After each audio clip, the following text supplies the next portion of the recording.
Young, Walt Disney, Mickey Mouse, Donald Duck, and Carol Ann Berry. Our musical director, Louis Silvers. All brought to you under the direction of Hollywood's renowned producer, Mr. Cecil B. DeMille. Tonight, we celebrate the 100th broadcast of the Lux Radio Theater, and many of Hollywood's notables are here to observe the occasion with us. Among those in our audience, I see Madame Schumann-Heink, Carmel Myers, Sari Maritza, and Benny Baker. And to all our listeners, a hearty welcome from Lux.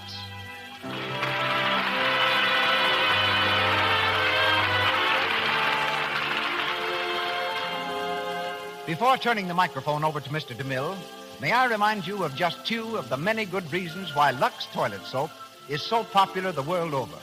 First, Lux toilet soap guards against cosmetic skin. The active lather of this pure, delicately perfumed soap removes stale rouge and powder, frees the pores of all foreign matter, and keeps the skin soft, smooth, and clear. Second, Lux toilet soap is within everybody's budget. It costs so little, and all the family can use it. It's fine for baby's tender skin. Men prefer it for its full, rich lather. With your next order, remember to add, and 6 cakes of Lux toilet soap. And now the man who has given us some of our greatest motion pictures and many of our most glamorous stars. Ladies and gentlemen, the producer of the Lux Radio Theater, Mr. Cecil B. DeMille.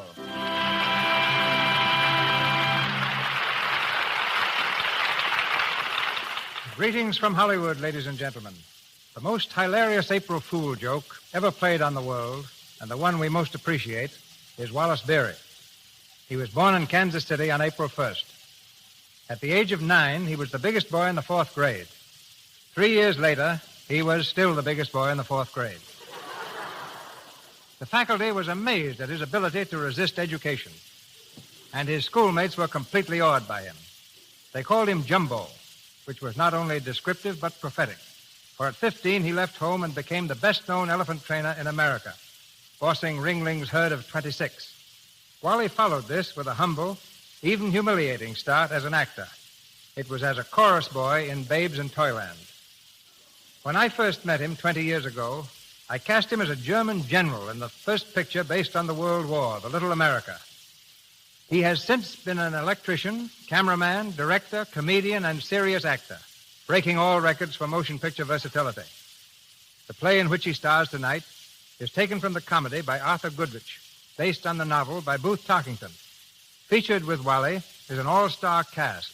We'll hear Clara Kimball Young as Mrs. Tinker, Marjorie Rambeau in the role of Madame Memoro, Cecilia Parker as Olivia Tinker, Eric Linden as Lawrence Ogle, and we'll hear Wallace Beery in the character of an American millionaire. He is starred as Earl Tinker in The Plutocrat.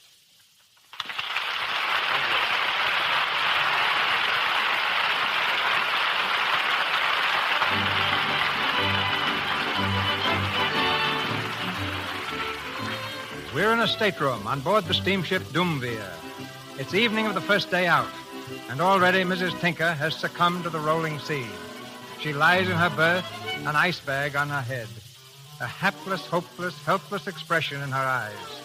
Earl, her husband, sits at her side, filled with concern.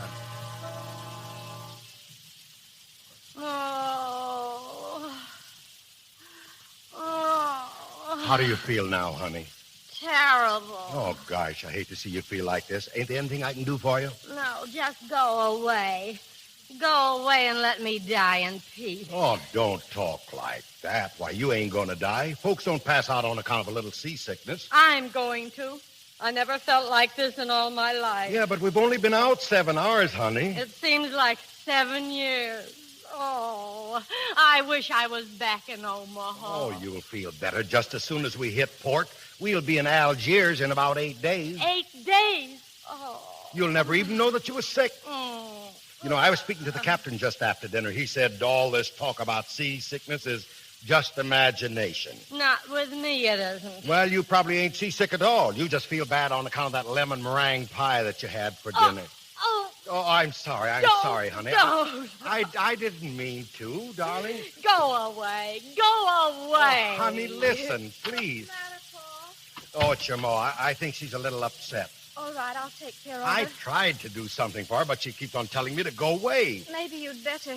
Well, if you say so, baby. Seems a shame, though. Here we are, the first real vacation in 10 years, and your ma has to go get seasick. Please, Pa, I think it would be a lot better if you left her alone. Huh? What's the matter with you? Nothing, I just... You look all green around the gills. Oh, don't. Say, you ain't got it, too. Olivia. Oh, my. Oh. Well, for Pete's sake.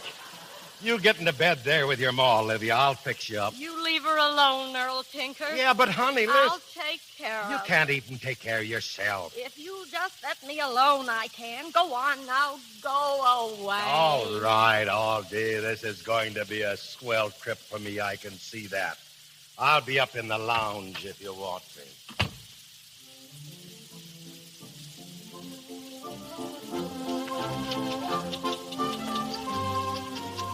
Will you have another, monsieur? Yeah, go on and fill it up, George. Oui, monsieur. You know, George, I am a terribly lonesome man. Oui, monsieur. Yeah, never mind that masseur stuff. Tinker's the name. Earl Tinker, president of the Tinker Packing Company, Omaha, USA. Old Stewart, Monsieur? Demosthenes cocktail, please. One Demosthenes, oui, monsieur. Hi there, young fellow. Oh, good evening. You remember me, don't you? We sat at the same table, you and me and my wife and my daughter. Oh, yes, of course. Yeah, well, Tinker's my name. Tinker Meat Packing Company. I don't believe you said what yours was. Ogle, Lawrence Ogle. Not Ogle, Ogle Pipes and Steam Fittings? Hardly, I'm not in business. Oh, you're not. Well, that's too bad. I thought you might be Ogle and Ogle, Pipes and Steam Fittings. One Demosthenes, monsieur. Say, what did you call that thing? A Demosthenes what? Oui, monsieur, Demosthenes. It is the latest drink in New York. Oh, guess you're from New York, huh, Ogle? Yeah. Well, I'm from Omaha myself. Finest town on earth. Oh, New York's all right, too, I guess. You know, it's like I always tell my wife. It's a great little place to visit, but I wouldn't like to live You'll there. excuse me, won't you? I've got to look up a friend of mine. Oh, sure. Go on. Thank you. See you around sometime, Oakley. Nice fella, ain't he, huh? Oui, monsieur. Well, I guess I'll run down and see how the wife's coming on. Good night, monsieur. Good night, George. Oh, oh, excuse me, lady. It is quite all right, monsieur. Yeah, I almost knocked the table over. I'm awfully sorry. It is nothing, monsieur. Nothing spilled on you, did it? No, monsieur. Well, let me get you another cocktail. Steward, Oui, monsieur. give the lady another cocktail. Of course. I guess I'm getting kind of clumsy in my old age, huh? Well, It is no harm done, monsieur. well, it's nice of you to say that. You know, a lot of folks would have been pretty sore, you know that. But it is not your fault. It's the ocean. I haven't learned to walk on it yet. Madame's cocktail. Merci. Yeah, guess I'll be going. Oh, please don't. Hmm? No, sit down and keep me company. Say, I kind of like that, right down to my shoe tops. You know, my name's Tinker. Tinker, president of the Tinker Packing Company, Omaha, USA. I am Madame Memoro. I am not president of anything, and I live in Paris. Well, I'm sure glad to know you, Madame Mumsrow. I was thinking I'd have to spend this trip in solitary. You're a widower, I guess. Is it so evident? Yes, monsieur. You are a widower, Mr. Tinker? Me, a widower? Say, you wouldn't think so if you knew what would happen to me if my wife caught me talking to as good-looking woman as you are, Mrs. Gumsrow. You are very flattering, monsieur. Oh, Mr. Tinker. Oh, hello there, Ugly. I thought you went to look up a friend. Well, I did, but... Come on, sit down, sit down. Mrs. This is Mr. Ugly. He sits at my table. He's from New York. I'm not holding it again, him, though. How you doing, Mrs. Monroe? How do you do? It must be quite thrilling to feel yourself a real New Yorker, Monsieur Ogle. Well, in a way. Such a wonderful city. Say, what's New York got that Omaha ain't got? That's what I'd like to know. All the arts, Mr. Tinker, music, the theater, painting. Don't talk to me about the theaters. I saw one of them plays in New York just before I caught this boat. Never again. You did not like it, monsieur? Like it, you couldn't tell what it was all about. What play was it, Mr. Tinker? Oh, I don't know. It was some crazy thing called the pasturage scene or something like that. The pastoral scene? Yeah, that was it. Yeah, that was it. Believe me, it was certainly rotten.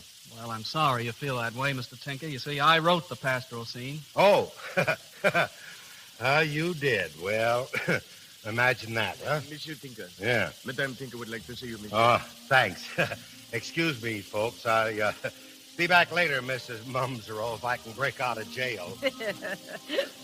Oh, thank heaven he's gone.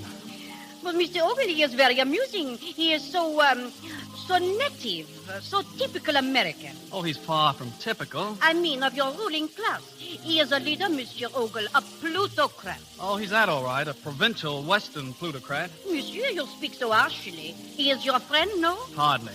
But you came to him, you spoke with him. Shall I tell you why? Please.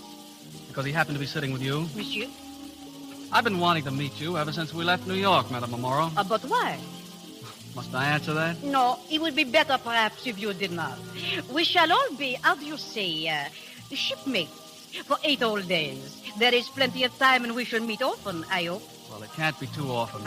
You are very polite, monsieur. Oh, so here you are. I've been looking all over the boat for you. Hyacinth, this is Monsieur Ogle. Monsieur Ogle, Monsieur Hyacinth Momoro. How do you do? Hyacinth? Oui, Momoro? It is late, Mama. I think maybe we had best to scram, no? Well, excuse me, but... Do not mind him, monsieur. My son, he makes a study of American slang, eh? Son? Did you say your son? But yes, you think that's so strange? Well, it's incredible. You're so young. Oh, 2 times you are polite, monsieur. I am glad that I look so young to you. Come, Hyacinth. Good night, Monsieur Ogle. Good night. So long, Mr. Ogle. See you in the funny papers, eh bien?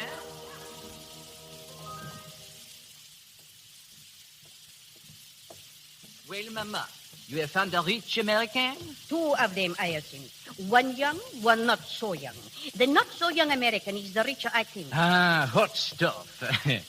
Well, I say good night, Mama. Do bien, mon cher. Maybe when we reach Algiers, we have plenty of money, no? Maybe. Maybe when we reach Algiers, yes, perhaps.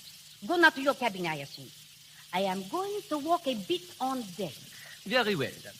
Toodle-dee-doo, Mama. Take me back to Omaha. Take me back. Oh, hello, Miss Bumsroll. Monsieur Tinker. Say, you ain't turned in for the night, are you? In a little while, monsieur. Oh, don't do that. I was just back on the way to the lounge looking for company.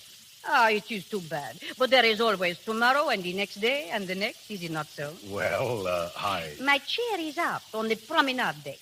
If tomorrow morning after 10 you should be lonely... Yeah, well, I might be at that. You know, my wife and daughter ain't very good company right now. Then I will look for you tomorrow. Say, that'll be fine, Mrs. Maria.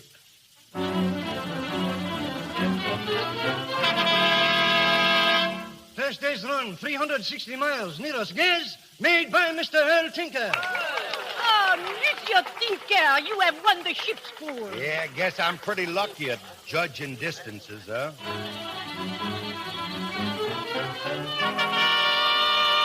Fourth day's run, ship's pool, won by Mr. Earl Tinker. Encore. It is incredible. It must be your company, Mr. Mumro.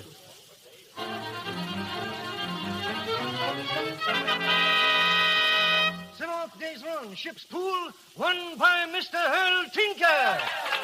Oh, Monsieur Tinker, so much money you have won. Marvelous. I haven't had as good a time as this in 20 years. Champagne, steward. Champagne for everybody.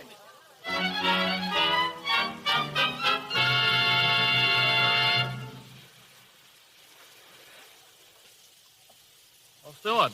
Oui, Monsieur Ogle? What time do we dock tomorrow? 9 o'clock, Monsieur. Thank you. Shall I bring you a blanket, Monsieur? It is cold here on deck. No, don't bother. Very well, Monsieur. Oh, excuse me. Oh, I beg your pardon, Miss Tinker. I'm afraid my chair is in a rather bad position here. I'll move it. It's funny, isn't it? What? I told Mama when she asked me to come up here that I'd probably bump into you. I see that I did. Oh, I'm sorry. Sorry to meet me? Yes, you always made that perfectly clear. Oh, you know I didn't mean it that way. It doesn't matter. I was looking for Papa. Well, I haven't seen him. You know where he is? No, not the faintest idea. That's not true. You know perfectly well. He's on the upper deck with Madame Amoro. Oh, is he? And you know it and I know it, but Mama doesn't. If she did... Yes, I can imagine. No, you can't. Not possibly. There's one thing I want to say to you, Mr. Ogle. You won't believe it because you come from New York. Papa is good. Oh, is he? Yes. I knew you'd say just that in just that way. Oh, is he? Oh, you make me so angry. And then I get angry all over again because I can let you make me angry. Well, I don't understand. I'm sorry, really. Listen, Mr. Ogle. Tomorrow morning we'll all be getting off the boat at Algiers. I'll probably never see you again. I said there was one thing I wanted to tell you, but there's more. I've sat at the table with you every day for 8 days. It hasn't been pleasant for me, not any pleasanter than it has been for you. And I know how unpleasant it's been for you. Well, really, Miss Tinker. But don't interrupt. I know what you think of Papa, what you think of me because I'm his daughter. You think he's just a common, ordinary provincial Westerner that happens to have some money. Well, he isn't. You think you're oh so vastly superior. Well, you're not. And if you only knew what he thinks about you, of course that wouldn't matter to you, not one bit. He hasn't understood your unpleasantness. He just thinks you don't know any better. And you think I do? Of course you do. Thank you. If I see your father, I'll tell him you're looking for him.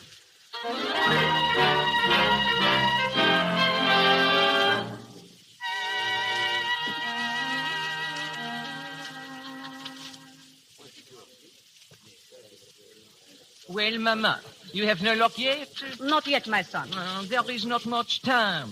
Why do you not speak to this Monsieur Tinkler? See if we can borrow. I have too much pride. Besides, I know him so little. Then I am what they say, all washed up. Later, he journeyed to the edge of the desert, to Binda. He told me so just before. You mean perhaps we go to Binda also? It is not impossible. Life, it is just an adventure, is it not so? Eh bien. Perhaps at Binda, I feel much different. I do not know. Only one thing I know. Somehow you must have everything. Oh, baby, you wish to be an impresario, a great manager of the opera. Is it not so? It is the one thing you wish. Okay, a great impresario. It will take much money. And how? It shall come. If I can but see you started for success and happiness, there is nothing I will not do. Mama. Mr. Ogle, come and sit down. Thank you. I have seen perhaps you should finish your packing. Oui, Mama. I will be finished in 2 shakes. Well, my friend? Orally, I'm angry with you. Oh, but why? I've been waiting an hour. Where have you been? On the deck. Oh, it was lovely there. With that creature Tinker, I suppose. Yes, he was there, too. He is the most extraordinary man. Oh, I'm not interested. Sometimes I almost think you do not like him. Like him? Orally, you know he infuriates me, just being what he is. Besides, I hate him because you seem to like him. Ah, jealousy? Well, call it that if you like. Perhaps, my dear, that is what I wish. Orally. Listen to me. We are almost at Algiers. You promised me that you will take that trip by automobile through the mountains to Binda. Yes. Once, years ago, I took it. Oh, I wish I could do it again. Well, why don't you? Africa. It is a place of magic, a place of strange enchantment. It changes people. For that, I could wish not to go back to Paris, but to stay. Just to see Africa bewitch you. Well, I'm bewitched already. Orally, come with me to Bindar. I can take a motor and we can drive through the wilderness, over the mountains, lost, away from the world, together. No.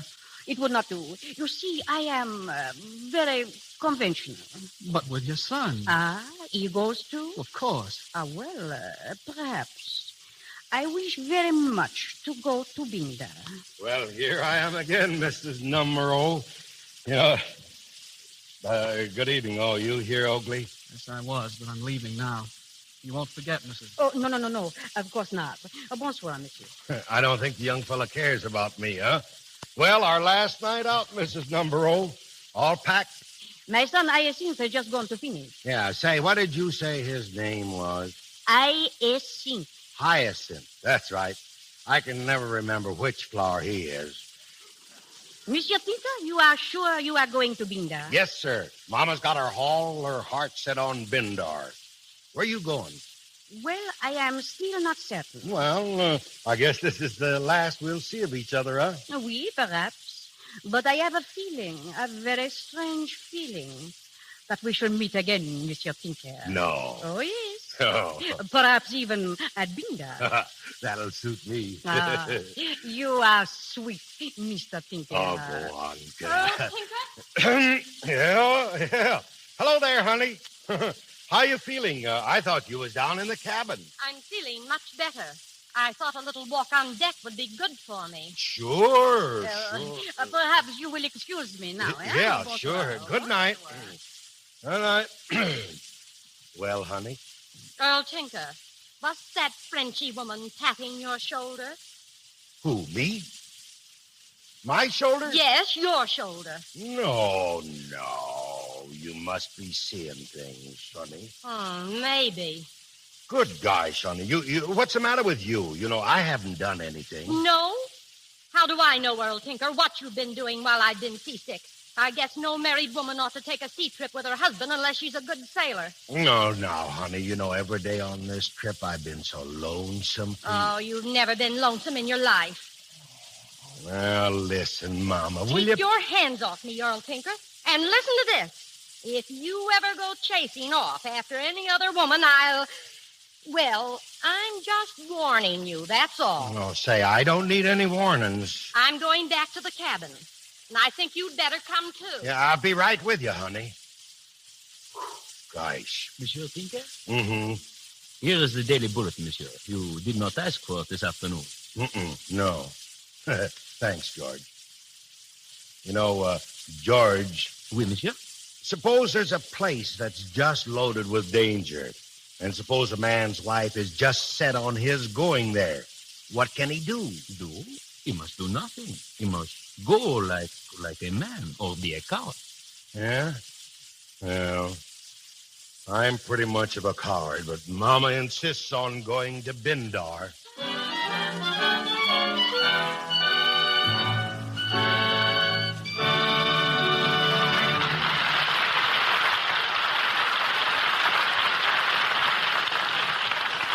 In just a moment, we'll go on with the Plutocrat, the Lux Radio Theater production with Wallace Beery and an all-star cast. Just now, we're going over to the Paramount Studios. Two girls have met on the lot. Let's listen to what they say. Hello, Judy. Going my way? Say, what's the matter with you anyway? Oh, thought I was going to make the grade with that taxi dancing scene in the New Orleans Cafe. But I didn't. Probably I'll never get a job on this lot again.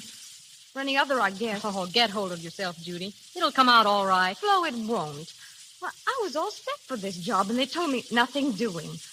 They said that even though my dancing was good, I showed up badly in the close-ups. And it's all because of my skin. Flo, why should I have all these little blemishes? You don't. Your skin is lovely. Well, I do give my skin a little attention. For one thing, I use Lux soap regularly. You know, Judy, I bet you never really get all of the stale makeup out of your skin. No wonder you've got choked pores and little blemishes.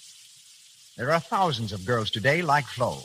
They use rouge and powder as much as they like, but they keep their skin soft and smooth with Lux Toilet Soap's active lather. There are some Judys, too, who miss out because cosmetic skin has made them unattractive. It's foolish to risk cosmetic skin when such a simple, inexpensive care as Lux Toilet Soap guards against it. Begin to use it right away, as 9 out of 10 screen stars do. And here's Mr. DeMille. We continue our play, The Plutocrat, starring Wallace Beery with an all-star cast.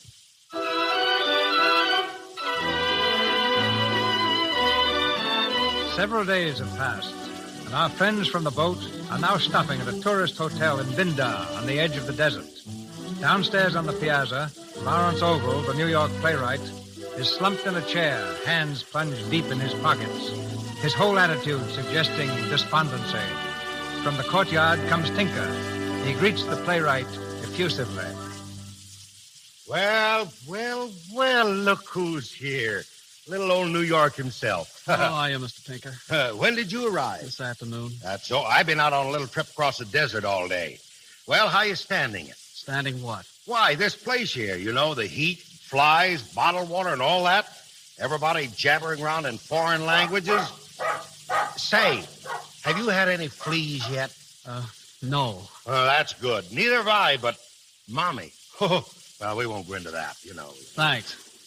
You know, what they need here is a good, live, snappy board of health. Now, you take all these smells around here, for instance. I didn't realize what could be done in the line of smells. But over in that town of Sibioki, where I was today, I ran across one smell that had anything that I ever smelled stung to death. Sibioki. That a funny name for a town? Is it any funnier than Omaha? Well, at last you said something.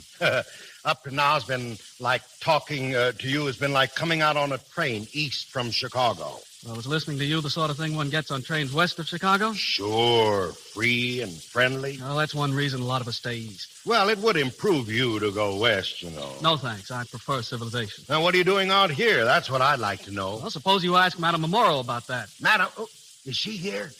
You don't expect me to believe you didn't know she was coming. Well, what in thunder are you talking about? Papa, Yes, Olivia. Mama wants to see you, Papa. Oh, yeah. Where's she? Upstairs. She wants to know where you've been. Well, I've been right here talking to Mr. Ogley. You know, remember Mr. Ogley, baby, there? Yes, I remember him. Yeah. Thanks. Mr. Tinker, Mm-hmm. a letter for you. It was left at the desk. Oh, at the desk? I see. Thank you, Georgie. No trouble at all. Left at the desk. That's funny. Yeah, ain't it? Must be a bill. In a lavender envelope. Well, And perfume, too. A perfume bill. yeah, yeah. You can't tell anything about these foreigners. You know, they do funny things sometimes. I guess I better run on upstairs and see them all. So long, Mr. Ogley. Of course, Mr. Ogle, that bill is really a note from your French lady. She isn't my French lady. I saw you arrive with all those bags. You didn't look very happy. I wasn't. You don't look happy even now. I'm not. Goodbye. Aren't you going to stop and have tea with me? Tea with you? Why not? Besides, I want to talk to you about yourself. Oh, what again? I was rotten to you on the boat, wasn't I? Tell me, was it you who suggested this trip to Bindar, or was it your French lady? I tell you, she isn't my French lady. Which? She suggested it. Then she is after Papa, isn't she? Yes. She as much as told me so right after we arrived here. And that's why you're looking so miserable. Of course, she's nearly old enough to be your mother. No, don't rub it in. It's all over with now. I just made a fool of myself. That isn't the worst. I'm a failure. A failure, the great Mr. Ogle? I had a play on in New York, the pastoral scene. Yes, I know. I saw it. Did you like it? Not much. No, you were right. It's a flop. I thought it'd be such a surefire hit that I took this trip on the strength of it. And here I am on the edge of the desert, flat, stony, broke. Not really. Isn't it a laugh? When you remember how cocky I was on the boat. I've sort of shrunk a bit, haven't I? Think of you being humble. You don't know how becoming it is. Well, you'll just have to sit down and write another play, a better one. I have written a better one. Producer has it now, but he'll never put it on, not after this washout. Well, what are you going to do? I haven't the remotest idea. I haven't even got a return ticket. Of course, Papa'll advance you some money. Oh, no. You wouldn't take it? Not from him. Oh, you are a darling. What? You see, I changed, too. Well, I should think you had. I hated you on the boat, partly because you were so aloof and patronizing in New York. But down underneath, you're strong and gritty and chivalrous and impossibly masculine and stubborn, just like Papa. What? Olivia. Yes, Mama? Your father. Where is he? Where is he? Why, he said he was going upstairs to see you. Didn't he see you? He did not. He sent me a note. A note. Listen. Dear Mama. He always calls me Mama when he's up to something. Go on. There's some folks I got acquainted with wants me to go out and eat some of this famous Arab cuckoo. Now, what in heaven names are cuckoos? Maybe he'll explain. Oh, he'll explain all right. He'll explain plenty. Listen to this. You and Baby go right ahead and have your dinner. I'll be back early. At least, pretty early. Lovingly, Earl. Did you hear that? Lovingly. But, Mama, there's nothing wrong in that. Oh, yes, there is. No man ever sends love to his wife unless he's making love to another woman. Mama. Well, I'll find out who it is. I'll find out. And when I do... Ah, Monsieur Ogle. Oh, good Lord. Who is this? Bonjour, madame, mademoiselle. How is tricks, eh? How do you do? I've seen that young man someplace. Oh, but yes, madame. On the boat, perhaps, I was traveling with my mamma. Mama, let's go upstairs. Just a moment. Is your mother stopping here now? Ah, you said it, madame. But where she is, I do not know. She says she's going to eat this famous Arab food. Oh, indeed. Mama, please. And was that famous food called by any chance cuckoos? Cuckoos? Cuckoos? What is cuckoos? That's what I'd like to know. So he's with her, is he? Mama, don't. Oh, let me alone. He was with her all the way over on the boat, patting his shoulder. I saw her, and he's with her now. Just wait until he comes home. I'll cuckoo him. Just wait.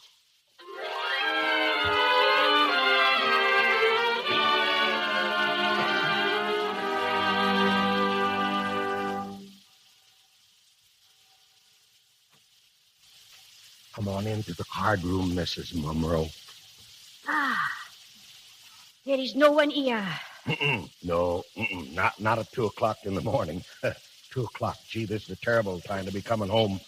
My wife will be worried sick. It is late. If that guide had not lost his way. Yeah, a swell guide he was. But it was beautiful. Moonlight on the desert. Sure, moonlight's great anywhere. You ought to see it out in Omaha. You never forget, do you? I should say not.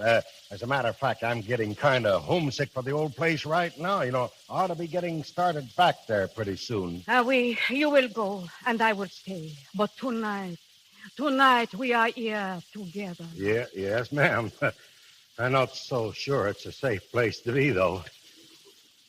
You turn on the lights? Must we have lights? Well, I guess it's more according to Hoyle. Besides, I got to shoot upstairs in a minute. Oh, no, not yet. See, I sit down just to make you sit down. Well, I'll stay just a couple of minutes, that's all. Have you never wondered about me? Who I am, where I come from? Well, maybe I have, in a way, but I wouldn't have thought about asking you. I want you to know. Listen, 20 years ago, I am at Budapest. I am dancing. It is a masquerade. I bet you was a stunner then. One man there thinks so. I meet him at 9 o'clock. I dance with him, with no one else, until 1. Then we run away together. Now, that's what I call snappy work. All night we drive. At daybreak we are married. Too late I find out that he is the crown prince of... Oh, no. It is better that I do not name the country. It is so long ago. He is the father of my son. Honeysuckle? I think. Oh, yeah, that's right.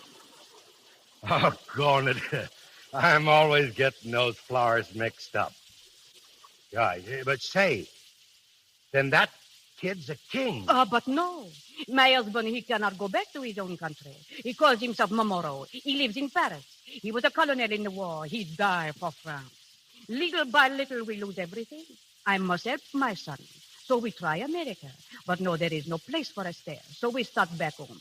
But first to Algiers, where we have friends. Then on the boat coming back, I meet you, and...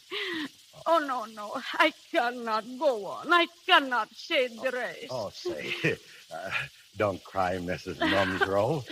You are so big, so kind. If I can but rest here for just a moment against your shoulder. Well, I'm not so sure my wife would like that. She wouldn't like that, Mrs. Mumsrow, but... In a moment I go. Have no fear. No people ever come to this room after so late an hour. I know, but Mama ain't people, Mrs. Mumsrow. No, now, come on. I'm getting kind of nervous about my family. But it is my son. Now, do not say heliotrope or honeysuckle. Now, don't tell me. Hollyhocks. I think. I got it wrong. He has ambitions, monsieur. He wished to be an impresario. A what? An impresario. You don't say so. It cost 400,000 francs to buy him a partnership. 400,000 francs? How much is that in real money? Oh, you do not wish to give it me? Oh, I am so ashamed to ask. No, I didn't say I wouldn't. Monsieur Tinker, you like me, huh? Yes? Oh, sure. Very, very much? Well, now, you know, I'm a married man, Mrs. Mumsrow. I got the finest little wife in the world. Oh, but you do like me. Well, I doggone, I think I better go on upstairs. Earl? Yeah. Is that you? Yeah, gosh, it's Mama. Mrs. Mumsrow, you step out on the balcony, will you? Go on, get out like a good girl. Very well, but I will see you tomorrow, no? No. Yeah, What? I mean, yes. Go on. Good night, monsieur. Good night, monsieur. And I'm back in Omaha. Earl Tinker. Uh-huh. Where have you been? Oh, hello, honey. Gee, did you get my note? I certainly did. Well, everything's all right then. That's fine. What's fine about it? Well, you see, some gentleman asked me out to fry some of the famous cuckoos, and well, I would have taken you along, but you haven't shown much appetite for these foreign dishes and all, and so I went. That's it. I went. Uh-huh. And who were the gentlemen you ate cuckoos with? What were their names? Their names? Why, honey, you wouldn't know them if I told you. Name one of them. One of them? Cinch. One is, well, Mr. Oakley was one of them. Yeah, I don't believe you know him, though. Oh, yes, I do. And Mr. Ogle has been out with Olivia all evening, looking for you. That's where Mr. Ogle was. Now, Mama, don't get excited. You know, come on over here and sit down, Let honey. me alone. I know where you were, Earl Tinker, and I know who you were with. You ought to be ashamed. But I ain't done nothing to be ashamed of, honey. Coming home at 2 o'clock in the morning. I can explain that, Mama. We had a guide, and after we ate the cuckoos, the guide showed us around, and he got lost. Lost? What kind of a guide was he? An Arab guide? Now, look, Mommy, I can explain... Don't bother to explain, Earl Tinker. I don't want to hear any more of your lies. Oh, Mama, After listen. 25 years. 25 years! This has to happen. Nothing's happened, honey. Well, it won't happen again. I'm going home. I'm leaving this place tomorrow. All right. I'll get the tickets. You needn't bother. I'll get them myself. You don't mean you're going home alone? No, I'm going with Olivia. What about me? I don't care what you do. Stay here if you like. I don't care. Oh, now. That ain't no way to talk. You don't mean that, Mama. Yes, I do. And I wouldn't care if I never saw you again. That's how much I mean it. Oh, Oh, Mama, this here. happens to me. Wait a Mommy, second, here. Mama. Oh, gosh.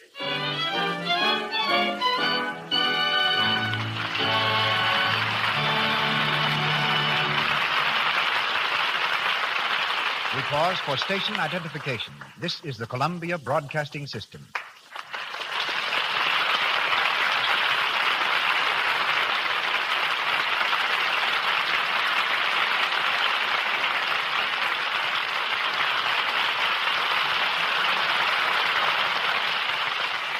Since the advent of sound pictures just 10 years ago, Hollywood has become the world's largest colony of musicians. Victor Young is an outstanding member of this group. His career as a violinist ended abruptly when Victor tore up a $500 a week contract because it called for popular music. Then he changed his mind. Although symphonic music still dominates his private life, Victor has composed over 60 popular songs. The first one he wrote, Sweet Sue, was an immediate hit. A composer and conductor at Paramount Studios, he also directs the orchestra on the Shell Chateau Radio Hour, Saturday nights. Ladies and gentlemen, Mr. Victor Young.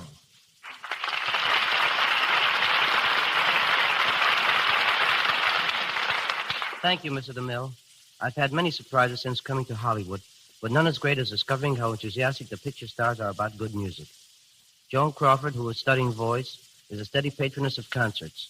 Edward G. Robinson, who won his fame in gunman roles, is happiest when he's conducting an orchestra. And his daughter is an excellent singer. Take Wally Berry. He invites you to his home for dinner, and all you do is listen to his little daughter, Carol Ann, play the piano. Lisa Landy is a pianist and composer. So is Lionel Barrymore. Loretta Young seldom misses a concert, while Myrna Loy, Gloria Swanson, and Herbert Marshall are all great music lovers. And most of our stars were present a few weeks ago at Leopold Stokowski's concert in the Hollywood Bowl, when Victor conducted the first rendition of his remarkable musical Pictures of the Desert known as Arizona Sketches. I've got a confession to make about that composition. I've never been near Arizona. And Bizet had never been to Spain when he wrote Carmen. Do you rely solely on imagination, Victor, when composing? Well, I get a lot of inspiration playing poker. Oh, collecting other people's notes, huh? No, I always lose. But the other day I was told to write a song for Carol Lombart's next picture, so I played poker. As I was driving home at 4:30 in the morning, I ran into a tune, stopped the car, and wrote it on the back of an envelope. I once wrote a song on the back of a LUX soap wrapper. If the tune was as good as the soap, I would have had a real hit. Frankly, Mr. DeMille, the hardest thing about being a musical conductor is to be invited to talk on a radio program. I'd much rather play. Then why not play the song you wrote for Mary Ellis' latest picture, Fatal Lady? Je vous adore. I'd be glad to.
Back to our play, The Plutocrat, with Wallace Beery and an all-star cast featuring Clara Kimball Young, Marjorie Rambeau, Cecilia Parker, and Eric Linden.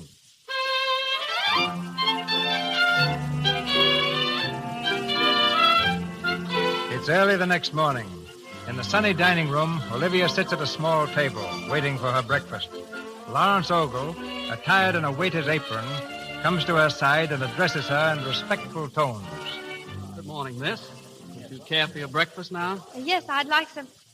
Lawrence Ogle, Yes, miss. what are you doing in that apron? Well, I'm the waiter, miss. The waiter? Why? Well, I had to do something. I haven't any money, you know, so I asked the manager for a job and got it. Well, I never. $9 a week and keeps. I've got it all figured out. If I hold this job and bank all my tips, I ought to have enough money saved up to get out of here by Christmas. Well, Easter at the latest. Lawrence Ogle, you're a fool. Yes, miss. Will you have some grapefruit? Listen to me. The melon's particularly nice this morning, miss. If you say miss to me again, I'll scream. Yes, miss. Listen, Lawrence Ogle, you go right out to the office this minute and resign. I'll see that you get back home all right. I'm sorry, miss, but I've got to see to that myself. You refuse to accept any help? Oh, not at all. If you could find it in your heart to leave an extra large tip, say 15 cents or maybe 20. Oh, why are you so stubborn? Well, I'll tell you why. Because I've been a failure. But worse than that, I've been a cheap, egotistical faker.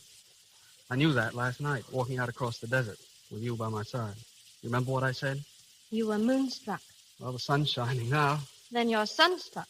Anyway, I made a decision last night. I determined that I had to work and to work hard to get back my self-respect because someday I'm going to marry the finest girl in the world. Are you sure she'll have you? Absolutely. When that girl marries, she's got to marry a man. Her parents might object to her marrying a waiter in an Arab hotel. Well, then I guess I'm out of luck. You will be, Lawrence Ogle. If Papa comes down and finds you dressed up like that, he'll laugh you off the map. Well, he's down already. What? Sure. Did he see you? Well, yes and no. He looked at me when I spoke to him, but I doubt if he really saw me. I think he's in a daze or something. Poor Papa. Where is he now? Outside on the porch. He's been walking up and down out there all morning. Up and down, back and forth. There must be something on his mind.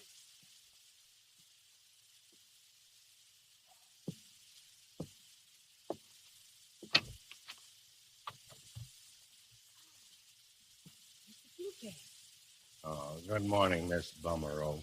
I have been looking for you. Yeah? Monsieur Dinka, I heard last night what you say to your wife. Yeah. I guess the whole hotel heard it. I am sorry, terribly sorry. Oh, that's all right. It wasn't your fault, Mrs. Gummerow. My wife, well, she just don't understand, that's all. She won't give me a chance to explain anything. She is going away? Yeah, I guess so. I am leaving too. You? When? This morning. Now, I could not stay after causing so much trouble for you. Oh, listen. No. It was my fault, everything. But I will try to make it right again, Mr. Tinker. I will go to your wife. I will say, take him back, Mrs. Tinker. He is the nicest man I have ever known. No. No, you better not say that, Mrs. Bummerow, I tell you. No. But why? It is the truth. Well, maybe, but, Mama's kind of funny about them there things. No, I don't think you better say anything to her at all. But she will leave. She will get the divorce, no? Yeah, she kind of hinted at that. And what will you do then? Well, I haven't thought about that. Ain't very nice, though. When I start out on this vacation, all hopped up about seeing the world and having a good time, and now, well, look what's happened. Whole business gone to smash. I wish I'd never left Omaha. Monsieur Tinker, why don't you come with me? I will make you happy. Go with you. Oui, my son and I are leaving now. Come with us. Oh, no, I couldn't do that. Why, what would I be doing traipsing around with you and hollyhawks? Mama, you are ready, yes? The car is waiting. In one moment, I think. Monsieur Tinker. Oh, say before I forget it, I got something for you here. But what is this? A check? And for so much money? Well, you said you needed 400,000 francs to make that son of yours, what was you were going to make him? Oh, grand impresario. Impresario. Yeah, that's right. So I made out a little check. Mama. No. We cannot take it. Oh, sure you can. No, please. Oh, come on. Give me your purse and I'll put it in there. Come on. Hand it over, Mrs. Mummerow. There. Now, what do you think of that? Oh, what do I think? I think you are the biggest, the most generous. The most magnifique. Never mind that. You run along with your ma, you'll be late. Hyacinth and I, we go Alone? Well, I... Oh, think what it means. If you stay, it is a life of emptiness. I'll tell you what I'll do. You wait down there in the car just 10 minutes, and if I don't turn up, why, you go on and scoot along by yourself. Very well. I will wait for you. But if we do not meet again, goodbye, mon ami. Goodbye. Goodbye, Mrs. Bumsrow. We'll know in 10 minutes whether it's final or not. Adieu, Mr. Tinker. Goodbye, Heliotrope. Oh, thank you for your kindness. You are the cat's bow wow.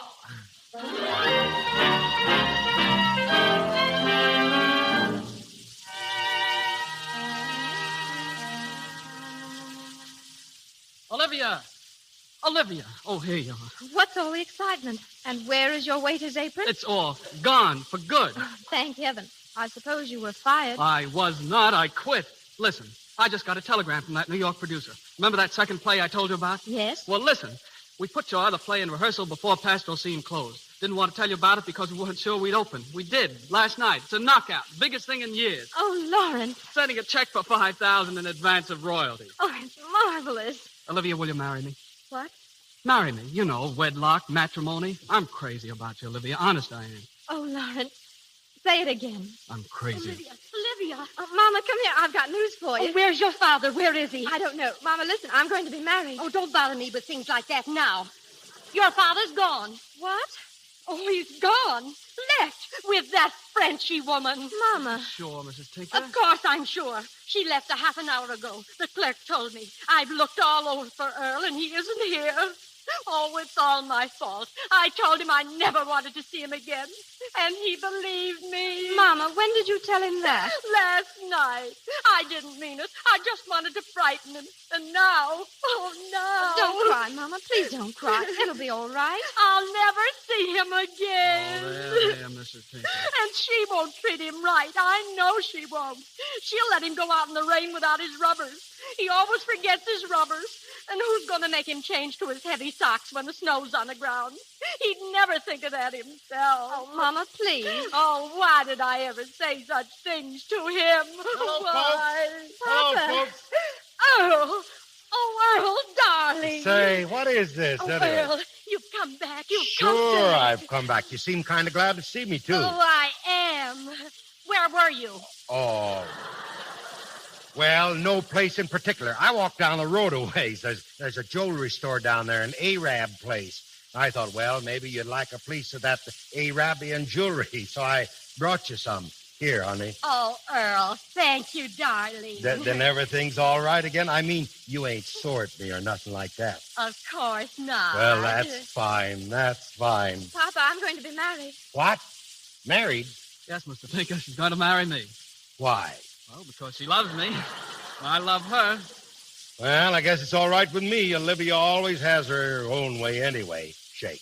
Thank you, Mr. Tinker.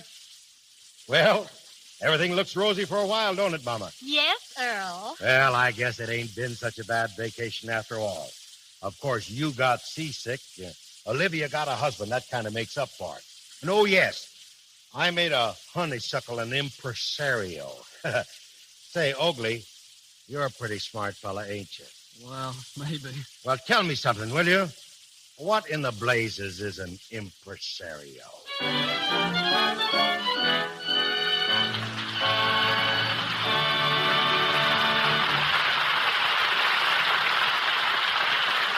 We leave the Plutocrat on the eve of his return to Omaha, but we'll call Wallace Beery and Cecilia Parker back to the microphone shortly.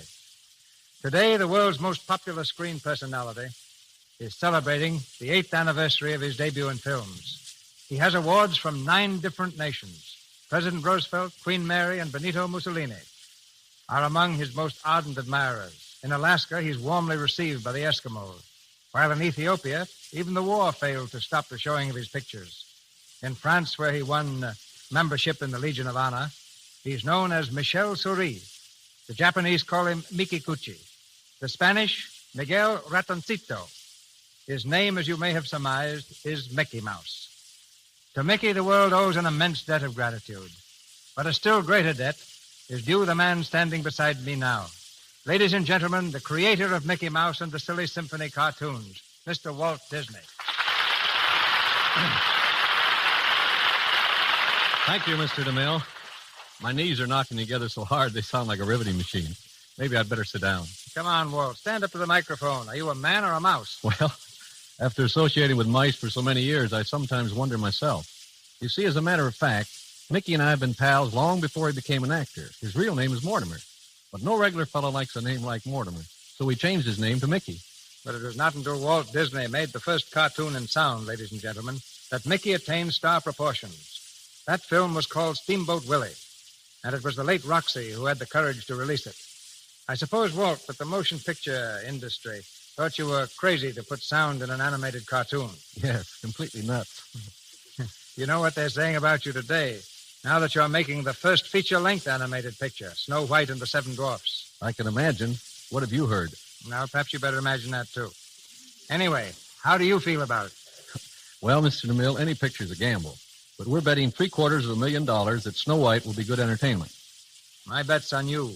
And now, ladies and gentlemen, I think we should cross-examine the young fellow on whom Walt bet his money 8 years ago.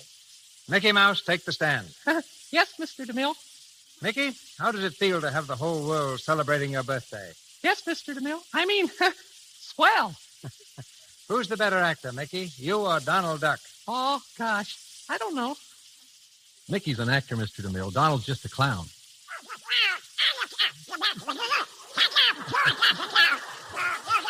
Mickey, is it true that you're jealous of Donald Duck's meteoric rise to fame? Oh, absolutely not, Mr. DeMille. Donald was starving to death singing in radio when Mickey found him. I remember on the airwaves, he was like a duck out of water. Yeah, just a wisecracker. Donald, get off Mr. DeMille's neck. Let go. There now. That's more like it. Remember, you're a star now. Yeah, and he's got a valet who washes his face with Lux soap.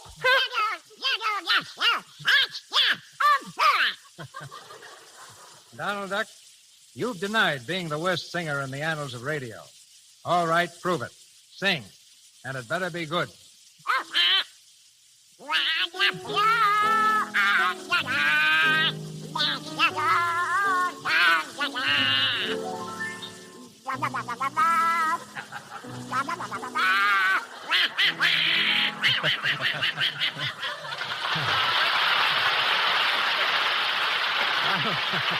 Donald, I apologize.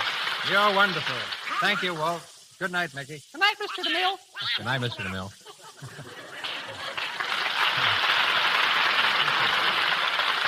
In As You Like It, Shakespeare says that each man in his time plays many parts. But surely few have played so many parts so well as Wallace Beery. Wally, I think, has been everything except a leading lady. But here he is now, leading a lady to our microphone. Wallace Beery and Cecilia Parker. Thank you, Mr. DeMille. You gave my history wrong. I was a leading lady once. My first part in pictures was as a beautiful Swedish housemaid. Were you as beautiful then, Wally, as you are now? Well, Cecilia Parker here takes care of the good looks department. Maybe I should say the good lux department. Well, of course you should say the Lux department. Although I guess it isn't really news that I use Lux soap. Practically every star in Hollywood does. But honestly, Mr. DeMille, you shouldn't say Wally isn't good-looking. I think he's beautiful. Thanks, Celia. Well, I guess I'm the only one in Hollywood who wasn't even considered for the part of Romeo. But you got just as great a part in your new picture, Old Hutch. Well... Yeah, the only difference is that instead of making you a great lover, they made you a great loafer. Well, you know, I always carry my critic along with me, my daughter, Carol Ann. You know, maybe you'd like to hear from here. Come here, Carol. Carol, this is Miss Parker and Mr. DeMille. How do you do, Mr. DeMille? You know, Mr. DeMille has directed some of the greatest pictures ever made. You know, for instance, did you ever hear of Cleopatra? Daddy, I can't say that word. Was that you, Mr. DeMille? I'm afraid not, Carol. It's the first time I've been mistaken for the Siren of the Nile. You see, Carol, Mr. DeMille produces this program for Lux Toilet Soap. Oh, I know about Lux toilet soap. I wash my daughter's face with it. She won't let me use anything else. Well, true Hollywood doll. Well, the next time that you wash your face, don't dump those suds on the lady's parrot next door, will you, please? But now, listen. Now, we forgot to ask you, how Oh, you were sitting out there. How did you like the show? The show was all right, but why didn't you do something? I can always tell when you're tired and sleepy and time to go home. Well, Mr. DeMille, I think we better say good night. Good night, Raleigh. Good night, Mr. DeMille. Good night, Miss Pocket. Good night, Carol. Just a minute, Carol Ann. There's something more important than going to bed. How would you like to meet Mickey Mouse? Oh, I would love to meet Mickey Well, Mouse. here he is. Hello, Carol Ann. Happy birthday, Mickey. Thanks. Same to you, Carol Ann. What's that noise, Mickey? Oh, that's Donald Duck. Would you like to meet him? Oh, I don't care.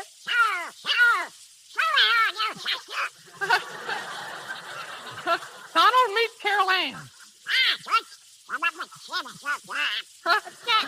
I guess you've heard all about Donald. He's an actor. You want to hear him recite Little Boy Blue? Oh, I don't care.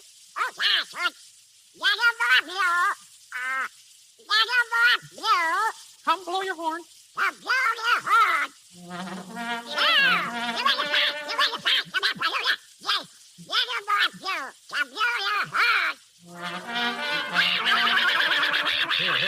Here, Donald. Don't make so much noise. Control yourself. Come on away here. Good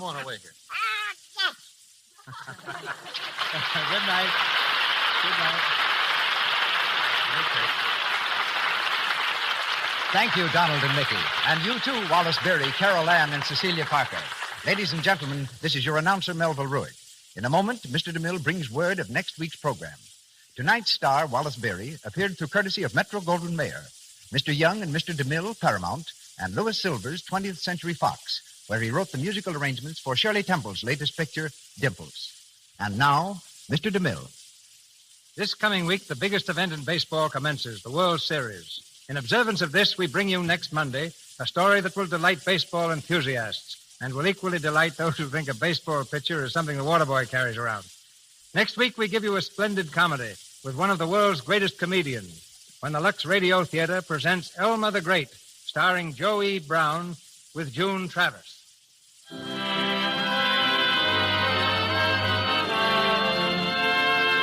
Our sponsors, the makers of Lux Toilet Soap, join me in inviting you to be with us next Monday night when Joe E. Brown steps up to the plate in the Lux Radio Theater presentation of Elmer the Great by Ring Lardner and George M. Cohen.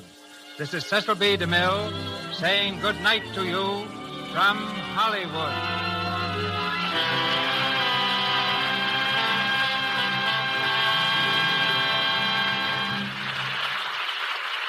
This is the Columbia Broadcasting System.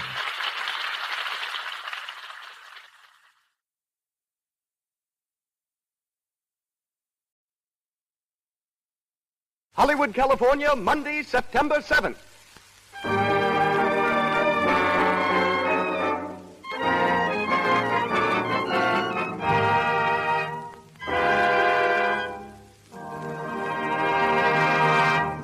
Lux Radio Theater presents James Cagney in Is That So? With Robert Armstrong and Boots Mallory.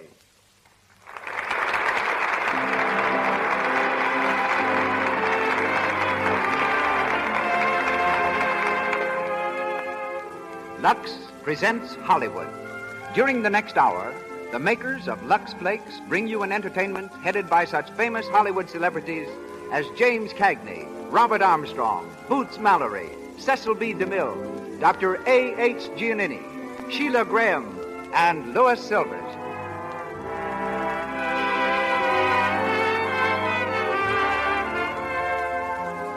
In the motion picture studios are found the greatest collection of costumes in the world, and we know of no higher recommendation for Lux Flakes than the fact that all the leading Hollywood studios protect these wardrobes by washing them in Lux.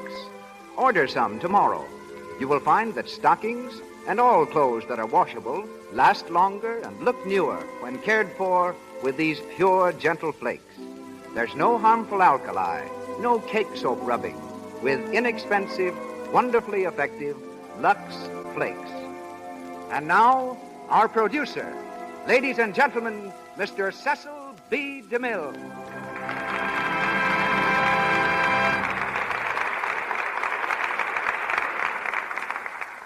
Greetings from Hollywood, ladies and gentlemen. Yorkville, one of the rollicking, frolicking sections of New York City, is famous for its fine German citizens and fine German food, its burgers and its hamburgers. Thinking of James Cagney coming from there is almost as hard as imagining Hitler a native of Dublin. Yet it was in Yorkville that James was born, a harp in a German band. Before he started swinging his fists at various screen villains, Jimmy was a bellhop, a bundle wrapper, and a tea-room waiter. With the money he earned, he studied art at Columbia University. But the most remarkable thing he ever painted was a verbal picture of his career as an actor when he talked his way into a job in vaudeville. Some years later, Jimmy won his first dramatic part by a hair. In fact, a whole head of hair. They were looking for an actor to take the part of a swaggering hobo in a play called Outside Looking In. The first requisite for the role was that the actor have red hair. Other players were after the job, but Jimmy took his hat off to the producer and went to work. When his biography is written, it will probably be titled So Red the Head. To moviegoers, Cagney has since become the perfect example of a wisecracking Irishman with muscles of steel and a heart of gold. In reality, there are few more cultured gentlemen in Hollywood. His tastes run to music, especially the piano, and art. He's quite accomplished in both. In tonight's play, however, he appears in the type of role that has made him successful on the screen. He is Hap Hurley, a prizefighter's manager. The unmanageable fighter being managed is Robert Armstrong, one of the stars of the play when it ran on Broadway for 2 years. We shall hear him as Chick Cowan, who rates as a lightweight, both mentally and physically. Our leading lady tonight is Miss Boots Mallory, who plays the part of Sue. And now the Lux Radio Theater presents the first round of our comedy, Is That So?, starring James Cagney with Robert Armstrong and Boots Mallory.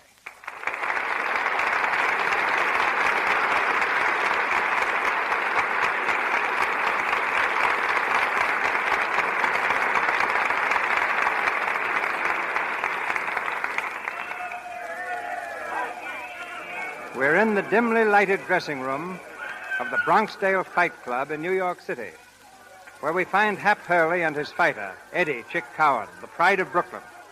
Chick, ready for the next bout, has just had his hands bandaged, but there's a dreamy look in his eyes, which seems to cause Hap a great deal of concern. Hap paces the floor nervously, offering last-minute advice. Now, Chick, listen, just remember one thing, will you? Keep your mind on the fight. Don't think of nothing else. Just think about the fight. What? The fight, remember? You're fighting tonight. Hey, Hap, you think she'll be there? Oh, for crying out loud. Will you forget James for a minute? I'm talking to you about a fight. Now, this is important. If we don't win, we don't eat. Gee, Hap, she's got such pretty eyes. Oh, now, look, Chick, I'm going to tell you just once more. Every nickel we got, our whole end of the price, everything's riding on that busted schnozzle of yours. Now, will you please, for my sake, for your mother's sake, will you please forget that dame for a while? Boy, has she got pretty teeth. Oh. Just like corn on a cob, no kidding. I wish you'd have broken a leg before you went to that Brooklyn yesterday. I wish you was born a hermit. Okay, you guys, you're on next. Okay, we're coming right up. Now, come on, Chick, now look.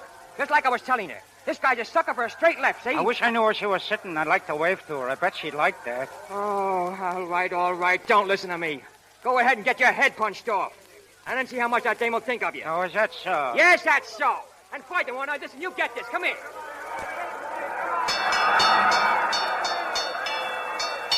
All right, boys. You know the rules. Clean breaks and clean fight. All right, okay, Rep. My boy always fights clean. Shake hands now. Go back to your corners and come out fighting. Now, come on, Chick, come on. Now, sit down. Now, listen.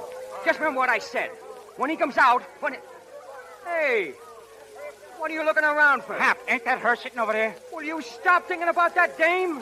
Now, there's the bell. Now, go in there and finish him quick, will you? And don't forget that left, Chick. Chick, get in there, will you? Get in with that left. Get into it. Stop looking around, will you? Chick! Come on, Chick. Get up, will you, kid? Well, you're breaking me heart. Get on your feet, will you? Get on your feet, will you? Shake that noggin. Come on, get up and fight. Oh, Chick.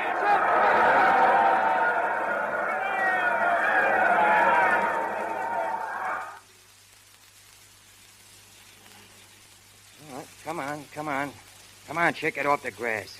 Huh? The grass, get off it. What for? You drag me out to the park and then I can't even sit on the grass. It's wet, you dummy. You want to catch your death of cold? Sit on a bench or I'll poke you one. Is that so? Yes, that's so. Since when was you me, old man? Okay. Okay, stay on the grass. Crawl under it if you want to. I should grieve over a rosin bum like you. Bum? Oh, yeah. Yo hide me bum. I'm done with you. You and your dames. You mean I'm done with a fighting game? I mean you better go back to the Navy and leave box fighting and them as can stand it. You a fighter. Gee. That's a hot one. You a fighter. Oh, Herb. Listen, I get your setup. A guy that couldn't punch a hole through a lace curtain, and what happens? I bet the whole roll on you, the works. And you deliberately get yourself knocked out. Throw the fight in your manager, too, deliberate. Oh, Chief. I told you, Hap. I could have swore I saw that dame I met in Brooklyn. Oh, dames. Always looking for dames. Where is she now? No Joe, no dame. They're all alike. Oh, Hap. I'm sorry about that go tonight. Honest I am, Hap. No kidding, Hap. I swear I'll never look at another dame again, so help me. I wouldn't care if you started a harem. We're washed up, see? Oh, good evening, boys. Hey, mister, you dropped your watch. Oh, that's all right. It's perfectly all right. I meant to drop it. I was going to come back in the morning and get it. Say, you want to fight? Sure, we want to fight. I'm this boy's manager, and he fights anybody, see? All right. Tell him to take off his coat. What? Come on and fight, you coward. Hey, take it easy. Hey, you know who this is? I don't care who he is. I'm going to knock his block off. And then I'm going home and do the same thing to my sister's fiancé. Oh, now listen, chump. This is Eddie Chick Cowan of Brooklyn. I don't care if he's an admiral in full uniform. Come on, Mr. Chicken Hooses. I'm going to knock your head off. Oh, now listen, mister. Look, you wouldn't want to take advantage of a poor sick man, would you? Sick? Who's sick, Hap? Who's sick? You are, you sap, you are. Shut up. Yeah, poor Chick as sick as anything. He had kind of a bad fall tonight. Oh, is that so? Are you really sick? Yeah. I ain't been feeling very good today. Well, now, that's too bad. Look, someday when you're feeling yourself again, you come around and I'll knock your head off. Is that all right? Sure, that's fine. Is that so? Who said it was fine?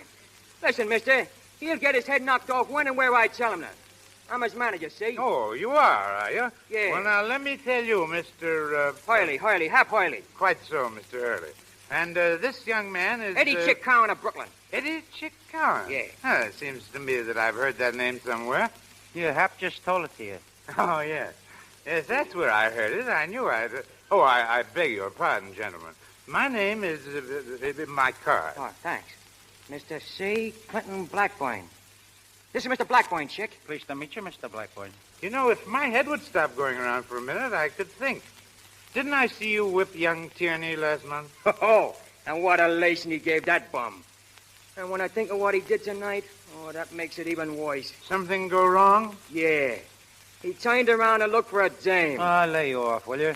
Look, Hap, I'm awful hungry. How's for getting a couple of hamburgers, huh? Yeah. How about some nice breasted chicken under glass? No, I think I'll get a nice sirloin steak. And what do you think you're going to use for money, slug? Pardon me, but do you boys mean that you're broke? Broke? Listen, mister. Tomorrow we start borrowing from the church mice. Get it? Oh, that's terrible. No, I tell you what. You boys come home with me, and we'll get something to eat. What do you say? Oh, that's awful nice of you, but... No, not a word. We take a taxi. I live way over that way. In Brooklyn? No. Park Avenue isn't in Brooklyn. Swell, huh? I'll get a taxi. Taxi! Gee, Hap, do you suppose it's all right? I think this guy is nuts. It's aces, you sap. Didn't I tell you if you're stuck with me, you'll be living on Park Avenue?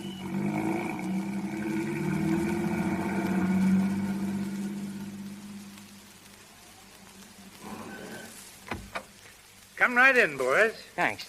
Johnson. Oh, I've got an awful headache. Oh, you'll be okay in the morning. Johnson, where are you? Pretty swell joint, eh, Chick? It's the berries.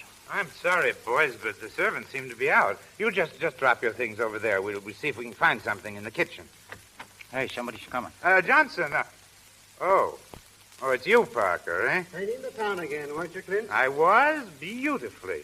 Mr. Hap Hurley, Mr. Eddie Chick Cowan of Brooklyn, my future brother-in-law, Mr. Robert Parker. Pleased to meet you. Oh, I wish you'd make a little less noise, Clint. And you needn't bother calling for Johnson or anyone else. The servants have left. Oh, they've left, have they? Well, I don't have to ask why. Where's my sister? She'll be home presently. Does she know the servants have left? What difference does that make? They left because I told them to leave.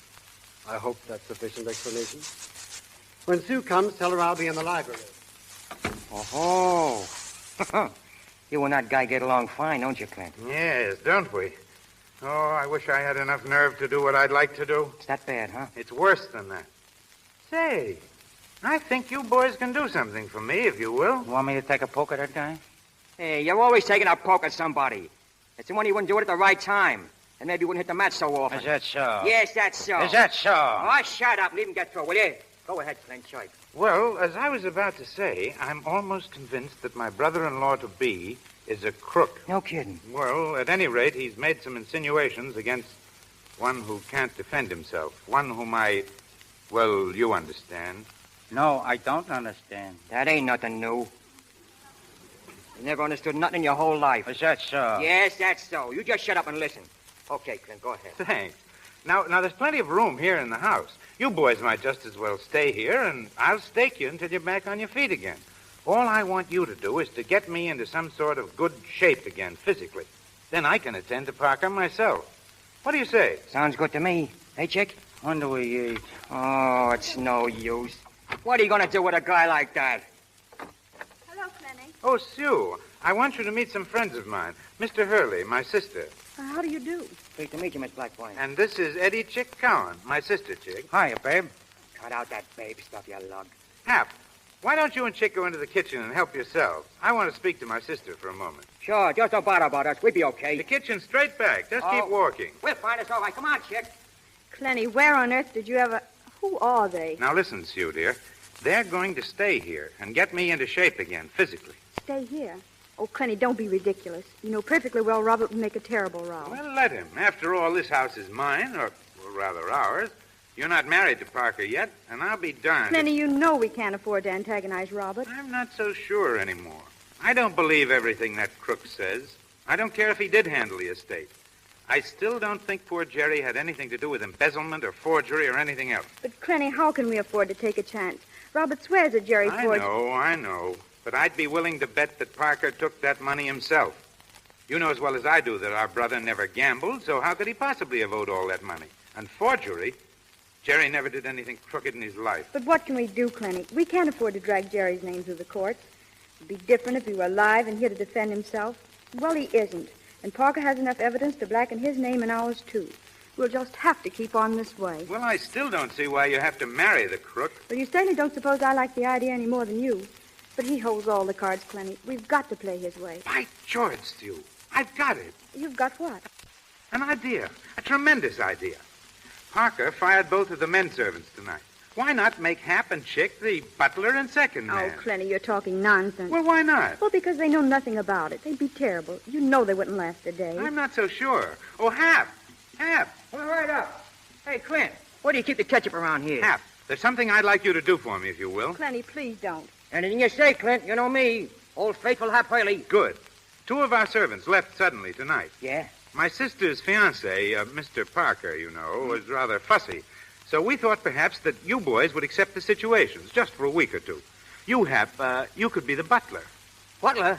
What would I have to do? Oh, you know, sort of look after things. Manage the household. Oh, a manager. Oh, sure, that's a cinch. What about Chick? Well, he'd be the second man. Footman, you know. Footman? Oh, that'd be okay for the kid. Footwork's swell.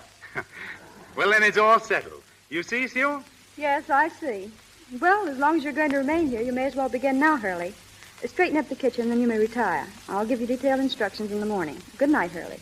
Good night, Bottom. Boy, was that good or was that good? That was fine. Good night, Clenny. Good night, Sue. Now, in the morning, Hap, Hap... what I found? Turkey legs. Don't drag him in here, you lug. Shut up, will you? I'm starved. Hey, Clint, who's that guy in the big picture in the hall? The one with all the braid all over him. That's my older brother, Jerry. He was killed in a plane crash several years ago. Say, didn't he used to be in the Navy? Yes, he was in the Navy when he died. I thought I knew that guy. I served on his ship once. Swell fellow. Yes, he was, wasn't he? Yeah. Well, I guess I'll grab a hunk of that cake out there. Hey, come back here, you. What's the matter? Take your mind off your stomach and get to work. You got a new job. Oh, yeah? Yeah. You're a footman. I'm a what? Well, maybe I'd better explain to him, Hap. Won't do no good. All right, I'll leave it to you. I'm going to bed. You'll find your quarters right off the kitchen, boys. Oh, will you need anything tonight? Well, how about the loan of a toothbrush? Shut up, will you? We'll be fine, Clint. Don't you worry about us. We see you in the morning. Right you are. Good night, boys. Good night, Clint. Good night. Oh, great guy, ain't he? Yeah. The dame's okay, too. Now, listen, Mug. I'm telling you for the last time. Can that dame stuff. She's a lady, see? Okay, I ain't say nothing. You know, Chick, the only thing I don't like around here is that guy Parker. Yeah, me too. Say, Chick, don't you remember that guy from someplace?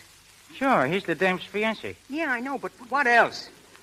What else? Let me see. Seems to me I met that guy someplace before. You met him when we come in. Yeah, but before. I mean before. Oh, before, yeah. Seems to me I seen him before, too. Hey, you seen he to live in Brooklyn? Oh, you and your Brooklyn. Brooklyn and James. Brooklyn and James. That's all you can think about. Is that so? Yes, that's so. Is that so? Yeah, that's so. Is that so? Ah, dry up.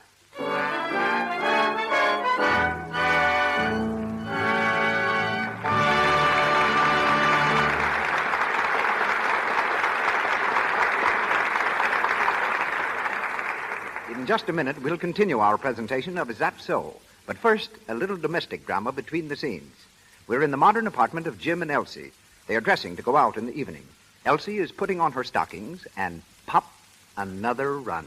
Just listen to Jim. What, again? Oh, say, I'll bet I could cut down on those stocking ones. Oh, yeah? Well, put your mammoth brain to work. Say, it never stops working. I'm full of dope on the question right now. Well, spill it, big boy, but make it snappy. Okay, here's the first tidbit. You know, I heard Sis spilling a mouthful about runs the other day. Oh, I bet she was crabbing. That's where you're balmy, baby. She's got the runs problem licked. Come on, Sis says, I tell a guy how you do it. Elsie's runs are driving me nuts. And she says nothing to it. Hardly a run have I had since I switched to LUX. Say, that's an idea. Oh, I'll say so, Cupcake. And here's another. Another what? Another juicy bit. Heard my secretary spill this one on the phone. I suppose her stockings never pop a run. Right the first time. And do you know why? She uses LUX. L-U-X. Well, I'm a smart girl, too. Here's where I switched to LUX. Clever women everywhere are learning how LUX cuts down on stocking runs. It saves elasticity, you see. Cake soap rubbing and soaps with harmful alkali weaken elasticity. Then, even a slight strain on your stockings may snap a thread and start a run. Try LUX. You'll be amazed at how much longer your stockings wear. And once again, Mr. DeMille. We present the second round of our comedy, Is That So?, starring Jimmy Cagney as Hap Hurley and featuring Robert Armstrong and Boots Mallory. It's 1 week later, and all is not well. Despite the fact that they've tried their best, Hap and Chick don't seem to be cut out for domestic service. We find them preparing a buffet breakfast for Sue and her fiancé, Robert Parker. Hap and Chick are standing at the buffet, clumsily juggling the hot plates, as Parker glares at them from the table. Hurley, will you please hurry that breakfast? Yeah, sure. Coming right up. Come on, step on it, will you, Chick? I'm doing the best I can, and what do I know about cooking eggs? Oh, what do you know about anything? Look out! Alan, what was that? I think I dropped the plate. Pick it up, you dope. Pick it up. What for? It's all busted anyhow. Oh, I ought to slug you. Give me that ham. If it's for Parker, season it with cyanide. Here's your breakfast, Miss Sue. Thank you, Hurley. Hey, Hap, I forget. Does that Parker guy get 2 3-minute eggs or 3 2-minute eggs?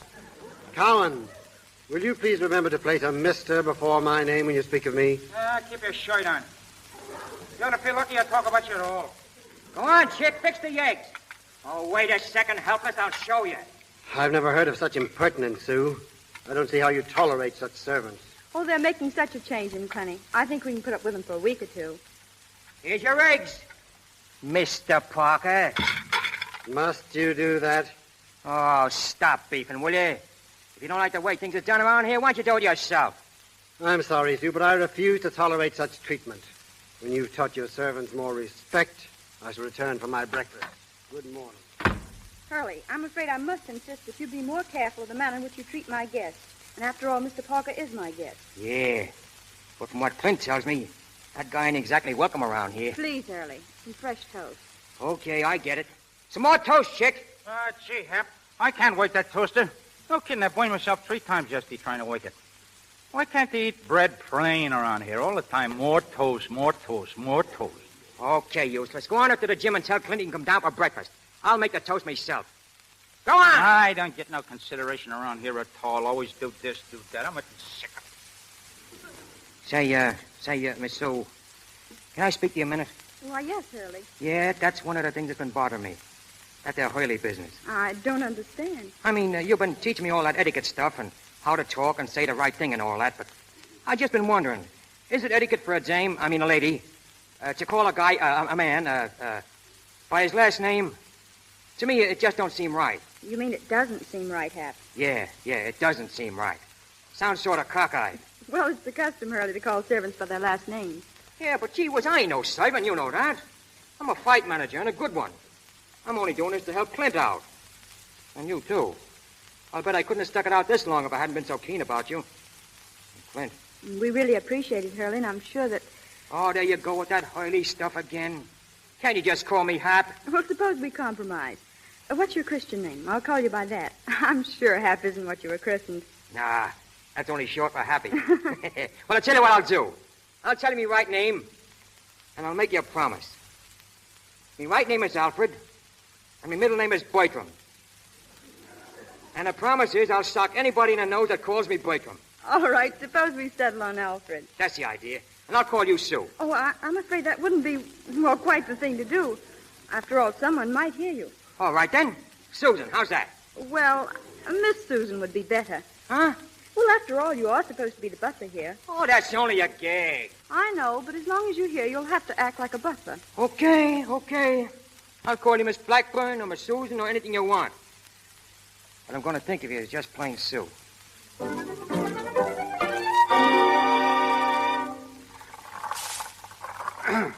All right, Clint. 3 more. 1, 2, 3. What's that a workout? How do you feel? Great. Yeah. Lifting weights is good for you. I make Chick do it every day. Hand me that towel, will you? Here you are. You know, I didn't tell you. I like to arrange a bout for Chick. That is, if it's okay with you. A fight? Where? Right here in the house. Oh, I get it. You want him to bounce that Parker guy around, huh? No, I'll be able to bounce him around myself soon. No, I'd like to arrange a regular bout for you for a week from Wednesday against a regular fighter. Who is he? Ever hear of Johnny Duffy? Duffy? Yeah, I know him. Well, he's driving a car for Major Fitzstanley, a friend of mine. We got to talking. We thought it might be fun to have a bout right here at the house. Chick versus Duffy. At the house? Yes. We could ring up a ring out in the garden and have some friends over. I thought it would be good training for Chick. Yeah, it'd be kind of a workout for him. But a palooka like Johnny Duffy ain't no match for my boy. I'll have to tell him to take it easy. Chick's coming around all right, eh? Coming around? Right now, he could lick 9 gorillas. Well, of course, this is just sort of a friendly match with Duffy. But, Hap, do you think we could trust Chick with a real bout? What do you mean? Can we trust him? Say, I seen a guy offer him $2,000 to throw one of the Navy championship fights, and Chick nearly threw him off the boat. That isn't what I mean, Hap. I don't doubt his honesty. I'm talking about women. Is he likely to repeat that last fiasco? Oh, I don't know, Clint, but I'm pretty sure if we got him a real important battle, he'd keep his mind on it. You really think he's ready to go? Oh, I'd drop my hat. All right. Hand me that phone. What are you going to do? I'll show you. Do you know Pat Kelly?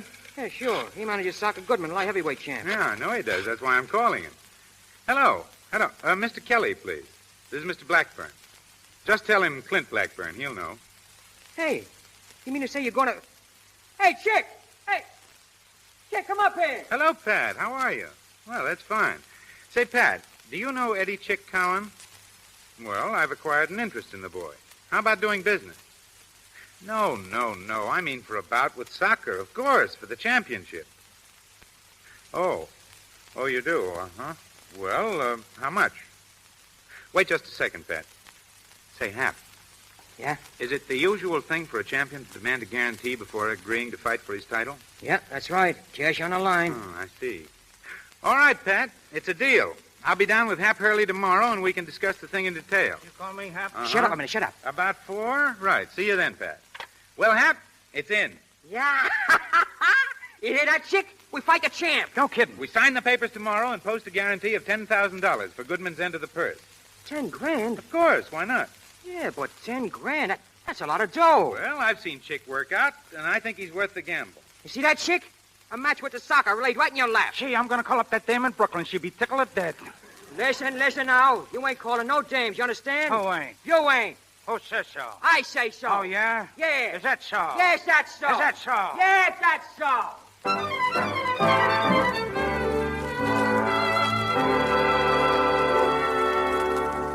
Well, Hap, did you get the ring fixed up? Yeah. It's all set and ready for the slaughter. Chick'll murder that dumpy guy. Fellow, Hap, not guy. All right, but he murder him anyway. You know, I can't get used to that fancy language. I've been doing some heavy wrestling with it, too. Well, you know I don't correct you out of meanness, Hap. It's only that, well, I do want you to improve yourself. Oh, yeah, sure, I know that. Well, after all, you don't want to be a prize-fighter's manager all your life, do you? Why not? What's the matter with being a prize-fighter's manager? There's no future in it. Future? What, do you think they're ever going to stop fighting? But it's now that you've got to look ahead to what you intend doing. Yeah, that's right. That's something I want to talk to you about. You know, Chick meets the champ in 3 weeks now. Do you think you'll have a chance? A chance? Listen, he'll put the soccer out like a light. And when he does, well, that's what I want to speak to you about. Why, I'm afraid I don't understand. Well, with Chick the champ, that sort of changed things around, you know what I mean? I'll be in a big dough, and as soon as I get this English gag licked, why, I'll be a couple of different guys, see? Now, what I mean is, you see, I'm no good at this sort of thing. What on earth are you driving at? Well, look, here's how it goes. Win, lose, or draw. We're quitting tonight, me and Chick, right after the dumpy scrap. Quitting? But why? Well, we got some heavy training to do, and we can't do it wrestling caught me pots. Now, with me out of here, that means I ain't a servant. And when I ain't a servant, that's a horse in a different garage, see? When I'm a sock peddler's pilot and I'm in a dough, well, then, how about it? Do you realize, Hap, that you haven't said one thing yet that makes any sense? Yeah, I guess not. Well, it's only this, Miss Sue. All my life I've been hating women. I've been steering Chick away from them. I've been giving them the cold shoulder myself. Oh, they was bad medicine. Anyway, that's what I thought. But I was wrong, see? I was 100% wrong. Well, here we go. I'm crazy about you, Miss Sue. Why, Hap? Oh, I've been crazy about you since the first time I laid my eyes on you. I know I ain't good enough for you, I know that, but then nobody is. Nobody or nothing. Why, I hardly know what to say. Oh, I'll do anything for you, Miss Sue. I'd even stop picking on Chick. Oh, I ain't no good at telling things like this. There's a lot of guys got more brains than I got, and more dough, and better looks and all that. But there ain't nobody in the world could think more of you than I do. I'm terribly sorry you feel that way, Hap. Why? Ain't there no chance for me? Well, how can there be? Why, we live in different worlds. It's just impossible, Hap. Well, why is it impossible? What makes it impossible? Oh, hundreds of things. Family, position. Family? Huh. What's the matter with my family? I go with the nicest families you ever seen. I'm Irish, see? Straight through I'm Irish. And I got the blood of kings in me. Back in Ireland, my family was the tops. From way back. And all we ain't got now is money. You make it so terribly difficult, Hap. Is that all you got to say? Make it difficult? Well, what can I say? Okay. I get it. Oh, I don't know where I ever got the idea I stood a chance with a gal like you anyway.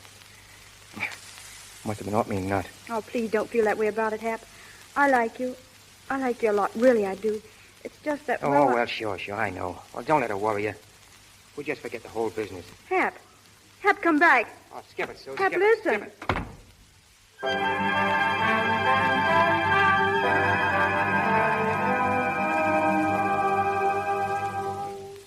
Hey, Hap, get a look at the old 1-2. 1-2. 1-2. Boy, when I land that on Duffy tonight. Hey, Hap. What's the matter with you, Hap? Ain't you paying no attention to me? Huh? What? Gee, Hap. I ain't never seen you like this before. What's eating you? Nothing. I mean, nothing. No, I mean nothing. Oh, that Susie dame, huh? You just keep your 2 cents out of this. Go on, lace up your shoes, will you? They'll be waiting for us up downstairs. Okay. I guess she's stuck on that Parker guy all right, huh? In a pig's foot. That crook ain't got her fool for a minute. Say, Hap, are you sure that guy Parker ain't never lived in Brooklyn? I could swear I seen him before. Yeah, me too. There's one thing I'm telling you. I ain't never going to see him again, or Sue neither. I was never any good at that dame racket, and now it goes double. What does, Hap? I wasn't good enough for her. Just a prize fight manager. Her family wasn't good enough for her. I guess you didn't know that, did you? Hmm?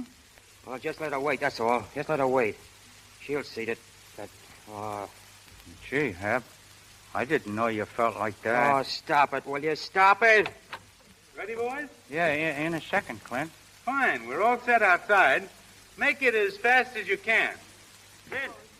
I see Clint! It's all set, Fitz. Chick's coming down now. Is your boy ready? Oh, quite. But I see about that little bet of ours. Still on, right? Right. Did I hear you say something about a bet, Fitz? Oh, hello, Parker. Is betting the order of the day, Clint? Well, Fitz and I have a small bet, if that's what you mean. Why? Just that I thought I'd like to place a small wager on the bout myself. What are the odds? I'm giving Fitz 5-1 on Chick for 100. 5-1. Do I get the same odds? If you want them. 5,000 to 1,000, shall we say? Oh, I think, Clinty, that's a bit stiff, don't you think so? Well, of course, if you're not game. All right, Parker. It's a bet. 5-1 for 1,000. Right you are. Well, I'm going in the house for a moment. See you later, Clinty, old boy. Duffy. Yeah? You want to see me, Mr. Parker? Come in the library a moment. Sure. Well? Duffy, I've got odds of 5-1 on you tonight.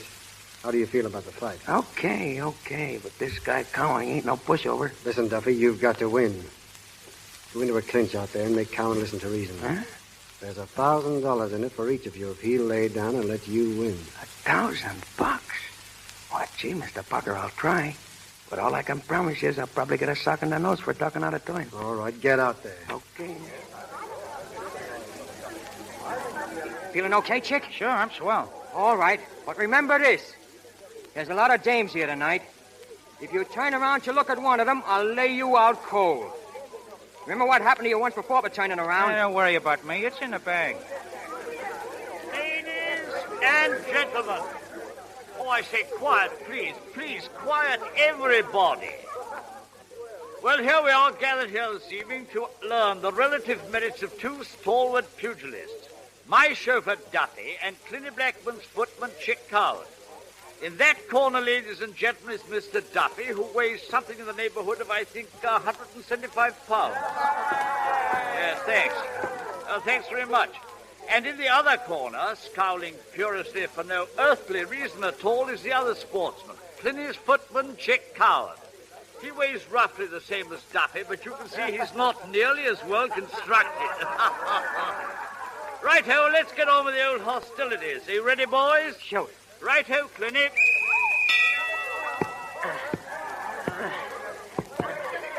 Say, Chick. Lay off the chatter and fight, Duffy. Now, listen.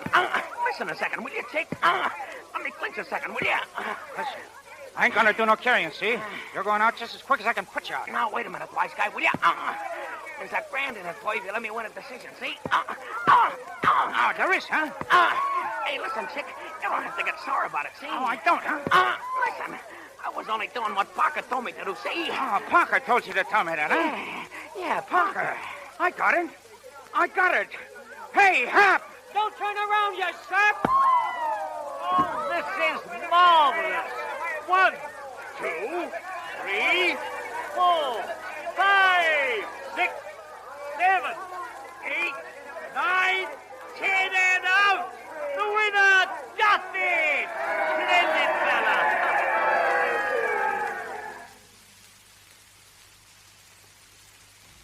Come on, Chick. Snap out of it. Come on, you dumb egg. Snap out of it so I can take a poke at you myself. What hit me? Duffy hit you, you egg-headed dope. Why, that... Let me at him. Go on, sit down. You always want to fight after it's all over. Well, what were you looking for this time? Christmas? Hey, Hap, I remember him. Oh. His nibs, Parker, I remember him now. That's why I wasn't paying no attention to Duffy. All of a sudden, I remember who this Parker is, and then... Well, now, isn't that just dandy? So you remember him, huh? Well, maybe if I call him in, you'd like to slip him a nice little kiss. Nah, you don't get me, Hap. Parker, we've been trying to figure him out all this time. Well, listen, he's the guy that tried to slip me $2,000 for throwing the Navy championship fight. What? He is, I tell you. He just tried to do the same thing tonight. Duffy told me. Well, then that makes him the guy who was kicked out of the Navy on that forgery rap. Sure, Parker. Holy smoke, that's who it is, huh? Oh, boy, this is terrific. Clint will be tickled, huh? Oh, he'll just about kiss us all around for luck. Oh, boy, so he was the guy in San Pedro, huh? Sure, it was Parker, all right. And he offered me $2,000 to hold up. Kid, you're okay. Oh, Mom, I could do a little dance for that news. Boy, you're a wonder. Yes, it was very clever of both of you. Oh, say, Clint, we were just talking about you. I know. I admire your cleverness. In fact, you're too clever to be wasting your time here. But, Clint, Chick just told me that... Yes, I heard. And as soon as both of you can dress for the street, please go. Throwing me down for a few measly dollars. Hey, wait a minute, Clint. You got this all wrong. Oh, for your own sake, you ought to listen, Clint. Chick just remembered There's where to... really no discussion necessary. If you leave an address, I'll send your wages to you. And the fight with the champ? That's off? Unless you can find another idiot to post a guarantee of $10,000. Okay. Come on, Chick. Let's get going. But I don't want to go letting Clint think that way. Oh, come on. He knows what he's doing. The Blackburns always know what they're doing. Wait a minute, Hap. Here's Sue. She'll fix it for us. Where are you boys going? Listen, Sue. You tell Clint for us, will you? Make him listen. Oh, come on, Chick. It ain't no use. She ain't gonna do no listening neither. What is it, Clenny? What's wrong? Parker bribed Chick to throw the fight. I don't believe it. I can't doubt my own eyes and ears. I heard Chick telling Happy he was offered money to throw the fight. Then they danced around like a couple of lunatics. I saw them. I heard them. I still don't believe it, Clenny. I'm sure there's some mistake. Gee, Clint, if you'd only listen for a second. I didn't even talk to Parker about this fight. I was telling Hap I'll about... be inside if you want me, Sue. Well, I guess that's that. Come on, Chick. Hap, I'm awfully sorry about everything. Oh, that's all right, kid. But I do wish you'd tell Clint that we never done nothing crooked in our lives. Tell him that, will you? And if he wants it, we got some news that ought to interest him. Come on, Chick. We're going.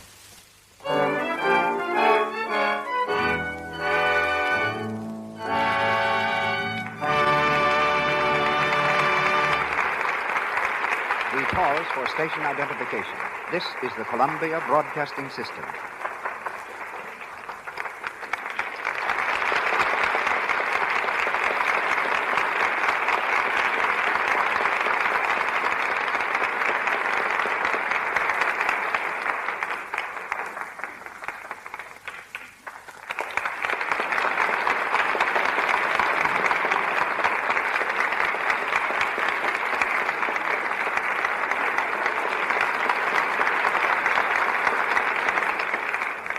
Hollywood is famous for its good-looking girls, but they're not all in the movies. Walter Winchell recently termed tonight's guest the prettiest newspaper woman in America. An English debutante, she was presented at court a few years ago to the King and Queen, but gave up a whirl in society to whirl on the stage. After dancing in the chorus of London musical shows, she became understudy to Jessie Matthews. Then she jumped to fame with a leading part in Noel Coward's play, This Year of Grace. As a dancer, she was noted for her ability to kick. In fact, it was one of her kicks that started her off as a columnist. A newspaper published an article about chorus girls to which she objected, and she's been writing ever since. She came to Hollywood a year ago, and today her gossipy news about picture stars, syndicated by the North American Newspaper Alliance, is read daily by 20 million people in newspapers all over the world. Ladies and gentlemen, Miss Sheila Graham.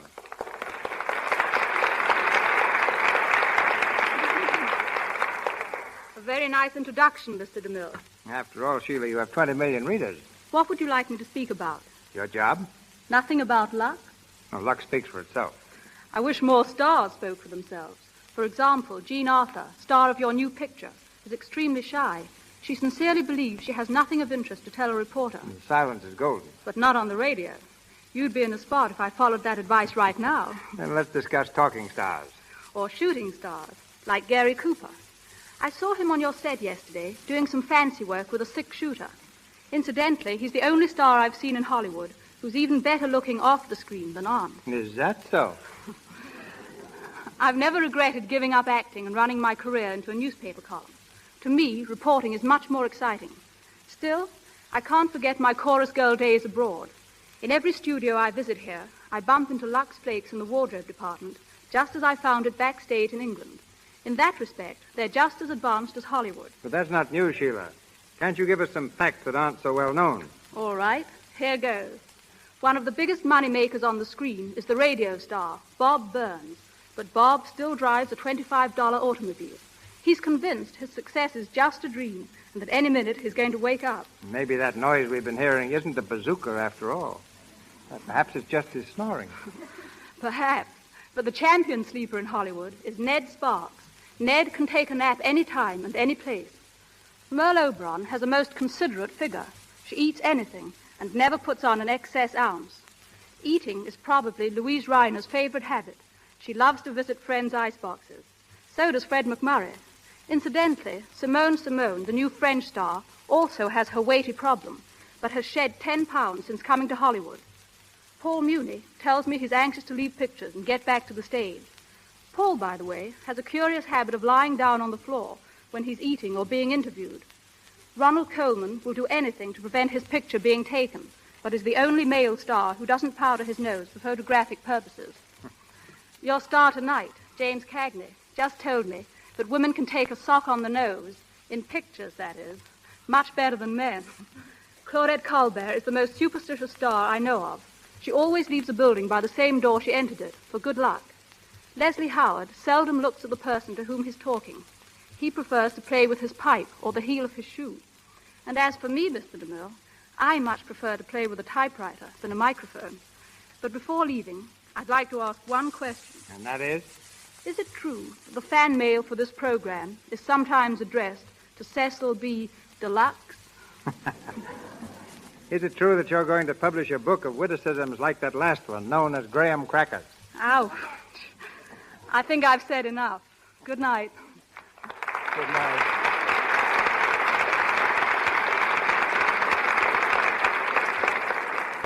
We raise the curtain on the final round of Is That So?, starring Jimmy Cagney as the unhappy Hap Hurley and featuring Robert Armstrong and Boots Mallory.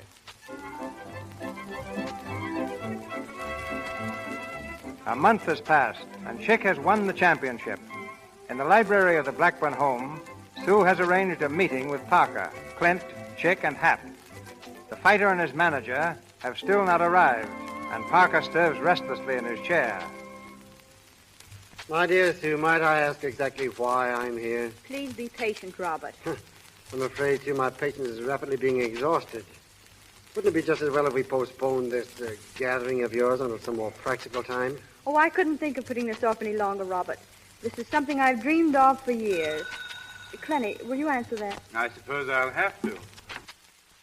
Hi, Clint, old boy, old sock, old pal, old boy. Hiya, Clint. Come in. Oh, thanks. Come on, stupid. Good evening, Hap. Hiya, Sue. Meet the new world's champ. Congratulations, Chick. It was nothing at all. Hiya, Parker, old bean. How's tricks? Just what is the meaning of this, Sue? Sit down, Robert. I'll explain everything. Yeah, sure. Pull up a chair, Parky. Well, Sue? Well, first, Robert, I'd like to make a public apology. I've made it privately several times. I think I'll feel a lot better if I make it again here. Oh, now, Sue, listen, you don't have to. Please, Hap, I want to. I want to apologize to Hap Hurley for having been such a pompous little snob. I'm sorry, Hap, really. There now, I do feel better. You didn't hold this little party for that, did you? Patience, Clenny.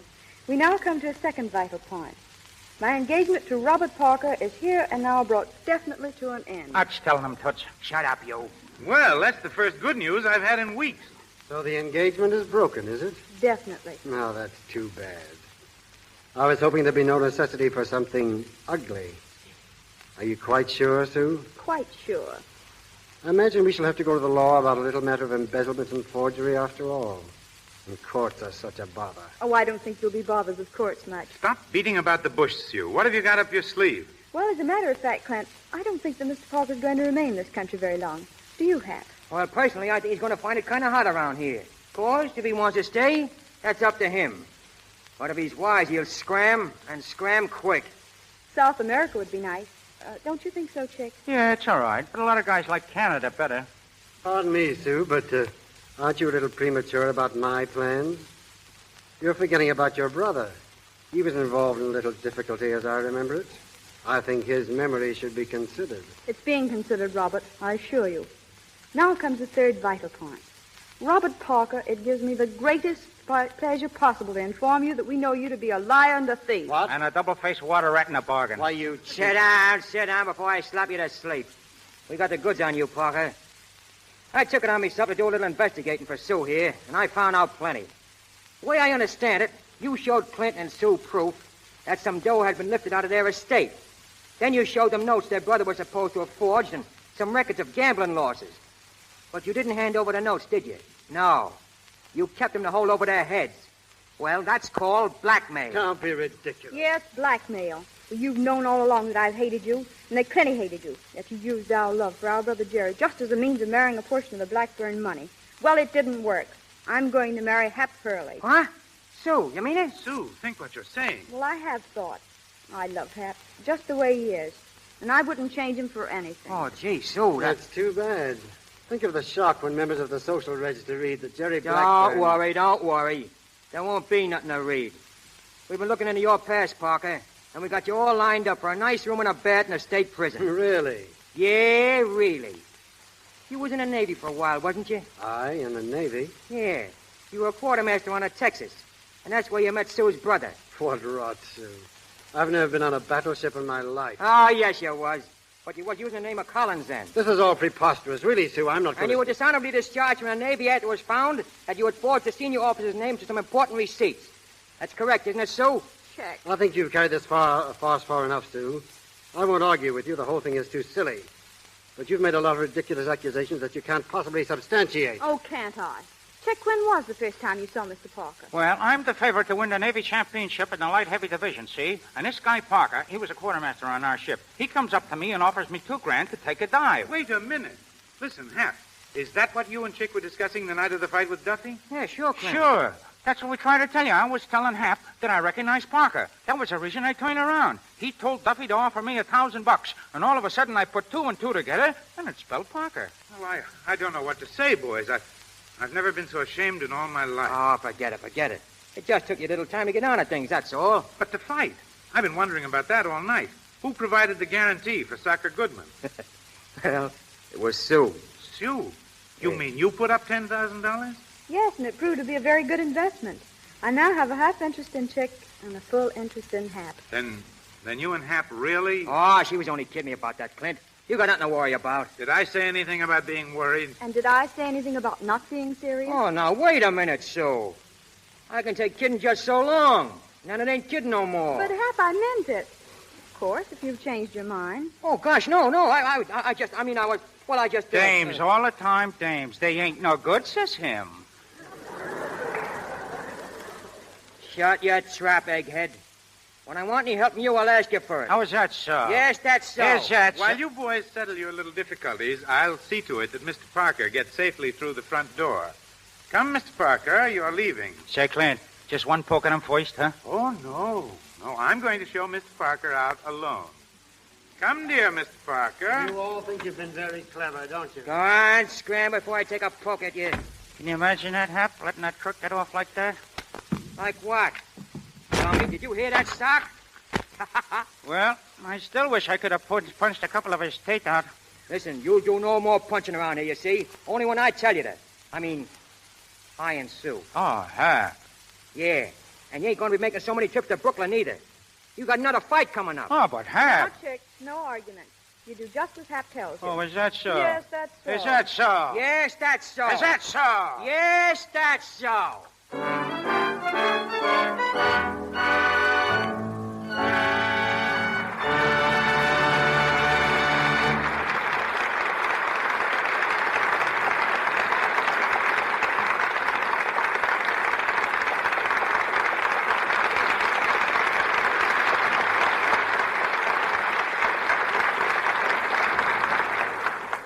Tonight's star, James Cagney, returns to the microphone shortly.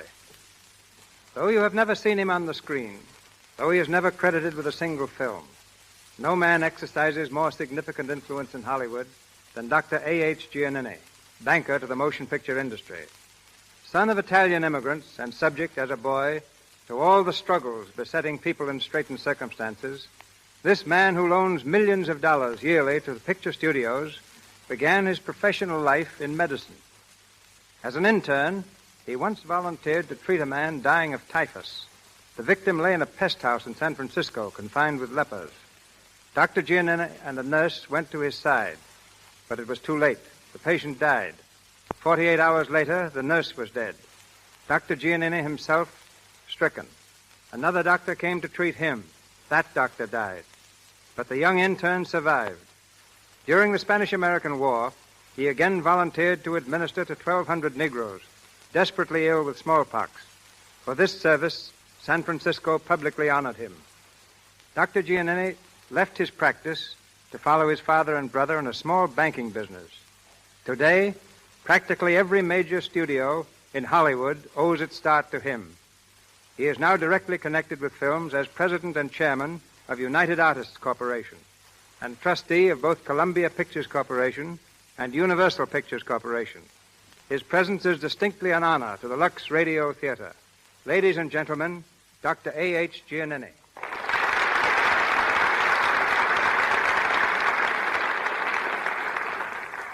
Thank you, Mr. DeMille. It's a pleasure to appear in the Lux Radio Theater. The importance of the motion picture industry in the world today is second to none. Lately, there has been a tremendous interest in films abroad, particularly in England. Its significance cannot be underestimated. Foreign nations realize that if a country acquires a permanent monopoly in this field, that nation will eventually dominate the world. In a sense, Europe today is governed by the slogan, "I care not who makes the laws of the nation, if I can make its motion pictures." Well, trade used to follow the flag. You mean now it follows the films? Exactly. Girls in foreign capitals constantly keep their eyes on Hollywood for new ways of dressing their hair and new styles and clothes.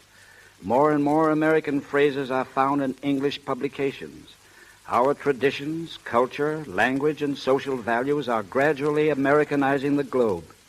The end result is that the profit element in pictures abroad has become a secondary consideration. Their prime consideration right now is to maintain their own tradition and history.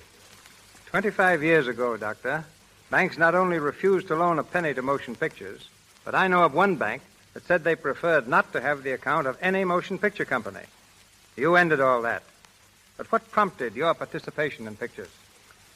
First, I realized that the motion picture was the only commodity in the world for which people were willing to pay sight unseen. Any merchandise that can influence people to that extent must, I concluded, be worthwhile. Second, motion pictures have an almost limitless field. They are made to be enjoyed by everyone. Third, they appeal to children. To me, that was and is yet the best assurance for the future of any business. I've seen what children can mean to banking. Many years ago, I started the first school savings system in California, and later in states all over the nation. These accounts, which began with pennies, have since increased into the millions. Yet when I entered the motion picture field, I was not entirely alone. A new bank in Hollywood was beginning to give recognition to movies. Mr. DeMille was its first vice president. Not because I had money, but because I knew pictures. But to you, Doctor, goes the distinction of being the first man who definitely made art a respected security for a loan. On one occasion, I was criticized by bank examiners for putting $500,000 in a company distributing Charlie Chaplin's Picture the Kid, instead of investing that money in gilt-edged securities. Several weeks later, my loan was repaid, but the gilt-edged securities tumbled from $100 a share to $80. In 1929, when the country was plagued by depression, Hollywood again limped to Dr. Giannini. Largely through his help, not a single studio closed its doors throughout those trying times. Production, in fact, actually increased. But tell us, Doctor, how do you determine if a picture studio is a good risk? By applying practically the same principle I used years ago in New York City. At that time, Mrs. Giannini and I often had young guests at our home, schoolgirls and boys. They loved to visit us because I always showed them motion pictures. I had a purpose in doing so. I wanted to see what photoplays they applauded the most. It was the studios whose films these youngsters liked best that got the help they needed.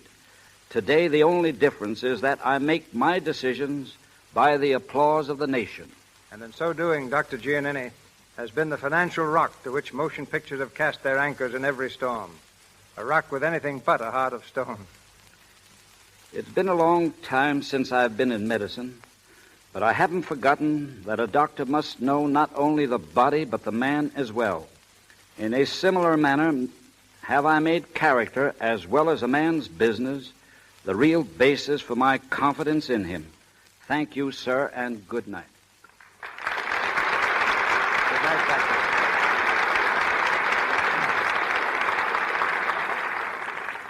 This fall, you will see James Cagney in a new film released by a new studio. The picture is titled Great Guy and is being produced now at Grand National Studio. As Jimmy comes to the microphone, I know you all join me in wishing him and Grand National all the success in the world.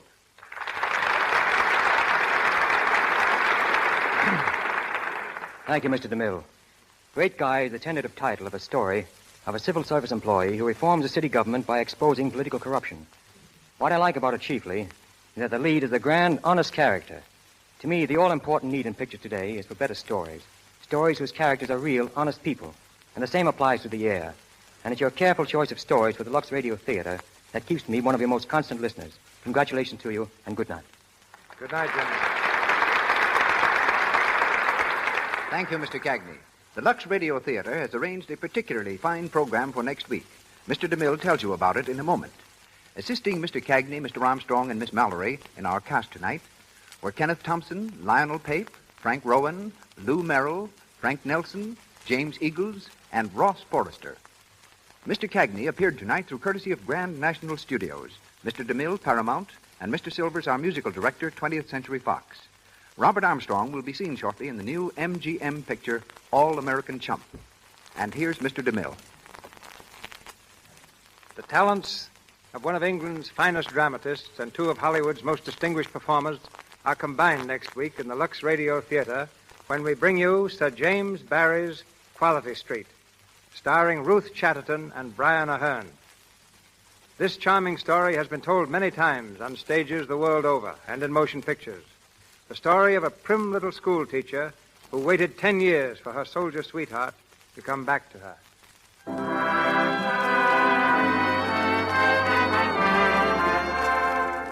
Our sponsors, the makers of Lux Flakes, together with Miss Chatterton and Mr. Aherne, join me in inviting you to be with us next Monday night in the Lux Radio Theater presentation of Quality Street. This is Cecil B. DeMille saying good night to you from Hollywood. Your announcer has been Melville Ruick. This is the Columbia Broadcasting System.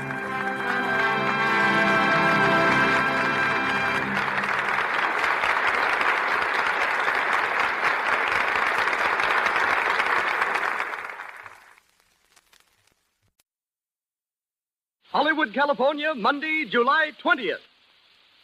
Due to studio commitments, Wallace Beery and Stuart Irwin, previously announced for this date, will appear in a future program in Viva Villa. And here's great news. Tonight, the Lux Radio Theater brings you Claudette Colbert and Walter Houston in The Barker with Norman Foster.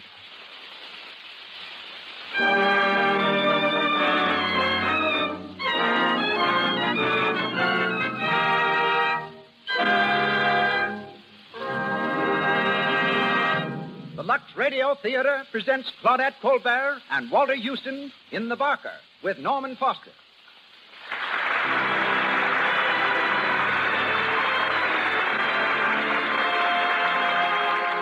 Lux presents Hollywood.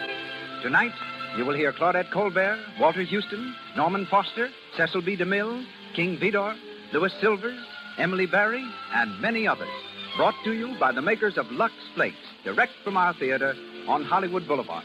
Our head usher just reports that once again it's standing room only.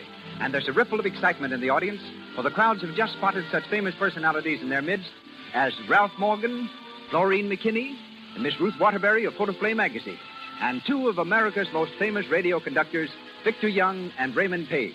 A hearty welcome to you all.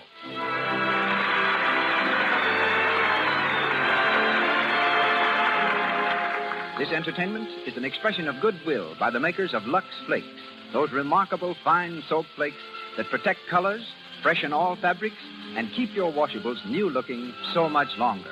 No wonder Lux Flakes are used in all the leading Hollywood studios. And now our producer, a foremost authority on drama, he has created over 60 great pictures, started more actors and developed more stars than any man in Hollywood. Ladies and gentlemen, Mr. Cecil B. DeMille.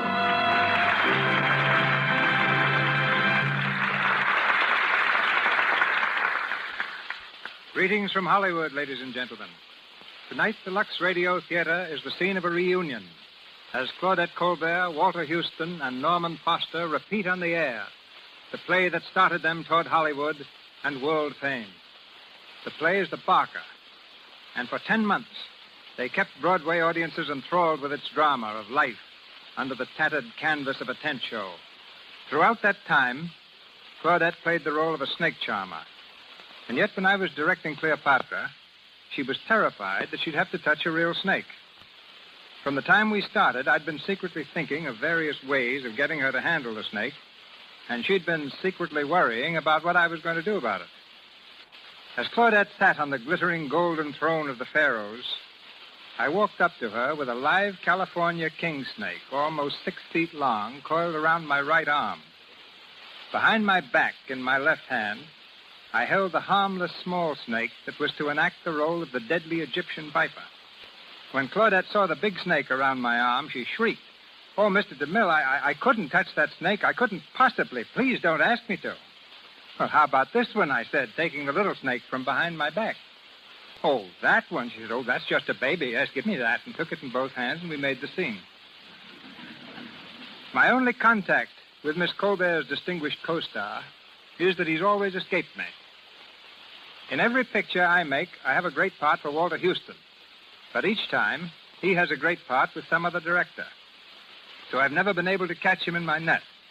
But at last I have him on my network. If this were 45th Street, Walter Houston's name in lights would be a beacon over Broadway. Taxis would crowd the curb. Mounted policemen would be struggling to disentangle them through a packed lobby. Top hats and ermine coats would move eagerly to their places. There's the same sort of excitement in Hollywood tonight as the Lux Radio Theater presents Walter Houston.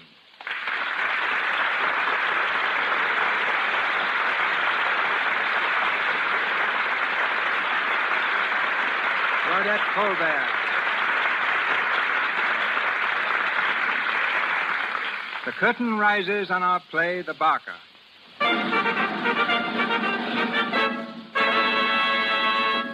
Claudette Colbert plays the role of Lou, the snake charmer.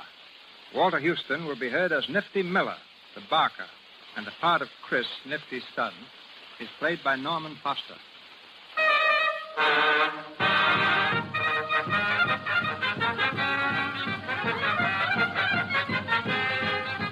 Colonel Gowdy's big city show has arrived in town. The midway is crowded with pleasure seekers. Many of them stop before the sideshow where Nifty the Barker is coaxing away their dimes with good-natured ballyhoo.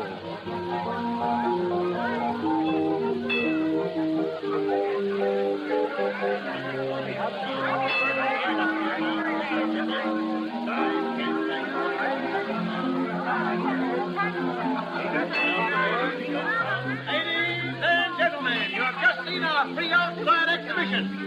I'm going to ask you to step in just a little closer so that I can tell you what we've got to entertain you on the inside. You are now standing in front of the big feature attraction of Colonel Gowdy's Big City Show. The biggest show for the money that has ever played your beautiful little city. It's a show full of spicy dancing, a show full of peppy dancing. On the inside, you'll see Princess Kalima, the pride of sunny Honolulu. She'll do her famous dance that has made her notorious throughout the civilized world. And folks, when she dances, she makes old men young and young men old. Take her along. She's worth the price of admission. Then you'll be entertained by that Royal Hawaiian Trio, playing and singing haunting melodies from those far-off islands in the Pacific. And folks, if you say when you come out that it ain't the biggest show you ever saw, your money will be refunded as cheerfully as we take it from you. Now, as a special advertising price tonight, the admission is a dime. 10 cents. Tenth of a dollar. Already. The box office is open. The performers retire. And the show starts right away. It takes you all the way through, folks. It's something you can't afford to miss. Hey, hey, hey, hey. Crowd the ladies there. Crowd the ladies. Well, in I'm glad that's over, Hap. My throat's as raw as a piece of beefsteak. Nifty, looks like we're going to get a little dough in this burg yet.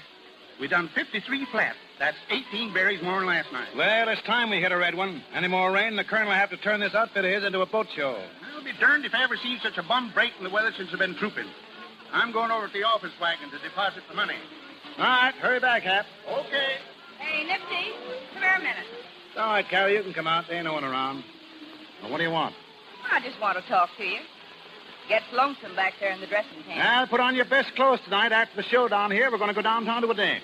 All right, Nifty. How much do you love me? Wait, are you going to start that again? Well, a girl likes to be told. You know, Nifty, there ain't nobody in the world for me but you.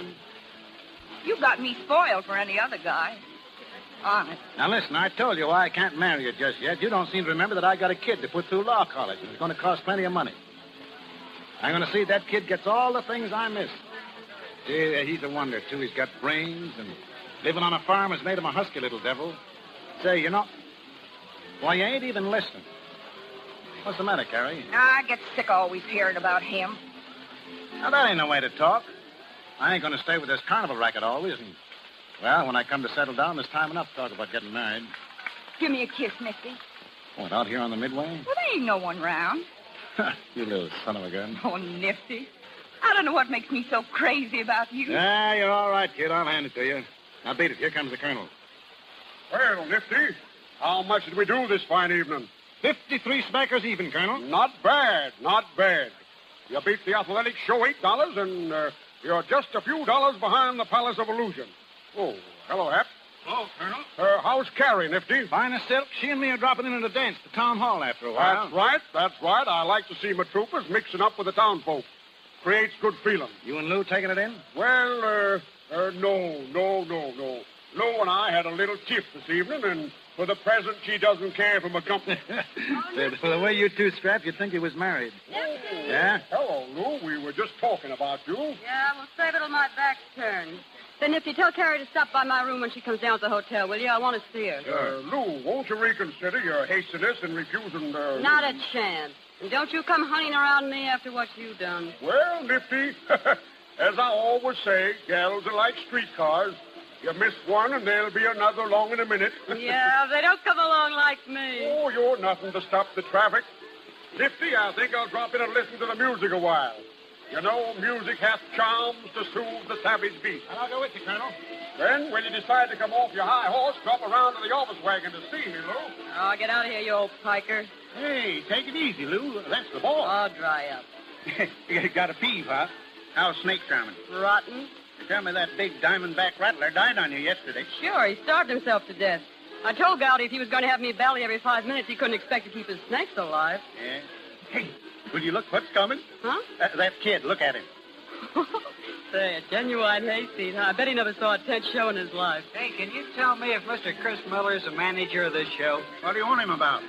Well, I'd rather tell it to him if it's all the same to you. You would, would you? Well, wait here and I'll see what I can do for you. Suppose you can keep him entertained while I'm gone, Lou? Yeah, I'll try. Well, big boy, live here in town? Me? Oh, no, I come from near Niles, Michigan. Niles? Hey, what you doing so far from the big city? Oh, just sort of looking over the country. Have a good look. It won't cost you nothing. Oh, reckon you're one of them actresses, ain't you? How'd you guess it, handsome? Oh, I can tell by the way you're all painted up. Well, what's the matter? Don't you like it? Sure, it makes you look awful fresh and pretty. Boy, you work fast. What's your name? Chris Miller, same's my dad. What? What? You don't mean Nifty Miller's your old man? Yeah, what's so funny about that? Well, who'd have ever thought Nifty had a kid as big as you? Where you been keeping yourself? I've been going to school, but I come to see if Paul won't let me travel with your show. Welcome to our city. Boy, wait till Carrie hears about you being here. Who's she? Carrie? She's the hula dancer. Yeah, Princess Kalima. Friend of your daddy's. Oh, very special friend, you might say. Oh. Hey, Nifty! Old Home Week! Look who's here! Well, I'll be... Hello, Pa. Why didn't you tell us you was a proud father, Nifty? Yeah, he's some looker, too. You better watch him close. Go on, beat it, Lou. Okay. See you later, Chris. So you're Nifty's young'un. I'm Hap Spissel. Pleased to meet you. Hap, go inside and don't say nothing to the colonel. Don't say nothing about the boys, see? Hey, your daddy talks like he's ashamed of you, but he ain't.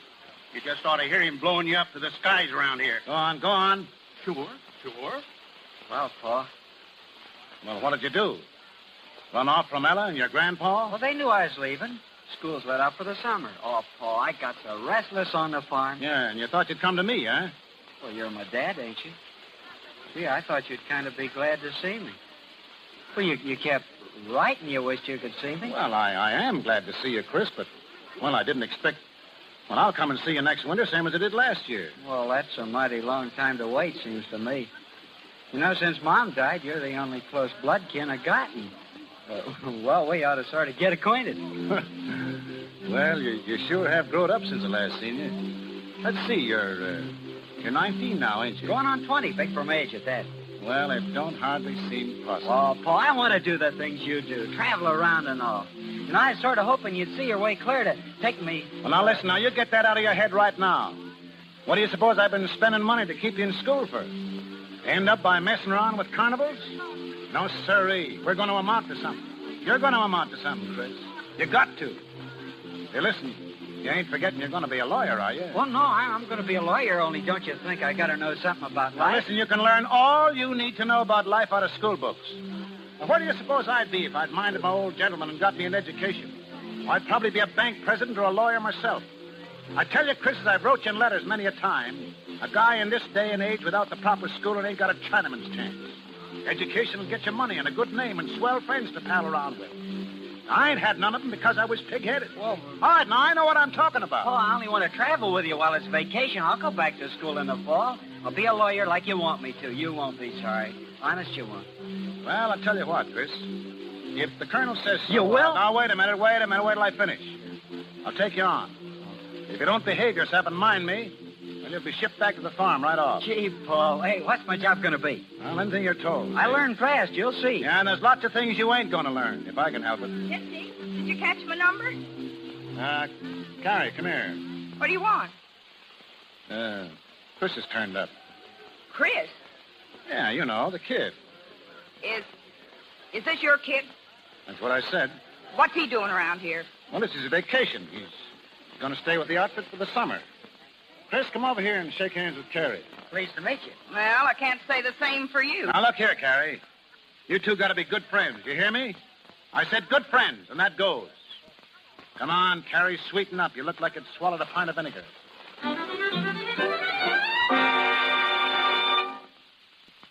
What's it all about, Nifty? For the last 10 days, you've been treating me like I was the dirt under your feet. Well, I've been pretty busy, Carrie. Now, I'll say you have. Since that kid of yours joined the outfit, I ain't hardly had a minute alone with you. What's the matter with you, Nifty? You never used to act like this. Now, listen, Carrie, I've been thinking things over, and I decided the only thing to do is to lay our cards on the table. Now, it comes down to this. We're through. Through? Understand, this ain't something that I'm doing on the spur of the moment. But there's other things I've got to consider, and, well, I got to think of Chris. Chris? You make me sick. All of a sudden, you start squawking because you think I ain't good enough to associate with him. But I'll show you. You can't throw me off like an old shoe. I'll show you. Oh, what was I doing to ever fall in love with you? You ain't got a heart in your body. And, Carrie, I don't like this any better than you do. But it had to come sooner or later, and, well, now it's over. And I guess there's nothing more to say. Get out of here. Get out of here and let me alone. I'm sorry, Carrie. Carrie, could you lend me your... Hey, what's the matter here? Carrie. Oh, Carrie, what's come over you? Is it something Nifty done? He's quit me, Lou. He's quit me. Why, the dirty bum. Oh, pull yourself together, honey. Now, there ain't a guy living worth crying over. There's only one thing for me to do, Lou, and that's quit the show. I can't stand having all the gang laughing at me behind my back. Now, who's going to laugh at you? No, I can hear him. Nifty's give Carrie the air since his kids come on the show. She don't know enough to clear out. Well, if you feel that way, instead of giving up, do something to turn the laugh on Nifty. The only way I could get back at him would be doing something to that kid of his. If anything happened to that young puss-face, he'd get a taste then of his own medicine. to make him see how it feels when you lose someone you love. You might let me vamp the kid. I can make him forget his happy home. Lou, would you do that? Would you? Do what? Help me get the kid away from Nifty. What? Hey, I was only kidding. I know, but you can do it. Make him fall for you. Gee, he's green as grass. Well, he'd never be able to pass up a good looker like you. Them eyes of yours would draw ducks off a pond. Say, I'll tell you what I'll do, Lou. If you'll get this kid to fall in love with you, hook, line, and sinker, I'll make you a present of $100 cash. Oh, you're kidding me. I'll show you if I'm kidding. I'll give you the 25 right now, and the rest later. How would I ever get him alone? Nifty watches him like a hawk. I'll fix that end of it. Well, what do you say, Lou? A little business deal just between ourselves? Hey, Carrie. It's him. Oh, gosh. Do you think he hurt us? Well, if he's standing outside the tent, he couldn't help it. Carrie, can I come in a minute? Oh, wait a minute. Well, Lou. All right, I'll do it. Here's the 25. All right, Chris, I guess you can come in now. Oh, hello. I kind of thought I heard talking in here. Yeah? Sit down, Chris.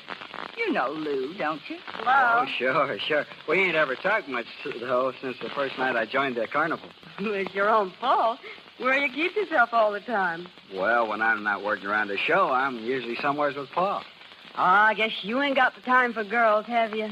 Oh, they don't have much time for me. Say, a good-looking young fella like you could make any girl fall in love you wanted. Why, Lou here was telling me only today how she'd like to get better acquainted. If you ask me, I think she's kind of gone on you, Chris. Gary, hush up. Well, suits me. Well, you two kids will have to excuse me. I got to go over to the office wagon to see the colonel about something. Anyhow, two's a company and three's a crowd. I can see that all right. I guess you won't miss me. So long. So long. Come on over here and sit, Chris. Oh, come on now. Come on, take the load off your feet. Oh, all right, thanks. Well, now, way over there. Here, by me. Oh, like this? Yeah, that's better. I heard you and Nifty had your pictures took this afternoon. You gonna give me one when it's finished? If you like. Oh, I don't look for him to be much good, though. Now, how could they help being good? Sure, I bet you take a swell picture. Nice features like yours. Oh, I don't know. How was your pose, huh? Well, we were standing up. Pa had his arm sort of around my shoulder, like. Something like this? Oh, sure. Oh, no, you're moving away. No, I ain't. Don't you like me to put my arm around you? Well, sure. Yeah, sure I do. You know, you're an awful nice kid. Oh, you're kind of nice yourself. You think so? You bet I do. You think you could get to really liking me? Well, I don't see why not. Well, how are you on keeping things to yourself? Huh?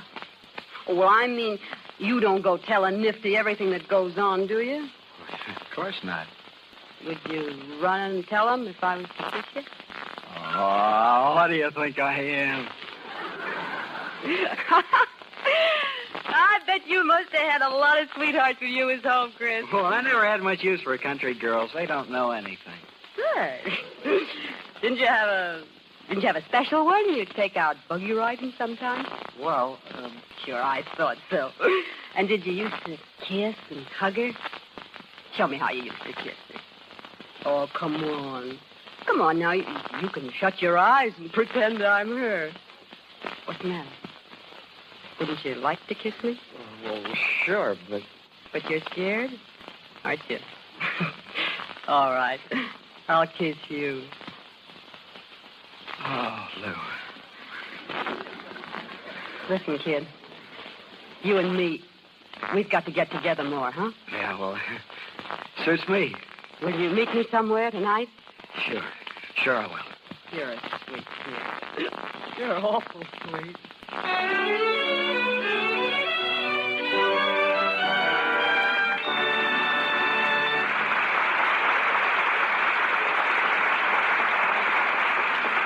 The second act of The Barker will follow in just a moment. Tonight, we take you inside a Hollywood movie studio. The lights are on, and they're all set to shoot a scene. Listen, here's the director. All right, let's get going. Time's money. Where's that extra that's going to climb on the chair when the mouse runs across the floor? It's me. Here I am. Okay, now here's what you do, sister. It's a mouse, see? You don't like mice. You hate them. So you take a flying leap and land on the chair, see? Okay, here I go. Oh, cut. Oh, dear, I'm sorry. Oh, holy smoke. Can't you girls get up on a chair without getting a run in your stocking? Oh, get down. We'll try somebody else. We haven't the time to fiddle around wasting time with you. Oh, gosh, that's 2 runs in 3 days. And that night, when the extra got home, But he wouldn't let me do the scene just because of that old run. Gosh, I'm just sick. Why, Peggy, it's your own fault, I tell you, when you rub your stockings with cake soap the way you do.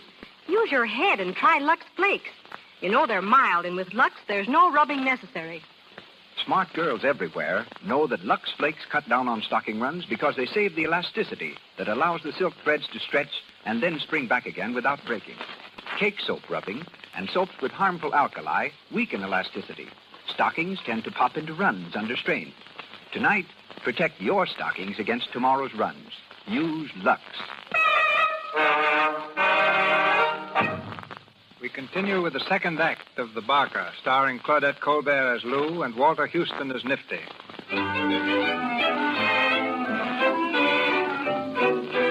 A week has passed since Lou agreed to Carrie's scheme. It's late in the morning, and outside the tent show, Nifty has been waiting for Chris to come to work. At last, the boy turns the corner of the tent opposite the sideshow and hurries across the midway. Morning, Pa. Sorry I'm late. I guess I must have went back to sleep. I suppose you know you're holding us up.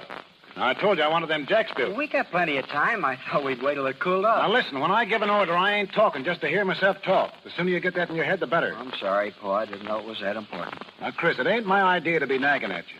But I ain't satisfied with the way you've been acting lately. And I might as well tell you, if you want to stay around here, you got to brace up and take more interest in what's going on. Well, a fellow's got to have his sleep. Yeah, if you'd go to bed nights, you wouldn't be so groggy mornings. Where'd you go the last 3 or 4 nights after we shut down here? Oh, I don't know. Where were you last night? Well, nowheres in particular. Took a walk. You took a walk? Yeah, it must have been a long one. Well, it was a nice night. Was you by yourself? Sure, why not? Where'd you go after your walk? Well, I stopped uptown at lunch car and I had a bowl of chili. Hey, what you so nosy about? Now, listen, Chris, I don't mean to be nosy. Don't get me wrong. Only I think I got a right to keep track of you a little. You see, kid, I've made a good many mistakes in my life that I ain't any too proud of. Well, I figured it wouldn't be right to let you go and not put your wife. Oh, I'm all right. Yeah, I think you are, too. That's why I'm counting on you. Now, you and me hit it off pretty good, and there's no reason that after you get to be a lawyer, we can't settle down somewhere together. I ain't going to spend the rest of my days on a lousy carnival. I got plans for us, Chris. Well, it'll be a long time before I get through all them colleges. Yeah, I know. It seems long now, but you'll see how quick the time passes. Just think how nice it'll be to have an office of your own and people coming in to see you to get them out of trouble and more dough than you'll know what to do with. Wow. Come on, Chris. Let's be pals. What do you say? I didn't know we ever stopped, Paul. That's the boy. Now get after them jacks. And when you get finished, you and me will go down to the creek and have a swim. Hey, how about it? All right, Paul. Oh, I'll see how I feel.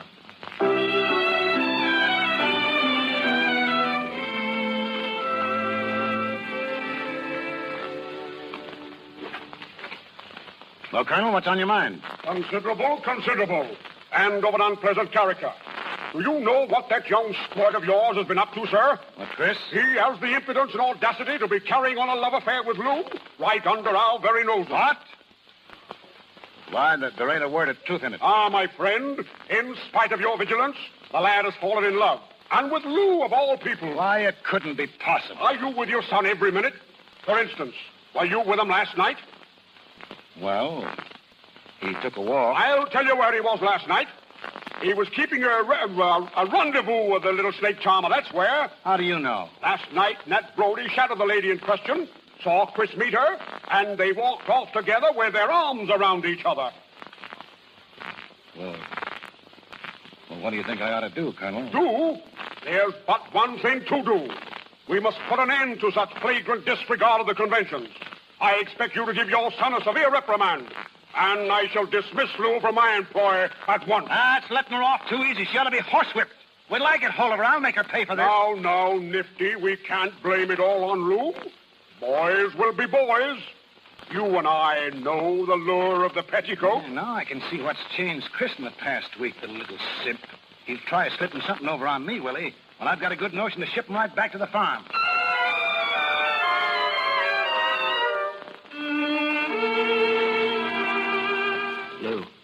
where'd you come from? I was waiting outside the tent with Carrie. I thought you'd never be in here alone. If I'd known you was there, there'd been no hole in me. Come here. Gee, Lou, it's a long time since we've been together. Oh, it was only last night, foolish. It seems like a year. Will you meet me again tonight? The same place? You bet. Paul gave me fits for being out so late last night, but I stalled him. I said I was taking a walk. He didn't swallow that. Sure. He's got no reason to doubt me.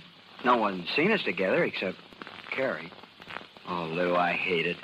The way we got to hide around behind folks' backs. Why, you'd think we were crooks or something. Oh, no. You know what Nifty'd do if he knew. He's got no claim to be like that. It's not fair. I'd like to tell him and everyone else how crazy in love with you I am. I'm so happy when I think about you. It's about all I can do to keep it to myself. I know. I know. It's just the way I feel. We'll have to tell him, Lou. We can't go on like this any longer. And if Pa don't see it our way, we'll clear out. Go away by ourselves. I even been asking about trains. There's one out at 4 o'clock. Lou, you love me, don't you? Well, don't you, Lou? Oh, you know I do. Oh, then I don't care about anything else. You're wonderful. You're the only one in the world I give a hang about. Hey, Lou. Lou, what you crying for? Oh, Chris. Hey, what's going on here? Looks like the big scene from Camille. Well, I don't know, Carrie. Lou started crying all of a sudden. Well, you two better break that clinch. Somebody's liable to walk in any minute. What's the matter, sweetheart? Oh, it's nothing. I'll get over it. Chris, go get her a bottle of pop. If you ask me, she's crazy with the heat. I don't want nothing. Sure she does. Go on, Chris. Get her a cold bottle. Well, I won't be a minute. Well, what's all the shooting for? Oh, I've been making a fool out of myself, that's all. You don't need to tell me that. Carrie, Chris is in love with me. Didn't I tell you it'd work? Whenever I want any more vamping done, you get the job. Oh, cut that out. Well, what's the matter? What's come over you? Nothing. Except that I'm crazy about him, too. He's got me going around like a top. Say, you know what you're saying? Yeah, all I know is I couldn't go on living without him. You mean you'd marry him? Marry him? Carrie, look. Why, it's a ring. Yeah. A wedding ring. Well, Chris wouldn't take no for an answer. I tried to put him off, but I ain't got a mind of my own where the kid's concerned. I'm so hipped on him. Carrie, if he'd tell me to jump in front of an express train, I'd go do it. Honest, I didn't think there was a guy living could get me this way. Can you imagine? Me, a missus. Oh, I'd swear, Carrie, when that JP was talking, I thought it was a dream. And after all I said to you. Well, for the first time since I can remember, I'm happy. Really happy. I feel like laughing and crying all at once. Chris is the same way, too. We're just like a couple of kids. Well, you got an awful wallop coming when you wake up. All I can say, you better make yourself hard to find if Nifty shows up here. As long as I got Chris, I ain't scared of him or anyone else. Well, I washed my hands of you. Don't forget that. Well, what are you crabbing about? Say, you ought to be glad it gets Chris out of your way, don't it? We're thinking of leaving the show. Yeah? Where do you think of going? I'd like to try Chicago. I know it's there. You can starve and shy as well as anywhere else, I suppose. Don't worry, Carrie. We'll make out. I can do cabaret work, and Chris ain't afraid of soiling his hands. Lou. What's the matter? Lou, honey, we're in for it. What? I just met Hap. Doc Rice was down around the courthouse this morning. He got wind about us being married. He blabbed it all over the lot. Oh, Nifty. Does Nifty know? He's looking for us. Hap's trying to hit him away from here till he calms down. Now we've got to go. Carrie, will you help us? What can I do? We've got to have money to get away. We ain't got a red cent to our names. When you got married, did you charge it? Oh. Chris had a 10 spot, but that went for the ring and the justice of the peace. Oh, yeah? Well, Carrie, what about the money you owe me? You only paid me $25, remember? You promised me $100. I ain't so sure I owe you anything at all. Seems to me you got your reward when you got Chris here. What are you talking about? You told me right in this tent you'd give me the other $75 after I got Chris to fall for me. Now you know you did. Say, you got any idea what you're saying? Oh, you needn't worry. Chris knows all about it. He knows? I don't believe it. Oh, ask him. It's true, Carrie. I heard the whole story. Well, I've never heard the beat. I've seen too many marriages go on the rocks through lies. You know, Chris knows the worst about me. Now it's up to me to show him I got a good side, too. You think I'm going to get you... You're going to get $75 out of me after blabbing your mouth like that? Are you trying to welsh? If you remember right, I said I'd pay you if you kept your mouth shut. I'm not paying any squealer. Oh, so that's your game, huh? Crawfishing. Well, let me tell you something, you dirty Welsher. You'll come across with that money or I'll make you wish you had. What do you think you can do? Do? I'll show you. I'll tell Nifty. That's what I'll do. Don't make me laugh. You'll be lucky if you don't bring your neck. Oh, you... Oh, so I'm a squealer, am I? Well, wait till I get through. What do you think Nifty'll do to you when he hears how you plan to get Chris away from him, huh? Just you wait. Chris. What is it, Hap? Nifty's coming down the midway. He's looking high and low for you. I can't head him off no longer. Well, if Nifty's on the lot, I guess I'll move along. This ain't my funeral. Go to it, kid. See you later, maybe. Hap, you think Nifty's liable to come back here? Sure he is. Oh, well, listen, Chris, you beat it quick. Pack your suitcase and then come back here for me, see? I'll take care of the money before I get away some way. Lou, I ought to be here with you when he comes. No, I can handle him. I ain't afraid. But I gotta be here, Lou. Oh, listen, Chris, he's your father, but I know him better than you do. Now, hurry up and don't argue, will you, please? Sneak out the back way. Well, all right, then. Don't worry. Everything's gonna be all right. I'll be right back. Yeah. Hey, Lou, is it really true? Are you really married? Sure we are. Why not? No, listen, Hap. You've got to help me. I'm awful up against it. How much money you got on you? Well, how much you need? All you got and maybe more. How'll $20 do you? Is that all you got? Well, well, here's another 10. Oh, Hap, you're a white man. You'll never know how much we need this. I wouldn't have had to borrow it if someone hadn't welched on me. Don't you go saying nothing to Nifty about me giving it to you. Say, am I a fool? Oh, hello, Nifty. Beat it, Hap. I want to speak to Lou. Yes, I was just leaving. Well, Nifty? It's all I can do to keep from shoving my fist right down your throat. Oh, listen, Nifty, come down to earth and talk sense, will you? You might as well look things square in the face. Now, understand, I don't expect a kiss from you for what I done. But also, I ain't going to stand for no strong-arm stuff. I married Chris because I love him and he loves me. Yes. Yeah, and we're hooked up as tight as if we had a strip carpet wedding in a 6-story church. Now, you can threaten, swear to your lungs, give up, but you can't change that. Well, you know how I felt about Chris, what store I put by him, what plans I had for him, how I'd saved up to get him educated, but what did you care? You come along and flirt, in a few days you wreck him for life, and me along with him. Wreck him? I don't know about that. After a while with you, I wouldn't give a thin dime for him. Oh, is that so? He's just a kid. He don't know how to look out for himself. Then what'd you leave him come on the show for? A carnival ain't just exactly my idea of a kindergarten. If you'd cared about him, you'd have kept him on the farm. Yeah, it's your fault his running away with me. Running away? Where do you think you're going? We ain't particular, so we don't stay here. Chris, don't go. How will you stop him? You can't lock him up in the closet like he was a 2-year-old. Oh, Lou, don't take Chris away from me. Don't you see you'll ruin him? He ain't just an ordinary carnival bum. He's got a future, and with the right education, he can be a big lawyer. I heard him say he didn't think he wanted to be a lawyer, even if he went to all them colleges. You can't just make anyone into a lawyer. He ain't had enough experience to know what he wants, but I know. I can make him amount to something. Lou, what do you take to give him up? Oh. I thought it was about time for you to pull that Well, you're always broke. I'll give you enough to put you on easy street. You can find plenty of other guys to marry you. Nifty, didn't I tell you before I love But him? your loving him's all the more reason for letting him go. You're taking him away can't come to no good. Why, it won't be but a short time till you're tired of him and threw him over for someone else. Then where'll he be? No, you're all wrong, Nifty. I've been around long enough to appreciate the real thing when I find it. Chris and me are going to make a go of it. How can you? He ain't your kind. He's only a green country kid that don't know what it's all about. And when he wakes up, he'll never forgive you for tricking him into marrying you. I didn't trick him.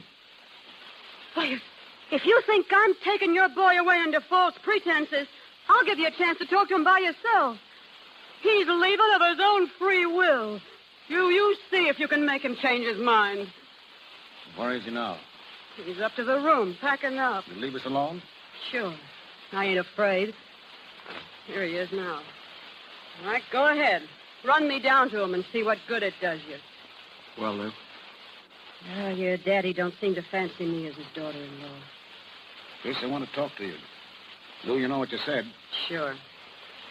I'll be outside, honey, when you want me. Where are you going? I told him I'd step out while he has his say. He can say it in front of you. It seems he'd rather not. I expect he's afraid of hurting my feelings. Well, you stay here, or I won't either. What is it, Pa? Well, what you got to say to it? Nothing. Nothing at all. Go on, go away with her.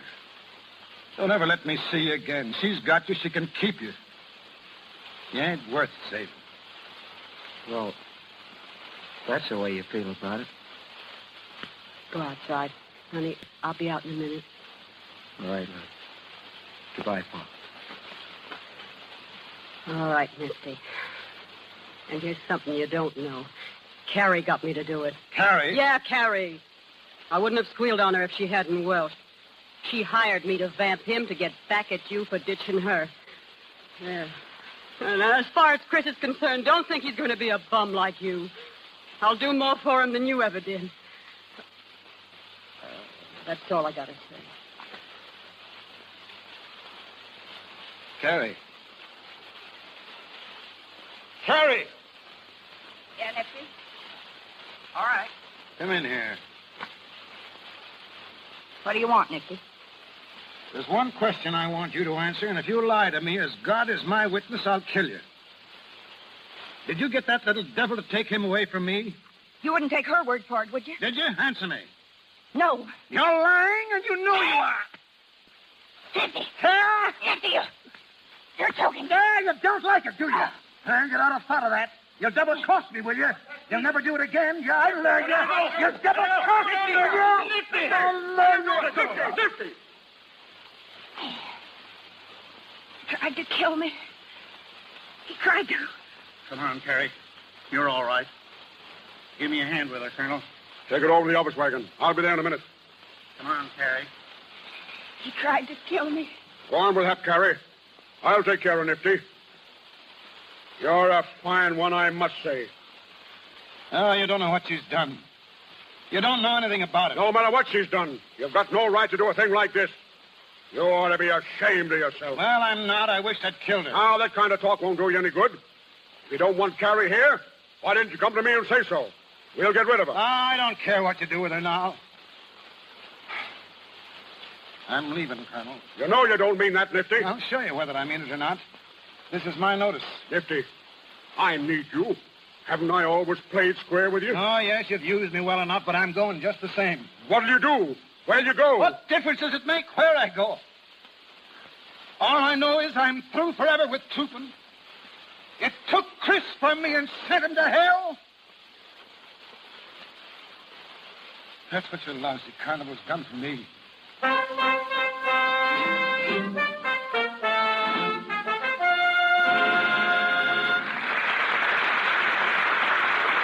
Pause for station identification. This is the Columbia Broadcasting System.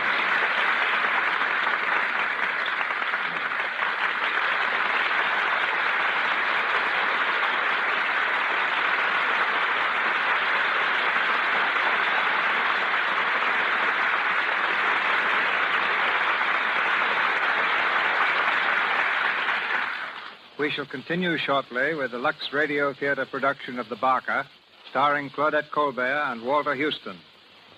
There have been no new script girls in Hollywood for about 12 years.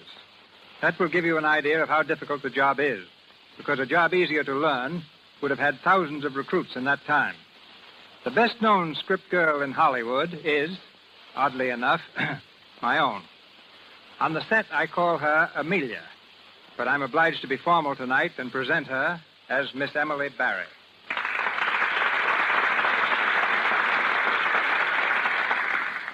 As a matter of fact, Phoebe, the way you usually address me on the lot is, hey, you. That's when everything's all right. I'm not good at remembering names. You're not good at remembering small details either. No director is. That's why there are script girls in Hollywood. Why, working for you, a script girl even has to be an explorer. When we were making Four Frightened People in Hawaii with tonight's star, Claudette Colbert, I was sent by plane to an isolated mountain to pick api-api leaves for her costume. It took me 5 days, and when I finally reached the nearest village, my beautiful white linen costume looked like 10 minutes past midnight. Just black. I found a little inn, but no stores and no laundry. Threw myself at the mercies of a little Japanese housemaid and went to sleep, exhausted. When I awoke, there were my clothes, and fresh and spotless as when I got on the plane. I asked her how she'd ever managed to get them so clean. She couldn't speak English, but she led me to a wash tub and pointed to a box of LUX plates. Now, I know we use Lux Flakes at Paramount, but imagine seeing that familiar package at the foot of a mountain in Hawaii. That housemaid deserved a reward. I sent it to her from Honolulu. A whole carton of Lux Flakes. As I remember it, your stay in the Hawaiian Islands was more pleasant than your stay on Blackwell's Island. Even Lux Flakes couldn't help you soft soap your way out of there. That time, Mr. DeMille needed data on women's prisons, so he sent me to a much more exclusive island than Hawaii. Blackwell's Island, New York's prison in the East River. Mr. DeMille had me jailed as a shoplifter, and no one knew my real identity. I spent 5 weeks in a cell until he remembered where I was and bailed me out. P.S. I got the material. Emily, in my next picture, The Plainsman, Jean Arthur, as Calamity Jane, is captured by Indians. Now, Emily, I wonder how it feels to be scalped. That's one thing I'm not going to find out for you. I've just had a new permanent. Good night, Jimmy. Good night, Jailbird. We come to the last act of The Barker, with Claudette Colbert as Lou and Walter Houston as Nifty. 2 weeks have passed. It's a stormy night, and the faraway rumble of thunder is in harmony with Nifty's sullen state of mind. He's determined to leave the carnival.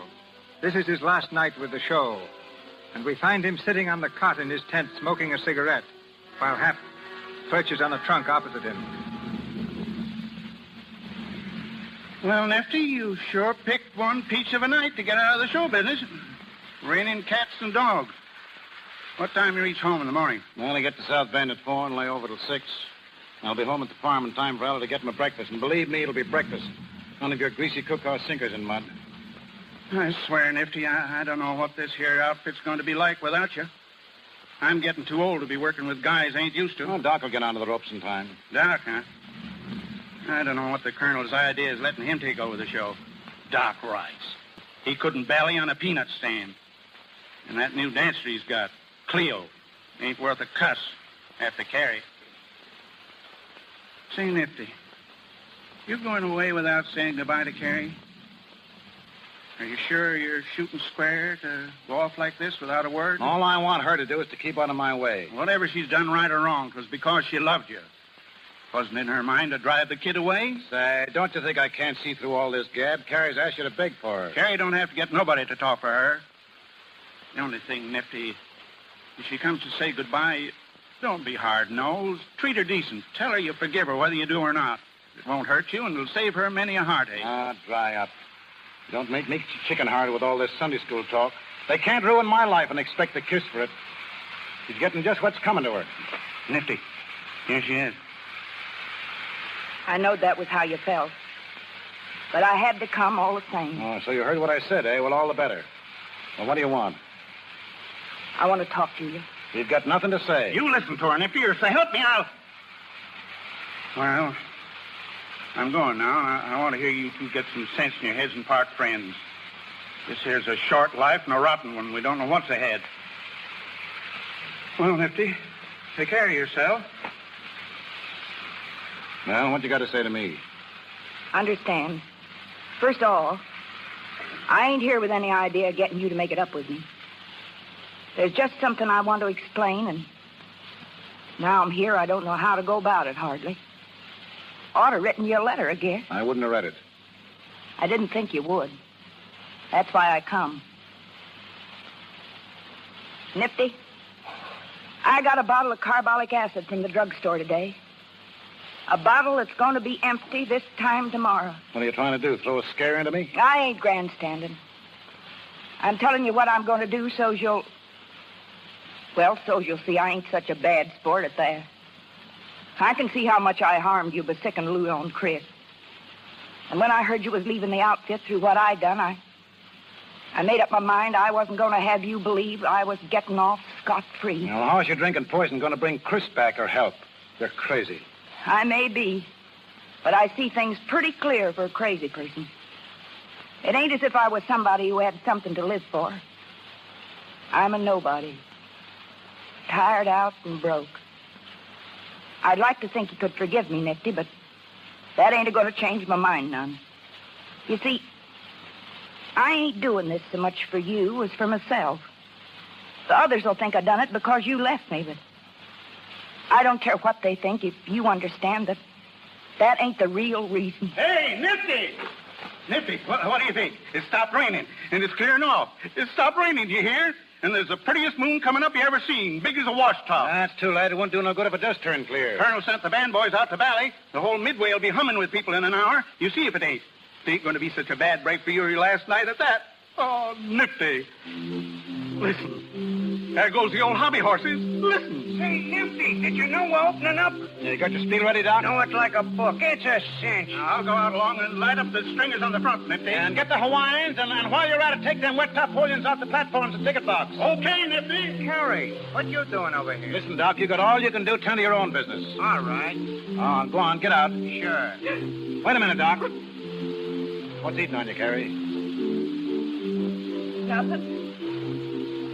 Well, if I'm going to open up tonight, I got to be getting back to the doll rack. I'll say goodbye. So long, Nifty. Want to shake hands? I guess we can do without that. Oh. All right. So long. Carrie, come What here. do you want, Nifty? How'd you like to go on tonight and place the new dancer? Go on tonight. Now, you heard me. Do your dance for the last time. Nifty. Well, it's just an idea of mine. Well, what do you say? Well, I got to work the doll rack. All right, I can fix that up with the colonel. Well? You think I got time to get ready? You don't stand there all night talking about it. Nifty. They're starting to come in on the lot. Ain't it time we started the Valley? All right, Doc, get out there and give them all you got. Leave it to me. Everything's ready, Nifty. Well, wait. We'll have to wait a minute. Wait just a minute on Carrie. Who? You heard me. Carrie. Carrie? Yeah, you think I've gone crazy, don't you? Well, I ain't. Tonight I'm going to be with the Hicks and watch you do your stuff, so you better all give me a good show. Go on now, stop the ballyhoo, and remember, I'll be watching you.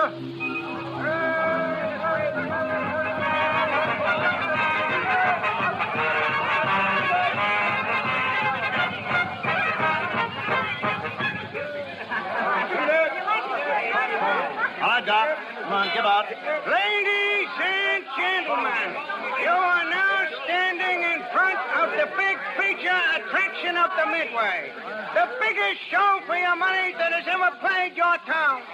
It's a show full of spicy dancing, a show full of peppy dancing. And with your kind indulgence, allow me to introduce the artist. First, introducing Princess Kalima, the pride of sunny Honolulu. Well, as I said before, she's the pride of sunny Honolulu. And believe me, she's good. She can dance along with the best of them. He's dying on his feet, Nifty. Let him alone. Next, we have the Hawaiian Three.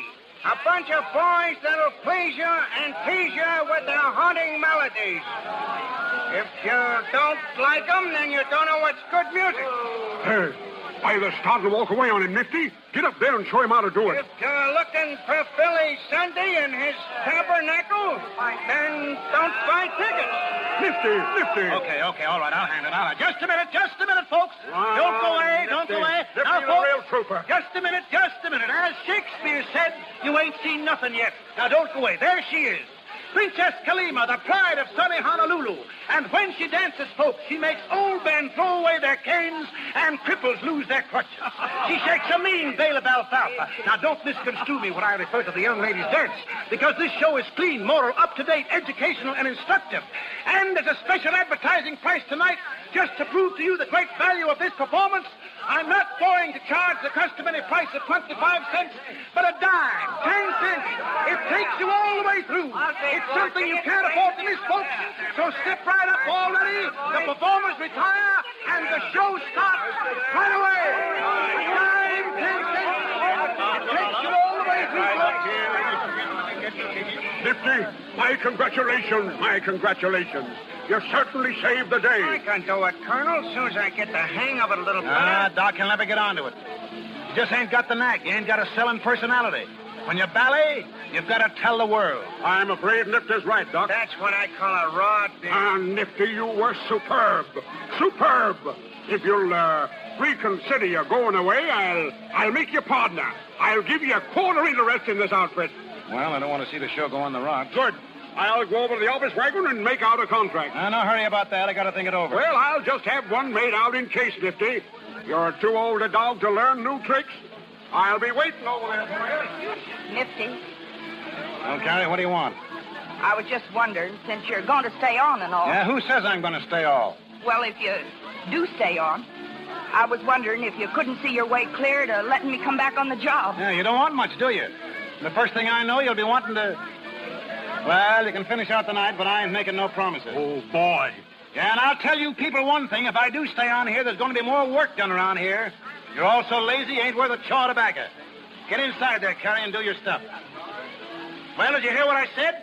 I'm the boss of this outfit. Go on, get in there. Oh, Nifty. Them's the first kind words you said to me in a month.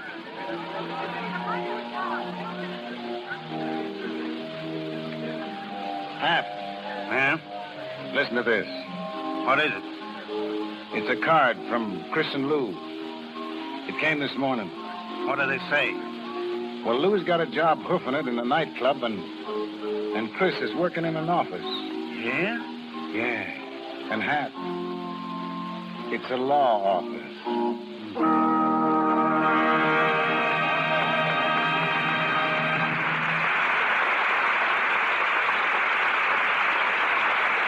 Our play is ended. Walter Houston is through barking, but he'll be back to talk to us in a moment. And we'll also hear from Claudette Colbert, whose reputation as a charmer isn't limited to snakes alone. For his distinguished direction of motion pictures, the gentleman we shall hear next has received a collection of awards that girdle the earth. France, Italy, Russia, Belgium, nations east and west have contributed to it. One of the first winners of the Motion Picture Academy Award for Direction. He is the first to be honored by the League of Nations for his work in motion pictures. His spectacular production, The Big Parade, is one of the outstanding pictures of all times. A Texan by birth, his current picture is The Texas Ranger. Ladies and gentlemen, Mr. King Vidor.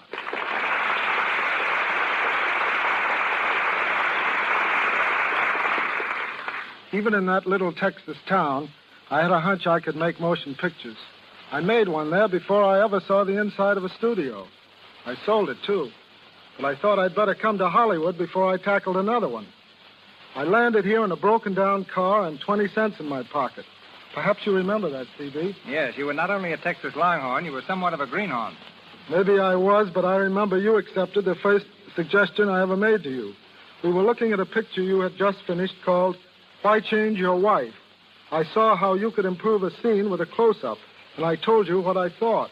Everybody looked at me as though I had spoken out loud in a cathedral. But you said, that's a fine idea, and you put it in the picture. I never fail to adopt a good idea when it's offered to me, even by a greenhorn. And I never overlook an opportunity. The trouble is, people don't always know when an opportunity comes along. One time I was looking for the ideal American youth to feature in a picture called The Crowd. I tried to find the right actor for weeks, and then one day I saw a fellow go by on a streetcar. I chased it, jumped on board, and looked for him. But while I was getting on at the rear, he'd gotten off at the front. I left the car and roamed the streets, trying to catch sight of him, but he had disappeared completely. That young man will never know how close he came to a career in the movies. And the moral of that is, if you want to get into the movies, always ride an extra block on the streetcar. The fact is that a lot of people don't want a career in pictures, as you'll find out when you start working with those Indians and the plainsmen. When we were out in the desert shooting a battle scene for the Texas Rangers, an Indian boy who had worked for about 3 weeks finally came up to me and said, "When can I go home, Mr. Vidor?" "What's the matter, son? Aren't we treating you right?" I asked. "Yeah," he said, "but I'm getting awfully tired of playing Indian." It's been a pleasure to appear in your LUX Radio Theater, C.B. There's no other medium that brings Hollywood and the stage to every home in America in such distinctive fashion. Good night. Good night, King.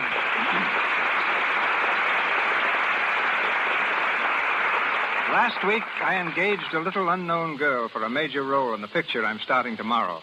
For the present, her name is a secret. She's never appeared before the camera.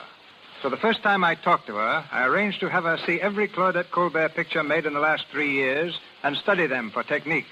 I could give this little girl no better advice, and I can pay Claudette no higher compliment. Miss Colbert.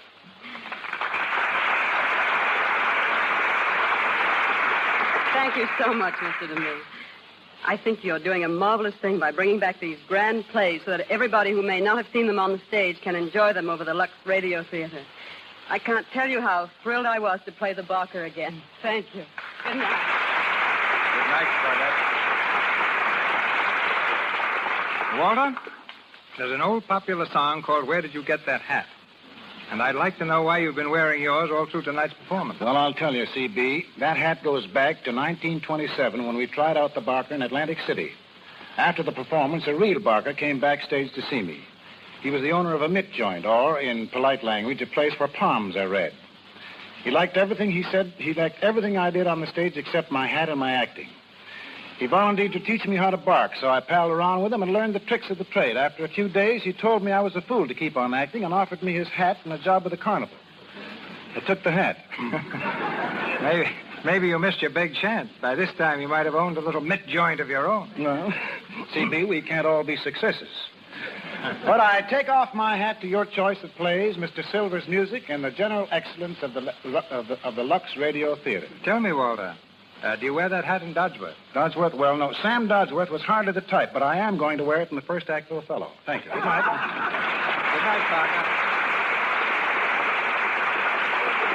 Miss Colbert, whose next picture is Maid of Salem, appeared through courtesy of Paramount Studios, as did Mr. DeMille and Mr. Vidor.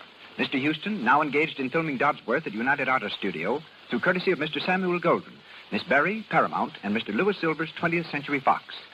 Now, Mr. DeMille. Next week, the Lux Radio Theater presents Joan Crawford and Francho Tone in Chains. Miss Crawford will play the same role she played on the screen, promising us one of the distinctive hits of the year.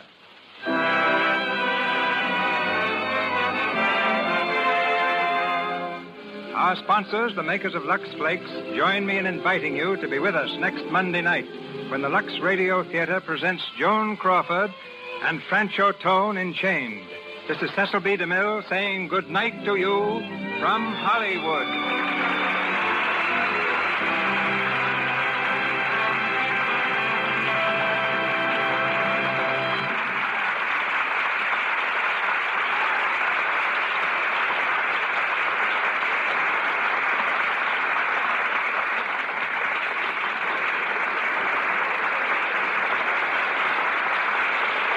This is the Columbia Broadcasting System.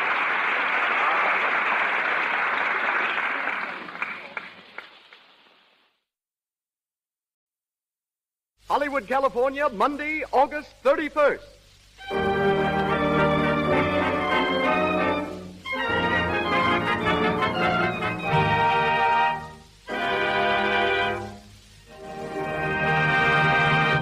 The Lux Radio Theater presents George Raft in Cheating Cheaters with June Lang.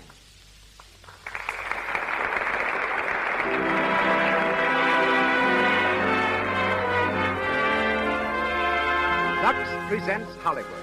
The makers of Lux Toilet Soap, official soap in all the leading motion picture studios, again brings you an hour with Hollywood's outstanding celebrities. Tonight, you will meet George Raft, June Lang, Cecil B. DeMille, Gloria Swanson, Donald A. Loomis, Louis Silvers, and many others. It is also our privilege to have in our visible audience such guests as Henry Wadsworth, Dean Janis, Lois January, Maxine Jennings, Sari Maritza, and Virginia Pine. And to all our listeners, greetings from Lux.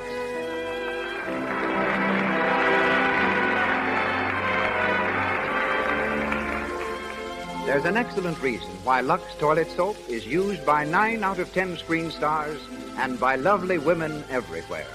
This pure white soap, with its delicate fragrance and active lather, removes cosmetics thoroughly, protects daintiness, and brings you the charm of a clear, smooth skin. It's Hollywood's beauty care, yet it's so inexpensive that everyone can enjoy Lux Toilet Soap every day. And now our producer. At present engaged in making his 63rd picture, he has started more actors and discovered more stars than any man in motion pictures. Ladies and gentlemen, Mr. Cecil B. DeMille.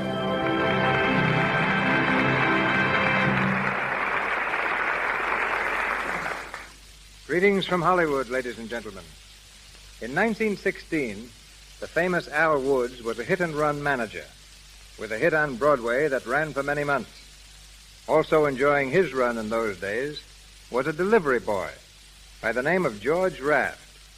Many times young Raft passed the theater where Mr. Wood's company was performing, but the play Cheating Cheaters meant no more to him than he did to the swirling crowds on the busy streets about him. But tonight, 20 years later, George Raft stars in Cheating Cheaters in the Lux Radio Theater. Born and raised in Hell's Kitchen, the handsome young delivery boy enjoyed his rounds until he entered the ring. Then they brought him nothing but punishment. After his 25th professional bout, he woke up in Bellevue Hospital. George was a leading man even then, but he'd been caught leading with his chin, and his dream of becoming lightweight champion was over. He next tried baseball as a minor league player, but his hits were all ahead of him, because as a batter he couldn't get to first base.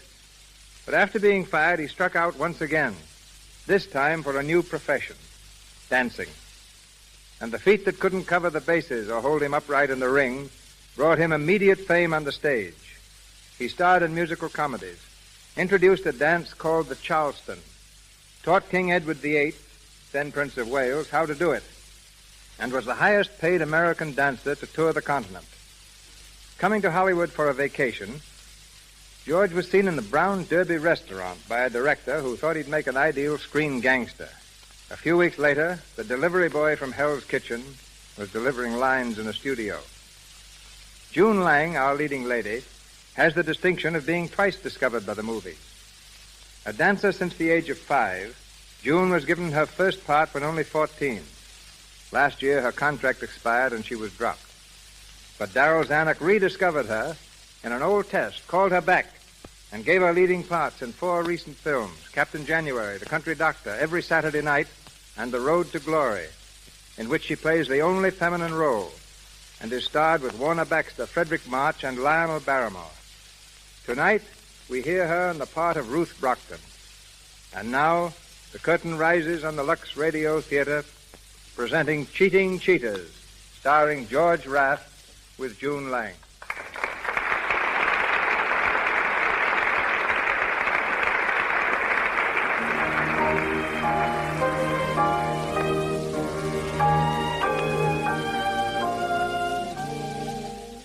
We're on the boat deck of the liner Argyle, 4 days out of Liverpool. It's late evening, and in the shadow of a lifeboat, Tom Palmer, played by George Raft, and Ruth Brockton are sitting close to each other in deck chairs.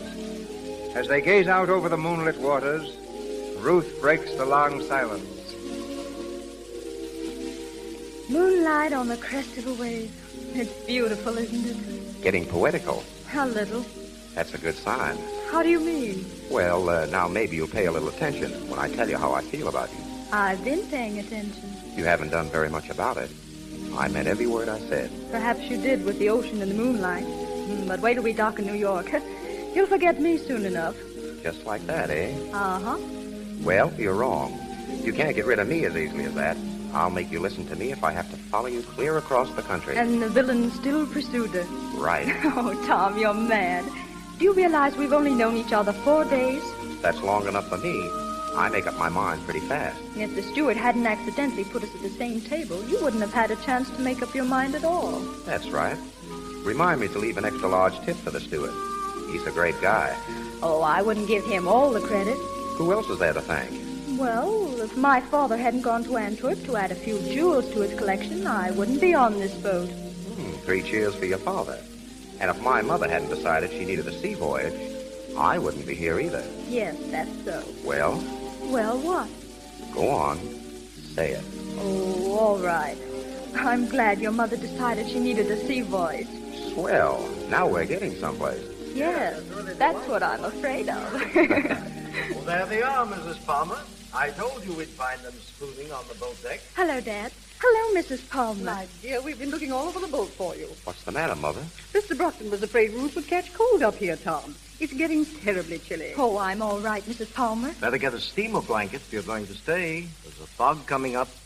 Say, looks like you're right. There goes your moon, Ruth. Oh, by the way, Ruth, I've quite a surprise for you. Yes? Mrs. Palmer just told me that she and Tom are taking a house in the country. And where do you suppose it is? Where? In Westchester.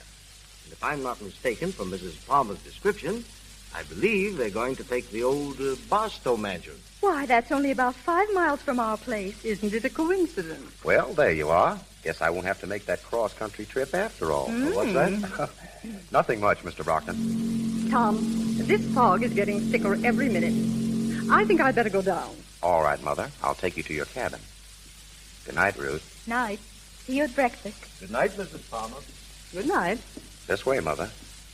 Well, Tom, Wait till we get away from here. to get the dope. Shut up, I tell you.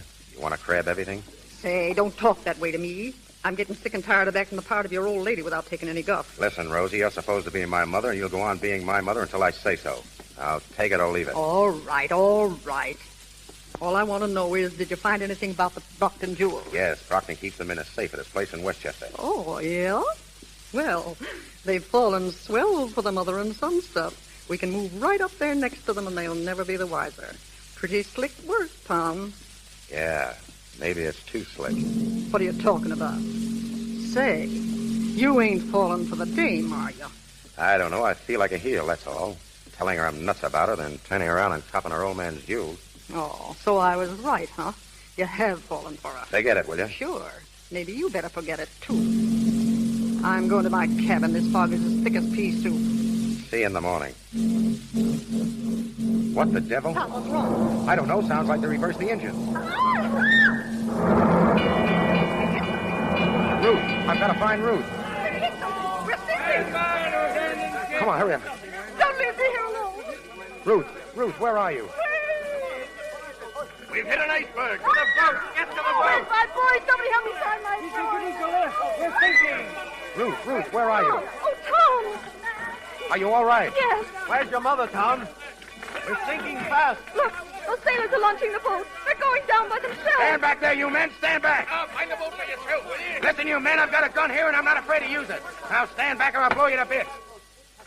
Now free that boat. Go on. If any man gets in there before a woman or child, I'll shoot to kill. Ruth, get in that boat. Let me in, too. Let me in. All right, Mother. Go on. Hurry, Ruth. But, Tom, what about you? Never mind me. Get in there. All right, men, work fast. Free that boat and lower away. Stand by those davits. Watch that line. Come on, you men. Hurry up.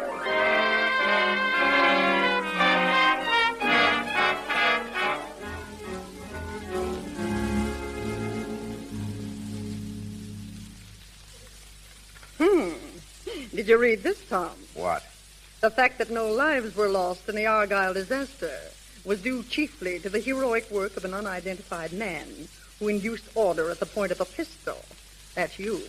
Unidentified. Yeah. All I need is to have my picture spread all over the newspapers. Might start a little excitement anyway.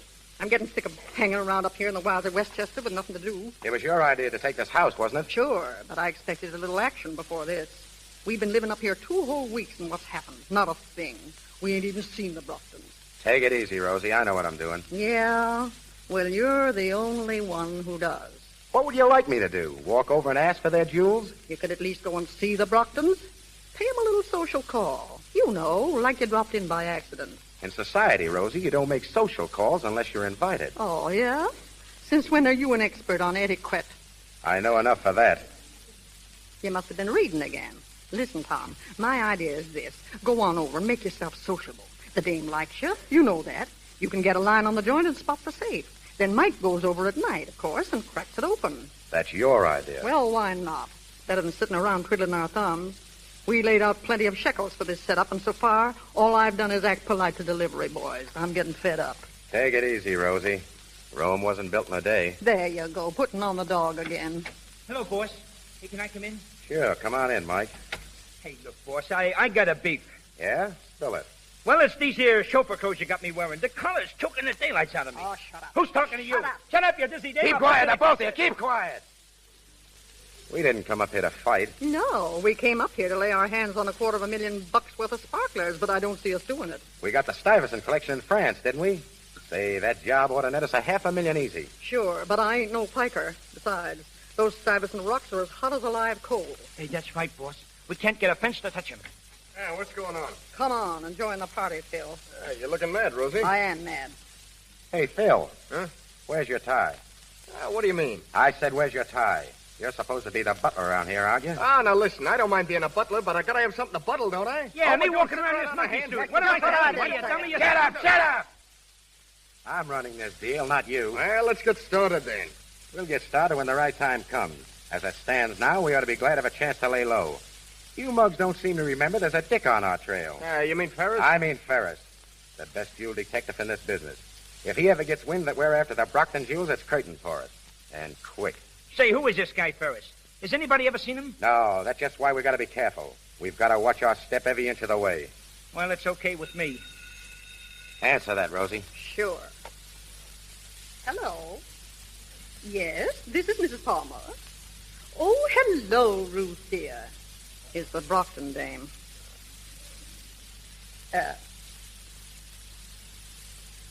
What do you say, dear? Of course, just a moment. She wants to speak to you. Give me the phone. Hello, Ruth. Pretty well. How are you? What? Well, yes, I think so. Wait a minute. Mother, Ruth would like us to come over for tea. Do you think we could make it? You bet your sweet life we can. Hello, Ruth. She says she'd be delighted. All right. Thanks. Goodbye. Hot stuff, boss. Tea at the Brockton. Stepping in high society, hey? Yeah, put on your best rags, Rosie, and do your best to act like a lady. Don't worry about me. Mike, you'll drive us over. Wait there for us. Oh, sure. And remember, no gassing with their servants. Not even a word. Boy, this is a break. Right in the same house with the Brockton jewels. This may be the big chance you've been waiting for, Tom. Yeah, maybe.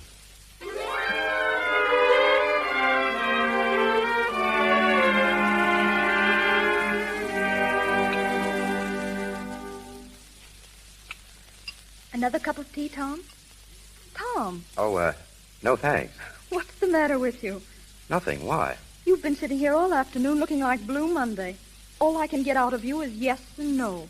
Well, I'm not always as talkative as I was on the boat. Yes, I've noticed that. How does it feel to be an unidentified hero? All right, as long as I'm unidentified. Would it be such a tragedy if they found you out? Well, you never can tell about those things. Modest man. I wonder where our respective parents are all this time. I think your father said he'd show Mother the garden. More than likely, he's showing her his jewel collection. She seemed quite interested when he mentioned it. Oh, yes, she's a jewel fancier herself. She seems to be. Dad says she talked nothing but jewels all the way over on the boat. Is that so? She has quite a collection, too, hasn't she? Did she, say that? Why, yes, of course. She does have a collection, doesn't she? Oh, yes, the Palmer jewels. Very famous.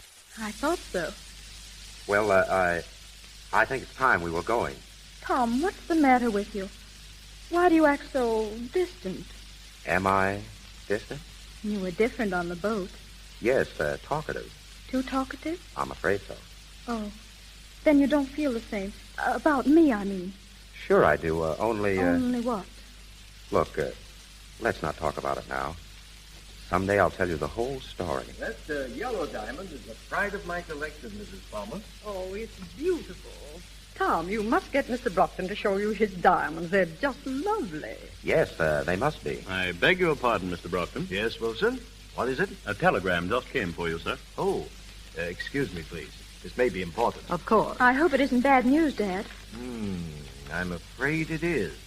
I've got to leave for Chicago immediately. Oh, dear. I'm sorry, Ruth, but you'll have to come along with me. Must I? Well, you can't very well stay here all alone. No, I suppose not. Oh, Mr. Brockton, if Ruth doesn't want to go, why can't she come over and stay with us? We'd love to have her, wouldn't we, Tom? Why, yes, of course. Well, it's awfully nice of you. If it's not too much of an imposition. Nonsense, my dear. We'd be offended if you didn't come, really. Well, all right. Thank you. Oh, I just thought of something. I can't walk off and leave my jewels here, and the bank vault is closed. That's a little difficult. Unless, of course, you'd like to leave them in my safe. That's, of course. Why didn't I think of that? That's an idea, Dad. I could bring them over to Mrs. Palmer's. I'm sure they'd be all right in Tom's safe. Well, I hate to burden you, Tom, with a responsibility like that. Those jewels are worth a fortune. Certainly, that's why we want them. I mean, to keep them safe for you. Very well. It's really awfully nice of you. Oh, not at all, Mr. Brockton. No, not at all. I'll come over as soon as Dad is packed, Tom, and I'll bring the jewels with me. Fine. Well, we'll run along. See you soon, then. About an hour. Come on, Mother. Goodbye, and thanks again. Oh, don't mention it. So long, Ruth. So long. Don't forget, dear. Hurry over. I will. Well, it worked. Where's Wilson? It was perfect. Perfect. They've gone, Ruth. Come here, Wilson. You certainly made a great butler. Didn't he, Ruth? Not so bad. Not so bad. Say, I was terrific. They fell for that phony telegram like a load of bricks. What's the next move, Ruth?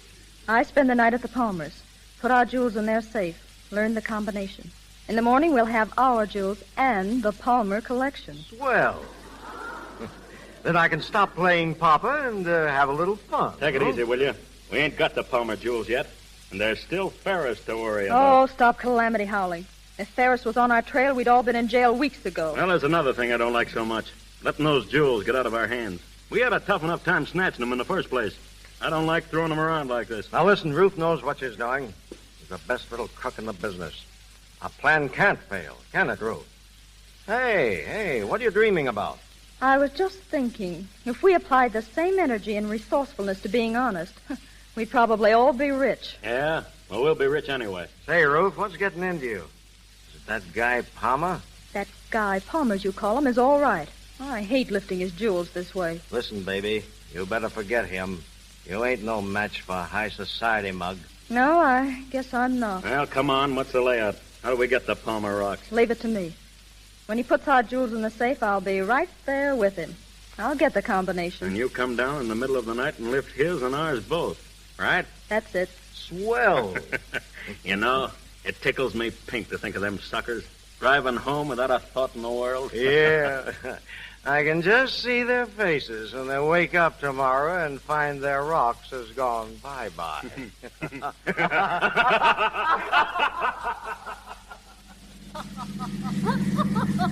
Say, what suckers these Brocktons must be. Laying their jewels right in our lap. Yeah, it's perfect. Yeah, you sure had the right hunch, boss. Laying low like this till the time was right. Yeah, the Brockton jewels are practically in our pockets right now. Well, it looks like a good day's work for us.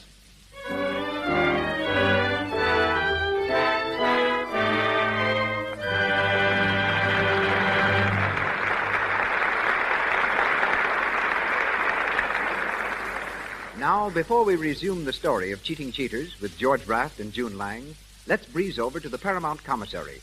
It is gay with waitresses in green and orange dresses and extras in costumes, hungry for their lunch. Near the window is a very pretty extra with a friend, and the extra says, Well, which you going to pick? The 35-center? Oh, I guess I'll have to. Wish I could plunge on an expensive lunch once, or have somebody buy me a few. Where's Dan? He used to buy you tons of lunches. Oh, he's gone. Oh, men sure are fickle. I heard he's taking Jane out these days. Oh, not really. Jane? Uh-huh. Well, I don't believe it. Well, I mean, Jane hasn't a thing to recommend her, except, of course, her lovely skin. Well, apparently that does the trick. Dan always did notice the girl's complexion. He used to pay me compliments on mine before it went so sad. all men prefer the girls who have soft, smooth, clear skins. A lovely complexion is appealing, so it's important to guard against cosmetic skin, dullness, tiny blemishes, enlarging pores. No need to take this risk if you use LUX toilet soap, for LUX toilet soap's active lather sinks deep down into the pores, removes every trace of dust and dirt, stale rouge and powder that might remain to choke them. Use cosmetics all you like, but protect your skin. Remove them thoroughly. You do this when you use LUX toilet soap. So make this the beauty care you use. And once again, Mr. DeMille. We continue with Cheating Cheaters, starring George Raft as Tom Palmer and featuring June Lang as Ruth Brockton.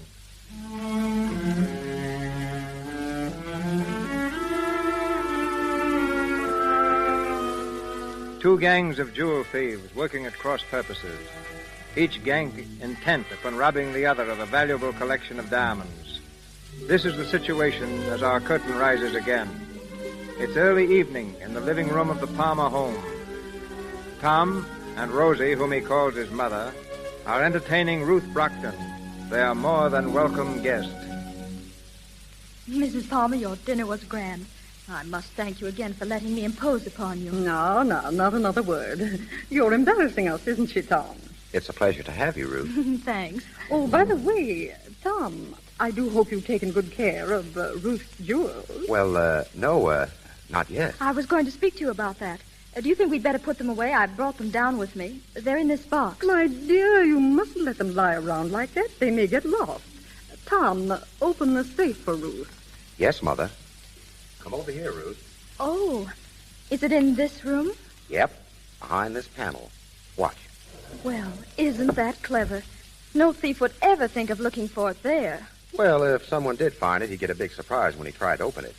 You see, the combination dial is charged with electricity, high voltage. You mean if he touched that dial, he'd get a shock? A couple of thousand volts. Oh, would it kill him?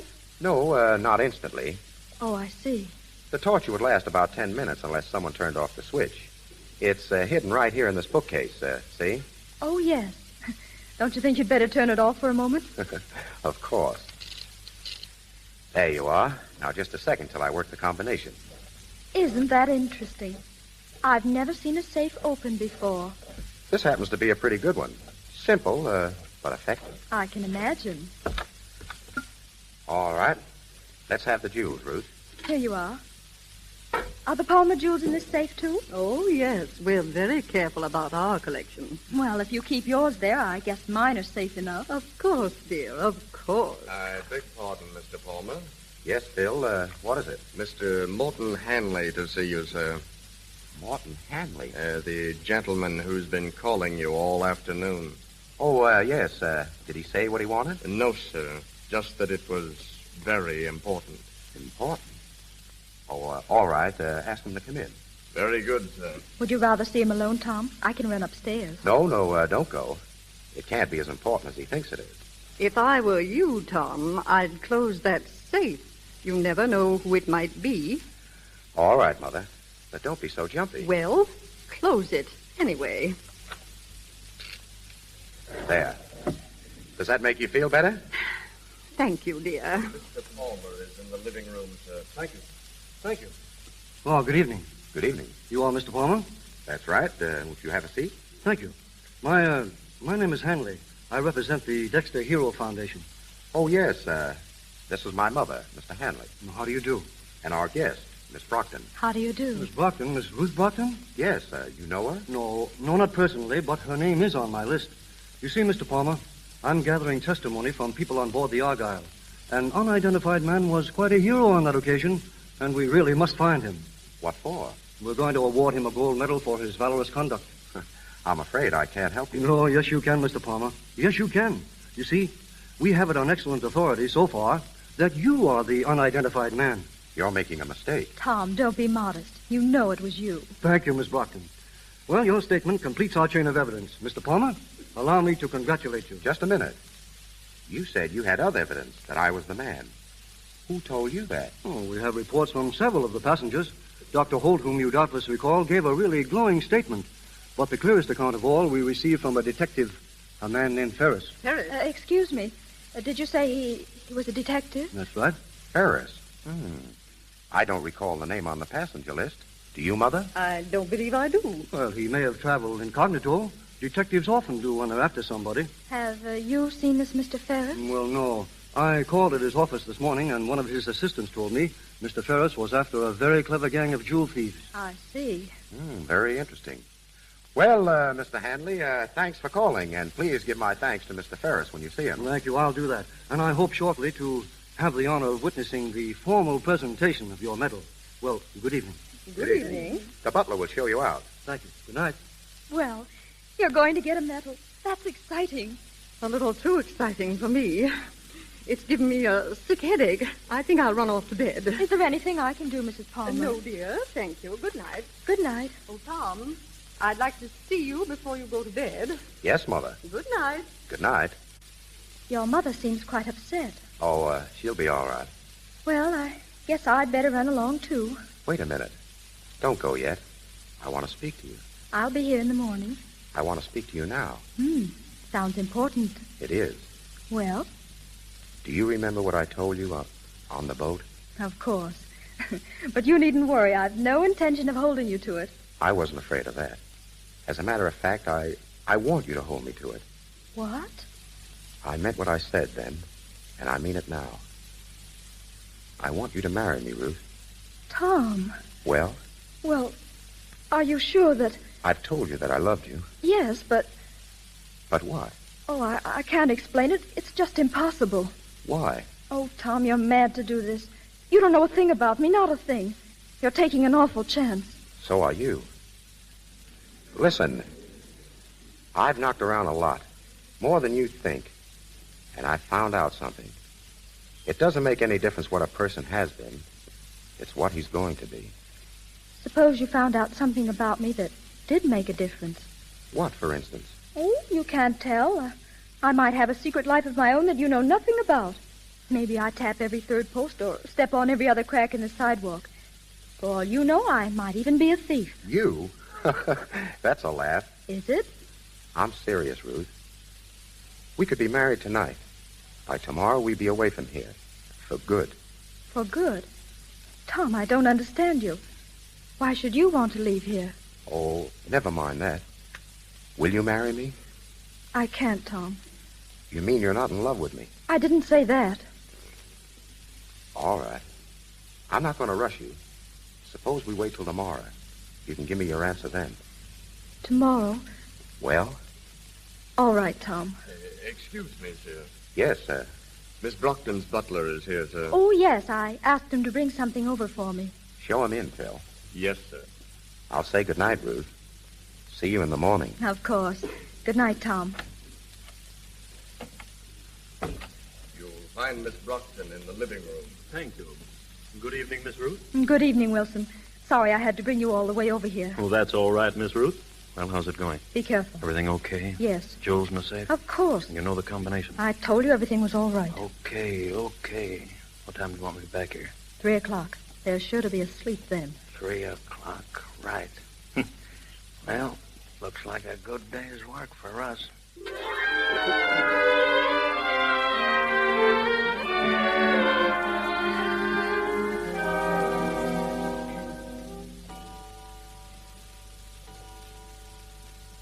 2 o'clock. Well, do we pull the job or don't we? Yeah, what do you say, boss? Yeah, we've been sitting up here for an hour doing nothing. Let's get started. Sit down. We'll go down for the jewels when I say so, not before.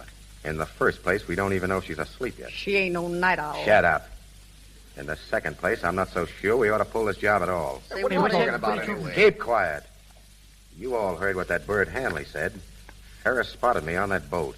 He's got his eye on us right now. Ah, so what? We grab the rocks and scram. Sure. And get kinked at the border. A lot of smart guys you are. Yeah. Gee, I never thought of that. The way I see this is, we lay off the Brockton jewels for good. Clear out of here and forget it. Then when this sheriff thing blows over, you can get together and pull something else. Hey, wait a minute. What do you mean you can get together? Ain't you in with us anymore? Well, sure, of course. You mean we ain't gonna grab them rocks, boss? That's what I said. Holy gee, that hurts. $250,000 worth of sparklers, and we gotta leave them flat and play tag with a dick. Gee, that hurts. It's the best thing to do right now. Yes, I guess so. Wait a second, boys. Tom, you ain't fooling me at all. You ain't worried about Paris. No? No, it's that dame. You're soft on her, and you're trying to welch so she won't have to grab her jewel. What? You're a pretty smart girl, aren't you, Rosie? Smart enough to know when I'm getting a shakedown. Hey, now look, Tom. I don't know whether Rosie's got the right dope on this thing or not. All I know is that we sunk plenty of coin into this layout, and this ain't no time to go back on us. Well, what do you say? Keep your voice down. I'll tell you what he's got to say. He's going through with this deal whether he likes it or not. Because if he don't, I'll queer him with that dame for keeps. I'll tell her what you are. I'll tell her plenty. Yeah, and so'll I. You dirty two-time and double-crossing up. Holy Moses. I warn you to keep your voice down. Now, if you want another sample of that, get up and start yelling again. Now, listen, you mugs. I never double-crossed anybody yet. And I'm not going to start now. I'll go through with this job, sure. But this is the finish, understand? I'm through with you, all of you. Now get out of here and let me alone.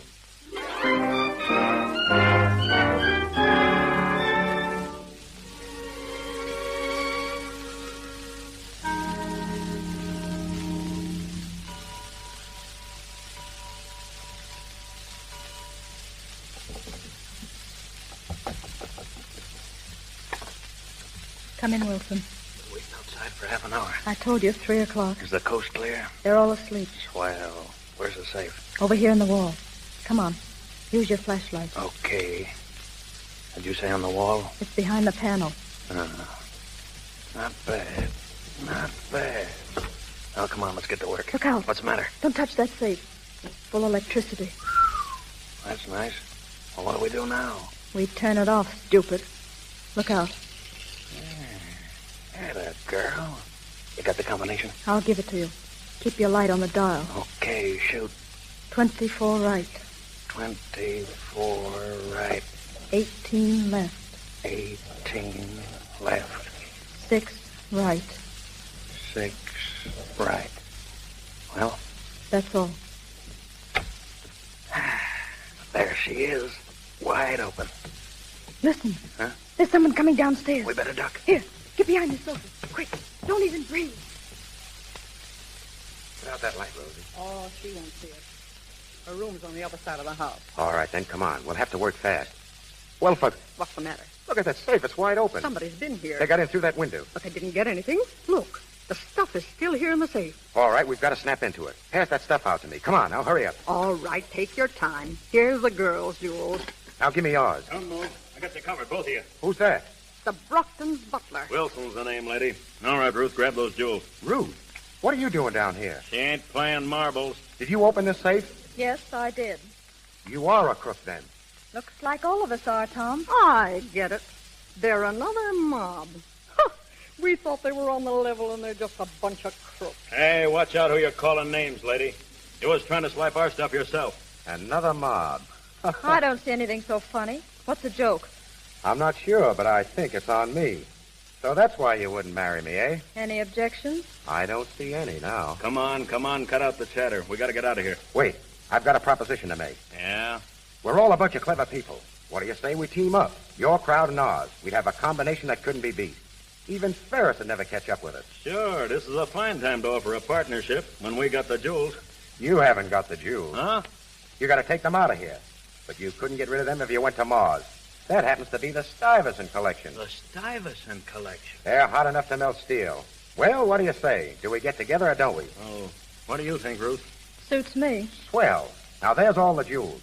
I vote we pool the lot and split it 50-50. Okay, but look, if you... What the devil? What's that? Come on, we got to get out of here. Come on, let's get out of here, I say. Hide those jewels. They got us. They're all around the house.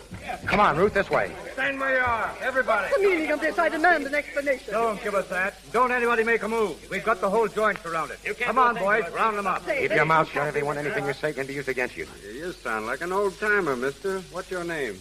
I'll do my talking to the sergeant. You can bet on that. Well, nice work, boys. Got them all? Guess so, Chief. McGuire grabbed 2 of them at the back door. That makes 6, doesn't it? Yeah, that's right, Chief. Just like Ferris said. Ferris? Oh, so he's in on this, eh? He's had you covered for weeks, all of you. There you are, Chief. The jewels, the whole bunch of them. Fine. Fine. Well, boys, it looks like a good day's work for us.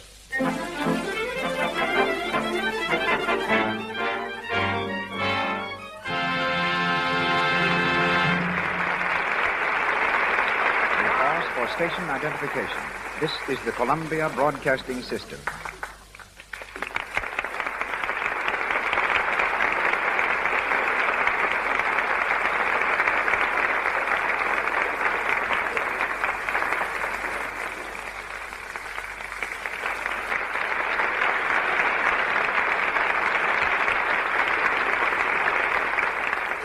Our play, Cheating Cheetahs, continues shortly from the Lux Radio Theater. 8 years ago, a vaudeville gymnast injured his back severely while performing at the Hippodrome in New York. He refused to surrender to the doctors who told him he'd be a cripple for life. Instead, he commenced treating himself through exercises. Today, he's not only a perfect physical specimen, but he holds what is probably the only job of its kind in the world. He's employed by the Metro-Goldwyn-Mayer Studios to keep their stars in proper physical condition. Ladies and gentlemen, Mr. Donald A. Loomis. Every day, I worked with such stars as Joan Crawford, Jean Harlow, Louise Reiner, Eleanor Powell, Jeanette MacDonald. The beauty and glamour they reveal on the screen are direct results of constant training and strict adherence to regular exercise. The advice I'm about to offer is the same advice I have given to them. I don't mean that if you follow it, a movie contract will be waiting, but I do believe you can develop charm and beauty beyond your expectations. The fact to remember is this: only through the proper circulation of blood can you have a healthy, beautiful body. And nothing in the world promotes good circulation like exercise. It has no substitute. It'll take off weight or put on weight, tone up your skin marvelously, and develop a figure such as you now envy in the stars. But you must exercise every day, or at least every other day. Begin gradually, out of doors if possible. For most people, swimming is usually the best form of exercise. But take it easy. Watch your posture. Round shoulders is the most common fault with women. Copy Norma Shearer. Her posture is the best among all movie stars. Cleanliness is all important. An invigorating shower with plenty of LUX toilet soap will do two things for you: free your pores of foreign matter and keep your complexion clear and smooth. I'm glad to say that LUX is the soap used by the stars at MGM. Eat, play, and work as you see fit. Don't pass up a good dinner because you're afraid of getting fat, but compensate for the food by proper exercise a little later. Give your body this attention it deserves, and I can safely say that after a few weeks of sensible training, you will feel better, look better, and your whole mental attitude will be completely renewed. But you get a different view of these stars than anyone else. Who are the best physical specimens in Hollywood? I'd say Joan Crawford, who has trained faithfully for years, Norma Shearer, and Dolores Del Rio. And the men with the best physiques, in my opinion, are Clark Gable and Robert Taylor. A couple of weeks ago, Robert Taylor flew 3,000 miles from New York to Hollywood just so he wouldn't miss a workout. But exercise need not be vigorous. Jeanette MacDonald's singing helps greatly to keep her fit. Try singing. It's great for your lungs and chest. And perhaps a little rough on the neighbor's ears. That's why I say never try to do too much of anything at one time. And here's something that may surprise you. When Eleanor Powell does one of her dance routines, she actually uses up more energy than Max Schmeling required to knock out Joe Louis. Well, that seems to prove that Joe ought to take up dancing. Or that Eleanor should challenge Braddock. In any event, I'm glad to have been here, Mr. DeMille. And if any of our audience would like a little more specific advice regarding exercises best fitted for themselves, I'll gladly try to help. Just address your letter to Donald Loomis, Metro Golden Mayer Studio, Culver City, California. Good night. Good night, Samson.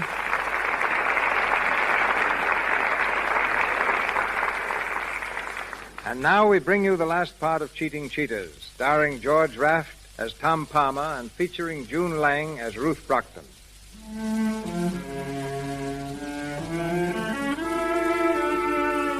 It's the following morning. We're in the office of the National Detective Agency, where the members of both gangs are waiting for the official proceedings that will put them behind the bars. All are present except Ruth, who is in Ferris's private office. Oh, when are they letting us out of here? I'm stiff as a board sitting here all night. Stop beefing, will you? You think the rest of us was sleeping on featherbed. Hey, do you think they got the goods on us, boss? Enough to send us all up for about 10 years. 10 years? Oh. What did you think? That they'd slap your hands and tell you not to do it again? I want to see my lawyer. Say, how did they nab you, Brockton? I thought you went to Chicago. That telegram was a fake. I stayed at the house. Yeah? Well, you see what you get for telling stories. Oh, shut up. By the way, are you Ruth's father? I've never been a father in my life. That's a break for somebody. Hey, this guy Ferris, is he on the police force? No, he's a private detective employed by the insurance company. Good morning, everybody. Hiya, Folly. Pull up a chair. Never mind the wisecracks, young fella. Hey, look, Chief, how about some ham and eggs? I'm starved. Well, you'll all get breakfast over in the tombs. How long do you think you can keep us here? This isn't a police station. It's the office of a private detective agency. That's right. You see, this is just a little stopover on the way to headquarters. As soon as we get a confession, we'll get going. Yeah? Who do you think is going to confess? Well, we're getting one right now. You mean Ruth? What do you think? So she welched on us, huh? Yeah, came through with everything we asked her. You're a liar. What? You heard me. Ruth's no squealer. She wouldn't let us down. Wait till you find yourself in the jug, Palmer. Maybe you'll change your mind a little. Hello? Who wants Ferris? Oh, the district attorney. Well, I'll talk to him. Hello? Well, how are you, Mr. Andrews? No, this is Farley speaking. I'm sorry, but Ferris is engaged. Getting a confession. Yeah, Ruth Brockton, head of the Brockton gang.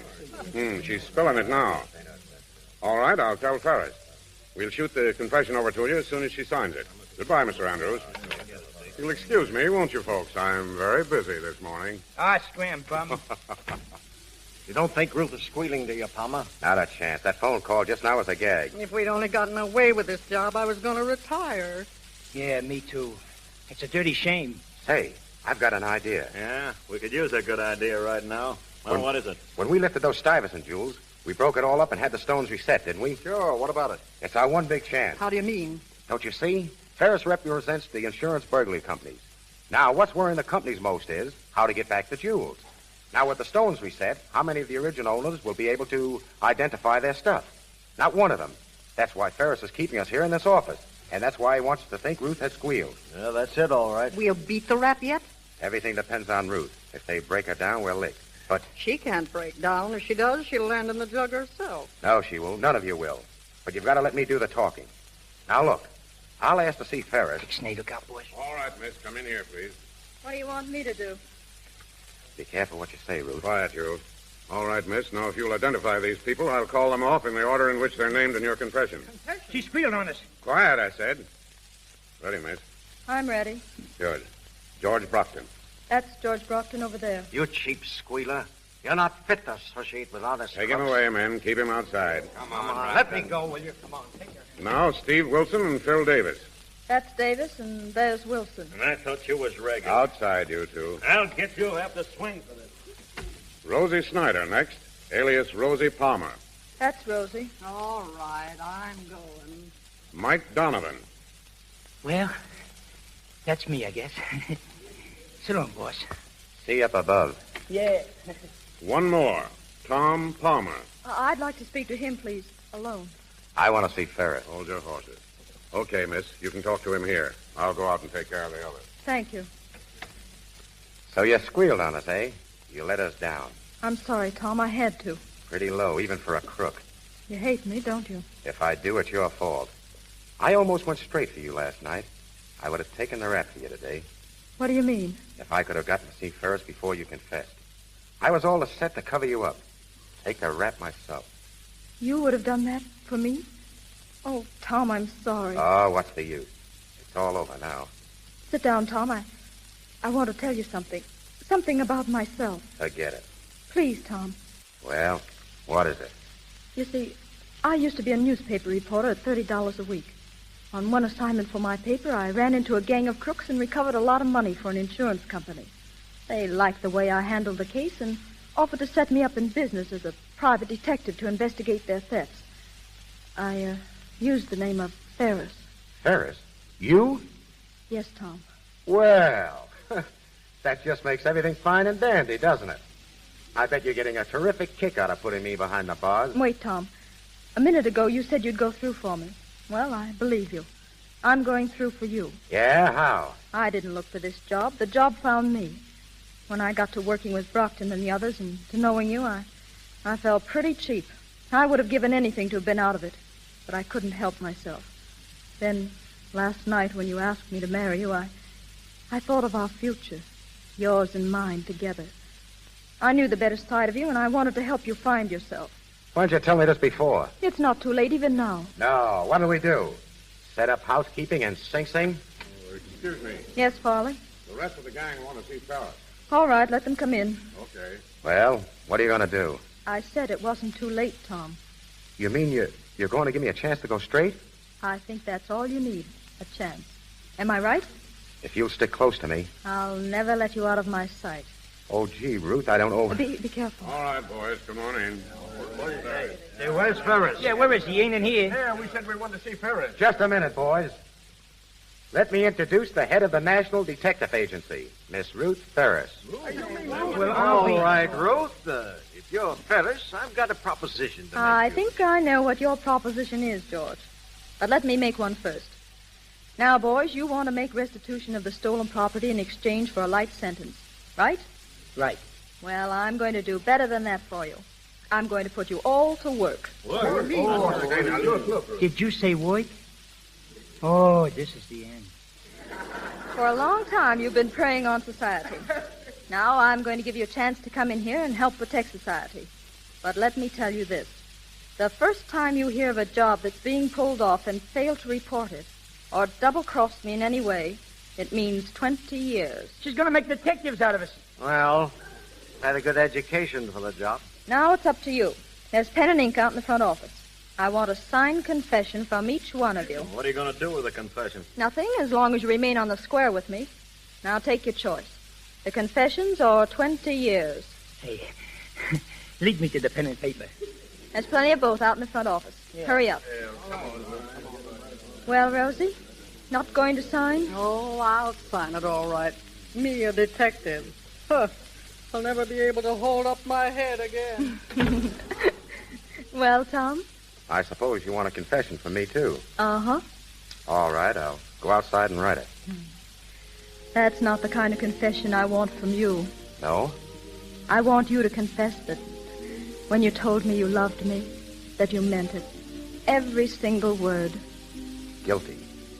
You want a couple of witnesses to that? I think we could use them. Sure. 2 witnesses. We can let them sign the marriage certificate. Well, it looks like a good day's work for us.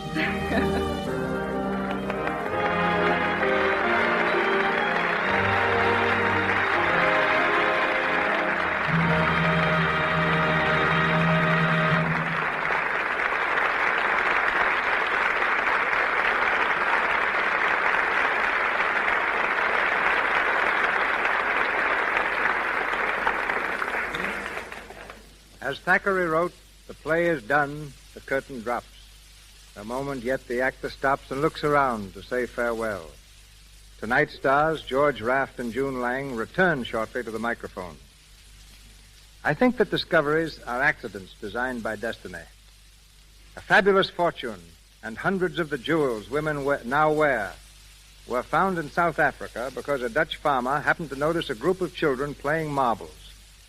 The marbles were diamonds and led to the opening of one of the richest mines in the world. It was also by accident that I myself once discovered a diamond in the rough. In fact, it was in the rough and tumble action of a Keystone comedy that I saw her. And just the way she leaned against the door conveyed to me an appeal that I knew would intrigue the world. I took her out of comedies and made her the star of 6 DeMille productions. She was an absolutely new type of heroine, because most of the heroines who preceded her were sweet and charming ingenues, while all the sirens were evil women and heavies. She combined the best qualities of both and became the screen's first romantic siren who was not a villainess. This famous young woman was the first of many screen stars who can truly be said to have possessed glamour. She did more than any girl before or since to make Hollywood the fashion center of the world. And she now steps to the microphone just as fascinating as she was then. Ladies and gentlemen, Gloria Swanson.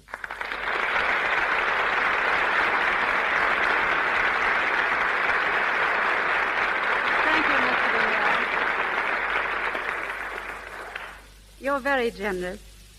I changed the old adage of hitch your wagon to a star and hitched mine to a director and became a star. That's just modesty, Gloria. You're talking through that pretty little brown and white turban of yours. As a matter of fact, ladies and gentlemen, I just happen to fit into the DeMille scheme of things, which consisted of putting realism, beauty, style, and sophistication on the screen. You're one of the world's most exotic women. It just happens that you're also a very good actress. No, all women are good actresses. And I still insist, ladies and gentlemen, that it was Mr. DeMille's daring that made me a star. Until he produced Old Wives for New, every picture followed the same formula. A boy met a girl, lost her for a while, and then finished the picture by marrying her. Mr. DeMille took the story up from there. So producers believed that you couldn't make a successful picture about a husband and wife.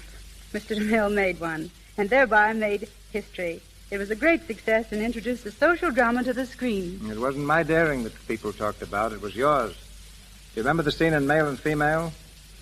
When we duplicated the famous painting, The Lion's Bride, and had a lion crouched above you with its claws on your bare back while the trainer cracked a whip in its face to make it snarl? Yes, Mr. DeMille, I remember. Now, I've got a scene in my present picture that... I'm very sorry, but I'm not as daring now as I was then. Well, you're just as charming. I never saw you look more beautiful. That's LUX.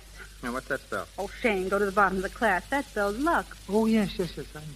Lux is my favorite beauty soap, and now, through its radio theater, you and I meet again for the first time in nearly 7 years. Then before we say goodnight, I'd like to give you one final bit of direction.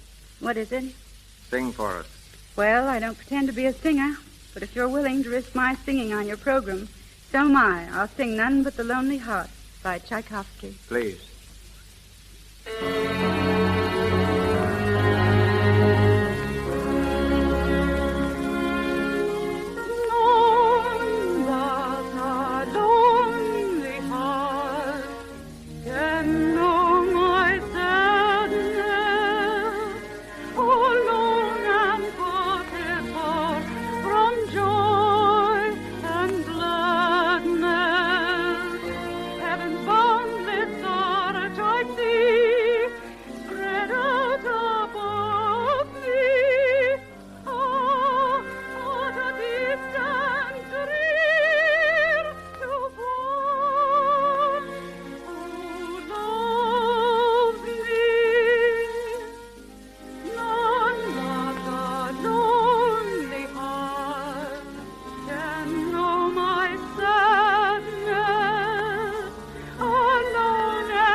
George Raft and June Lang are a study in contrasts.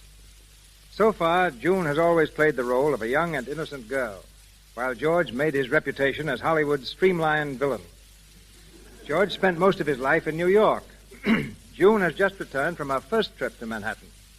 But suppose they speak for themselves and as themselves. Ladies and gentlemen, George Raft and June Lang.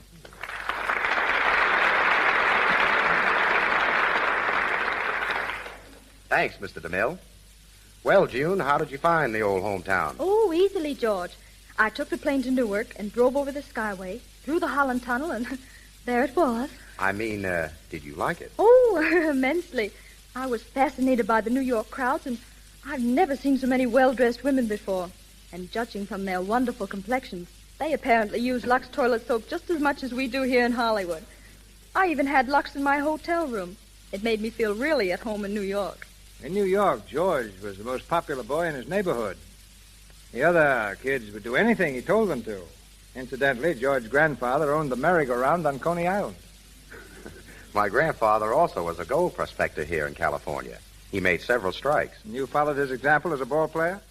I guess you're right, but in pictures I'm better with a gat than a bat. I don't know why you're a gangster on the screen so many times, George. Oh, I don't know. I like being a villain. I think it's more interesting. I also think it's more true to life. June, down deep, I believe there's a bit of villainy in every man. Even in Mr. DeMille? Why not? Why, I think Mr. DeMille's one of the nicest men I ever met. Now, don't stop, June. I'm beginning to enjoy this interview. Just let me tell you what he did to me one day. He was making This Day and Age You talk, George, like one of my actors. You weren't even in that picture. Well, one morning when I came to work, my dressing room had completely disappeared. Why blame me? I'm a director, not a magician. The reason I couldn't find it was that DeMille had completely surrounded it with one of his big sets. Didn't he give you another room? Oh, yes. For 2 solid weeks, I shared quarters with Tuffy, the collie mascot. But it wasn't so bad. I used to be a mascot myself. George was mascot of the New York Yankees, if I remember rightly. Yeah, I chased home runs all over New York City. Tonight you hit one yourself, George. And you too, June. Thank you. It's been marvelous being here. Good night. And all is forgiven, Mr. DeMille. I've had a great time, and I hope to be back again sometime. Good night. Good night, George.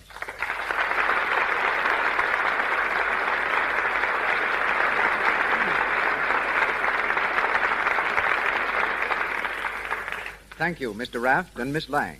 Ladies and gentlemen, this is your announcer, Melville Ruick. Assisting our stars in tonight's play were Wally Mayer as Mike, Justina Wayne as Mrs. Palmer, Victor Rodman as Mr. Brockton, Lou Merrill as Wilson, Frank Nelson as Phil, Ross Forrester as Hanley, Richard LeGrand as Farley, and John Lake and Charles Emerson as police officers. Mr. Raft and Mr. DeMille appeared through courtesy of Paramount Studios, Miss Lang and Mr. Silvers, 20th Century Fox, and Mr. Loomis, Metro-Goldwyn-Mayer. The music for the new picture, Road to Glory, produced by 20th Century Fox, was arranged by Mr. Silvers. Mr. DeMille tells us now of next week's program. One of the screen's most colorful figures comes to the Lux Radio Theater next Monday night, James Cagney. You've seen him as a sailor, taxi driver, gangster, G-man, and aviator. But you'll hear him next week in an entirely new role, the manager of a prize fighter in the famous comedy Is That So? By James Gleason and Richard Tabor. Robert Armstrong and Boots Mallory will be featured in the cast with Mr. Cagney.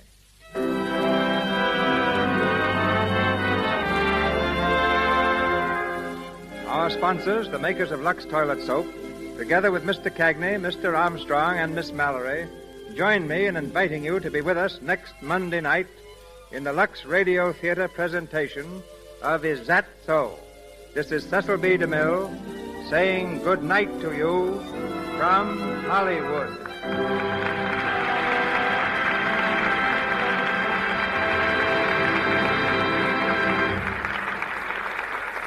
This is the Columbia Broadcasting System.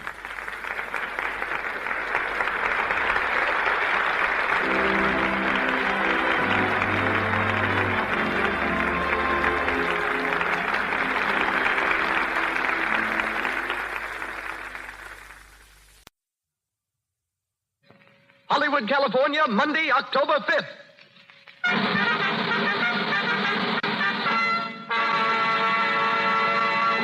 The Lux Radio Theater presents Elmer the Great, starring Joe E. Brown with June Travis.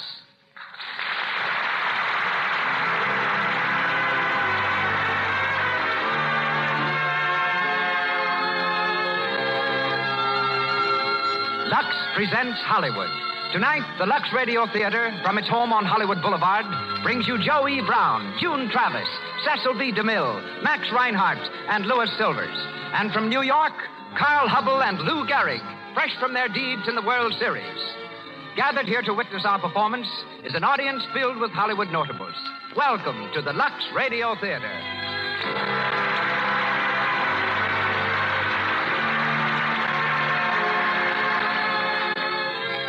We can think of no higher recommendation for Lux Flakes than the fact that these sheer, marvelously effective flakes are used by all the leading picture studios here in Hollywood for wardrobe protection.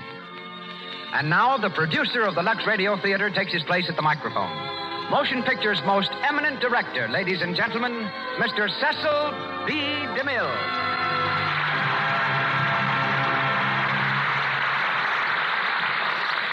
Greetings from Hollywood, ladies and gentlemen. Among the things for which Joe E. Brown is distinguished is the singular void between his upper and lower lips and his ability to play baseball. Both of these are probably the result of Joe's belief in the old Spanish proverb, a closed mouth catches no flies. For Joe caught flies, off and on for 10 years as a member of minor league baseball teams. Later, he played exhibition ball with the Boston Red Sox. For 3 years, he kept a bench warm for the New York Yankees, and today is the owner of a semi-professional team in Los Angeles. But long before Joe ever struck out as a ball player, he struck out for a career in the circus. When only 9 years old, he became an acrobat. He was known as Master Joe, the boy wonder. His aerial feats were not limited to acrobatics, however. In 1907, at Montreal, he was persuaded to make a flight in an airplane glider. He sailed 50 feet in this pioneer venture, landed on his head, and broke a finger. But no records.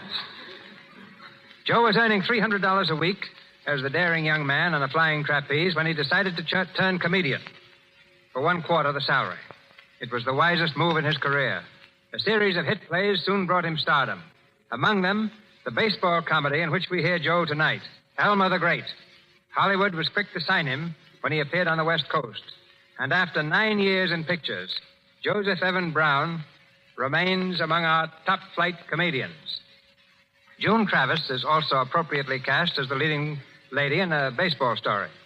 For she's the daughter of Harry Grabiner, vice president of the Chicago White Sox, and while at college played first base in an all-girls team. In pictures, June has played leads in Ceiling Zero and with Joey Brown in Earthworm Tractors. Tonight, we hear her in the role of Nellie Poole, owner of a small-town grocery store.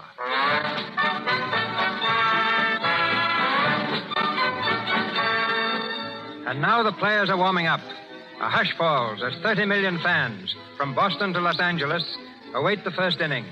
The Lux Radio Theater presents a 4-base hit by Ring Lardner and George M. Cohen, Elmer the Great, starring Joey Brown as Elmer Kane and featuring June Travis as Nellie Poole. Play ball.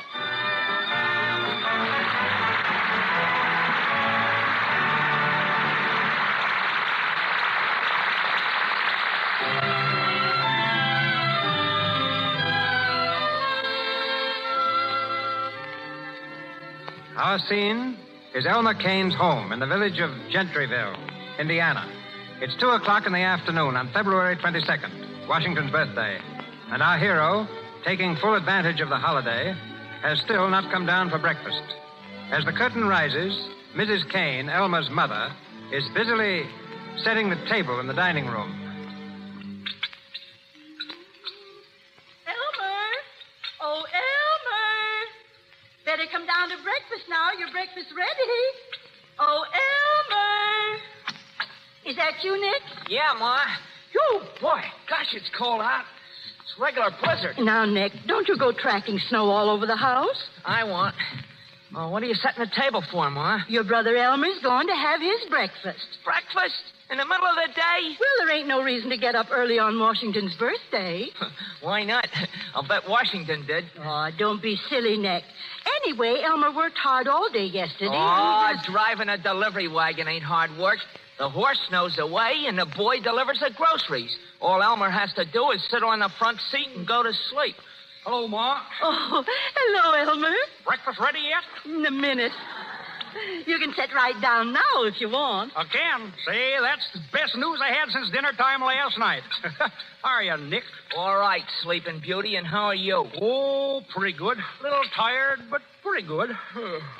Oh, Elmer, Mr. Wade just telephoned. Said it was important. Wade? Oh, yeah, I know him. He wants you to call him back at the commercial house. Oh, he does, huh? Well, he's going to have a long wait. Bring on the ham and eggs, Ma, and let's get down to business. Maybe that's him again. Yeah? Well, if it is, you tell him that I ain't in. Hello? Oh, hello, Nellie. How are you? That's good. It's Nellie Poole, Elmer. Oh, gosh, what does she want? Here, Ma, give me the phone. I'll go and get you breakfast. Oh. Hello, Nellie. Yes. What? Oh, Mr. Wade. Yes, I know him. I was speaking to him yesterday. He's scout for the New York Ball Club. Hmm? Well, what was he doing over at the store? Oh, yes? Well, listen, boss. You tell him he's wasting his time. I had all the league baseball I wanted when I was with Terrell Hutt last summer. I don't have to think it over, boss. Sure, I know the New York club bought me. The New York Ball Club? Holy gee. Wait a minute, Nellie. Listen to me, will you? I know what I want to do. I'm going to stay right here in Gentryville and drive your delivery wagon, just like I always done. Now, listen, boss. Let's not go into extra innings about this. I'll explain it all to you when I see you at the store tomorrow morning. Here's your breakfast, Elmer. Gotta say goodbye now. My food's here. So long. Say, is that right? Did New York buy it from Terre Haute, Elmer? Yes. How's the ham, Ma? And you knew it right along, Elmer? Sure I did. How's the ham, Ma? It's all ready. Is anything the matter? Nothing's the matter with me except that I'm hungry. They really want you to join the New York Ball Club? Yes. The New York Giants. Well, what are you going to do? Well, right now I'm going to eat this food. You mean you're going to pass up a chance to pitch for the Giants? Yes, but I ain't going to pass up a chance to pitch into this ham. Gee, can you beat that? You must be crazy, Elmer. Hey, Ma, take this kid away from me before he spoils my appetite. Leave Elmer alone, Nick, and let him eat in peace. There's pancakes, too, Elmer. Swell, Ma. Shoot him right along. and bring plenty of syrup with him, too. Oh, gee, Ma, he'll never get a break like this again in 1,000 years. Turning down the Giants. You know what that means? No.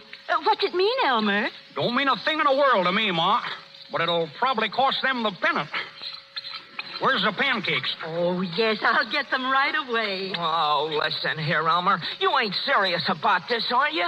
Oh, forget it, Nick. But if you go with the Giants, you're liable to turn out to be the greatest pitcher in the world. Liable to turn out to be? Say, where do you get that stuff? Well, Len, you are the greatest pitcher in the world. Didn't I always say you were? Yes. Well, I had to explain it to you first. Oh, Ma, got any more ham? I'll bring it right in, Elmer. Listen, Elmer, why don't you see this fella Wade again and have another talk with him? Talk about what? About pitching. Say, he can't tell me nothing about pitching. I don't care who he is. Oh, gosh. I'm so excited about this thing, I won't be able to sleep tonight. Well, I will. I think I'll take another little nap this afternoon, too. Boy, that sure was good ham. Oh, how can you talk about ham at a time like this? What time is it?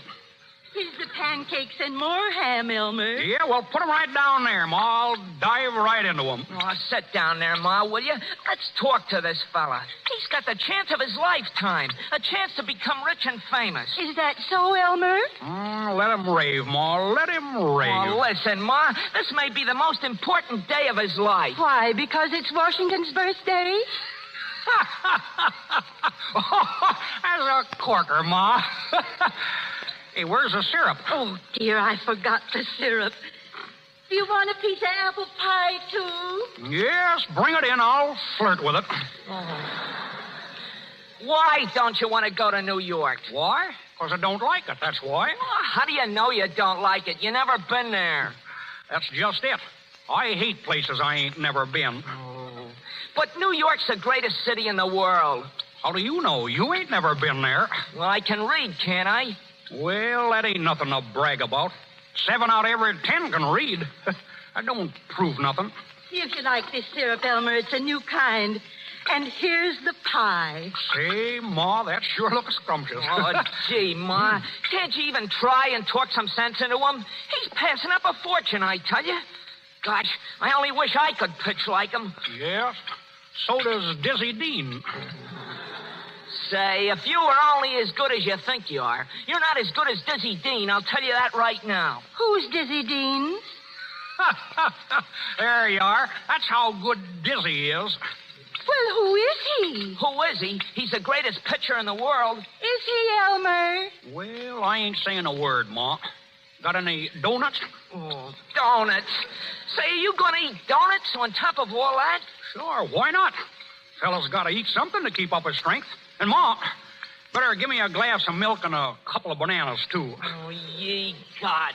How many donuts do you want, Elmer? Oh, only 5 or 6. Don't want to spoil my supper. Hey, listen, somebody's driving up. See who it is, Nick. Oh, it looks like Nellie Poole's sleigh. Yeah, that's who it is. It's Nellie. Nellie. Oh, gosh. Why, Elmer, ain't you always glad to see Nellie? Well, sure I am, but not just when I'm starting my breakfast, I ain't. It's all right. You can begin all over again after she leaves. Answer the door, Nick. All right, Ma. Hello, Nick. Hiya, Nellie. Come on in. Thanks. Good afternoon, Nellie. Hello, Mrs. Kane. Hello, Elmer. Hiya, boss. Just having a bite to eat? Oh, don't let me disturb you. Oh, it's all right. I ain't very hungry anyhow. Well, it's some day, ain't it? I'll say it is. Sit down and make yourself at home. Thank you. How's things at the store, Nellie? Oh, pretty well. People are still buying groceries. Everyone says it's wonderful the way you took over that store after your pa died and put it on a good paying basis. Yeah, with Elmer in town, any grocery store could make a big profit. Hey, that'll be just about enough out of you, young fella. Well, if you'll excuse me, Nellie. Of course, Mrs. Kane. I'd better get after those dishes. I'll see you before you go. Elmer. Yes? What's on your mind, boss? Well, I went over to the commercial house after I spoke to you, and I saw Mr. Wade again. Yes, I thought that was it. Well, I ain't going to go to New York, and you might as well not... Now, wait a minute. Now, listen to reason, Elmer. Wade is going to leave town in a few minutes. Yeah? I ain't holding them back. Oh, but you're passing up a wonderful opportunity. Why, Wade says you're the greatest pitching possibility of the season. He predicts you'll be a second Dizzy Dean. Boy, what a boost. Yeah, for Dizzy. Nick, will you run upstairs for a few minutes? I want to speak to Elmer alone. Oh, all right. But it ain't going to do no good. I can see that. You'll never be able to get anything through that swell head. He's a great kid, ain't he? Elmer, what's the matter? Why are you throwing this chance away? Oh, I got more reasons. Is it because you're afraid to go to New York? Afraid to go to New York? I wouldn't be afraid to go to Chicago. Oh, no. I mean because it's the big leagues. Is that what scares you? Scares me? Say, listen. I could take the whole 16 clubs in both leagues and make them look as though they never had a bat in their hands. Scared. Say, is that what that fellow Wade thinks? That I'm scared? Well, he's got to think something. Yeah? Well, I'd knock his block off if he said it to me. Elmer, they paid Terrell Hart $10,000 for you. Did you know that? I didn't get any of it. Oh. Oh, so that's the reason you won't go. I wouldn't go if they paid $1 million. Elmer, look at this. What is it? Your contract. I asked Mr. Wade to let me have it. It's all ready for you to sign. Yeah? Well, I ain't ready to sign it. Well, then you're out of baseball if you know anything about the game. I know all about the game. Well, here it is on the table in case you change your mind. Oh, Elmer, what's the reason for your acting this way? Why do you want to stay in a one-horse town like this when you've got a chance to get out and be somebody? There's no future for you here driving my delivery wagon. Oh, what is it? Tell me. You really want to know? Yes, Elmer. Well, Here, take a look at this watch. Your watch? Well? Well, open the back of the case. Oh. There. Now, you see? My picture.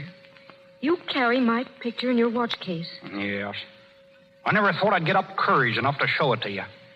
That's the first time anyone's ever seen it outside of myself. But I don't understand. Gee, boss. Don't you know what I mean? Gosh, I'm miserable. I dream about you when I go to sleep at night. Even when I'm eating, I think about you. And sometimes when I'm driving a delivery wagon during the day, I make believe you're sitting beside me and I talk to you. Just like you was there. No matter what I do, I can't get my mind off you. Oh, I know I got an awful crust for even having such thoughts. But this has been going on for years and getting worse every day. Had to come out sometime, I suppose. Well, now I guess you know why I've been acting like I was half off my nut. I'm sorry, boss. Please forgive me.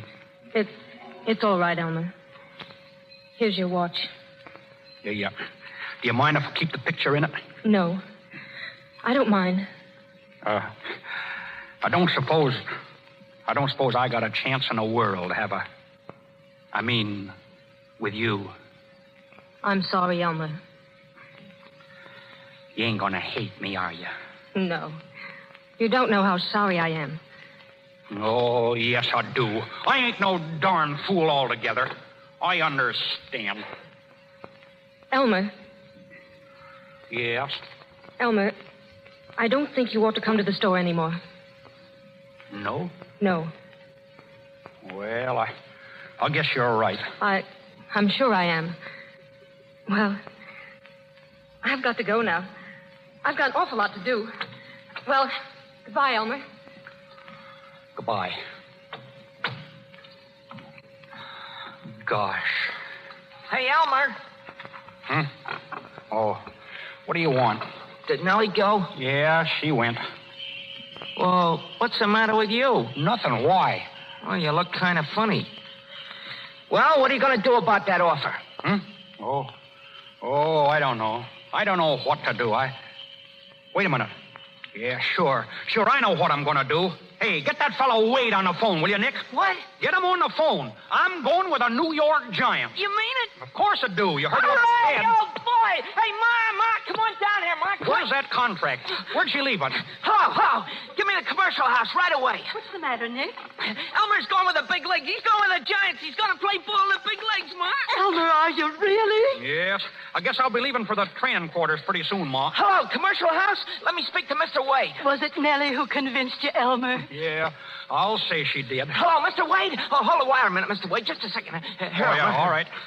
Hello, Mr. Wade. This is Elmer Kane. Yes, I changed my mind, Mr. Wade. I'm going to pitch for you after all. Yeah, that's what I said. But wait a second, just a minute. I want to warn you about something. You better tell those big league batters of yours to button up their overcoats. Yes, because when I start speeding them in, there's going to be plenty of breeze. And I don't want to be responsible for giving anybody pneumonia. So long.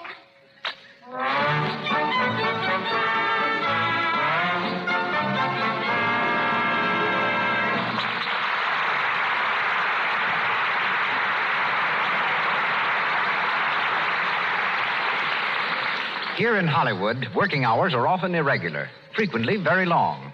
Wives often spend the evenings with each other for company. So here you have Mabel sharing the evening and Jim's radio with Mrs. Jim. Suddenly they hear...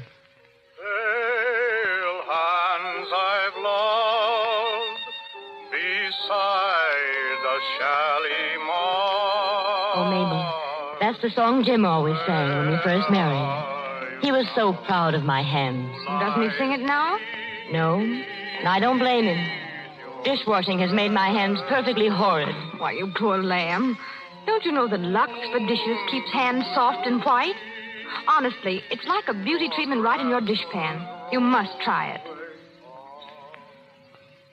Lux Flakes do keep your hands lovely. Just because you have housework to do, dishes to wash, don't think that your hands need look rough and work-worn. They can stay as soft and white as they were on your wedding day. When you use Lux in the dishpan, hands are protected against roughening and reddening. Lux has none of the harmful alkali ordinary soaps may have. Lux does not irritate or dry your skin. Begin using Lux for your dishes tomorrow. And once again, Mr. DeMille. We continue Elmer the Great, starring Joey Brown as the modest baseball pitcher and featuring June Travis as Nellie Poole.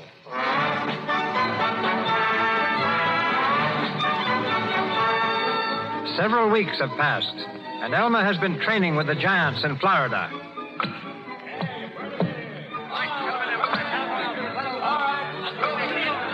Elmer is a sensation, but he's been taking a good deal of ribbing from the other players and has twice threatened to quit. In a hotel room, Walker, the Giants' manager, has called a meeting to lay down the law to the rest of the team. Hello? Hello? Is that you, Doyle? Well, this is Walker speaking. I'm up in my room with the rest of the boys. Round up Kane and bring him along with you right away. Hey, what's all the excitement, Dave? Why the big meeting? Well, it's just this. I've been telling you guys for a month to lay off Elmer Kane, and you haven't listened to me.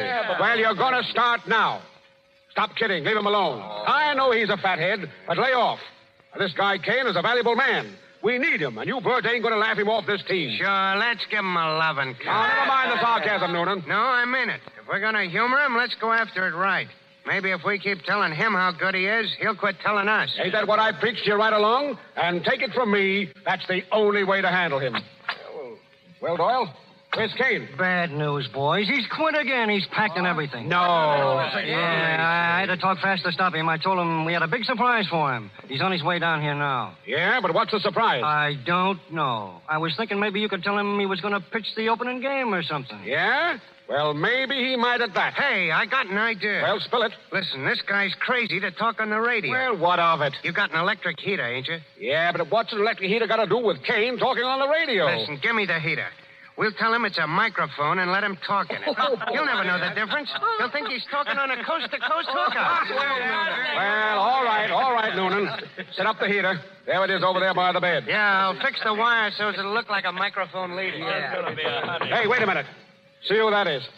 Hello, Dave. Well, if it ain't Evelyn Corey. Well, how are you, Evelyn? Pretty good, Dave.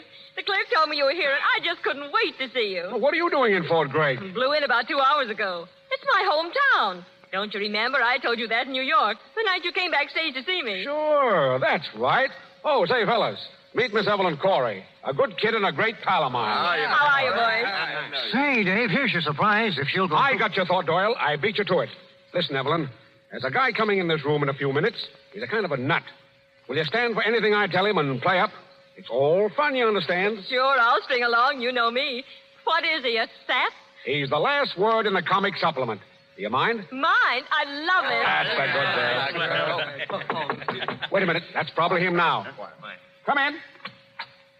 Why, hello, Elmer. Hello, Elmer. How you feeling? Doyle said you had a surprise for me. I certainly have. Oh, but first of all, let me present Miss Evelyn Corey. Miss Corey, this is Elmer Kane himself. Elmer the Great, in the flesh. The greatest pitcher in the country. Yes, or in the city either. Well, this is an overwhelming honor, I'm sure. You've no idea. I'm certainly glad to meet you, Mr. Kane. Oh, that's all right. Well, what's the big surprise you said there was, Mr. Walker? You tell him, Doyle. Elmer, we've decided that you're to pitch the opening game of the season. And you've been selected most popular man in the club. Come on, boys. 3 cheers for Elmer. Hooray! Hooray! Hooray! Well, now, what do you think of that? What do you mean, what do I think of it? Well, you didn't expect to pitch the opening game, did you, Elmer? You want to win it, don't you? Elmer, we'd like to win all the games. No, sirree. I can't pitch every day. Well, come on, where's the big surprise? Well, ain't you surprised to meet Miss Corey? What for? I guess Elmer don't understand who Miss Corey is. Oh, I guess he doesn't. Come on, fellas. 3 cheers for Miss Corey. Hooray! Hooray! Hooray! Say, what are you, Miss Corey? A female pitcher? No. Now, you see, Elmer, Miss Corey is a very famous person. She's field scout for the International Broadcast Association of the World. Yeah? Well, what's so wonderful about that? Miss Corey has come all the way from California to have you say a few words over the radio about joining the Giants and about yourself and about what a wonderful little fella you are. Yeah? You mean you want me to talk over the radio? Oh, yes, please do. Here's the microphone all set up and waiting for you. All ready to shoot, ain't it, Miss Corey? All prepared. Yeah? What do you do? Just talk right smack dab into it? That's right. Go on, Elmer. Say a few words. No, I feel like a fool. Oh, go ahead, Elmer. Talk up. All right. All right. Good evening, ladies and gentlemen. This is Elmer Kane speaking. Louder, they can't hear you. Oh, they can't? No. Okay. Good evening, ladies and gentlemen. This is Elmer Kane speaking. I wish all the little boys in America the best of good luck in baseball. The same as I, Lou Gehrig, and many others. I'm glad New York's has got me, and I guess New York's will be glad to get back into the World Series. In the World Series, I ain't going to use nothing. Only my fast and my downer. And I guess that'll be plenty. And how? Say a few words to President Roosevelt. What? Say a few words to President Roosevelt. He's listening in. Yeah? Yes. Good evening, President Roosevelt. This is Elmer Kane speaking. Guess you're going to be at the World Series to see the 4 straight games won by I and the New Yorks. Well, good evening, ladies and gentlemen, and heaven bless all the little children, especially the baseball fans. Yours truly, Elmer Kane. Wait just a minute. Hello, Ma. How's the pancakes? Excuse me, ladies and gentlemen. I was just saying a few kind words to my mother. Always remember, a boy's best friend is his mother. For when she's gone, you'll never have another. Yours for clean sport, Elmer Kane. Now you can clap if you want to. Elmer. Mighty good. Mighty fine. You were wonderful, Mr. Kane. You bet. The president will be more than pleased, I'm sure. Yeah, I guess I did look pretty good up there at that. I've got to give you a little kiss for that. A kiss? Mm-hmm. Well, all right. Oh, wait a minute. What was that? The dinner bell. The dinner bell? Excuse me, folks. I got a very important date in the dining room.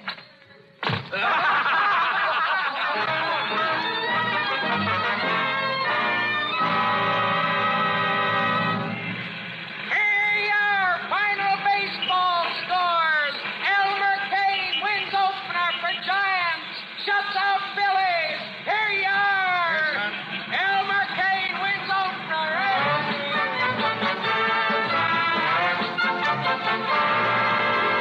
Hello, everybody. This is Jerry Osborne, the Daily Express sports reporter, giving you the latest news of the sporting world. Well, folks, the baseball season got off to a big start today with Elmer Kane, the hayseed hurler, leading the Giants to a shutout victory over Philadelphia. Kane pitched one of the greatest games I ever saw.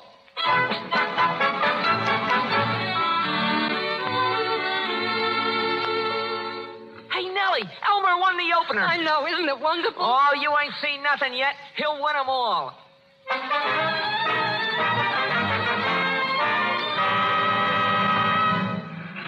Baseball extra! Kane wins 17th straight game. Giants get pennant. Detroit Tigers take American League race.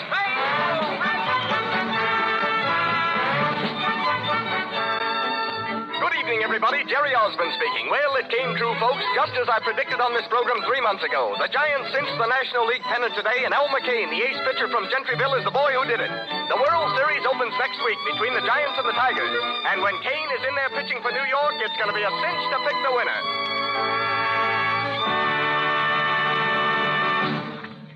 Gee, it's good to see you, Evelyn.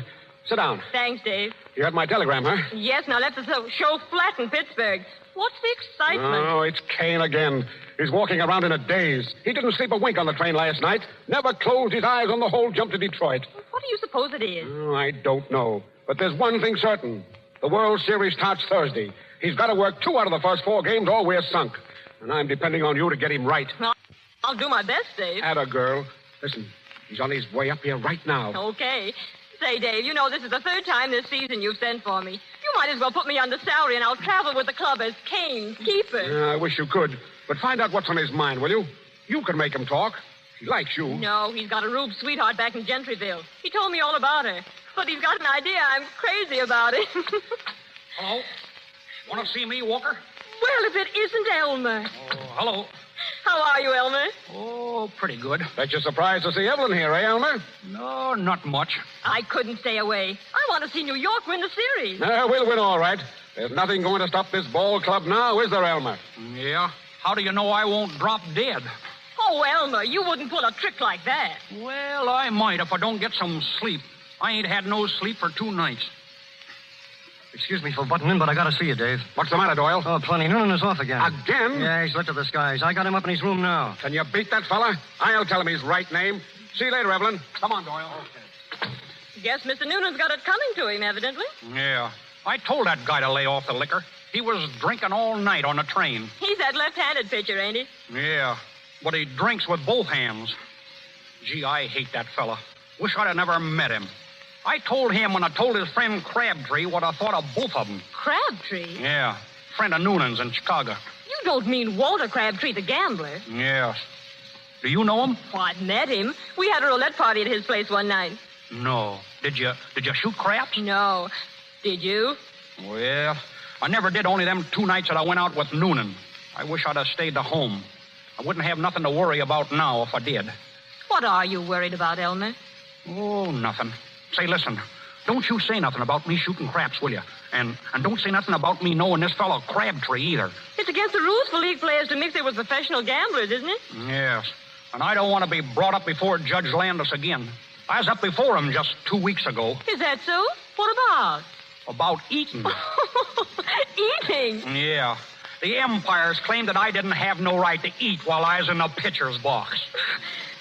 You don't mean to say you eat while you're pitching? Well, why not? I get hungry sometimes in a game. You know, when they start fouling them off. I always carry a couple of donuts in my back pocket. Donuts? What did Judge Lander say about it? Oh, he said the umpires thought that I was putting lard on the ball. So he asked me to show him one of the donuts, and I did. What did he do? He ate it. No, really? Yeah. He said there wasn't no rule against donuts, but I'd have to eliminate them. Well, I guess he'd rather see a ball player eat than drink at that. Yeah. Look at Noonan. He and Crabtree was drinking all the time we was in Chicago.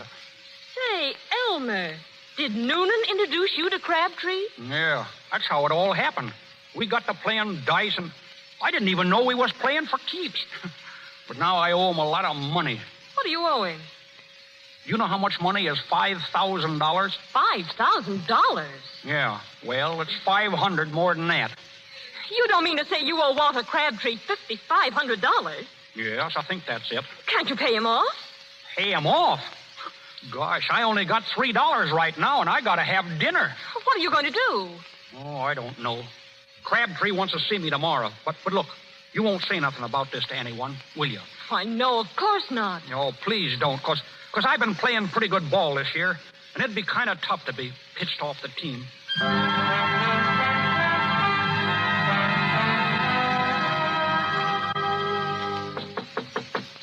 Come in.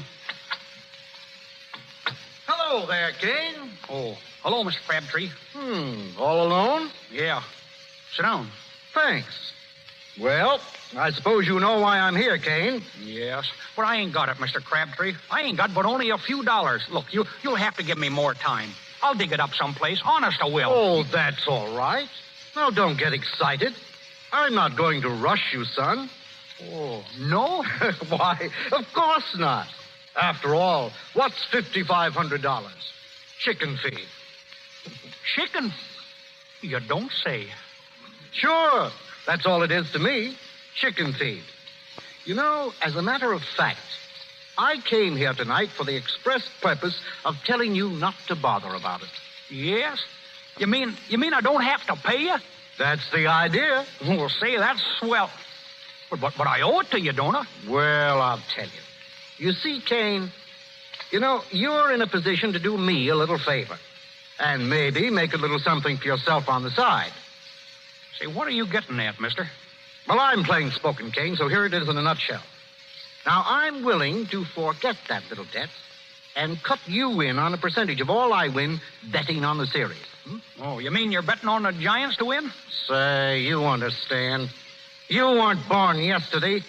I'm betting on the Giants to lose. Oh, see. You want me to throw a game, and then you'll call everything square. Is that it? Yes, that's it. Get out of here.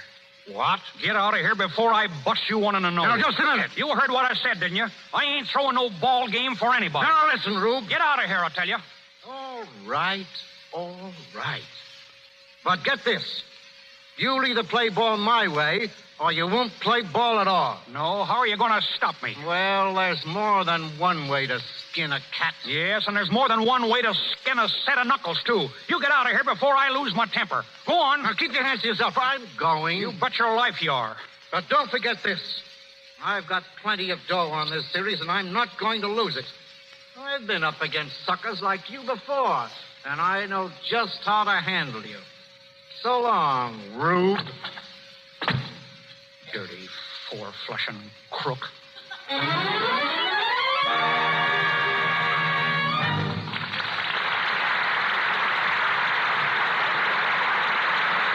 Pause for station identification. This is the Columbia Broadcasting System.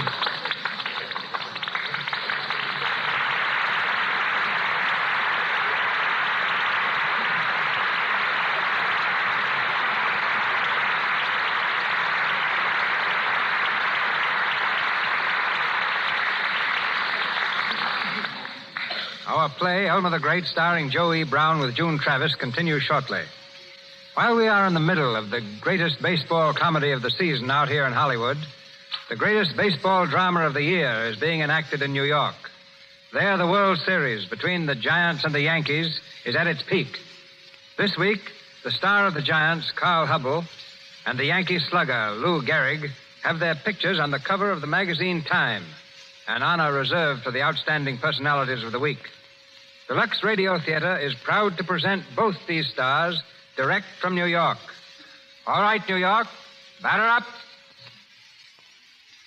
You know, Lou, I seem to remember you saying that the Yankees would win the World Series by Monday night. Well, Carl, can I help it if it rained last Thursday? It didn't rain today. No, and it didn't rain Thursday either. I kind of wish it had, Lou. You Yankees sure gave it to me Sunday, and your homer cinched it. Well, I was lucky, Carl. It was the biggest curveball in the world, but it was about time. I'd batted against you for quite a while without even getting a loud foul.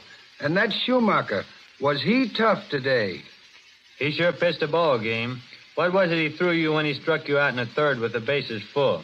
Or is that too personal? It's personal, all right. He threw me everything, and then he came through for the third strike with his Sunday pitch. It was a curved ball, and I missed it a mile. I'll have to get him to teach it to me. You've got enough right now. What do you say we forget about today and talk about tomorrow? What's going to happen, anyhow? The Giants are a cinch. A Fitzsimmons will show you more than you saw today. Oh, sure, the Giants are a cinch. Just like they were in that 18-4 game. It's a good thing for you fellas we let up in that game yesterday. What do you mean, let up? You got 6 runs in the 9th inning. That's when we let up. We were afraid if we made any more, you wouldn't show up for the third game. Say, Lou, you're a great hitter, all right. What's your average so far in the series? Oh, about 315. That's pretty good. Of course, I'm hitting 333 myself. But then everybody don't hit like a hubble. Watch us tomorrow, slugger. Lou, we've been doing a lot of ribbon here tonight. There's one thing I want the folks to know, and that is that last week you were voted the most valuable player in the American League for the 4th time. Yes, and I want the folks to know that you got the same award in the National League. Yes, but that was before they heard Joey Brown and Elmer the Great. Speaking of Joe, I bet it's tough on him missing the series. You know how crazy he is about baseball. I don't know. It seemed like he's pitching a pretty good game out in Hollywood tonight. By the way, Lou, who's going to pitch for the Yankees tomorrow? Looks like Gomez. And then we all go home for the rest of the winter. Why don't you have dinner with me tomorrow night, Carl? We're going to have Yankee bean soup, Yankee pot roast. Wait till after Wednesday and eat with me. I'll treat you to some of the best giant raspberries you ever saw. Sort of a celebration, you know. And then I'm going back to Meeker, Oklahoma, and getting some hunting and fishing. What are you going to do after the series, Lou? Well, tomorrow night, I'm going to sleep about 2 days. And then I'll figure out some way of spending the big end of the series money. That'll be my toughest problem. No, Lou, your toughest problem will be to get the big end of the World Series. Well, Carl, we'll see about that tomorrow. So long. See you at the ballpark. Good night, Hollywood. Good night, Joey Brown. Keep pitching in there.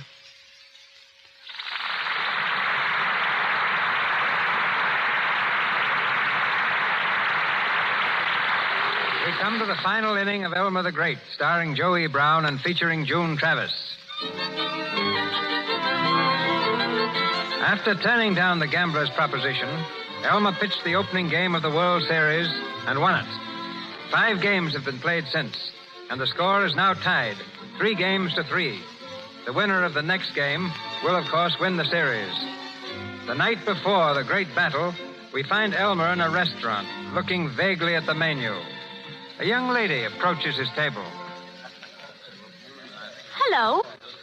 Oh, hello. You're Elmer Kane, aren't you? Yes, that's right. I thought I recognized you. I was sitting right over there at that other table, and I said to myself, I'll bet that's Elmer Kane, the famous pitcher. Yeah, I guess I am pretty well known, all right. I should say you are. Your picture's always in the newspapers. But, you know, I don't think they do you justice. You're really much handsomer in real life. Oh, go on. No, I mean it. Yeah? Uh-huh. Well, you should have seen me when I was a baby. Sit down. Oh, Mr. Kane. What's your name? Oh, Dolly. Dolly Williams. Dolly Williams. Well, I certainly am pleased to meet you, Dolly. I was just having a little snack. Will you join me? Oh, no, thanks. I didn't come over for that. All I want is an autograph. Oh, you mean you want my name written down? That's right. I'm making a collection, you know. Sure. Well, now, wait. See. Let's see if I got a piece of paper. Oh, I have one. Right here. And here's my fountain pen, too. See, that's kind of a big piece of paper for just my name, ain't it? Well, I'll write it good and big, right smack across the middle. Oh, no. Look, just right down here near the bottom, a little bit to the right. You see, I want to paste one of your pictures in the center of the page. Oh, sure. Well, wait a second now. Gotta write it nice and plain. Mm-hmm. Capital E, L-M-E-R, comma. Capital K-A-N-E, Kane. Elmer Kane, there you are. Oh, thank you, Mr. Kane, ever so much. Oh, that's all right. Any time at all. Big-hearted Elmer, that's me.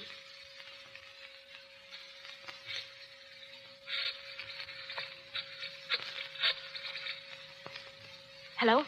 Hello, is this Crabtree? Well, this is Dolly Williams. Yeah, I got the sap signature all right. Sure, right where you wanted it, on the lower right-hand corner of the paper. You can write anything you want above it, and it'll look just like a signature to a letter. X3,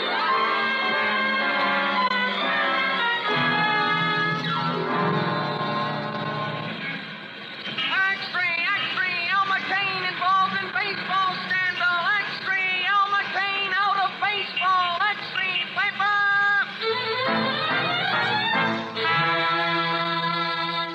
Good evening, ladies and gentlemen. Here's a bit of hot news that'll knock you right off your chairs. 20 minutes before I came on the air, Elmer Kane, the Giant star pitcher, was thrown out of baseball. The trouble started early this evening when an unidentified man delivered to manager Walker a letter signed by Elmer Kane which definitely established that Kane was involved in a plot to throw the final game of the World Series. Upon questioning, Kane denied all knowledge of the letter and swore he never signed it. But it's all against him, and he's out of the World Series. It's a tough break for the Giants.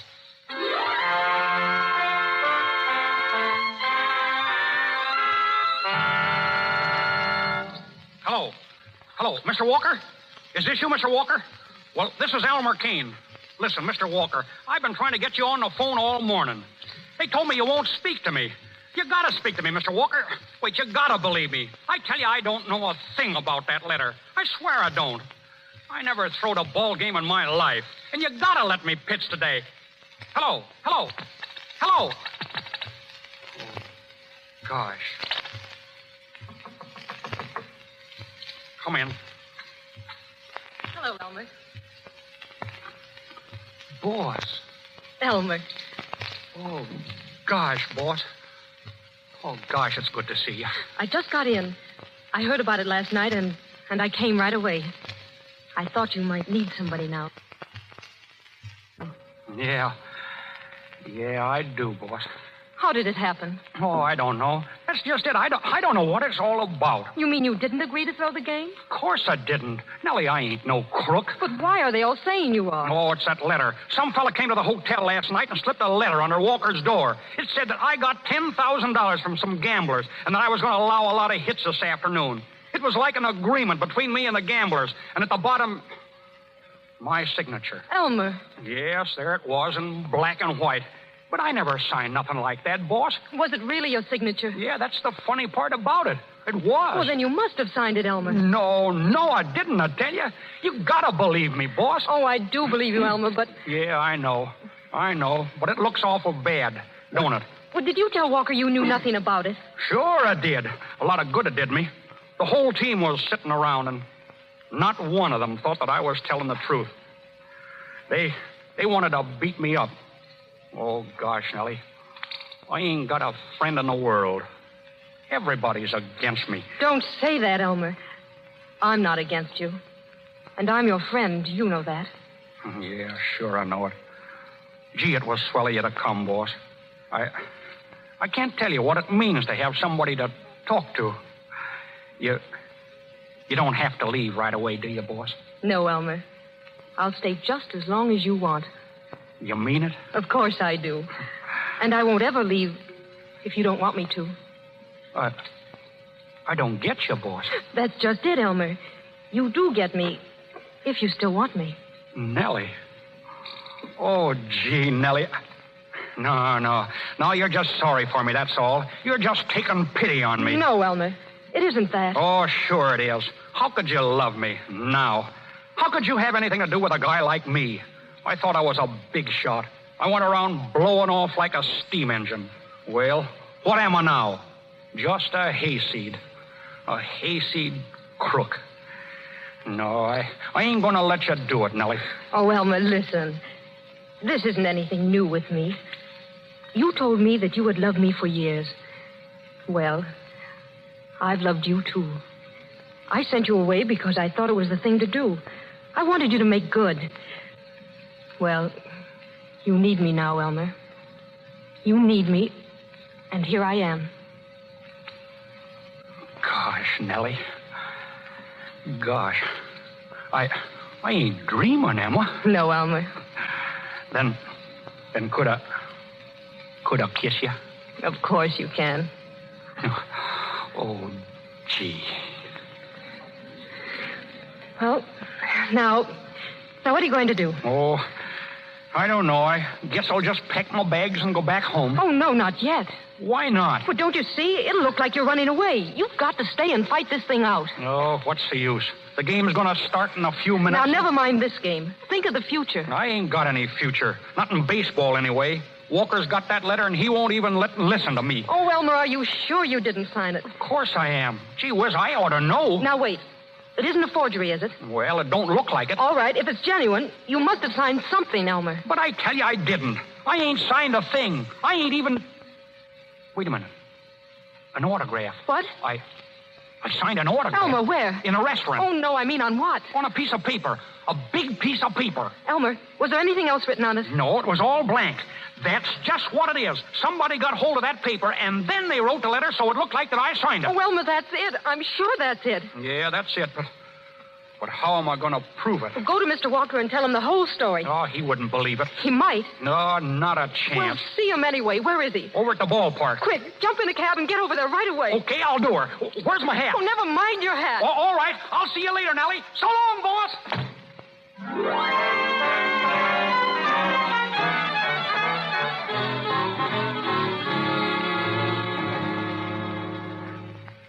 And that's the honest truth, Mr. Walker. I signed that autograph, and then they wrote the letter afterwards, just so as they could keep me out of this game. I'd like to believe it, Kane. No, there's a little too much against you. In the first place, I happen to know that you owe Walter Crabtree $5,500, a gambling debt. Yeah, that's right. But that don't prove nothing. Crabtree is betting on the Tigers. He's the guy who's behind the whole business. He had that letter delivered to you so you'd throw me off the team and the Tigers would win. No, it sounds a little bit too good, Kane. Too good to be true. And you won't let me pitch? Not for $1 million. You better beat it now before the boys come in from practice. One of them might take a swipe at you. Wait a minute. Wait, Mr. Walker. Will you do one thing for me? Well, what is it? Will you let me take a look at that letter? What do you want with it? Oh, I just want to look it over, that's all. All right, if you think it'll do you any good. Let's see. Yeah, it's typewriter, ain't it? Well, anything wrong with it? No, I guess there ain't. That's your signature, isn't it? Yes, Elmer Kane. Hey. What? Hey, look. Look at what? Look at my name there. Well, what of it? Well, wait, you see where it says yours truly? Yeah? Well, look at the letter Y and the word truly. I'm looking at it. Well, don't you see? See what? That Y comes down and crosses over the L in Elmer. Yeah, so what? Wait a minute. I get it. It crosses over it, you see? Over it. The typewriter letter comes down and crosses over the letter that I wrote. Holy gee. That proves it, Mr. Walker. That proves that all this typewriter stuff was put in after I signed the paper. Holy gee. Now, you believe me now, don't you, Mr. Walker? I'll say I do. Then I can pitch today? You bet your sweet life you can. Get out on that field and warm up. Warm up? Say, I ain't been cool since February.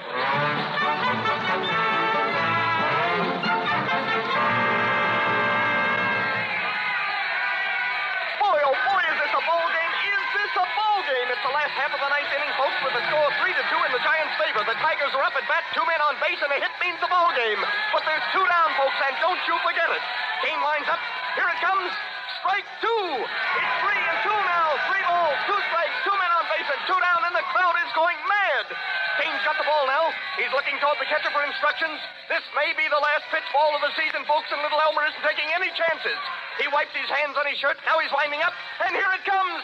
Strike 3, and the batter's out. It's all over, folks. It's all over. The Giants win, and the fans are going wild. They've surrounded Elmer Kane down there on the field, and they won't let him go. I'm going down to see if I can get him to say a few words over the air. Stand by a minute, folks. Hey, wait a second. Wait a second, folks. One at a time. One at a time, folks. Elmer.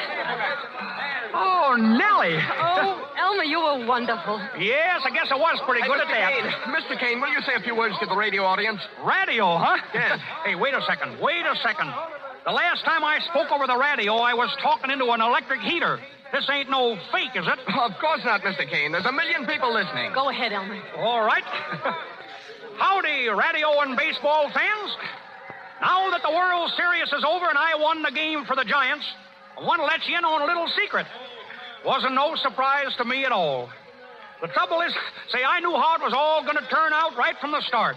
Trouble is that a bashful fella like I has got to make it look difficult. Otherwise, people wouldn't believe you. I could go on for hours talking about myself and telling you how I done it. Only I always say that a fella should not brag about himself. And I've always made it a rule never to talk about myself. And in closing, I want to tell the followers of the New York Giants that you don't have to worry none about the pennant again next year, as your old friend Elmer Kane and myself will be out on the field in a Giants uniform. So long, folks. Oh, yes, and don't forget to read the story that's running the serially in all the newspapers next week. And before I forget it, hello, Ma. You better start the cook stove going. Me and Nellie are on our way.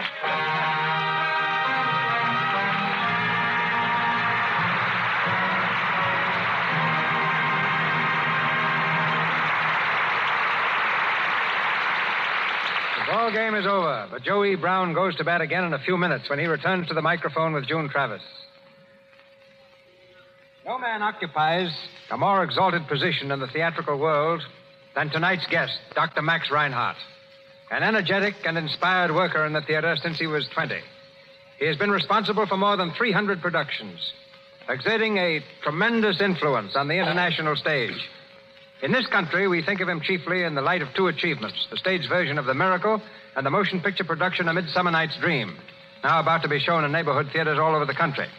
He has just returned to Hollywood from Europe, where he produced Everyman and Faust, and is now at work for Warner Brothers preparing Sheridan Gibney's famous drama of the French Revolution, Danton. Ladies and gentlemen, Dr. Max Reinhardt.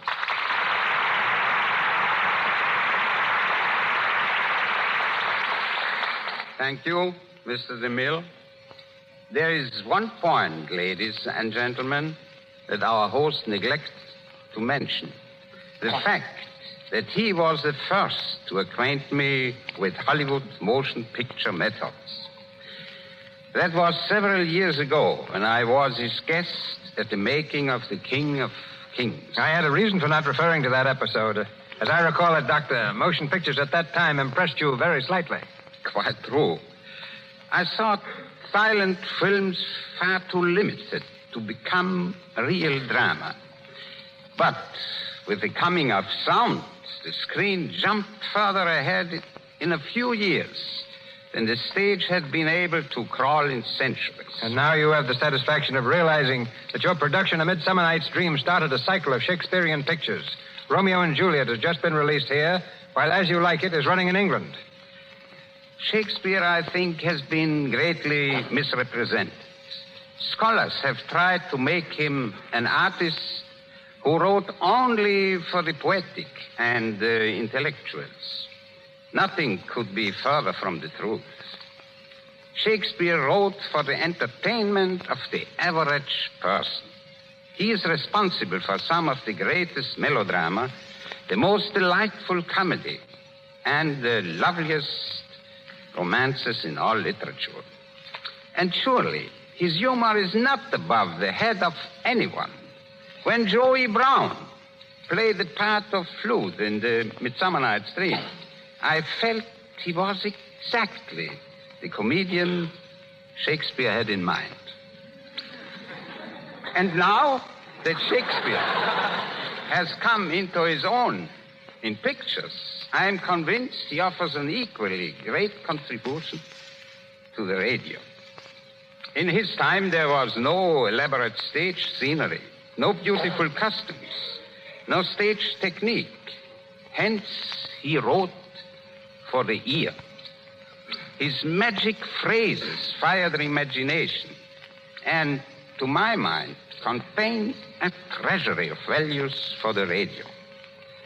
Perhaps someday we will hear them And I know of no other man and no other program capable of giving them a finer, truer presentation than the man and the program responsible for so many entertaining hours in the past, Cecil B. DeMille and the Lux Radio Theater. To all of you, my thanks and good night. Good night, Dr. Reinhardt.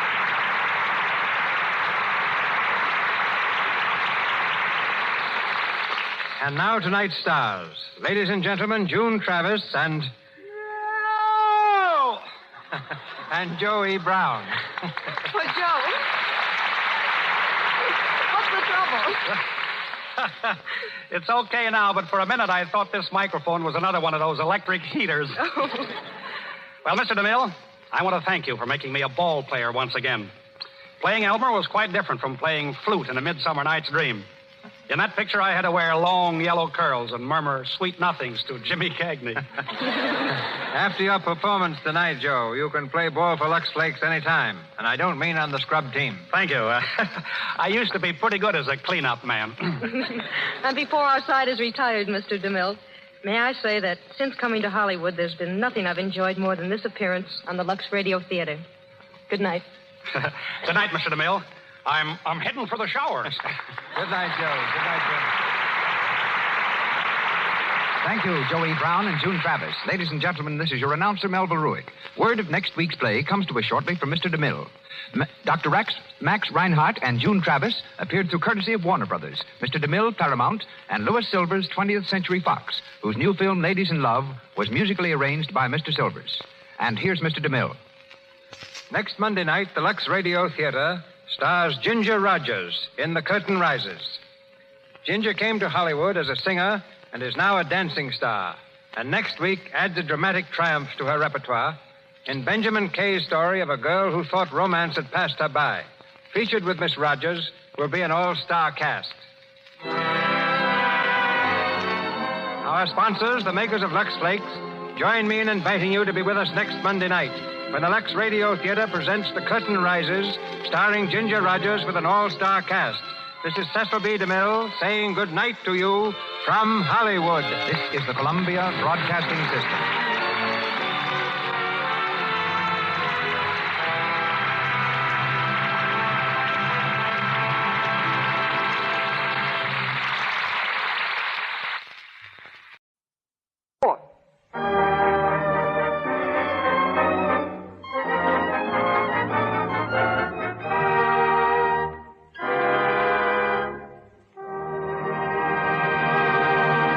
Lux Radio Theater presents Jack Oakey and Helen Twelvetrees in one Sunday afternoon.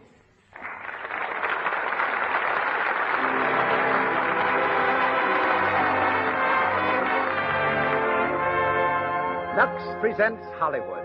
Tonight, you will meet Hollywood through such famous personalities as Jack Oakey, Helen Twelvetrees, Alan Hale, Cecil B. DeMille, Agnes Ayres, Mrs. Evelyn Offield, and Mr. Louis Silvers, conductor of the Lux Radio Theater Orchestra. Brought to you by the makers of Lux Toilet Soap, the beauty care preferred by 9 out of 10 of Hollywood's leading stars and attractive women everywhere.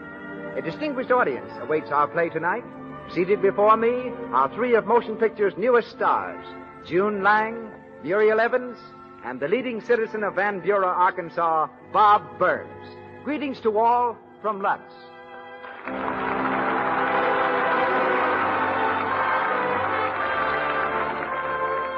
Nothing is so important to loveliness as smooth, clear skin. Just remember that while Lux Toilet Soap is fine enough for movie star complexions, it is so inexpensive that any girl anywhere can buy and use it all the time. Keep your skin fresh, smooth, and delicately fragrant with the gentle, active lather of Lux Toilet Soap. And now, let me turn you over to our producer. He brings to radio stars and plays of the same great caliber that have established him as the world's outstanding contributor to motion pictures. Ladies and gentlemen, Mr. Cecil B. DeMille.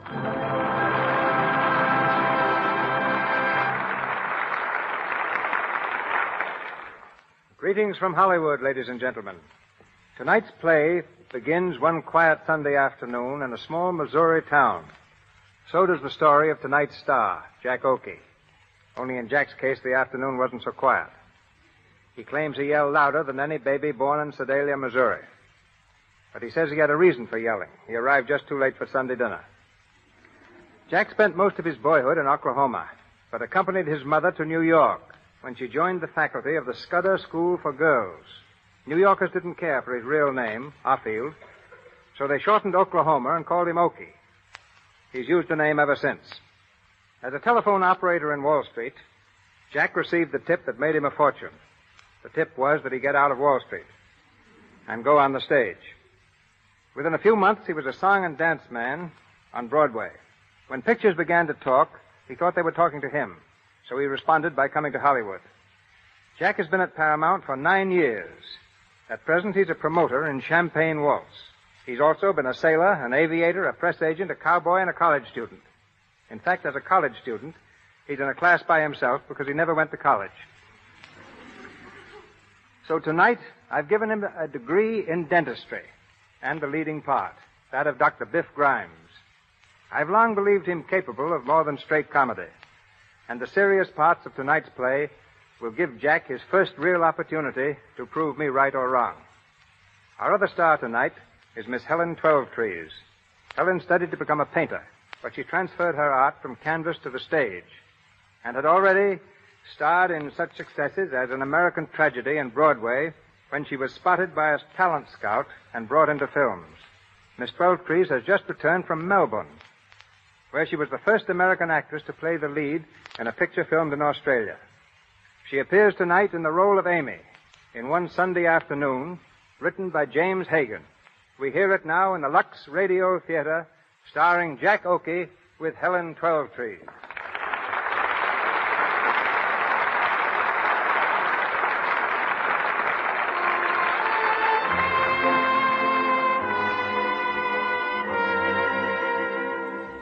It's a stifling Sunday afternoon, late in August. In Biff Grimes' tiny office, he and his old friend Snappy Downer are growing sentimental about old times, recalling the songs of their younger days. Biff, middle-aged and slightly gray, sits sprawled in his dentist's chair, silently regarding the red-nosed Snappy, who leads off with a chorus of an old favorite. It was there I knew that you loved me true. You love me true. You were 16. You were 16. The village queen. Oh, baby, what a voice. Yes, Amy? Stop that noise. Noise. Me and Snappy singing. Stop it. All right. You see, the little woman doesn't understand, Snappy. Nothing artistic about it. You know, Biff, I used to have a good voice. So did you. You sing something. Huh? Yeah, sing something. Hey, listen, you brought over the refreshments this afternoon. Biff Grimes wants to be entertained. Biff Grimes, the well-known dentist of Hillsdale, was entertained on Sunday afternoon by Snappy Downer, the man who sells fish and crabs at Duncan's Market. Ha ha! Go on, Snappy, another little song. Say, Biff, I know a pip. Good. You know, I used to sing it with the harp effect, but I busted the harp. That's fine. You know, you like this song, Biff. In the good old summertime. In the good old summertime. I said cut it out. I don't like that song. Yeah, what's the matter with it? Well, it brings up something. Well, I just don't like it. See, I don't want to hear it. Okay. Don't get sore. Oh, forget it. Hey, listen, I got a song that's a fight. Give me a note. Yeah, which one? Any one. Biff Grimes ain't particular. Bum, bum, bum, bum, bum, bum, bum, bum. Put on your old... Start again. Bum, bum, bum, bum. Put on your old gray bonnet with the blue ribbons on it, then we'll hit your old top into the sleigh. Biff, Yes, Amy? do you want me to come in there? You don't want to see my wife, do you, Snappy? No. Never mind, honey. Stay where you are. Making all that racket. If I hear any more, I'll come in there and put you both out of the house. All right, honey. You see what I have to put up with? It's a shame. Man can't have a little peace and comfort in his own home. You know, it ought to be in the marriage laws. What? Peace and comfort, that's what. Am I right? Right. Good old Snappy. Ha ha. Snappy, remember when we was kids? Remember Avery's amusement park? How long ago was that? Oh, must have been 108 years ago or so. There was you and me, Beansy Miller, and Hugo Barnstead. Yeah, Hugo Barnstead. And Virginia Brush. You know, you were stuck on her, Biff. Nah, I wasn't. Oh, yes, you was. Yes, you was. You was in love with her. You used to sing, in the good old summertime. In the good old... I know. I used to sing this song just because Virginia liked it. You know, she was a swell girl, Virginia was. Hugo stole her away from you, remember? Ah, that Hugo was just a plain everyday skunk. I never did like him. But I'd have married Virginia if it hadn't been for him. He stole her away from me. It's an awful thing for a skunk to steal another man's girl. Yep, I never did. It ain't right. Virginia never cared for him nohow. I was the one she was nuts about. Hugo Bonstead. Oh, I'd like to get my hands on him. What I wouldn't do to him. Yeah, you're not jealous, are you, Biff? Say, Biff Grimes is too big a man to get jealous over anybody. Anyway, haven't I got Amy? Haven't we been married for... Oh, shucks. I didn't care nothing about Virginia. Yeah, what'd you say if I told you they was in town? What? Yeah, they stopped at the hotel across the street. Virginia and Hugo? Yep. Have a swell car, too. Say, they must have plenty of money. Hugo's president of a bank, so I heard. Yeah? Did you see Virginia? Sure. How'd she look? Swell. But Hugo, he looks kind of bilious. You know, you're the one she should have married, Biff. Well, maybe you're right. That dirty, sneaking little rat. All my life, Hugo Bonstead has stuck his nose around. I'll get even one of these days. Sure, and he'll deserve it, too. Sing me a song, Snappy. Yeah, sad music or comic? Better make it sad and soothing. Sad, all right. You know, I always cry when I sing this one. Goodbye, little girl, goodbye. Why is there trouble with the cry, girls of little today? girl, They should be home with their mothers. In my uniform of blue, I'll come marching back to you. Well, answer that, Snappy. Yeah. Tell him the doctor's out of town. Hello. Hello, the doctor's out of town. Did you get that, Biff? Snappy Downer himself. Yes, sir. Dirty, sneaking little rat. Huh? Hugo Bonstead. Oh, yeah. You know, you should have married Virginia, Biff. I know it. Say, what is this? Hello? Say, didn't I just tell you that... Who? Oh, hello, Dick. Yeah, this is Snappy. Oh, yeah? Yeah, wait a minute. It's Dick Martin from the hotel. Man over there got a toothache. Yeah, give me the phone. Hello, Dick. Yeah, it is Biff. No, it's Sunday. I never work on Sunday. Besides, Amy and I are going out for a little walk. Huh? I don't care if he's important. Biff Grimes important, too. Bank president, who cares? Hey, what names you say? Hey, Snappy, yeah? It's Hugo Bonstead. No. Oh, hello, Dick. Yeah, I'll see him. Send him right over. Hugo Bonstead. You speak of a skunk and he sticks his nose around. Yeah, you're going to pull his tooth for him? Yeah. Can you imagine? Hugo Bonstead coming to good old Biff Grimes to have his tooth pulled. He picked a good place to come to, didn't he? Yeah, a swell place. Now, Biff, you be careful. Sure. Yeah, don't do anything you'll be sorry for. Don't worry about me. Biff Grimes is never sorry for anything.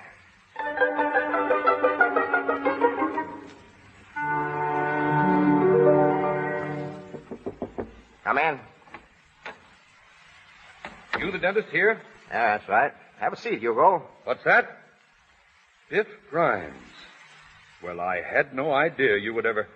So you did become a dentist? Yeah, it's been a long time, Hugo. Yes, must be 25 years. Let's see. Last time I saw you was when you had that trouble at the factory. Yeah. How are you, Snappy? Hiya. Sit down in the chair, Hugo. Yeah, got an awful toothache. Look, right here, hey? Hurts like the deuce. Wanted to wait till I got over to Oakley, but Virginia, she's with me, said to have it out now. She's coming up here in a little while. Oh, that's so good. Don't like toothaches. Terrible things. Had 'em all my life. You won't hurt, will you, Biff? You won't feel it. I want gas. You'll get gas. No. My assistant, Miss Robertson, is off today, so Snappy down, you'll have to take her place. Hey, now, wait a minute, Biff. Come over here. Oh, now, Biff. Hand me that nose piece. Huh? For the gas, come on. Oh, yeah. Here you are. All right now, Hugo. Inhale. Deep. Deep as you can. Put up your lungs. Are you getting it? Yeah. He's going under, Biff. It's been a long time, hasn't it, Biff Grimes? What's that? You and me. Avery Amusement Park. Virginia. Inhale, Hugo. You thought you were going to marry Virginia. But I fooled you. I fooled you. I fooled you, Biff Grimes. He's out. Hugo Bonstead. I've got you right where I want you, you crawling little rat. Oh, I've been waiting for this chance. Get away from that gas tank, Snappy. Biff, what are you doing? He asked for gas today. Well, he's going to get it. Plenty of it. Oh, Biff, you can't do this. You can't do this. Shut up. Breathe, Hugo. Breathe in deep. Avery Amusement Park. 25 years ago. Avery Park. Amy and Virginia. We used to go over there. I can close my eyes and see it now.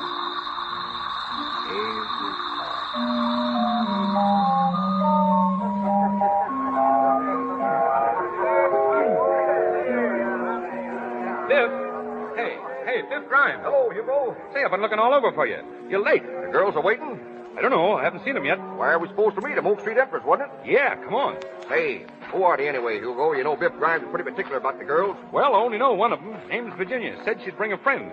Is she a good looker? Oh, Virginia is. I don't know about the friend. Well, won't do any harm to take a look. But if they don't suit me, Hugo, you know Biff Grimes, 23 Skidoo.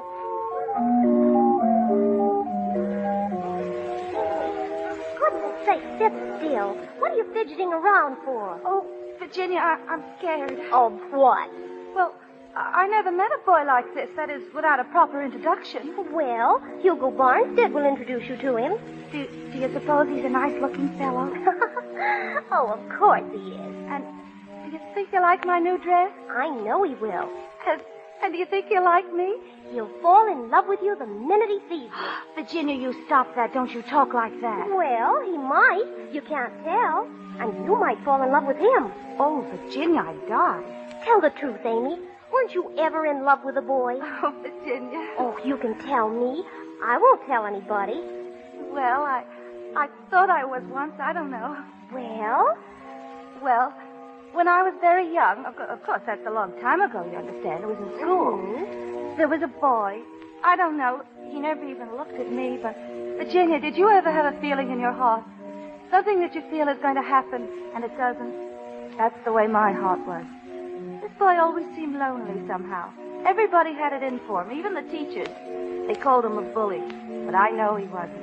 I saw him do a lot of good things. When the big boys picked on the smaller ones, he helped the little fellows out. I know he had a lot of good in him. Good that nobody else could see. Who was this boy? Oh, you wouldn't know him. Well, I might. Who was it? Biff Grimes. Biff Grimes? You mean that big bully that hangs around Larson's drugstore? Yes.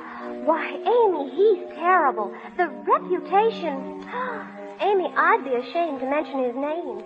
I heard that he drinks and smokes cigarettes.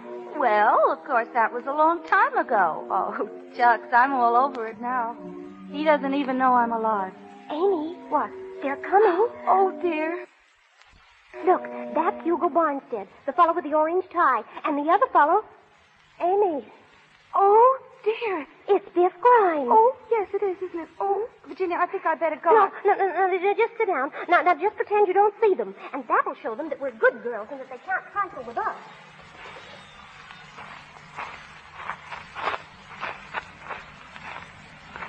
There they are, Biff. I see them. Swell, huh, Biff? Hey, pretty swell, Hugo. Say, I've seen her around town. What's the one you got picked up for me? The little one on the left. Oh, nothing doing. I know that scrawny little thing. We used to go to school together. Amy something or other. She ain't so bad. I'm telling you, she's skidoo. You can't pick anything better than that. Well, Biff Grimes will do his own picking. Wait a minute, Biff. I picked the other one. Oh, but that ain't fair. 23. Everything is fair to Biff Grimes. Say, I've always wanted to meet her, though. She's all the fudge. Oh, gee, Biff. All right. Well, we'll fix it. Well, say something. Well, all right. Oh, hello, girls. Oh, hello. Hello. Nice afternoon. Yes. Yes. Oh, say something. They don't care about the weather. They want to meet me. Well, I see you got over here. That's right. And you brought your girlfriend along. Yes. Well, I brought my boyfriend, too. How do you like him? Hi, girls. Introduce me. I'd like to introduce my boyfriend. Surely you don't. This is Biff Grimes. Hi, girls. I love my wife, but oh, you kid. How do you do? Now, let me see. Your name is Miss Virginia, ain't it? How did you know my name was Virginia? Oh, I found out. And, what's your girlfriend's name? Oh, excuse me. This is Miss Lind, Amy Lind. This is Mr. What did you say your last name was? Farnstead. Oh, of course. Hugo Barnstead. My name is Grimes, Biff Grimes, chicken inspector. Miss Lind, this is Mr. Grimes. No, Mr. Little Girl, just Biff. How do you do? Oh, I'm swell. Say, I used to know you, didn't I? Yes, we went to school together. That's right. You sure was a funny looking little thing then, wasn't you? Oh, was I? You bet you was. Remember that day I slept with the principal and almost got a licking and you helped me out? I never got a chance to thank you. Oh, that's all right. Well, anyway, thanks. Even if you was funny looking, you wasn't bad at heart. Well, I always liked you, Biff. Amy. Oh, I guess I shouldn't have said that. Well, you could have waited. I'm sorry, Biff. Oh, that's all right. I guess all the gals in them days was kind of stuck on me. Ishka-bibble, ishka-bibble. Well, how would you girls like to take a little walk? Oh, why, yes. We'll take a little walk. I guess an ice cream soda wouldn't go bad either, eh? Would you like an ice cream soda, Amy? I like a college ice. Say, Goldstein's got something new. I tried it out last night. She'll rave about it. He says New York's going wild over it. Yes? You know when New York goes wild over anything, it must be good. What is it? Yeah, what is it, Biff? Well, he spreads nuts all over the ice cream. I never heard of that before. Did you, Amy? No. Say, that guy ain't dead. Biff Grimes never lets the grass grow under his feet, neither. New York style, that's me big stuff every time. But, you know something, little girl? Virginia, that's the name, ain't it? Well, do you know where they got that name from? this is... State of Virginia. Yes, sir. That's where Abraham Lincoln was born. I guess you didn't know that, did you? Very few people do. Yes, indeed it is. You know, it's too bad I haven't met you before, Virginia. But Biff Grimes thinks that you're one of the nicest little gals he ever met. Biff, I'll hey, say, Biff, oh Biff. boy, hey kid. Listen, Miss Virginia's supposed All to... right, never mind, my boy. Everything's going to be all right. Virginia and me's getting along fine. Yes, sir, fine. How about that, eh, Virginia? Well, let's go. Goldstein's drugstore. You can take the little one, Hugo. Sure, Biff. My arm, Miss Virginia. Hey, I said... Thank you, Mr. Barnstead. I'd love to go with you. Say, I meant for you to... You know, Virginia, I've wanted to take you to Goldstein's for a long time now. Oh, Mr. Barnstead. Why, the low down right out from under my nose. Oh, Mr. Grimes. Huh? What? I don't mind if you take me, Mr. Grimes. Well, all right, Rudd. Come on, let's get it going.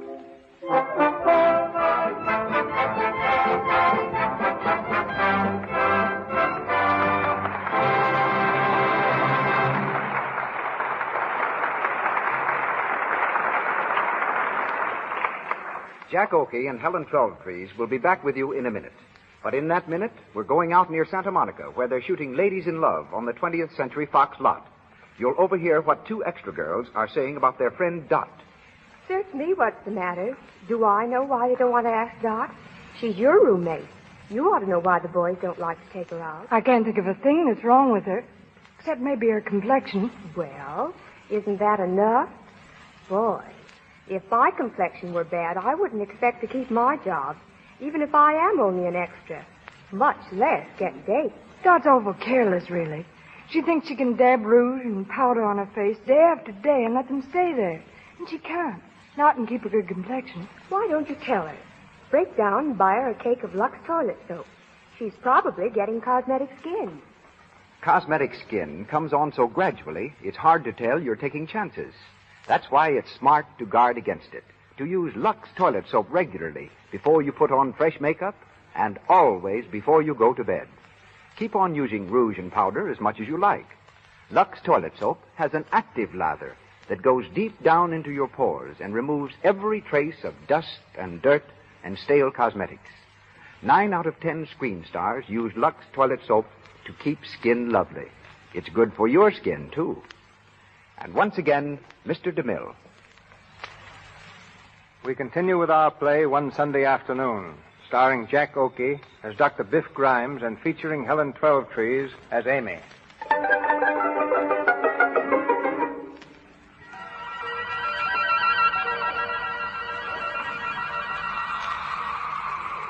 We are back in the present day, in Biff Grimes' office. Hugo Bonstead lies unconscious in the dentist's chair with the gas filling his lungs. Biff stands over him, a dull look in his eyes, as his mind flashes back to the days of their youth. Snappy Downer, his face contorted with fear, tries vainly to shut off the gas. Biff, let me turn off that gas. Get away. But you can't do this, Buff. You can't do it. He took her away from me, didn't he? He took Virginia away from me. That night in Snyder's beer garden. But that was 25 years ago. You can't do it. Yeah, 25 years ago. I remember it like it was yesterday. Snyder's beer garden. I was there with Virginia. Oh, Biff, listen. Yeah, with Virginia. I can even hear the music. Snyder's beer garden.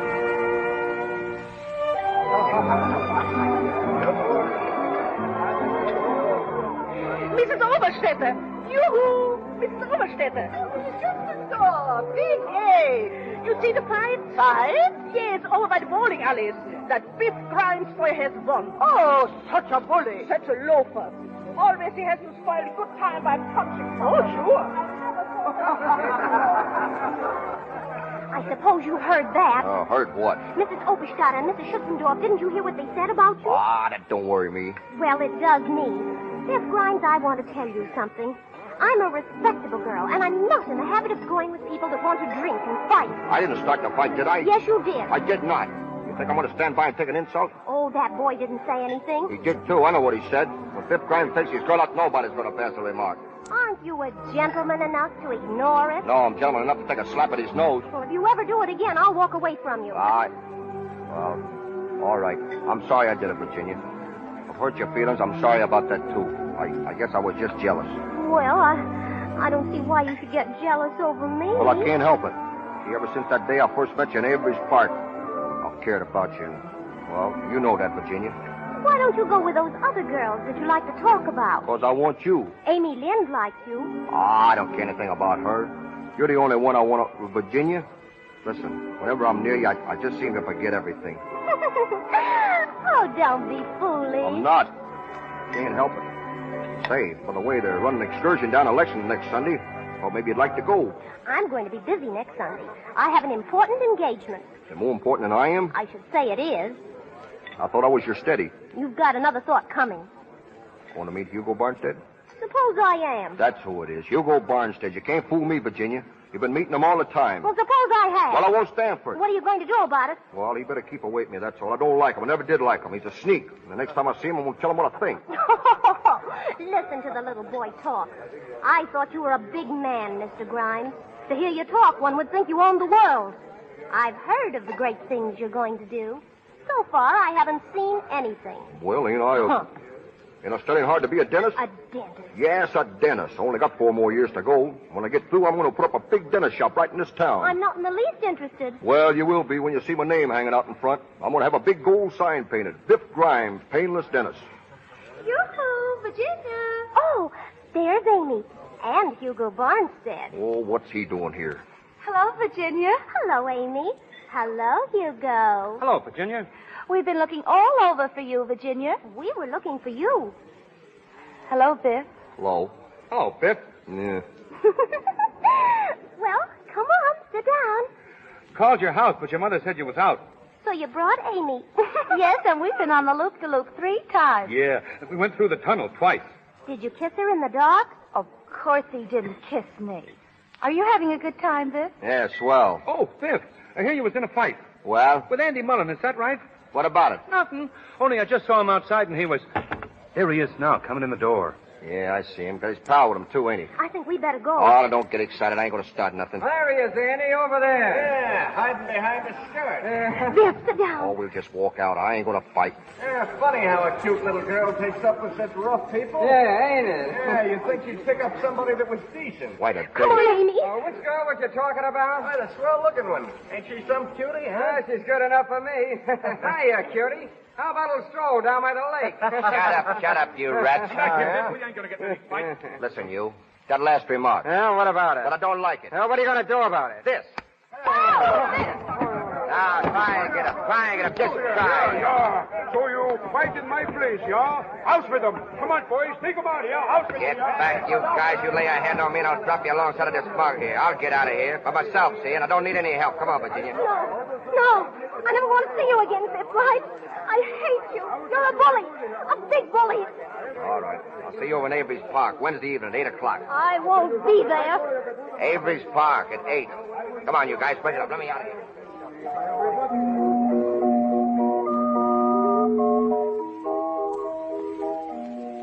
Well, I guess she isn't coming after all, Biff. I don't see her. Guess she saw at me. Gee, can you imagine sore because I was protecting her good name? That's all I was doing. Of course, Biff. Any girl would have been proud to have a man protect her good name. You understand that, don't you, Amy? Of course I do, Biff. Haven't you seen her at all? Not since that night. And you were to meet her here? 8 o'clock. It's after 9 now. That's right. That's too bad. Don't I know it? If I ask you something, Biff, will you tell me? Sure, what is it? Do you love Virginia? Well, You don't have to tell me unless you want to. yes, I do love her. I guess maybe I got a little too crazy about her. She somehow was my ideal. You know, every fella has an ideal. Somebody he cares for, and when he cares for that somebody, well, nothing else matters. It's a sort of an ingrown pain. It starts in the pit of your stomach and works right up to your neck. Well, that's the way I felt towards Virginia. I see. Of course, you told her that you loved her. Lots of times. She always laughed at me. You know, there's nothing sincere about Virginia. At heart, she's a teaser. That's what rouses the old devil in me. I understand, Vic. Do you? You know, Amy, I like to talk to you. Somehow, well, I don't know. Virginia never could sit down and talk the way we've been talking. I like it. How'd you happen to come over here tonight? Oh, I don't know. I just came over. Did you have a date? No, You sure? I haven't got a beau. Funny. I thought you and Hugo Barnstead was keeping company. Hugo Barnstead? Oh, no. He just took me out once. He doesn't care anything about me. He's an awful mug. I don't see what any girl can see in him. You know, I wonder if Virginia... What? Oh, nothing. It's funny, ain't it? What is? Oh, sitting here talking like this. Don't you like it? I sure do. I've always wanted to talk to somebody like this. See, over at our house, there's nobody but the old man and the kid brothers, and Pop don't work much, so I gotta go out and do the hustling. By the way, I'm starting next week at the Phoenix Box Factory. Of course, most of that money's going to help me through that dental school. I'm studying to be a dentist, you know. Are you, Biff? Yeah, I'm going to be the swellest little molar extractor in Oakley. Oh, that'll be fine. Of course, that's just the start. Someday, you know, I expect to be mayor of this town. Oh, gee, Biff. Yeah, that's going to make Virginia proud of me. Yes, sirree. Oh, yes. Hi, Amy. Hello, Biff. Oh, hello, Snappy. What are you doing over here? Oh, nothing. Just out for a little walk. Me and Gladys. She's my steady. Hush your mouth, steady. Say, I guess you heard the news, hey, Biff? What news? Well, ain't you heard about Virginia? Well, what about Virginia? She got married this afternoon at 4 o'clock. Did she? Yeah, I thought you knew. You was going with her. Yeah, say, it seems I did hear something about that. Guess you know who she married, don't you? Who? Hugo Barnstead. Hugo Barnstead? Yeah. Oh, sure. Well, I certainly worked hard to fix it up for that boy. Well, I thought she was your steady. Virginia? No, she's just a nice little girl, that's all. Well, I guess everybody around here thought I was kind of stuck on her, but I wasn't. It was just one of my little jokes. So, Snappy, when you see the gang, you just say Biff Grimes is leading his own life and he's doing fine. Sure. Say, I saw Hugo this afternoon. He's going to work for his uncle in the box factory. Got a swell job. He and the Happy Bride leaving on the midnight train. Say, we're going to throw rice and everything. That's good. That's swell. Well, I guess we're running along. All right, Snappy. See you later, Biff. Come on, Gladys, come on. Biff, listen. Yeah? I know, Biff. It hurts, doesn't it? I guess it does. Sure it does. Your heart feels like it was all cut open and bruised. I know. Do you, Amy? Yes.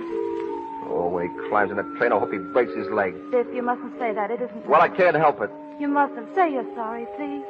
Oh, all right, I'm sorry. See, you know, Amy, you're the first person that ever made me take back anything. I kind of feel, well, I don't know, I'm just glad I know you, that's all, Amy. If I ask you something, you won't mind, will you?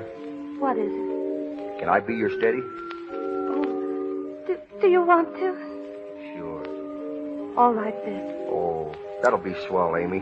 But, Biff, you aren't saying this just because she... What? Oh, never mind. I don't care anyway. I'm awfully fond of you, Biff. I've always been.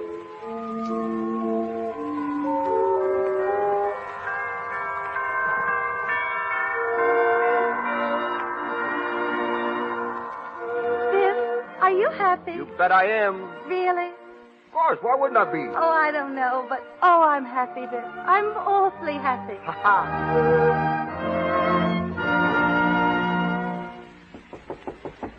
Come in. Oh, come in, Biff. Sit down. You want to see me, Hugo? I wouldn't have sent for you if I hadn't, old man. You know, I haven't seen much lately of you, Biff. I've been busy. Still studying to be a dentist, huh? Yep, every night. You're not letting that interfere with your job down here at the factory, are you? Why should it interfere? You're not studying on our time. I told you I was studying nights. All right. Now, don't get sore. You know, I'm in a pretty important position running this plant, and I got to make sure my employees do their jobs. All right. What's it you want to see me about? Biff, how long you and Amy been married now? About 2 years. That's right. You got married just a little while after me in Virginia, didn't you? That's right. Seen Virginia lately? Oh, I met her a couple of times on the street. Looking pretty swell, ain't she? Great girl, Virginia. Finest little woman in the world. I only said... Listen, Hugo, that cut machine out there is being overhauled. I got to go see... Sit down. I won't keep you long. Well, what is it? Biff, my uncle isn't satisfied with the way things are going down here. We're not making enough money. No? Oh, he expects me to double the output and cut down the expenses. So you see, Biff, I got a scheme a bit. Uh-huh. Maybe you can help me. I may be able to do something for you a little later. Don't worry about that. Oh, I mean it. I'd be glad to do something for you and Amy. You better let me worry about Amy, Hugo. Oh, come on now. Forget your pride. You work along with me, and I think I can show you how to make some more money. Now, let's get on to the point. What do you want? Well, my uncle informs me that there are too many men laying off sick. At least that's what they say, and I'm going to put a stop to it. The Phoenix Box Factory is paying its help to work, not to be sick. I found the men good workers. Well, they're not. Now, what I have in mind is I'd like to have you mingled with the men. You can keep your eyes open and kind of see what's going on. Yeah, I do my own work. I don't notice the others. But you could begin to notice them. Some of them are on the job, I suppose, but others ain't. I want you to report those fellas to me. Now, who would you suggest I get rid of? You mean get fired? Yeah. Oh, spy work, eh? Oh, I wouldn't call it that. Well, I wouldn't. If you think you can make a sneak out of me, you're crazy. I'm not doing anybody's dirty work, you understand? Still the same old Biff Grimes, ain't you? Always looking for trouble. No, I ain't looking for trouble. Yes, you are, but don't forget this. The Phoenix Box Factory pays you your living, and you'll do as I want to get out. All right, I'll get out.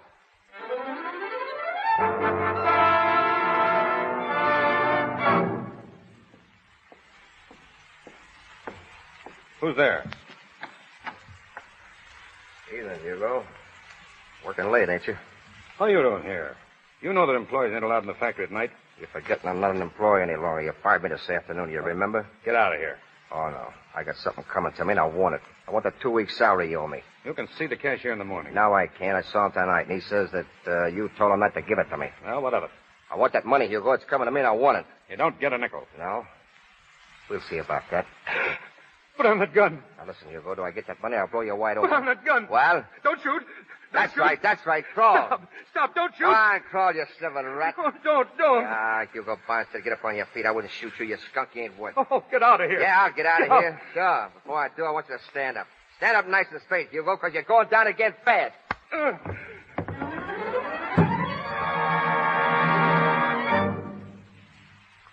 Where were you, Biff? Huh? Oh, I was just taking a walk. Where to? Oh, I down the station. Biff, you're worried about something. Who, me? Is everything going all right at the factory? Well, sure. Well, what makes you say that? Oh, who could that be? That's right. I'll answer it, honey. All right. I better go fix up a little. It might be company. Well, hello, Charlie. Hello, Matt. Hello, Biff. What you fellas doing here? Official business, Biff. The chief wants to see you down at headquarters. Headquarters?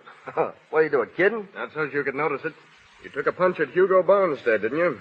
It's assault and battery. And you tried to hold up the place. I didn't. You had a gun, didn't you? Come on. Wait a minute. Not so loud, will you? My wife's in there. Listen, I wasn't going to hold up anybody. I got fired today. Hugo wouldn't give me my dough. Was coming to me. I worked for it. I worked hard. You know what it means to carry a gun in this town? Oh, I just put it as a bluff. You fellas know me. You've known me for years. I wouldn't steal anything from anybody. I was desperate, that's all I tell you. I only wondered what was coming to me. We got to arrest you, Biff. Oh, give me a break, will you? Let me get out of here. I'll beat it out of town. Nobody'll know. Sorry, Biff. It's tough, but that's the way it goes. Oh, it ain't myself I'm thinking of. I don't give a hoot about myself. It's Amy. Gee, fellas, listen. I'll kill her. Please, will you? Sorry, Biff, we can't. Come on. Who is it, Biff? Wait a second, fella. Yeah, why, sure. That's awful nice of you fellas to come, and I appreciate it. Biff. Oh, hello, Amy. What's the matter? Matter? Why, nothing. I was just telling Charlie, you know Charlie Brown and Matt Hughes here. You see, the police department's having a clam bake down at the casino Wednesday night, and, well, so they asked me to be on the committee, and I was just telling them. Oh, that's awfully nice. Yes, isn't it? That's awful nice. Did you fellas say that you want me to come down there right now and arrange things? Yeah, sure. Well, all right. Let's go. I'll be back in a little while, honey. Just a little while. All right, Biff. Wait for me. I'll wait. All right, fellas. Let's go.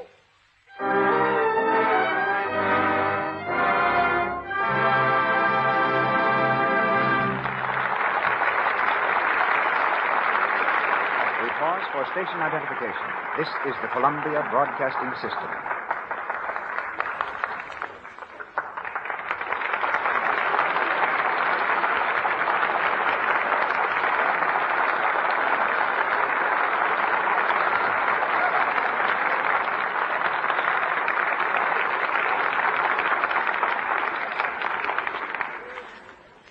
We resume the events of one Sunday afternoon shortly. Actresses usually climb to prominence on the screen, but tonight's guest reversed the order. She descended to stardom. I was directing a scene in Forbidden Fruit. The star, dressed in a glass costume, had to walk down a staircase also made of glass. But her dress was so rigid and the glass stairs so slippery that the star just, couldn't play the scene naturally. I asked if there wasn't someone who could walk downstairs. One of the minor players volunteered. She had been recommended to me as the most beautiful girl in America. So I let her compete with the star, and she won in a walk.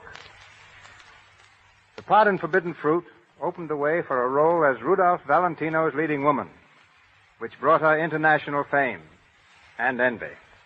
She is as lovely now as she was when Valentino made his reputation as a great lover playing opposite her.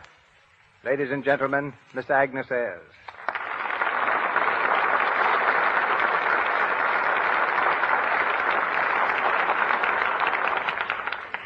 Thank you, Mr. DeMille. But when you asked me to walk, you hit upon the one theatrical trick I had thoroughly learned.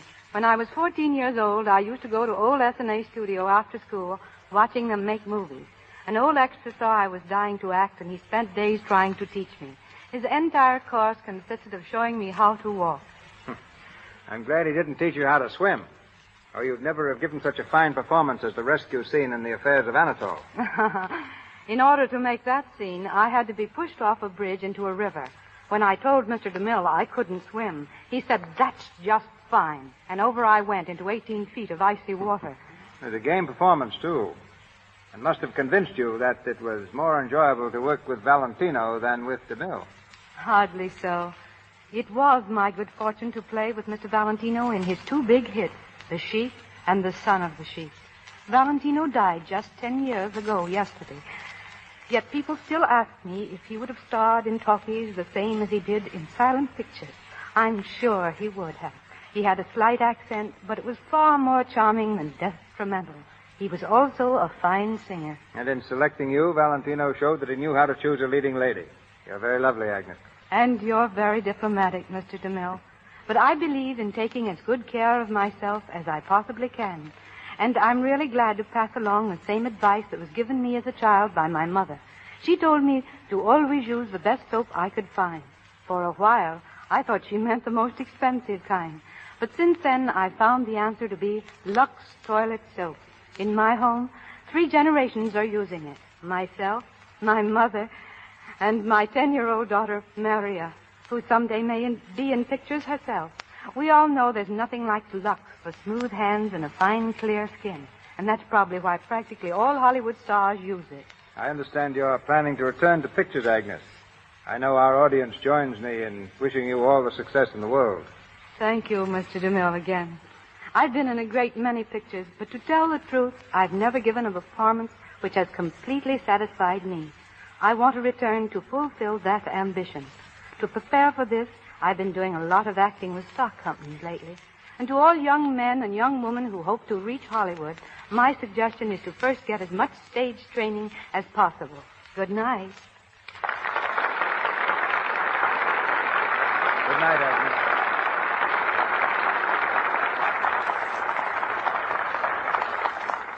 And now we bring you the last part of One Sunday Afternoon, with Jack Oakey as Dr. Biff Grimes and Helen Twelvetrees as Amy.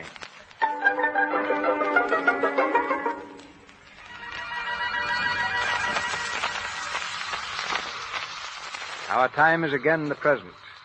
Hugo Bonstead is still lying unconscious in the dentist's chair inhaling the gas. Snappy Downer pleads desperately with Biff, who stands over his patient, holding the nose piece tightly in place. Biff, you ain't gonna do it. You ain't gonna kill him. He took Virginia away from me. He sent me to jail.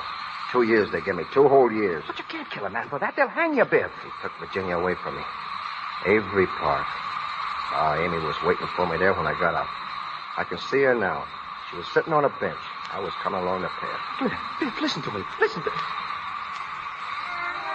Every part. Every part. Long time ago.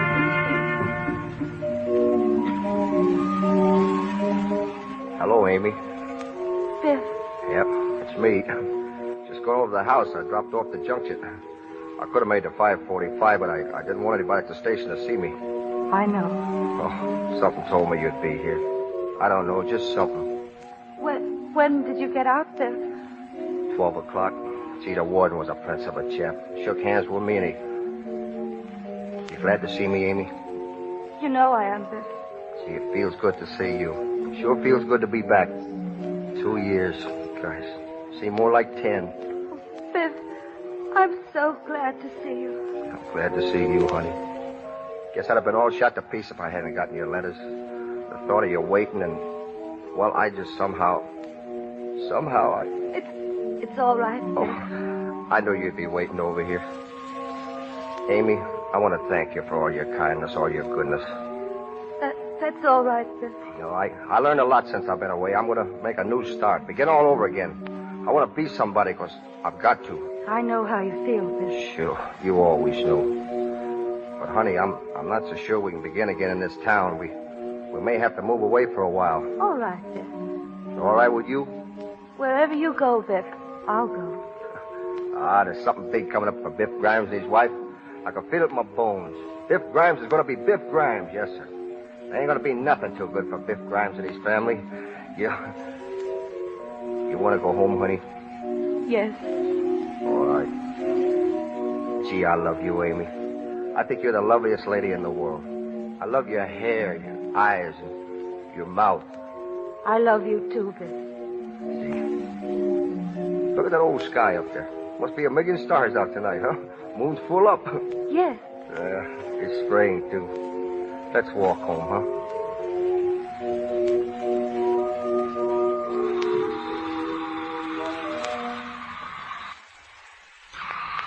Every part.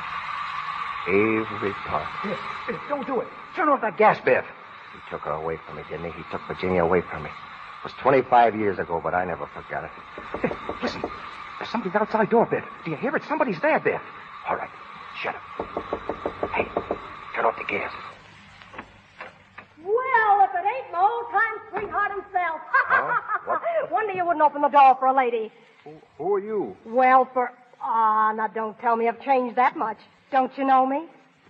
Virginia. Well, what's eating you, Biff? What are you staring at? Well, nothing. Well, how are you, Virginia? I'm swell. How are you, Snappy? Me? Oh, I'm all right. It's been a long time since I've seen you, Virginia. Yeah, I kind of filled out since then, eh?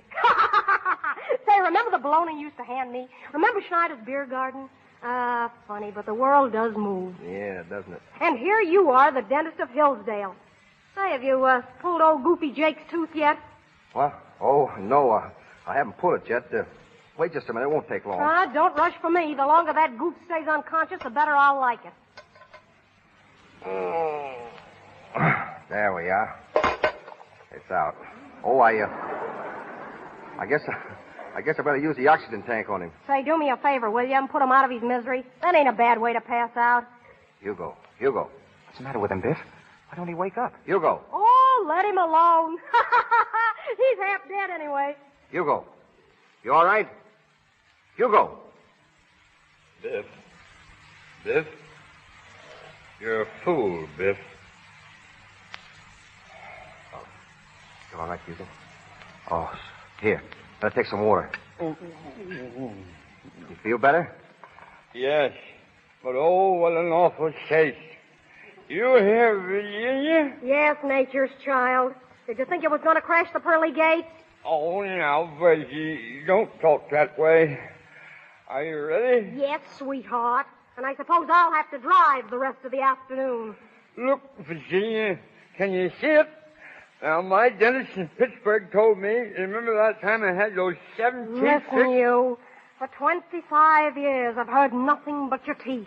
It's been teeth in the morning, teeth in the afternoon, and teeth at night. Oh, now, Virgie. Don't Virgie me. If I hear any more squawks out of you, I'll perform the operation myself, and you won't have gas. Biff, how much do I owe you? Nothing. What's that? I said nothing. In fact, I think I kind of owe you something, though. Huh? Yeah. Owe you a lot, Hugo. Thanks. What are you talking about? Oh, it's all right. Forget it. Say, by the way, Biff, how's your wife? Oh, she's fine. Still married, eh? Yeah, Mrs. Grimes is still Mrs. Grimes. How has she stood it? You'll never know what I've suffered married to this death house buzzard. Oh, now, Virgie, I'm a good man. Yeah, good for what? Well, I'm going home, Biff. I don't feel so good. So long, folks. Say, that guy looks about 3 steps ahead of the Undertaker. Yes. Sorry we can't stay to see your wife, Biff. Oh, yeah. She'll be sorry to see her. Well, you better leave now. Good afternoon. It's that way over there. That's the way out. What? Oh, thanks. So long, Biff. You know, Virginia, I'm going to write my dentist in Pittsburgh. Oh, shut up. You and your dentist in Pittsburgh. And I almost killed him for taking it away from me. Biff. Amy, come here. For heaven's sakes, Biff Grimes, if you don't stop making that noise. Listen, Amy, I got something to tell you. You ought to be ashamed of yourself raising all this racket. Yes, ma'am, I am ashamed of myself. Where's Snappy? Oh, he left. Well, I'm glad. I don't mind him coming over here, but you make such fools of yourselves. Yes, ma'am, we certainly do. Well, you ready to go out? Yes, ma'am. Well, get your hat, Sunday afternoon, and everybody out. Amy, What's the matter, Biff? do you know that you're a very sweet and beautiful girl? And that I love you? I love you, too, Biff. And that new car you wanted? Say, you're going to get a better one. Tomorrow you're going to get the finest car in Hillsdale. Oh, our old car's getting terrible. Why, I wouldn't let you be seen in it. Say, there's a brand new taxi stand across the street. Let's see if it's still there. But there he is. Hey, taxi! Go up to the front door and wait there. Biff Grimes and his best girl are going out for a ride. Biff! Come on, honey. Up you go. Biff, put me down. What will the neighbors say? Just what I do. That Biff Grimes has got the swellest looking girl in this town.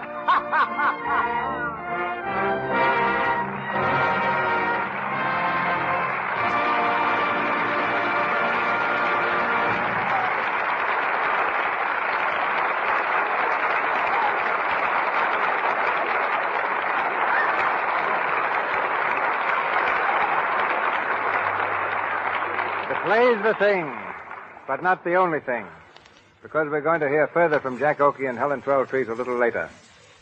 When you see Jack Oakey clowning on the screen, it's hard to realize that he's the son of a school teacher who had hopes of his becoming a preacher.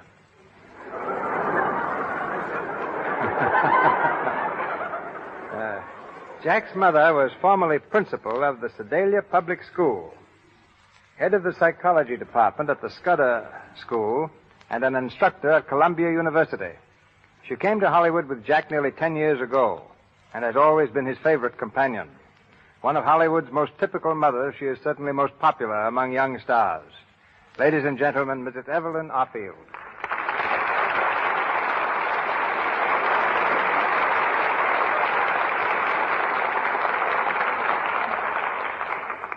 Thank you, Mr. DeMille. I've practiced this 40 times.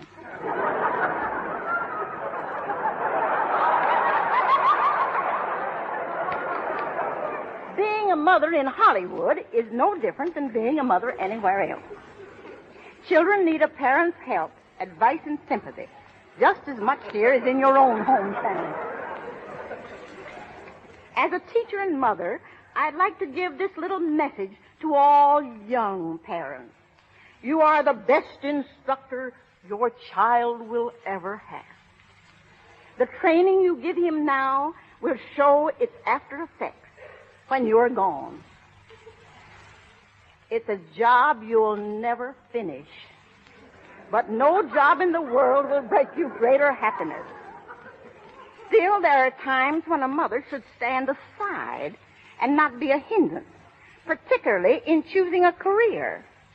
Let your son and daughter be what they want to be. Well, apparently you had no objection to Jack going on the stage.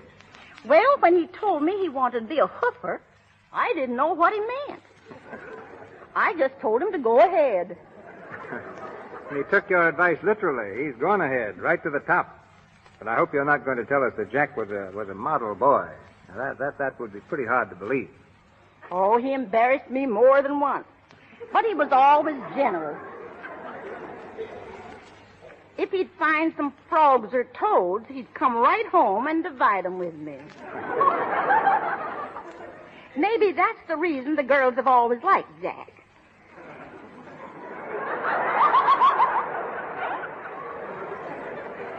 Now I'm his mother, but even I admit that he's not what you would call handsome. He inherited your sense of humor. He should have taken some of your good looks. Oh, I'm just an old schoolmarm, Mr. DeMille. But there's one lesson I'm still teaching, and that's the advantage of using such a fine soap as LUX.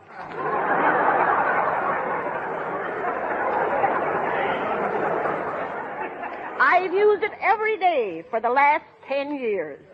Why, if I were as young as my complexion, I'd ask you for the next rumba. If I were as young as you act, I'd accept. I acted only once. That was in the movie Too Much Harmony that starred Bing Crosby. But even though I'm 68 years old, there's a lot of life in the old girl yet.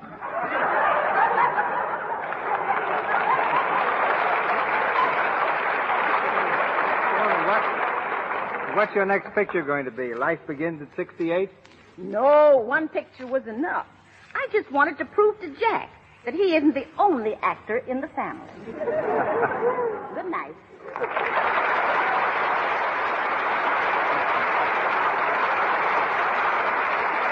Good night, Ma. She's killing the people. Well, what do we do now, Mr. DeMille? Well, if you'll sit down for just a moment, Jack, I intend to bring you and Helen Twelvetrees back to the microphone. Oh, don't bother. I'm here already. I tell you, I'll introduce Helen for you myself, and maybe Mama over there will think I'm the producer. Maybe. Glad to help out. Well, folks, here she is. Miss Helen Twelvetrees, an orchard to you.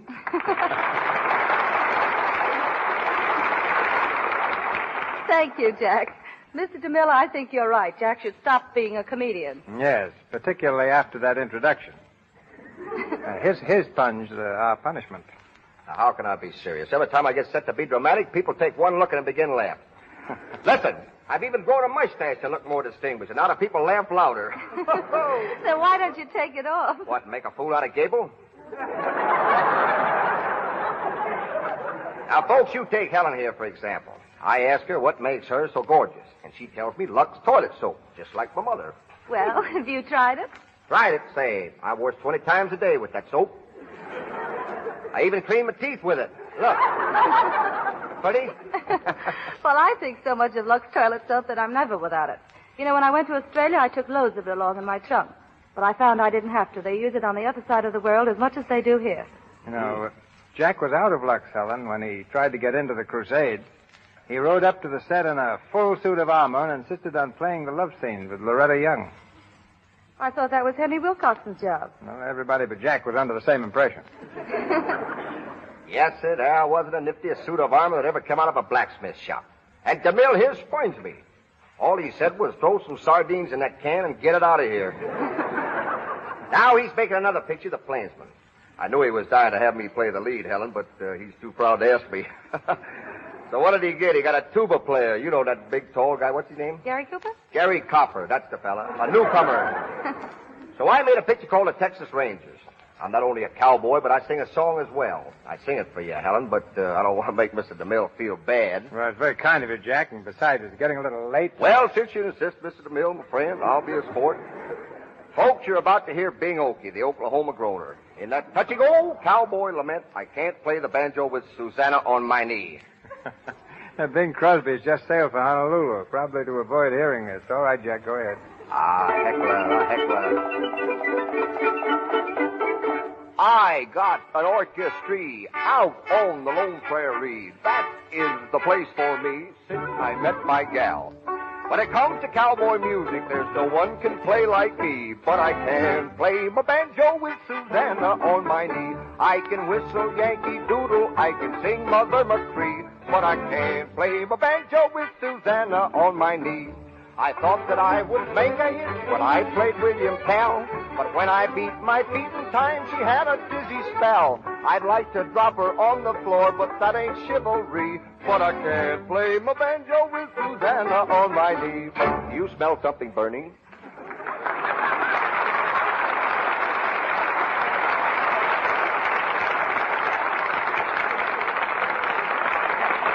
Thank you, Mr. Oakey and Miss Twelvetrees. Ladies and gentlemen, this is your announcer, Melville Ruick.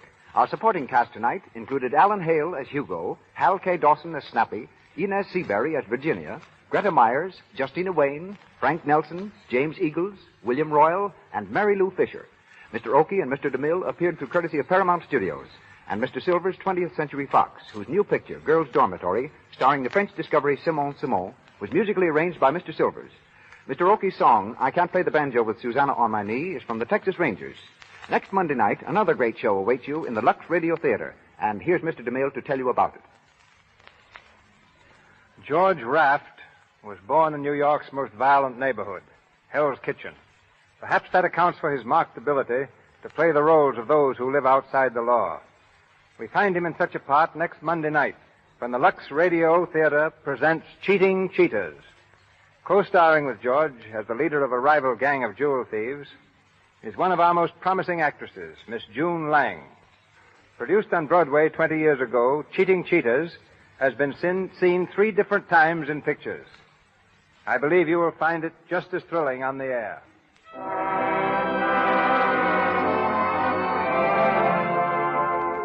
Our sponsors, the makers of Lux Toilet Soap, join me in inviting you to be with us again next Monday night when the Lux Radio Theater presents Cheating Cheaters, starring George Raft with June Lang. This is Cecil B. DeMille saying good night to you from Hollywood.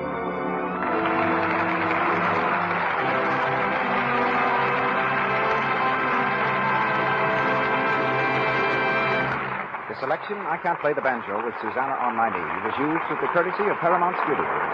This is the Columbia Broadcasting System.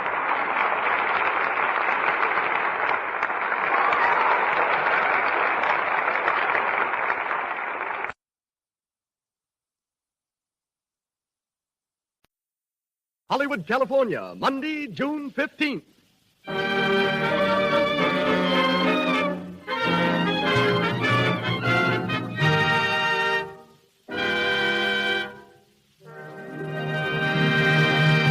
The Lux Radio Theater, from its new home on Hollywood Boulevard, Hollywood, California, brings you Al Jolson and Ruby Keeler in Burlesque.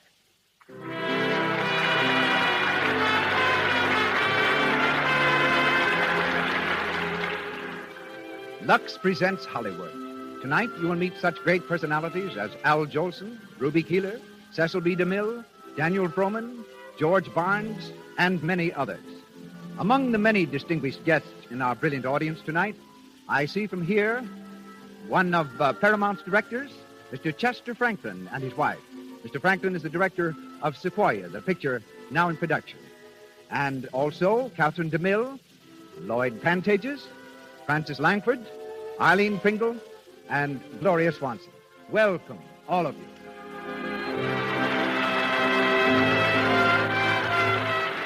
This entertainment is presented by the makers of Lux Toilet Soap, the beauty soap used by 9 out of 10 screen stars and by attractive women everywhere. As producer of the Lux Radio Theater tonight, and each Monday from now on, we welcome back Hollywood's famous pioneer director, a man who has made 62 of America's great motion pictures and has started more great stars on their careers than any other producer in Hollywood. Ladies and gentlemen, Mr. Cecil B. DeMille.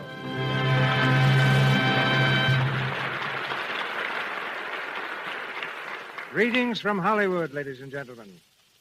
Less than a decade ago, the movies were voiceless. Stars as celebrated as Wallace Reed, Rudolph Valentino, Theda Bara, Lillian Gish, and Francis X. Bushman had millions of admirers who knew them only as silent shadows. We spoke of our business as the silver screen. but its silence was golden for many an actor and director. Then a man came along who had been billed on Broadway as the greatest entertainer in the world. With his first film, The Jazz Singer, he not only made pictures talk, he made them sing. And he made me make museum pieces of my faithful old silent cameras that had ground out so many successful feet of film.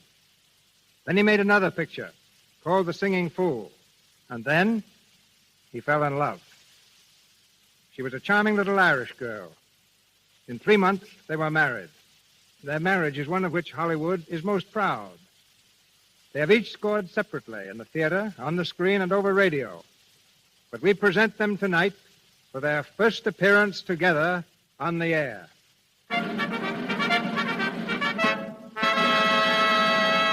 In lights above the entrance of the Lux Radio Theater is a glittering legend, and excited crowds along Hollywood Boulevard tonight read the words, Al Jolson and Ruby Keeler in Burlesque.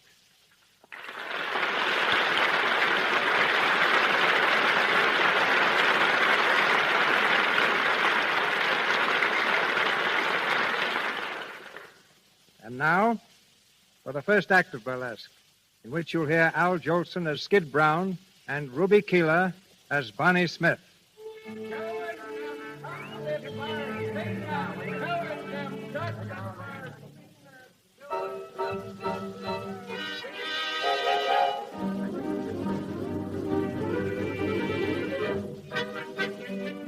We're backstage at a burlesque show, playing a small town in the Middle West. It's a few minutes after the opening, and Lefty Moore, the stage manager, is standing in the wings, hurrying the chorus girls onto the stage.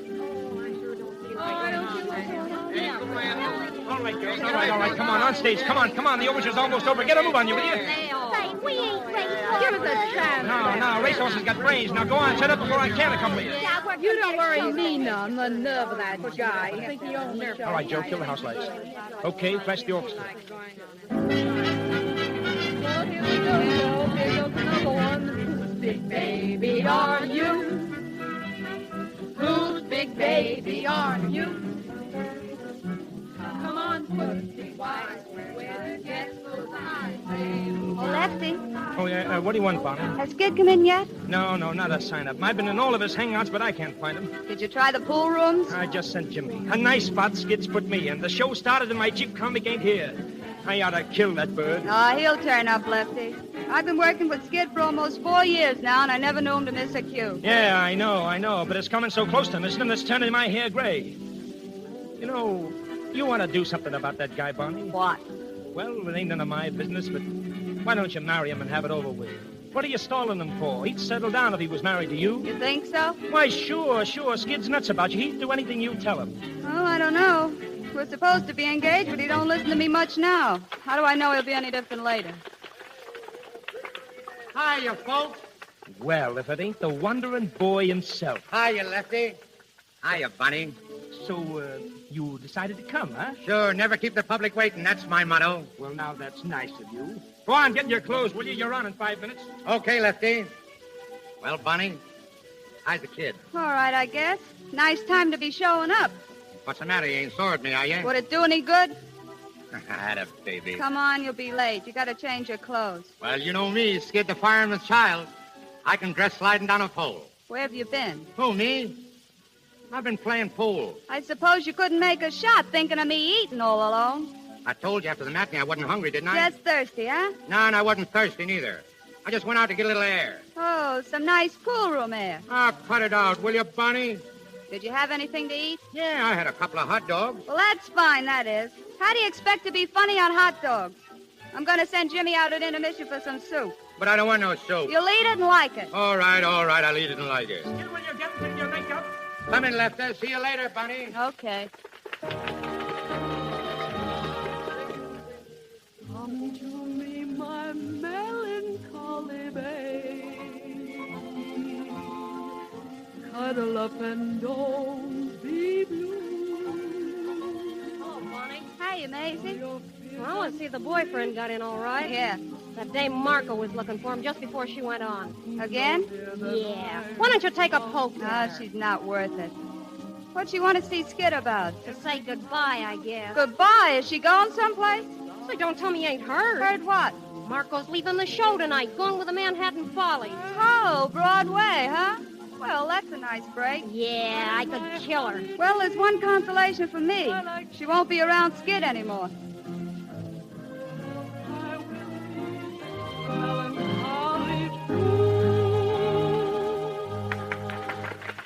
All right, girls, all right. Now make your change. Now hurry up, will you, please? Come on. Hey, where's my cushion, babe? I'm kind of walking out on me like Look at her coming off the stage, putting on the dog already. Hello, Maisie.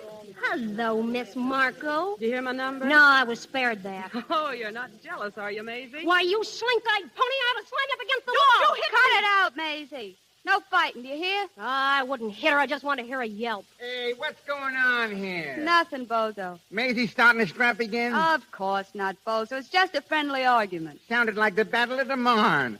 Where's Skid, Bonnie? Did he get in yet? Uh-huh. He's downstairs putting on the putty nose. Yeah, that's a break. I was afraid I was going to have to play his part, too. Say, Bonnie, your cattle king is out front again. Oh, is he? Yeah, he's a boy, he is. This is the 6th time he's been in to see the show. He's fell hard for you, Bonnie. I'll have to see him sometime. He's the only following I ever had. When Marco here was singing, he... Hey, where did she go? Who? Marco. She was standing here a second ago. Yeah, until she heard where Skid was. She's probably downstairs by now, gurgling her fond farewell. You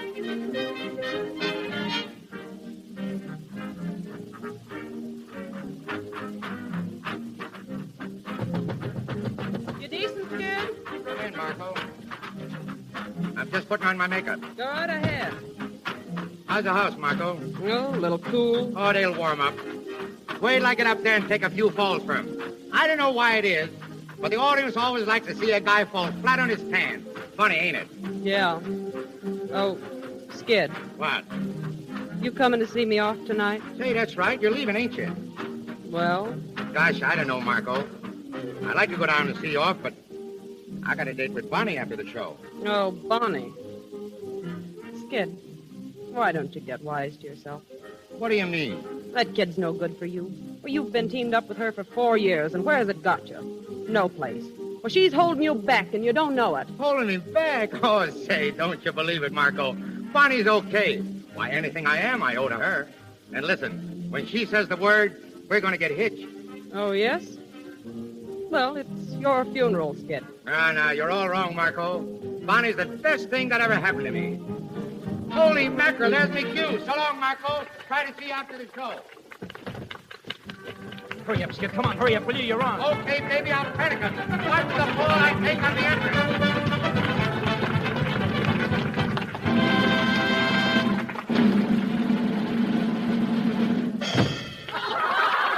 Holy cats, that guy will kill himself taking those falls.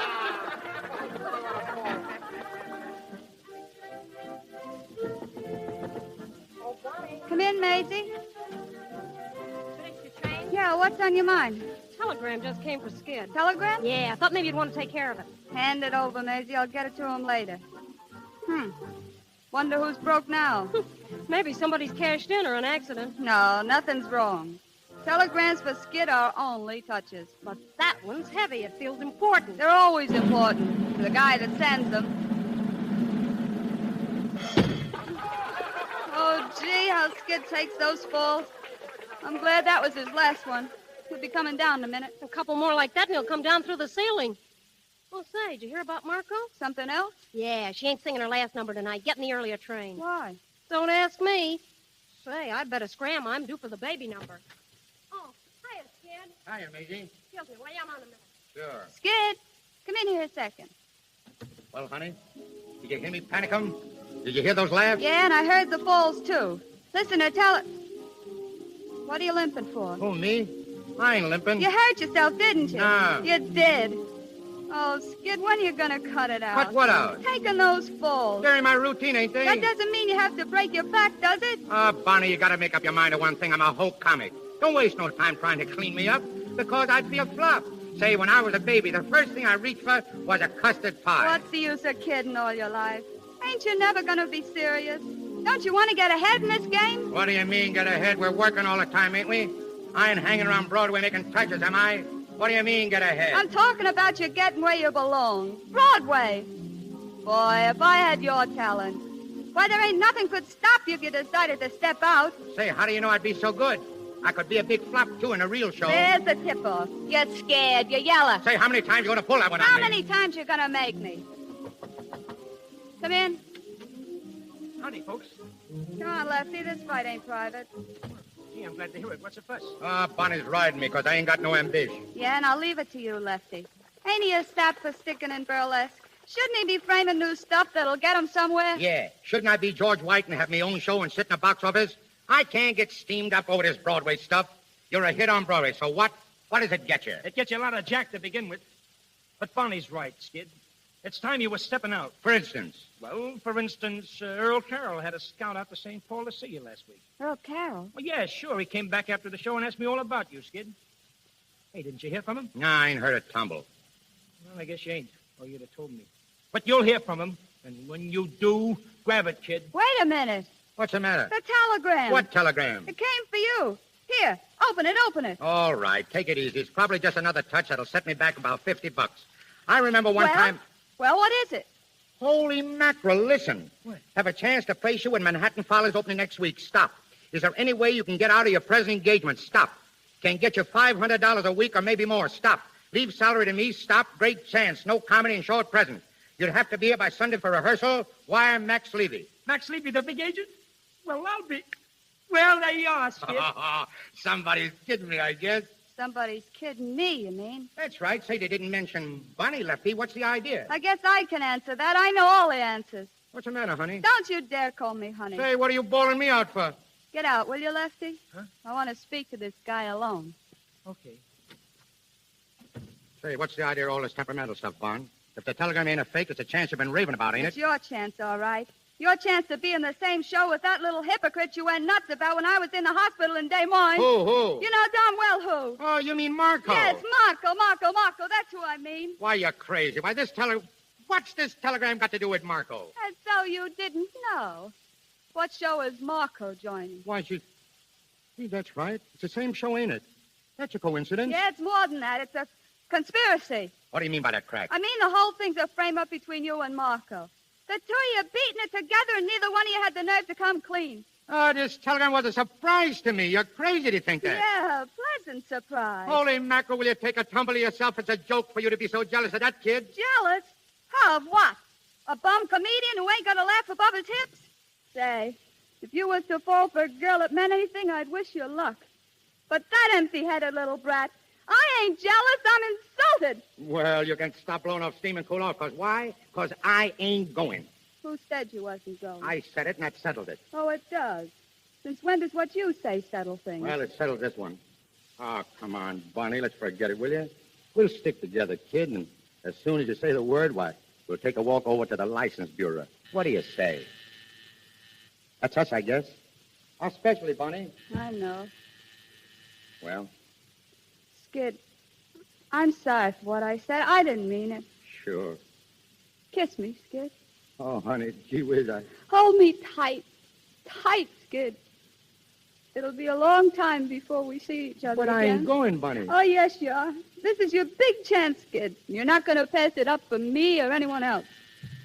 What's Bunny? Will you two lovebirds get up here? Come on, Skid. Okay. Well, it's about time. Come on. Will you get out there and do your stuff? Okay, Lefty, all set, buddy. I'll be seeing you out there. Watch the left. I get on the entrance.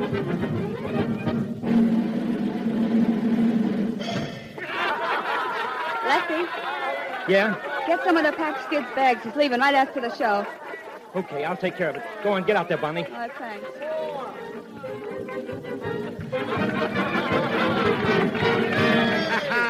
Well, look who's here. Little Lucy Twinkletoes. How are you, Miss Twinkletoes? I beg your pardon. What for? What did you do? Oh, you think you're smart, don't you? Smart. When I was a little boy in school, I took the first prize. You did? Yeah, the teacher told me take it, and she made me put it back.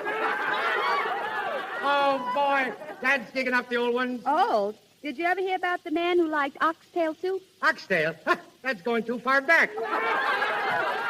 I hear you're going to a party tonight. Yeah, I'm going to a party tonight. Would you like to come along? There'll be a million laughs. Will we have a good time? I will.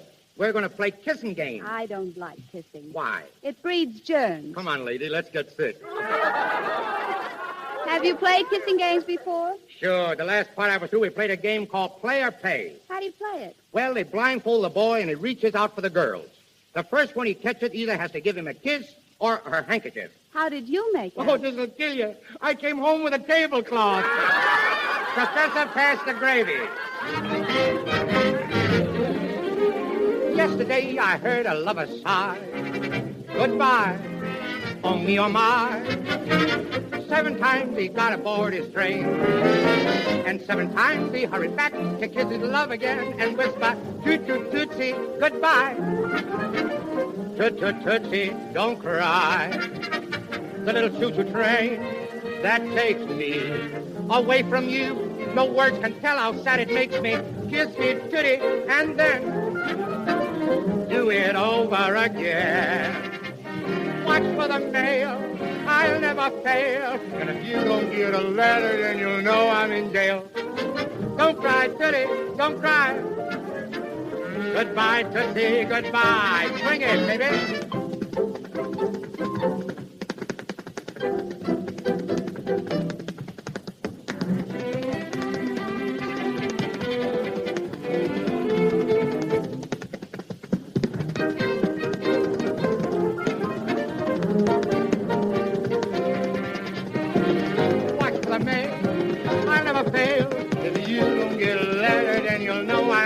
Swing it. Don't cry, Goody, don't cry. Goodbye, Tootsie, goodbye. Oh, boy. That guy at Carol should have been out front tonight. Gee, Bonnie, you are swell. Never mind that now. Well, Lefty? It's all fixed. Skid, you're fired. Huh? Canned. What for? You're going to New York. I got 2 guys packing your bags, and I just phoned for a reservation. But wait a minute. I told Bonnie that I Now, wasn't... forget what you told me. I'm running this partnership.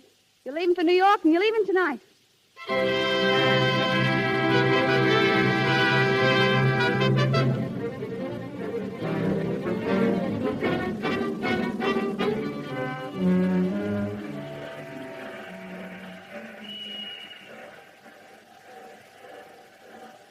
So long, darling.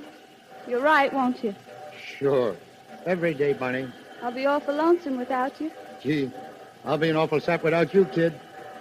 We ain't never been apart before. As soon as the season's over, dear, I'll come right on. Maybe I'll be a flop and I can come back soon. You can't come back. You're fired. Oh, I didn't think of that. That ain't so good. Forget it. It's sink or swim now.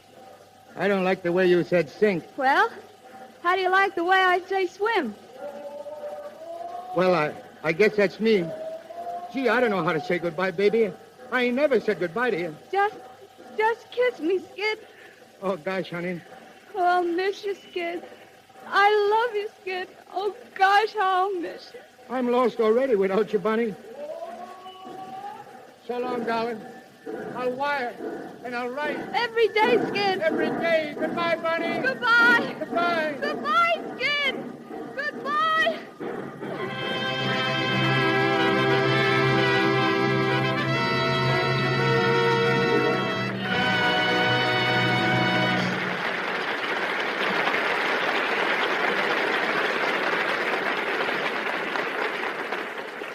As we pause in the Lux Radio Theater's presentation of Burlesque, starring Al Jolson and Ruby Keeler, I'm going to ask you to listen to a very interesting conversation.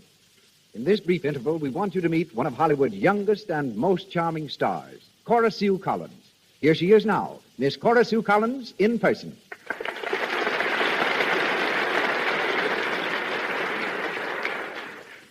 Cora Sue, just how long have you been in Hollywood? I came here when I was 3. I'm 8 now. I see. I don't believe I know many movie people who are 8. What do you do with your time? Well, I've got my doll, Bedelia. I have to take care of her. Then there's Rusty. He's my dog. He's an Irish setter. And I train parakeets. Then I go horseback riding every day. But I do all that only when I'm not making a picture. Yes, I suppose you're too busy then. You think you'll keep on making pictures? Oh, yes. I want to be a grown-up star someday. Well, I think when you are, you're going to be a very pretty one. Thank you. I hope so. I'm taking care of my skin just like grown-up stars do with LUX toilet soap. I've used it ever since I came to Hollywood, just like my friends Joan Crawford and Joan Blondell. That's the only kind of soap we have at our house. Mother likes it, and so does Sister. Sister won't even take a bath without it, and neither will Bedelia.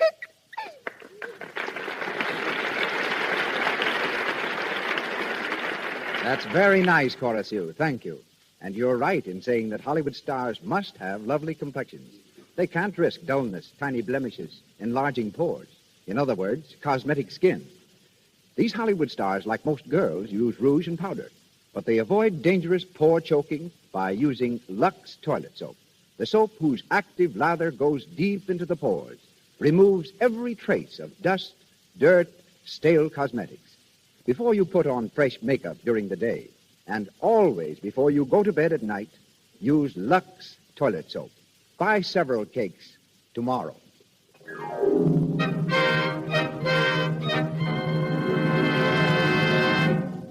We return now to Burlesque, the story of Skid Brown, played by Al Jolson, and Bonnie Smith, played by Ruby Keeler. Several months have passed since Skid left to join the Manhattan Follies. Bonnie is still on tour with the Burlesque Company. In her room in a small-town hotel, she lies huddled on the bed, reading the morning paper. Her friend Maisie enters. Morning, dearie. You're up kind of early, ain't you? Yeah, a little. What's the idea? I couldn't sleep. Oh. Any word from Skid yet? Not a line. Gee, I'd like to brain that guy. How long is it now since he wrote to you? Well, I don't know. About 6 weeks, I guess. Just a big Broadway man. Boy, success must have hit him right between the eyes. No, Maisie, Skid ain't the kind who gets a swelled head. It's something else this time. The thing I was afraid of. Marco? Yeah. I've been kind of following him in the Broadway gossip columns. Here, get a load of this. Let's see. Oh, yeah. Skid Brown, who wows them each night at the Manhattan Follies, is a wow to Sylvia Marco of the same show. They may be seen together every p.m. doing the hot spots along the main stem. Well, that's that. Yeah. What are you going to do about it? Nothing. Nothing? What do you mean? You're still in love with the guy, ain't you? Sure. I guess I'll always be in love with him. But if Skid don't want me, well, I ain't the clinging vine type. Oh, but listen, Bonnie. Excuse me, will you? Uh-huh. Hello? Oh, hello, Harvey. Pretty good. When? Well, all right, Harvey. Pick me up about 11:30. Bye. Who was that? Remember the fellow we used to kid about? The one we called the Cattling King? Yeah, sure. He used to sit in the front row every night. Well, that was him. Harvey Howell. He's a swell guy, Maisie, and a real guy. He wants to marry me. Has he got any dough? I guess so. He owns a couple of ranches. A couple of ranches? Sure. He's taking me out after the show tonight. I promised him I'd give him my answer then.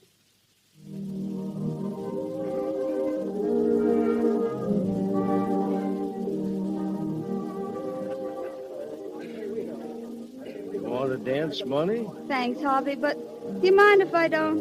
I'm a little tired tonight. That's all right. Pretty near time to be leaving anyway. Yeah. Bunny, did you think over what I asked you about getting married? I've been thinking about it, sure. Well? Harvey, I don't know how to say this, but do you mind waiting a little longer?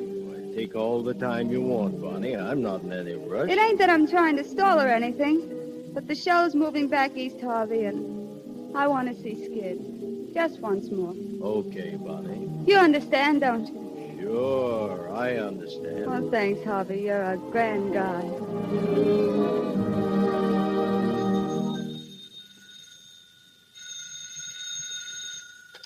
Hello, box office, Manhattan Follies. I'm sorry, we're all sold out for tonight. 8 weeks in advance. Okay. Hello there, Mr. Kent. Oh, hello, Skid. What are you doing, counting up the shekels? Yeah, They tell me you want to see me, Mr. Kent. I do. Sit down, won't you, Skid? What's on your mind? You, Skid. Skid, I'm going to tell you something straight from the shoulder. Yeah? I've been managing Broadway shows for a long time, so you can take it from me. I know what I'm talking about. Skid, you got to cut out your drinking. Oh, me? Don't give me that. You went on that stage last night so lit up you couldn't even see. Those falls you were taking were on the level. They got laughs, didn't they? Sure they did, but that isn't the point. Skid, you've got this whole business right in your lap. You can sing, you can dance, you can make 'em laugh. You're a big hit. But take it from an old-timer, Skid. Drinking and show business don't mix. That's all. But, Mr. Kent... That's all, Skid.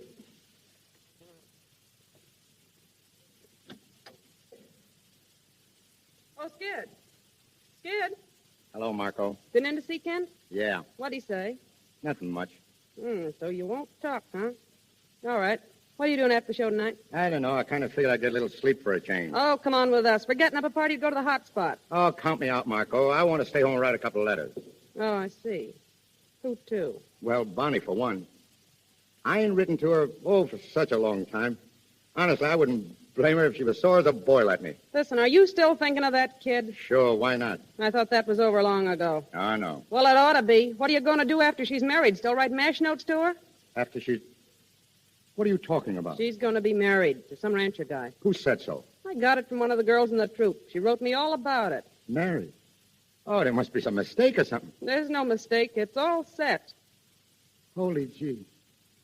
Why didn't she tell me? Why didn't she let me know? Ah, brace up, Skid. The world hasn't come to an end. Why, you're Skid Brown, a big guy on Broadway. Why worry over a cheap little burlesque... Shut up, Marco. What? I said shut up. Well, that's the way the wind blows, Yeah, that's mister. the way the wind blows. Now, get out of here and let me alone. I want to think.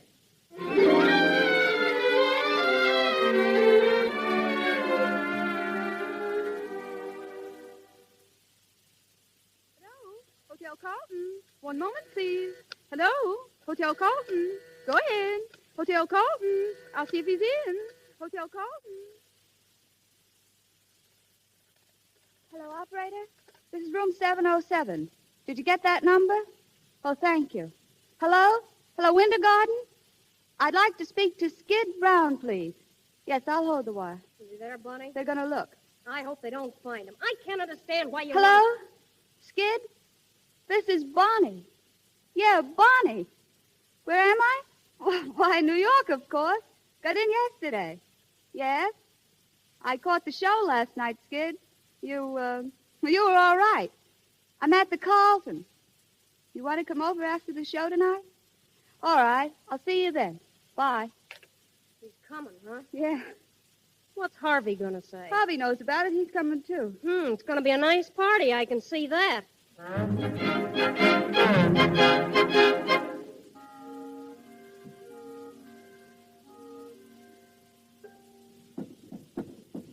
That must be Skid now. Want me to answer I'll it? take it. Hiya, Bunny. Hello, Skid. Step right in, boys, and meet Bonnie Smith, the greatest little trooper in the business. Hello, Bonnie. Lefty, I didn't expect to see you. I've been traveling around with this guy, and he's got me all tired out. Oh, getting old, Lefty, getting old. Hello, Skid. Amazing I live and breathe. Geez, like old times. Wait a minute, where's Jerry? Here I am. Girls, I want you to meet the greatest little songwriter in the world, Jerry Evans. That's what he thinks. Get over at that piano, Jerry, and show him what's what. Always ready to oblige, friend. Oh, where's a nice, comfortable chair? I want to go to sleep. Try this one, Lefty. Go to sleep. Say, that's no way to start a party. Oh, no, you let me alone. Oh, softy, huh? Well, Bonnie, let's take a look at you. Gosh, you're looking grand. I'm all right. Swell, that's swell. I hear you're getting married, Bonnie. Yeah. Who told you? Oh, those things get around. I just want to tell you how glad I am. It's great, simply great. Why, What's the matter? Nothing. What do you look at me so funny for? I ain't said nothing wrong, have I? No, of course not. Well, what's the long jaw about? Ain't the new guy treating you right? Sure, he's great. But what business is it of yours? What business is it of mine? Say, I suppose what happened to you is none of my business. I suppose I'm going to forget you're the only girl in the world I ever gave a hoot about. Yeah, me and how many others. I got tired of being a mob scene. Are you still with that Marco dame, or is she cold turkey? Oh, lay off, Bunny. I came here when you asked me to. I'm tickled to death to see you. I try to tell you you're the works, and what do? You start riding me. I suppose you couldn't come alone. What was you afraid I'd do to you? Well, you wouldn't have me shake these guys, would you? They've been with me ever since last night. Yeah. I suppose you're the king of the nightclubs now. Yeah, that's me. I'm giving all the little girlies a great big hand. You better go home early and get some sleep. You look rotten. Ah, forget it, Bunny. We only live once. Say, listen, Bunny. When are you going to marry this millionaire of yours? You didn't tell me. sometime in the fall, I guess. Well, what are you going to do till then? Going out to live on the ranch with him and his sisters. You mean your chucking show business? Yep. Then the old partnership's broken up, huh? Going to leave me to struggle on alone. At the rate you're going, dearie, you won't have to struggle long.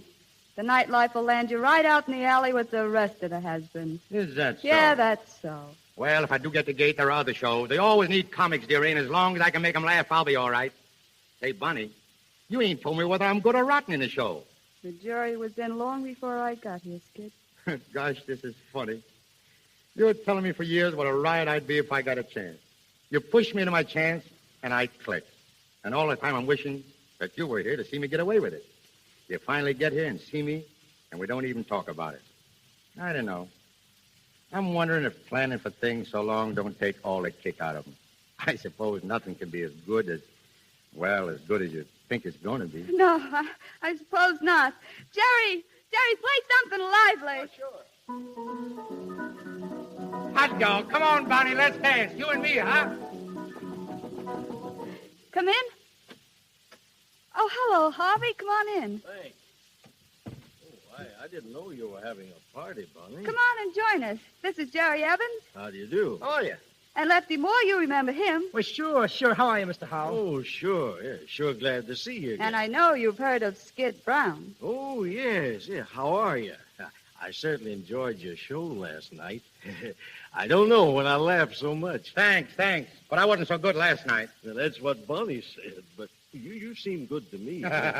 It's awful hard to please Bunny. You know that gag about my severest critic. Yeah, I've heard that one. Say, I hope I didn't stop your music. Won't you go on, Mr. Evans? Well, sure. What would you like? Well, I don't know any of the new songs. My favorites are all old, like In the Gloaming. Bunny sang that for me once. Yeah, come on, sing it, Bunny. Yeah, Bunny, sing it, sure. It's so nice and gay. Say, what do we celebrate anyway, a wedding or a funeral? Shouldn't we be toasting the bride and singing gay ditties with the groom? Skid! Hey, mister, I wouldn't have spoken about that if you hadn't. In a way of speaking, I'm your successor, but I don't want to dwell on my good fortune except to assure you that it'll be my aim to make life happy for Bonnie. And I'm sure you'll be glad to know that. Sure, I'm glad to know it. Why wouldn't I be glad to know that Bonnie's going to get along all right without me? Well, what I'm saying is, why can't we be gay about it? Why can't we have the wedding march played with pep and ginger? And why can't I be giving the bride away? Stop it, Skid! Why'll I stop it? Who's got a better right to be giving the bride away? It shows there's no hard feelings. Why do people get sore and crabbed when they lose out? Why don't they join the festivities? Come on, Jerry. Play the wedding march and play it fast. It's a dancing wedding, folks. Watch my smoke. Watch my smoke. Here comes the bride. Here comes the bride. Da da da da da da da da da. Come on, everybody. Whoop it up. Whoop it up. Here comes the bride. Stop it! You better go. I'll go, mister. I'm leaving right now. Goodbye, Bunny, and lots of luck. Here comes the bride.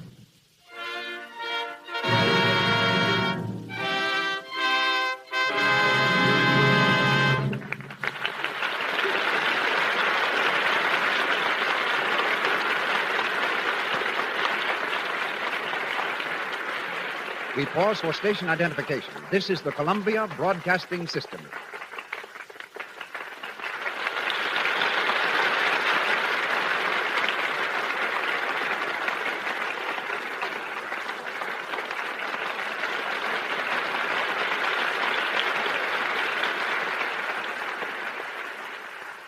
This is Cecil B. DeMille speaking to you from Hollywood.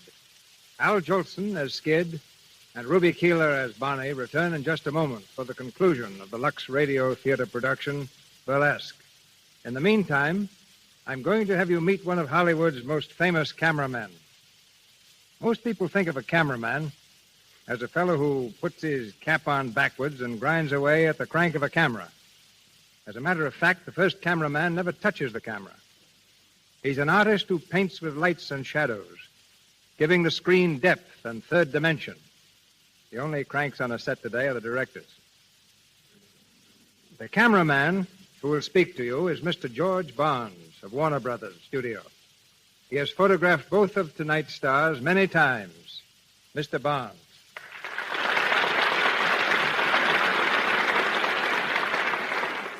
That's very gracious of you, CB. But, folks, We don't really think directors are cranks. We think of them as fellow sufferers. You see, a cameraman and his director are practically the only people who have to work every day while a picture is shooting. No actor appears in every scene. Mechanical crews can be changed, but the poor old cameraman, he just goes on and on until he drops, or the director does. As Mr. DeMille says, a cameraman's first job is lighting. In more ways than one, he has to show the stars in the best possible light. And right along that line is a point that comes right home here to the LUX Radio Theater. A cameraman has to make a girl look absolutely perfect. He has to take care of shadows, unusual contours, and other things that can't be helped. So believe me, we have no time for faults that can be helped, like a bad complexion. That's something the girls must take care of for themselves. And the way 9 out of 10 Hollywood stars do that is by using your LUX toilet soap. It's the official soap at Mr. Deluxe Studio, Paramount, and other great studios in Hollywood. And if you want to see how it works at Warner's, Mr. DeMille, well, just take a look at Ruby Keeler. Okay, George, that's a fine fade out.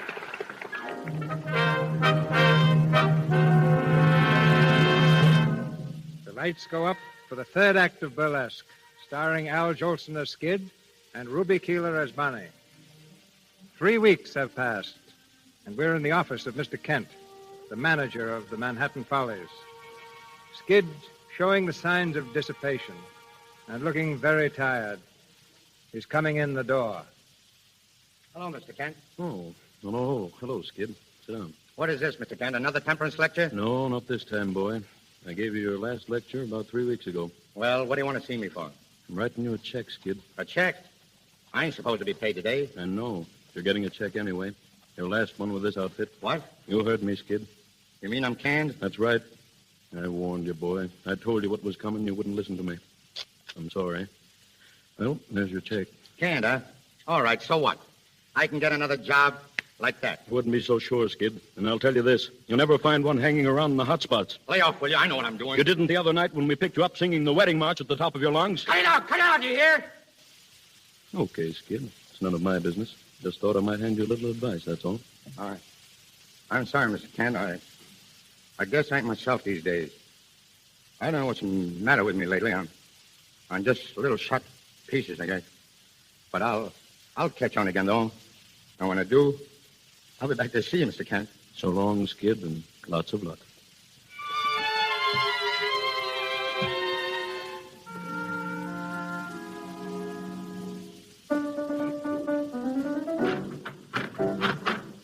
Come on, girls. Come on. Swing it. Will you swing it? This is the rehearsal, not a funeral. Give, will you give? Now, come on. Hey, Lefty, listen, will you? Oh, what do you want? What do you want, Bozo? Don't you see I'm rehearsing a number? I know, but this is important. Skid is here. He wants to see you. Skid? Where is he? Out at the stage door. Gee, he looks terrible, Lefty. Like he ain't had nothing in a week. I guess I better see him. All right, girls. That'll be all for a while. I'll be back in a couple of moments, Skid. Okay.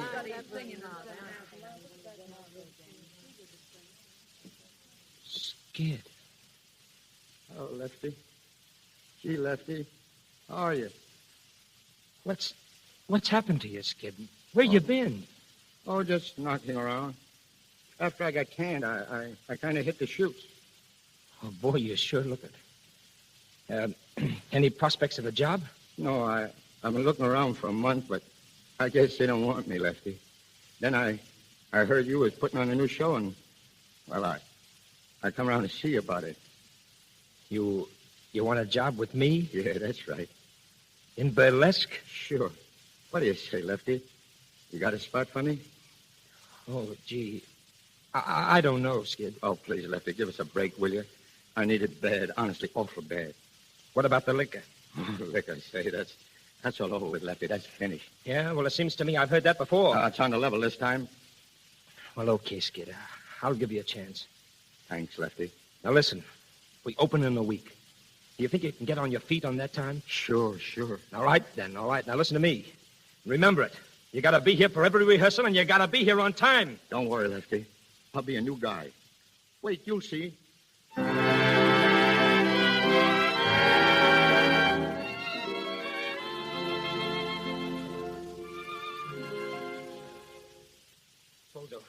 Bozo, did you find him? Yeah, I got him. Where was he? The usual spot.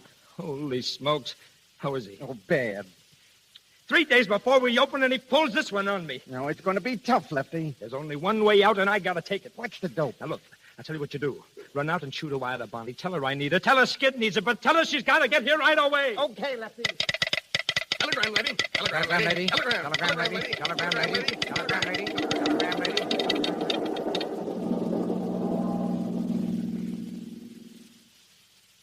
Sit down, Bonnie, sit down. Did I say it was great to see you? Yeah. Well, it's more than that. What's it all about? Skid. Of course, I knew it was Skid. What's happened? Haven't you heard anything about him since you was here last? Nothing. I read that he was out of the Follies, but that didn't surprise me. He was heading for that when I saw him. Yeah. That afternoon, he danced out of your room. He danced himself right out of show business. He went on a grand bust, and he ain't played since. Oh, I gave him a job, but he's been handing me an awful ride. Here I am. I'm opening tomorrow night, and up to now, he ain't rehearsed half of this stuff. Honest, Bonnie, I don't know which way to turn. I know what's in your mind, Lefty, and what you want me to do. So I'm going to save you the trouble of asking me. Huh? I'll do what I can. Oh, gee, you're an ace. How long will you stay? Till you get your show right and Skid gets straightened out. Oh, thanks, Bonnie. Thanks a lot. Say, I don't know what I'd do without you. There he is now. Huh? Oh, gosh, look at him. Hello, Lefty. Skid. Where's the rehearsal, Lefty? Am I early? Yeah, for tomorrow you are. I was only... Skid. Huh? Who's that? Am I seeing things? Do you see her, Lefty? Sure I see her. Don't kid me. I've been seeing things lately. How are you, Skid? It's really you. Oh, gee, Oh, Bonnie. don't, Skid. I'm all right. How are you, kid? Let me have a look at you. You're looking great. But you've been crying. No, I haven't. Oh, you can't fool me. I've seen you cry too often. But what are you doing in this dump? Oh, I'm on. Why is Mr. Lefty, Mr. Lefty the fox? To get his rotten soul meat calling out of the It grave. wasn't exactly the grave, Skid. Well, don't waste a minute around here, honey. I'll open all right. Nobody's got to worry about me. You know me, Skid, the fireman's child. I'm always there. Sure you are. But you got to take care of yourself, Skid. You got to start tapering off now. Okay, Bunny. You're the only one I ever knew that had any sense. Oh, you're not ashamed of me, Bunny, are you? No, Skid. I've been an awful sap, but don't ride me, will you? Bunny, don't ride me. I won't ride you, Skid. That's right, kid. I've listened to so many lectures, honestly. I carry my own slides. Don't you think you better get some sleep, Skid? Nah, sleep. I ain't never bothered about sleep. Oh, gee, Bunny, it's great to see you. I told you I'd be an awful sap without you. You never was a sap, Skid. You got more brains than all the comics put together. You make mistakes, but who don't? But after all, Skid, fun's fun. Lefty's opening his first show tomorrow night, and without you, he'll be sunk. He's been too good a friend of ours for you to throw him. Gee, Bunny, I don't think I could ever make it. Sure you can make it. I'm all shot, honey. Oh, honey, you can come out of it. You think I can? I know it. You wouldn't kid me, would you, lady? I would if I could, mister. I would if I could. Say, where's your cattle rustler? You remember he got sore at me that day, didn't he? I don't know. Sure he did. For singing, Here Comes the Bride, remember? Here comes the bride, here comes... He's fainted. Holy gee, loosen his tie. I'll take care of him. Do you think I'd better postpone the opening? Let's try not to, Lefty. I'd hate to see him up your first opening, and it wouldn't look so good for Skid either. Poor Skid. Oh, no, that's all right, Bonnie. There, that's all right. I'm all right, Lefty. Get me some water, will you? Look, don't you think we'd better get him over to the hotel? No, let him stay here a while. Okay, I'll be back in a second. All right. Skid, look at me. You'll be all right, honey. Nothing can stop you. You'll be all right. You'll knock him dead. You ain't started yet. You'll be all right. You gotta be all right. You just gotta be all right.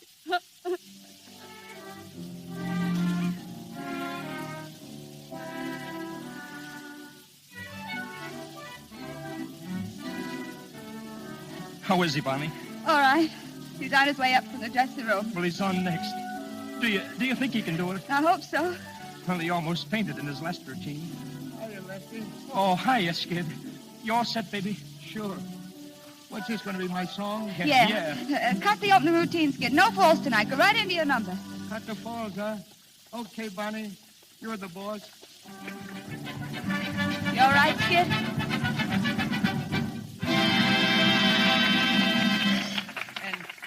Oh, say, folks, thanks. For a minute, I thought I was back in Manhattan Follies. Lefty's swaying out there. He's gonna fall. No. He's okay, Bonnie. But seriously, folks, I'm glad to be here. And right now, I'm going to sing a little number for you. One I like a lot.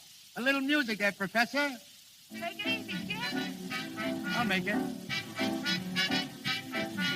People brag, people boast, and consistently drink a toast to a place that a lot of them place at the top of the list. Are they wrong? Are they right? Is there a reason for their delight? I must live in doubt till the day that I find out. Is it true what they say about disease? Does the sun really shine all the time? Do the sweet magnolias blossom that everybody's gone?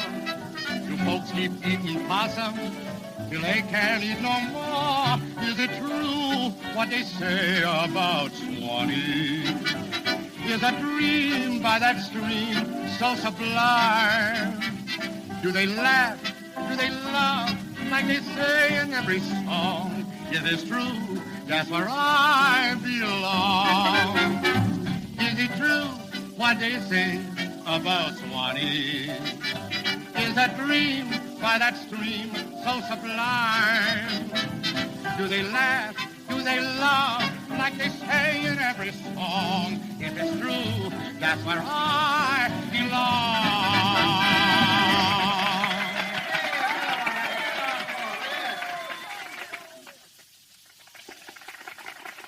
How'd I do, honey? Oh, Skid, you were swell. I knew you'd be.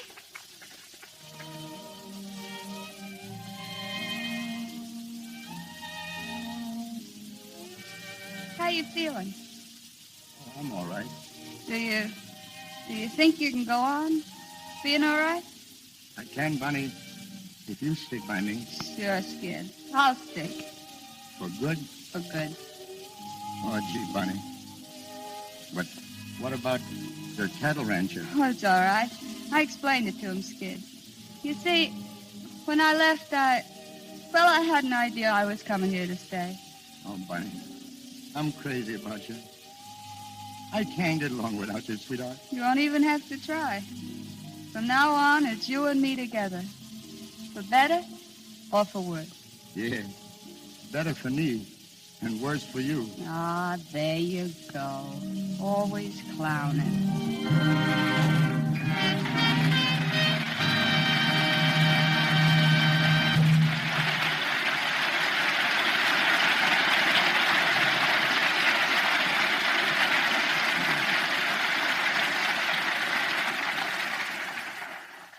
Al and Ruby will be back in just a moment.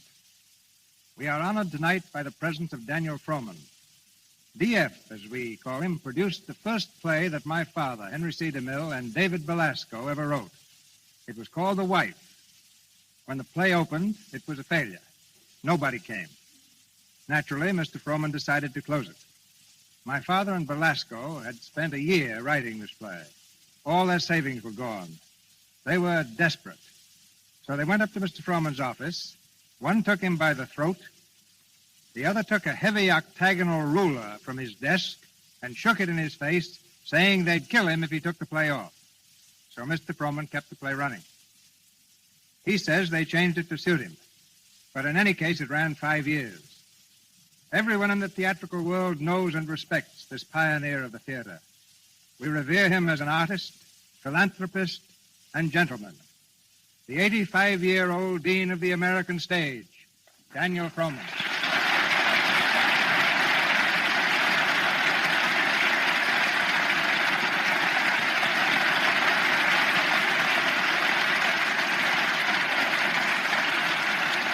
Cecil, you're very kind. No, I'm saying what I felt ever since I was 5 years old. Well, that was when I used to chase you out of the box office for annoying the treasurer. Even now, it hardly seems possible that you're old enough to have a radio program of your own. I am just starting in radio, DF. Do you remember when I was just starting as a young actor in one of your companies? Yes, I remember paying you the fabulous salary of $40 a week. That included my wife's salary, too. But I was willing to work for any salary. For the man who started the Barrymores, Ethel, as I remember, was the first to join you. Then Lionel, wasn't it? Yes. And then the two of them in their little brother, Jack Barrymore, to design our bill posters. Well, why don't you get him to design one for that big show you're producing on July 1st, the Actors Fund benefit? DF, it's been a privilege to have you here tonight. It's nice to be here, Cecil, and be part of your great enterprise, for no theater in history has reached so many people as your LUX radio theater. From your father and mother, you have inherited the highest traditions of the stage, and I know you are true to this trust. Thank you.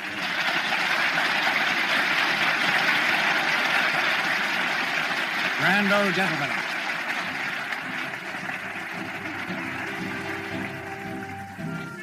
I have just written an article for a national magazine on the 10 greatest fools in history. Perhaps I should have made it 11 and included the singing fool, the character that Al Jolson made the most famous fool of all. For that picture, the singing fool, broke every box office record of its day. And here they come, the singing fool and his dancing wife. Ladies and gentlemen, the Jolsons.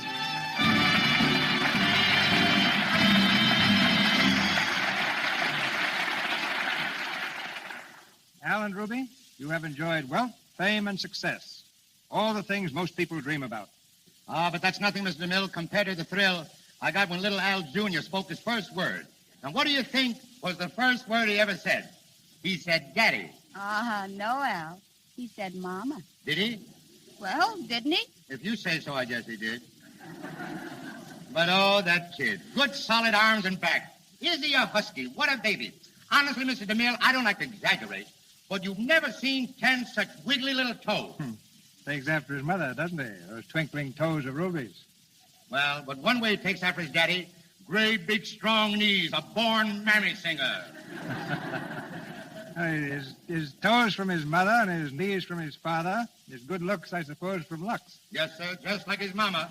She's a Lux lady, aren't you, Ruby? Of course I am. As a matter of fact,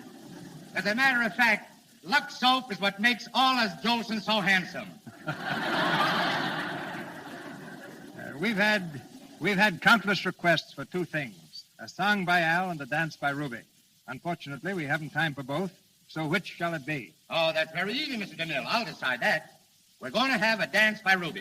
Just a minute, Al. I've decided. You're going to sing. Well, how are we going to compromise? Al will sing. Well, that's how it is. I guess you can see now, folks, why they call me Al Keeler.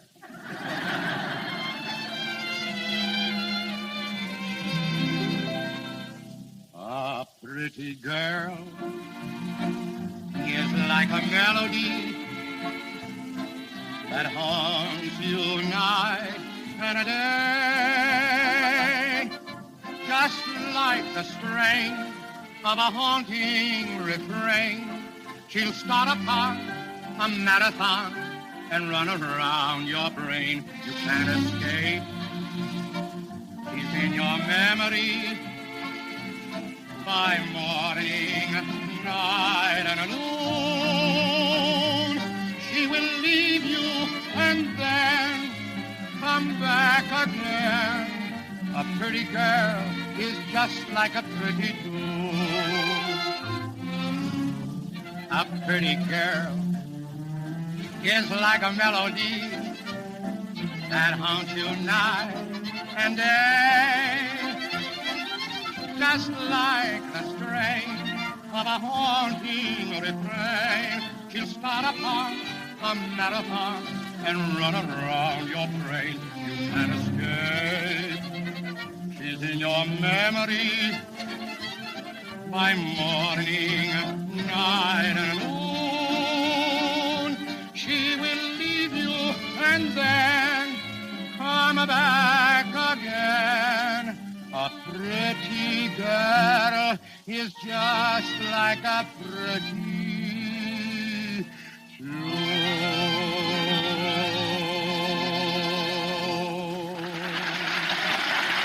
Thank you, Mr. Jolson. Ladies and gentlemen, this is your announcer, Melville Ruick. Mr. DeMille returns in a moment to tell you about next week's play. The makers of LUX Toilet Soap wish to express their appreciation to our capable cast and to the great studios who have cooperated with us in presenting this broadcast. Our cast tonight included Wally Mayer, Victor Rodman, Eddie Kane, Rita Leroy, Inez Seabury, Frank Nelson, and Lou Merrill. Al Jolson and Ruby Keeler appeared through the courtesy of Warner Brothers, as did George Barnes. Our producer, Cecil B. DeMille, comes to us from Paramount. Louis Silvers, our musical director, represents 20th Century Fox. And Mr. Daniel Frohman is in Hollywood as producer of the Actors Fund Benefit. And now, here is your producer, Mr. Cecil B. DeMille. Next week, our play is The Dark Angel. A vital romance played against a background of war. A dramatic triumph on the Broadway stage and twice successful on the screen. This unforgettable drama will be presented on the air by the same stars who thrilled us in its most recent movie version, Merle Oberon and Herbert Marshall. Our sponsors, as well as Miss Oberon, Mr. Marshall, and I, cordially invite you to be our guests in the Lux Radio Theater next Monday night. This is Cecil B. DeMille saying good night to you from Hollywood. This is the Columbia Broadcasting System.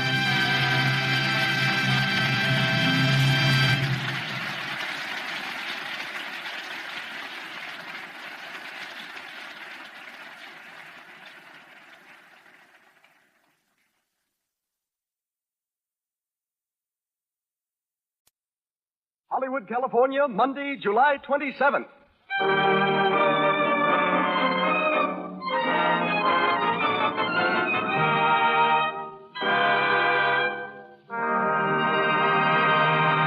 From its home on Hollywood Boulevard, the Lux Radio Theater presents Joan Crawford and Francho Tone in Chains.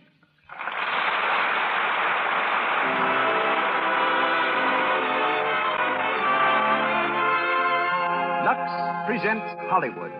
Tonight, the makers of Lux Toilet Soap, the beauty care used by 9 out of 10 screen stars and by attractive women everywhere, brings you another assemblage of Hollywood's most distinguished citizens. Joan Crawford, Francho Tone, Gilbert Emery, Cecil B. DeMille, Oliver Hinsdale, Helen Burgess, Louis Silvers, and many others. We are also proud to welcome, as members of our audience, a score of celebrated personalities. Among them, Patsy Ruth Miller, Paula Stone, John McGuire, John Lee Mahan, who adapted tonight's play for the screen, Lena Basquette, Mary Alice Rice, and Rady Harris, celebrated New York columnist. To all of you, greetings from Lux.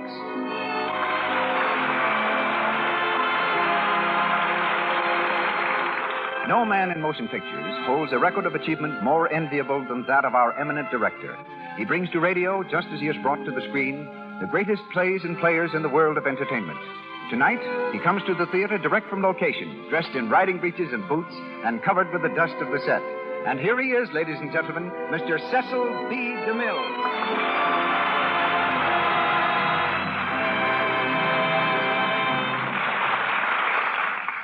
Greetings from Hollywood, ladies and gentlemen.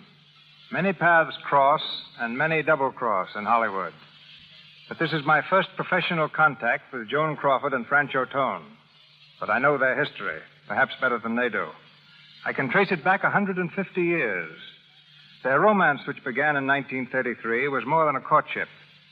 It was a coincidence which had its beginnings in 1798, when an undersized Corsican named Bonaparte was lighting the fuse that was to explode all Europe, and an Irish patriot named Wolfe Tone was enlisting French aid in a revolt against England. The sympathies of the French people were with Tone, the handsome Irish rebel. But like most Irish rebellions, his was a glorious failure. He merely laid the groundwork for mutual admiration between the French and Irish. And Francho Tone, a descendant, and Lucille Lesseur, a little French girl, took it up from there. You may never have heard of Lucille. Her first job was at the Kansas City department store. After that, she danced in a Broadway chorus and finally came to Hollywood from a Winter Garden show in New York. A magazine asked its readers to suggest a new name for her. And from the names submitted, the studio chose Joan Crawford. Today, more than 200 babies whose last names range from Ginsburg to McKillicuddy are called Joan Crawford, which will give you some idea of the star's popularity. To all the world, she symbolizes the American viewpoint in clothes and manner. And tonight, the Lux Radio Theater presents Chained, starring Joan Crawford and Francho Tone.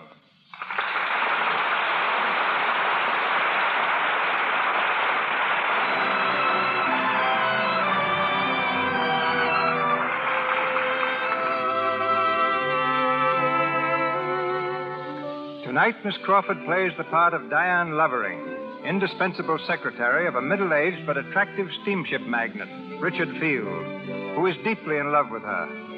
Francho Tone is Michael Bradley, young owner of a ranch in the Argentine. The curtain rises on Field's private office in the Empire State Building. We hear him talking briskly on an inter-office telephone.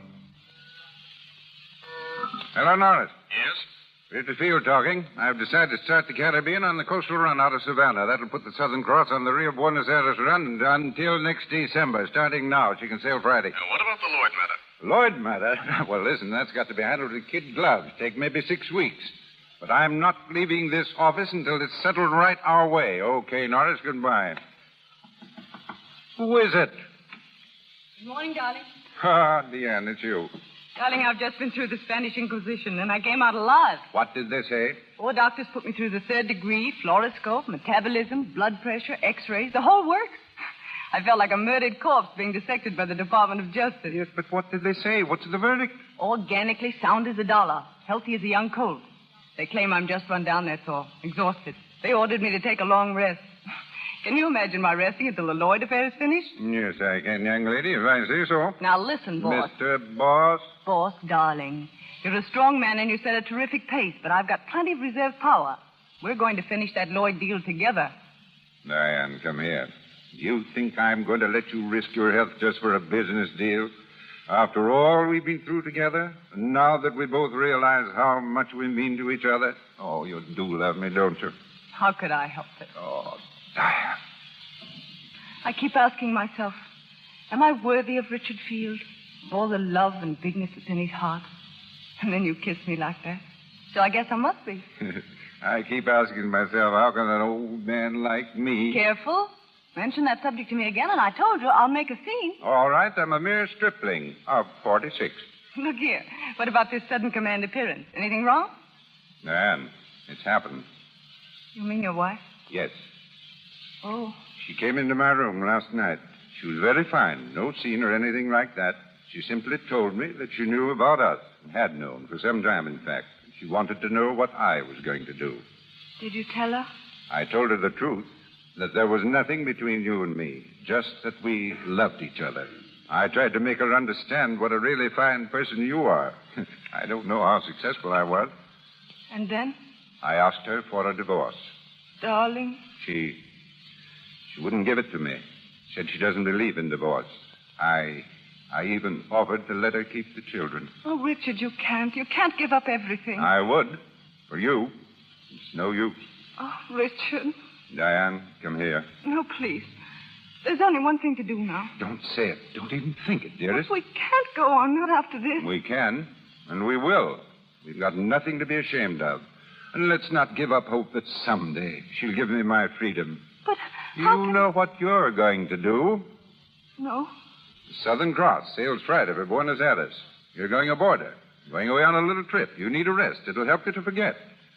This had to come. It's a little too near us for the moment, but it's only temporary. And when you come back, everything will be just as before. Will it? Well, but you love me, don't you? Oh, yes, Richard. Well, then you run out and do your shopping and get yourself packed. You haven't got much time. Boat sails at 5:30 Friday.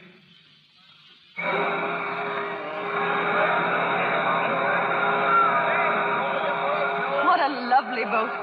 I wish you were going along, too. I won't know a soul on board. It'll be only 6 weeks. Besides, I have to give you a chance to know your own mind, haven't I? It isn't my mind anymore, darling. It's yours. Stuart, where's the ambassador suite? This way, Miss Field. Here you are. When we take the Southern Cross together, it'll be called the bridal suite. Oh, Richard, look at those flowers. You shouldn't have. Why, they knew you were coming and grew overnight. Stuart? Yes, sir? Mine now is Miss Lovering asked for a water spout. You get it for her. Yes, sir. Oh, here's the chef, sir. Oh, Mr. Field, you want Emile? Emile, this is Miss Lovering. She likes crepe Suzette and thinner than you've ever made them before. And I know she'd like your pompano with that sauce. And corned beef hash, too, Emile. To perfection, mademoiselle. And if you don't outdo yourself, I'll have you transferred to a banana boat. And I will deserve it, monsieur. Now, here's your bedroom, Diane. It's beautiful. And still not enough. Oh, it's taking all the willpower I've got not to chuck the whole Lloyd deal and come along with you. You will come back, won't you? I promise, Richard. I'll need you. Always. I think I'd crack up without you now. Oh, dear, we won't have time for our cocktail. The minute the ship leaves, you go to the bar and order one. Only a sherry flip, remember? Always a sherry flip, every day at 6 o'clock. I'll have one ashore. I'll think of you, Richard. Goodbye, darling.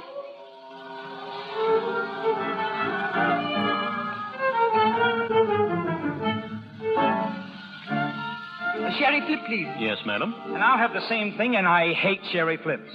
Well, there I go, giving in already. Oh, say, aren't you the young lady who always orders chicken salad? We've met before, huh, miss? No. My name is John Smith. Quink? How are you and who are you? No. Yes, please. Please, no. Pretty please. With sugar on it? I want to be left alone, Mr. Smith. It's a hard name to remember, and I can take a hint. I'm off to dress for dinner, and you'll be sorry when I'm gone. I won't even know it.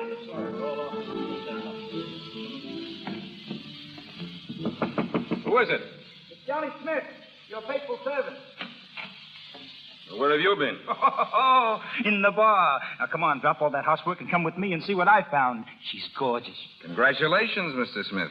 Oh, no, they're not in order, Mr. Bradley. She was a little distant, I take it. Straight from the Arctic regions. Is she worth an expedition? From pole to pole. Don't stop to get dressed. We'll start now. Lead on, guide.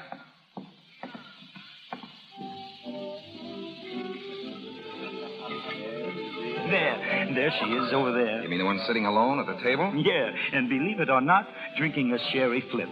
Can I pick 'em or can I pick 'em? Sometimes I actually have faith in you again, Johnny. I warned you. She's as cold as a sea lion's nose. And the first thing for you to do is go over and apologize for your behavior.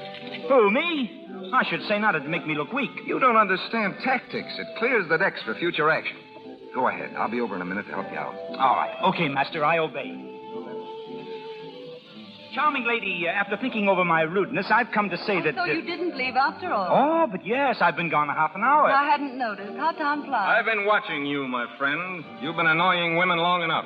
Why, you... No back talk now. I know your type, my man. A half hour out, you want to play Frankenstein. Well, listen, you big... I don't know who you are, my friend, but I don't want to see your face on deck again until you can act like a gentleman. You understand?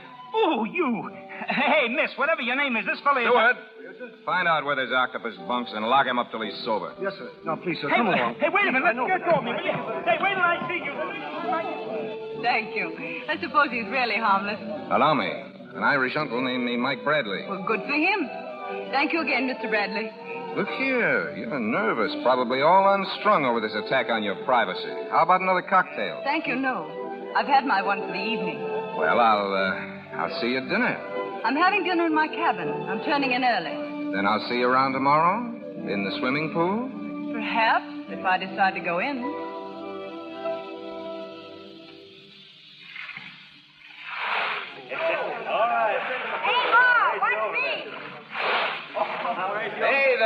Good morning. Oh, good morning. How's the water? Warm? Awfully cold. I don't think you'd like it. I'll soon find out. Say, what's the idea? Can't you keep on your own side of the pool? I'm not chasing you. I just turned up like an old cantaloupe rind. The ocean is full of them. Hey, wait! Hey, maybe I'm the door-to-door brush man. Not today. Special offer. Full set of kitchen brushes and a set of Charles Dickens. I haven't got a kitchen. How about a set of Dickens without the brushes? I couldn't afford it. You see, it's a contest, ma'am. The one that sells the most brushes gets sent away on a vacation. And the more you sell, the farther they send you? That's right. Hey, give me all you got. Yeah? Oh. You see, that's what comes of trying to swallow the whole pool. Here, let me slap you on the back. Oh, that's enough. Unhand me. You know, your eyes are very large and beautiful, Oh, stop it. even when they're bloodshot. Will you tell me what this is all about? I don't know, but isn't it fun? Yes. Now look at me, really. I'm not such a boogeyman, am I? Just an honest, open face. A little too open, maybe. When are you leaving this boat, Mr. Bradley? Going all the way to Buenos Aires. How far do you go? All the way to Buenos Aires. Isn't it great, Dinah? Dinah? Yes, I know. The passenger list called you Diane Lovering, but I call you Dinah. And in heaven's name, why? I had a black-faced doll when I was about 1.5 years old. They called her Dinah. I loved her very dearly. Couldn't go to sleep unless I had her safely tucked away in a shoebox. I'm afraid I don't see the comparison. There isn't any, except Diane reminds me of Dinah, that's all. Oh. See, there you go getting panicky again. I'm out for last, Dinah, that's all. Good. And you'd look pretty silly in a shoebox anyway. Very silly. And I'm not 1.5 years old anymore. Oh, I see. You're just backwards. Would it be forward of me to invite you to have a cocktail with me? Sorry, but I'm going to bed at 6 o'clock. Without your dinner? I'm having it sent to my cabin. Okay. Then I'll meet you in the bar at 6, and we'll have dinner afterward.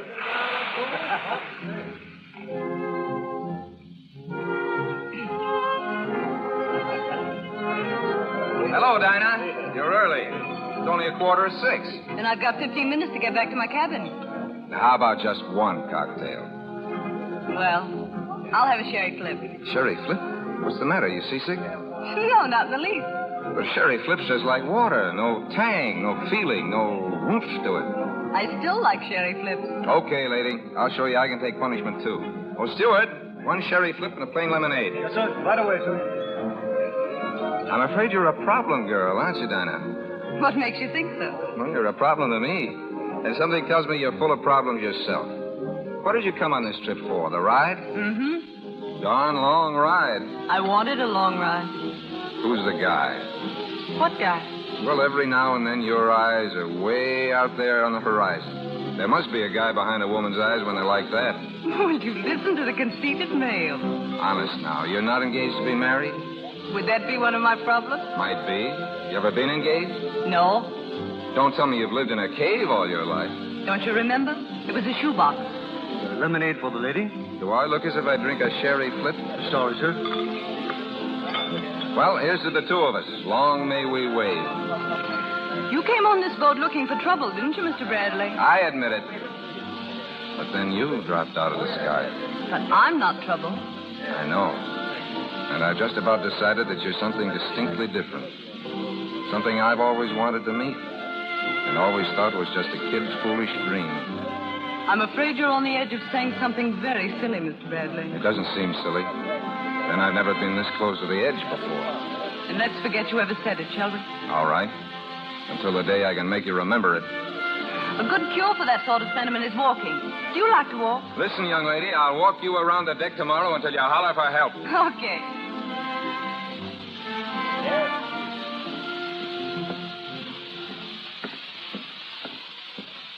20 times around so far. How are you holding out? I haven't even started. Then let's go a little faster. What for? Because there are a couple of long-legged old schoolmarms that look as if they want to race us. Oh. Good morning.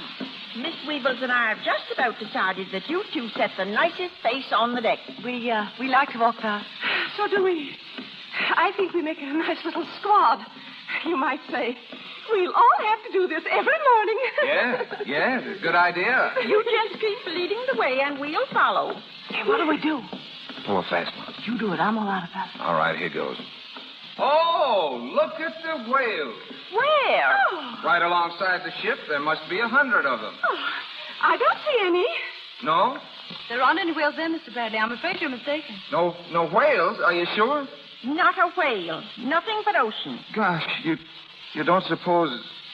Not again. There, my poor dear Mr. Bradley. Well, what's the matter with him? Nothing, you see. They told me a sea voyage would cure me. I won't go back to that place again. They can't tie me up in that room. Keep calm. Edith, come along. The man's crazy. There, you see, it worked. That's what I call practical insanity. You always see whales. Only when being followed by long-legged schoolmarms. Sometimes I see the Southern Cross. Really? If you'll come on the upper deck with me some night, I'll show it to you. Only you'll see it, too. Will that mean we're both insane? I'm afraid that's too much to hope for.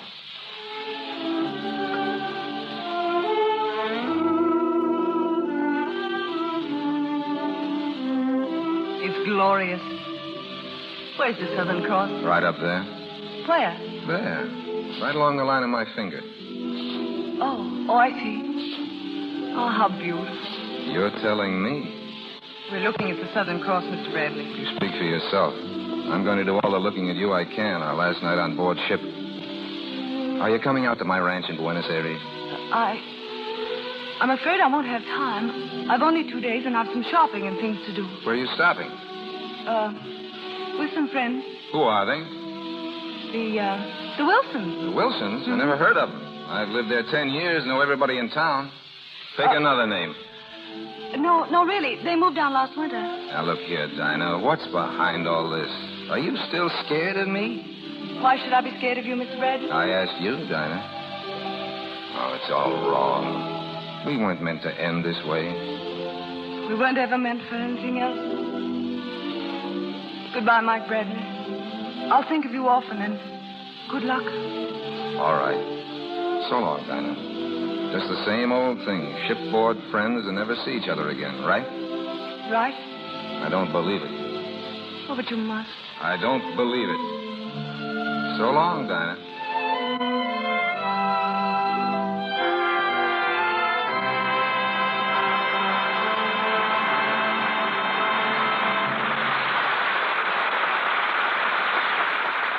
In just a moment, we'll go on with our Lux Radio Theater presentation of Change, starring Joan Crawford and French O'Toole. But first, we take you to Hollywood's playground, Santa Monica Beach, only 14 miles down lovely Wilshire Boulevard from Hollywood to the sea. We're on the set at famous Santa Monica Beach Club. There are two girls near us, very much excited. Listen. Look, it's Carol Lombard. There? No, over there to the right. They say she's crazy about the water. Swims beautifully. Doesn't she look slick in that bathing suit? Mm-hmm. Some low cut. Wish I could wear one like that, but my back isn't smooth enough. Say, I read in a movie magazine that Carol Lombard uses Lux toilet soap as a bath soap, too. Gosh, that's an idea, all right, huh? Mm-hmm. It's dollars to donuts. That's why her back is so smooth. I'll have to give it a try. It certainly is Carol Lombard's Lux toilet soap care that keeps her skin so lovely. And this beauty bath does other things, too. Carol Lombard herself has told us... Often I come home from a long day before the camera, so tired I can't bear even the thought of going out. And then I try a Lux toilet soap bath. Lie back a few moments, completely relaxed. When I step out, I feel marvelously refreshed. And I love the delicate perfume Lux toilet soap gives my skin. Lux toilet soap has an active lather that carries away from the pores all foreign matter, every trace of dust and dirt. It protects daintiness. Lux toilet soap's perfume is a blend of 34 costly scents. But because so many millions of cakes are sold, the cost of this fine soap is brought way down so that any girl's shopping list can contain the words, 6 cakes of Lux toilet soap, please. And once again, Mr. DeMille. Chained, starring Joan Crawford and French O'Toole, continues.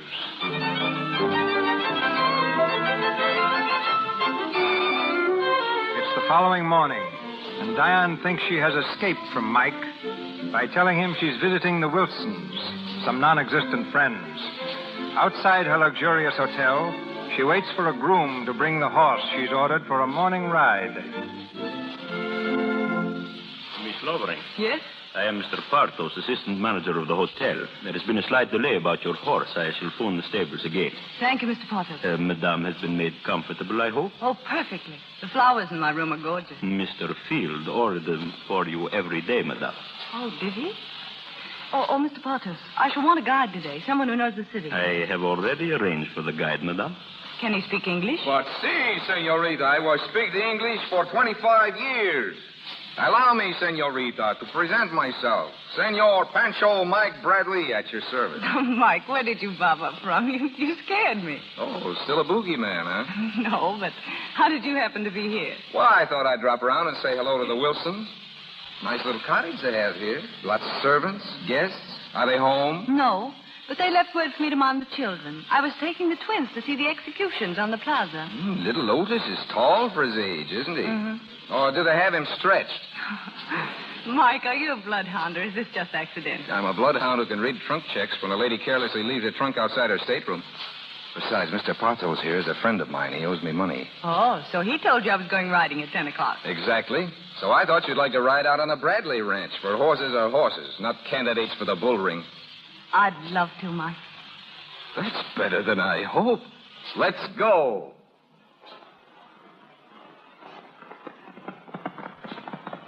Mike, let's slow down to a gallop. All right. Oh, boy. Oh, quiet. Let's get off and rest a while. I brought a couple of thermos bottles of cold tea in my saddlebag. Tea? On shipboard, lemonade and sherry flips. On the Pampas, cold tea. I forgot to ask the name of my horse. Chili con carne. I'm glad to meet you, Chili. Hey, you got a cold, wet nose. Tell her she shouldn't smell so nice, Chili. Where do we hitch them? To a blade of grass? And just throw your reins over his head. He'll stand like a sentinel. Nothing like cold tea on a warm day on the Pampas. Quenches thirst, peps you up, gives you that relaxed feeling. Yeah. Are you going to sell these horses? Not Chili con carne. Chili's grandma once won the sweepstakes for me and saved the mortgage. Isn't it quiet out here? Not a human being or a house in sight. Yes, quiet and harmless, like a day nursery. And you had to lie and run away from me. Why? I should think you could guess, Mike. Diane. No, please. Let me go, Mike. Oh, my darling. You see, there's nothing to run away from, is there? No. Just then when you kissed me, you and I reached high above the earth. I don't know where, but we were all alone together where nobody else will ever be. We're going to settle down up there. Right in the sun, where we can feel it beating down into us. However you spell it, it's love. Whether there's sun, or moon, or rain. On the boat. Did you really know so soon? I've known about somebody like you ever since I could think. When did you know? I never thought about anybody like you. So I guess it must have been the minute I saw you. You're going to see me from now on, Mrs. Mike Bradley. Oh, Mike. Now I know that's what I've wanted to hear you say. But I've never dared let myself think about it. What have you dared think about? Everything. Your arms around me. Everything except being Mrs. Bradley. Why? Because perhaps I'm that kind of a girl. You're going to tell me about some dark, silly past that doesn't concern you and me. If that's so, I hope you won't want me to start in. No. I'm going to tell you about the present. There's no present except you and me. There's another man. I've promised to marry him. That's the man I said was behind your eyes? Yes, but you don't see him there now, do you? No. Have I forgotten he was ever there? I can't just forget that way. I know. But I've never really known anything until you put your arms around me. You see, I thought I loved him, Mike. He's gentle, honest, dear. And I owe him everything. This trip. I even owe him you. Well, you've got to write him a letter right away. No, I've got to go back and tell him face to face. No, that's only an unnecessary ordeal. It wouldn't be fair if I didn't. You see, he didn't run out on me, and I couldn't run out on him. If I see him myself, I can make him understand. We couldn't be happy any other way, could we, Mike? I suppose not. You've got to go back and tell him. But, Diane, darling, please hurry back.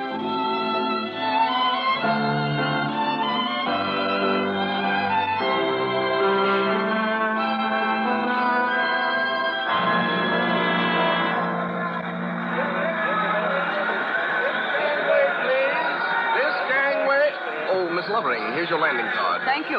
This gangway, please. Dion! Richard. Darling. Oh, my dear darling. How are you, Richard? Here, let me look at you. Why, it's almost worth letting you go away just for this moment. Come on, let's get out of this crowd. I've got the car outside. What about the customs? Oh, I've attended to all that. You've got the courtesy of the port. This way, darling.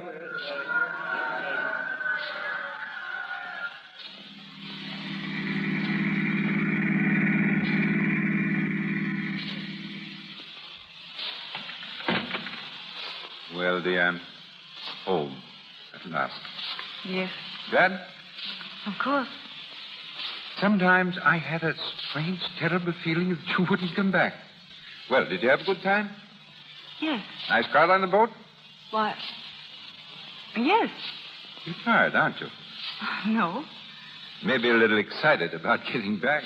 Well, I've so many things to tell you, I don't know where to begin. Considering that I'm never going to let you out of my sight again, you have the rest of your life to tell me everything. But, Richard, I want to tell you something, well. I don't want to hear a thing. Not till you see what I've got for you. What is it? Here. It's your welcome home present.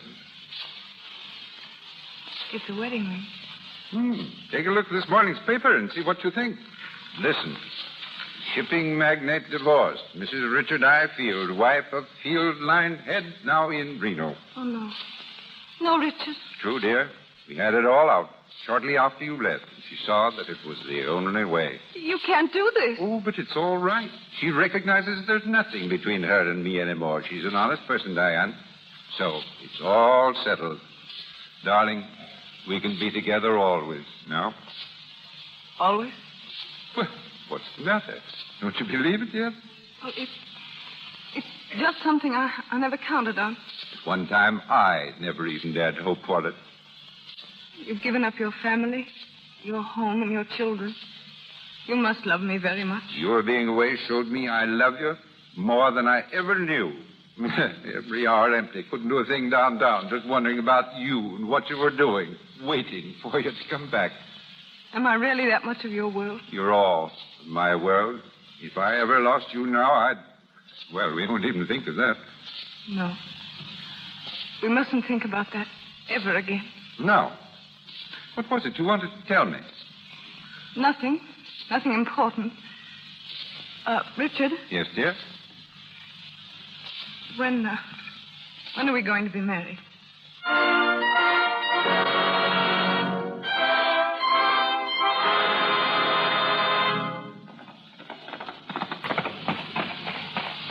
Here, Pablo, walk him till he cools off. And no water till sundown. Si, senor.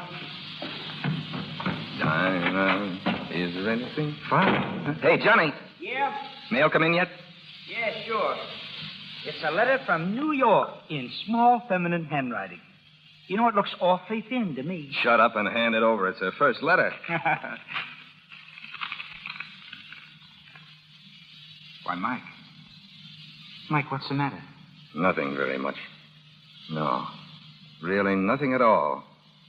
It just seems there was a first-class chump in the Argentine. His name's Mike Bradley. You mean... I mean the works. She's taken a run-out powder. She's married that guy in New York. Oh, gee, that's tough, Mike. It looks like all women are the same, doesn't it? Yeah. Only most of them aren't so frank in admitting they're only out to make a sap out of a man. Well, I never dreamed it about her. It's brutal. Sure, everything seems brutal when you're on the loser's end of it. But I guess I'm well out of that one. Oh, how does a dame like that figure things anyway? Can't she recognize a real guy when she sees one? That's not the point. She's got what she wants. She'll live up there in New York, spending her days buying furs and diamonds to show off in the evening at nightclubs. Probably her husband's a good guy, too. Just another sap. Only he doesn't know it yet. Is there anything I can do about it, fella? Sure. If I ever go up to New York again, keep reminding me that Don Juan and Casanova had the only real slant on women. Love 'em and leave 'em.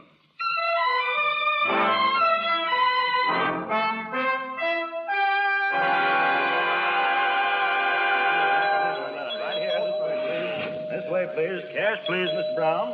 Good morning, Mrs. Fields. We haven't seen you since you and Mr. Fields returned from your honeymoon. No, we've been on Long Island this fall, but we'll be in town all winter. Anything I can do for you, Mrs. Fields? I'm looking for a pair of skis. Mr. Field and I are going to Lake Placid for a couple of weeks. You'll find them on the 3rd floor, Mrs. Fields. Take the elevator straight ahead. Excuse me. Where's your gun department? I want to buy a rifle. The 2nd floor, Mike. sir. Thanks. Mike. Well, hello. Fancy meeting you in your own hometown. How are you, Diane? This is a surprise. Yes. How long have you been in New York? I don't know, 2 or 3 weeks Where are you stopping? at the Westmoreland. I've my car outside. Can I drop you anywhere? No, thanks. I think I'll walk. All right. How's Johnny? Been well and happy? Sure. You look pretty well. I can't complain. I'm glad, Mike. So am I. Now, what are you doing? Buying the store out? No, just window shopping. I'm afraid I've got to run along. I'm supposed to be at the Club Savoy for luncheon. Well, Diane, keep up the good luck. And I'll tell Johnny I saw you. Mike, couldn't we go someplace and talk? Sure. Providing you can break that date and have lunch with me. That's all right. Providing you let me pick the place. Any way you say, Mike. Guess that's fair enough, isn't it? Oh, I do so want to talk to you. Sure. I know a neat little joint just about a block away from here.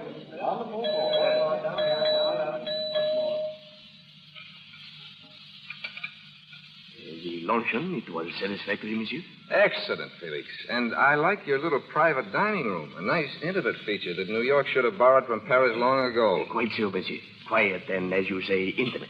Liqueur, madame? No, thank you. No. No, Mike. Anything else? No. Very good. Well, Mrs. Field. First time you've called me that. Okay, it's the last. But while we're on it, how's it working out? Why, splendidly. For you and for him, both. Why, of course. That's fine.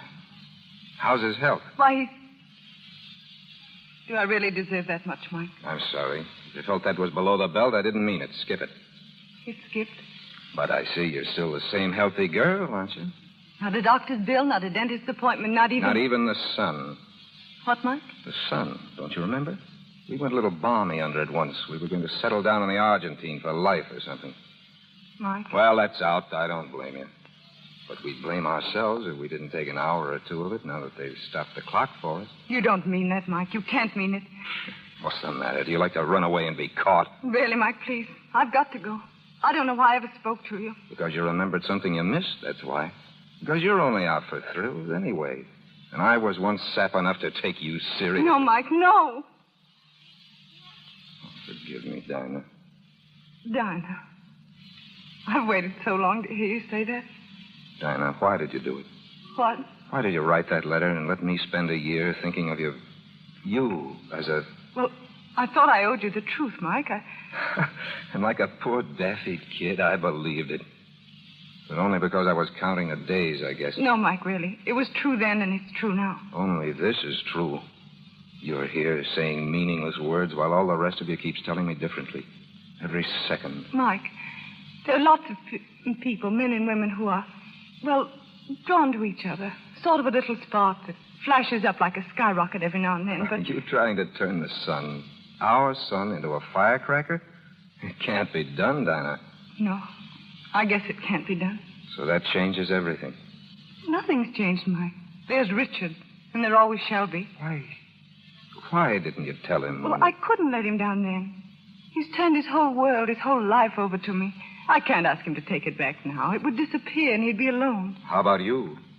Me? What about us? Grin and bear it. Oh, no. Now that I know, do you think I'll stand here and... Please, Mike. This can only mean one thing first.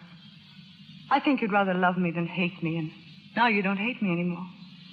And I thought I'd rather have you hate me than love me. Now I know why I spoke to you today. Because I hoped your eyes wouldn't be so hard. They were. But now they're not again. This is the only way I could think about them and go on, Mike. Dinah, you must stay. No. Then I've got to see you again. Tomorrow? We're going away tomorrow night. I'll be busy. Where are you going? Goodbye, Mike. Mike, darling. Do you realize what you're doing? Yes. I'm keeping you locked in my heart where nobody else will ever be. Where only I can talk to you. without ever seeing you again. Listen for me and yours, Mike. Always.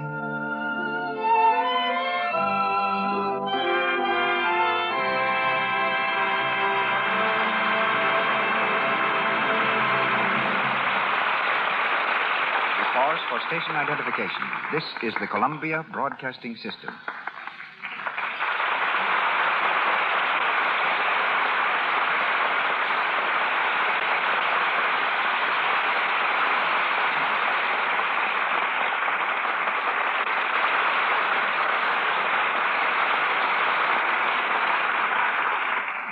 The third act of Chains, starring Joan Crawford as Diane Lovering and Francho Tone as Mike Bradley, will be heard shortly. For the first time in 25 years, I've broken an ironclad rule and given an important role to a person who has never been before a camera. The exception to the rule is Helen Burgess. I noticed her in the studio restaurant and saw what I thought was a distinct mark of genius. She had a contract with Paramount, but there was small chance of her ever appearing in an important part. And she had yet to see the inside of a studio soundstage. I gave her the very important role of Louisa Cody, Buffalo Bill's young wife in The Plainsman. I'm not going to prophesy whether or not she will be a great success. You can decide that when you see her. She comes to the stage of the Lux Radio Theater direct from the set, in costume and makeup. And a week's work with Miss Burgess has shown me that my confidence is justified. A little girl with a great talent, Helen Burgess.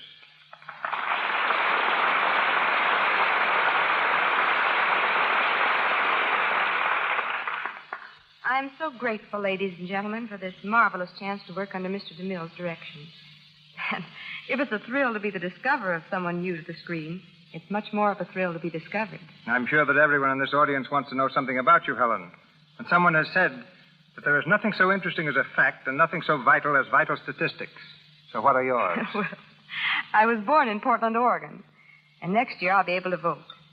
I also lived in Tacoma, Washington for a while before coming to Hollywood. I went to Hollywood High School, like B.B. Daniels and so many other DeMille discoveries. The one difference in your case is that you had never appeared on the screen at all. And most of the girls like B.B. Daniels and Gloria Swanson, who finally found themselves in DeMille bathtubs, were bathing beauties to start with. Well, I envied them whatever experience they'd had. And I walked out on the set for the first time and met Gary Cooper and Jean Arthur, Charles Bickford, James Ellison, and the rest of the cast. I was so nervous my petticoats kept rustling. The man in charge of the microphone said it sounded just like a ton of coal going down a chute. Don't ever fear being nervous, my dear. This is your first picture. It's my 63rd. I begin to get nervous a week before the starting date on every picture, and don't get over it until the week after I finish. The first time I'm not nervous before starting a picture, it'll probably be a bad one. Well, it wasn't nearly so terrifying walking onto the set, though, as it was seeing our first day's work on the screen. I was so afraid I hadn't lived up to expectations that I'd have run away but for Gary Cooper. Gary said, "Well, don't be scared, Helen. This acting is a cinch." And I'm telling you now, you stole every scene. Yes, and I happen to know that just about then, Gary's knees were knocking together so hard they sounded like castanets. Well, the thing that makes me feel most at ease is that everybody else in the cast is so much at home. You know, some of the players have been in every one of the 63 DeMille films. You'll find the DeMille cast is not just a collection of players, it's a reunion. Well, I can think of only one bigger reunion in Hollywood. Get together all the picture stars who use Lux toilet soap, and then you'd have a reunion. And there seems to be the same friendly spirit here in your Lux Radio Theater, Mr. DeMille, as there is in your cast, which is probably why the show is as good as the soap. Good night. Good night, Scarlett.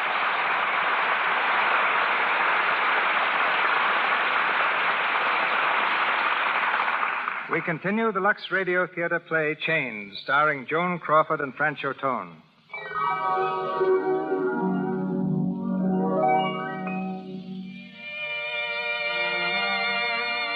It's the evening after Diane's unexpected meeting with Mike.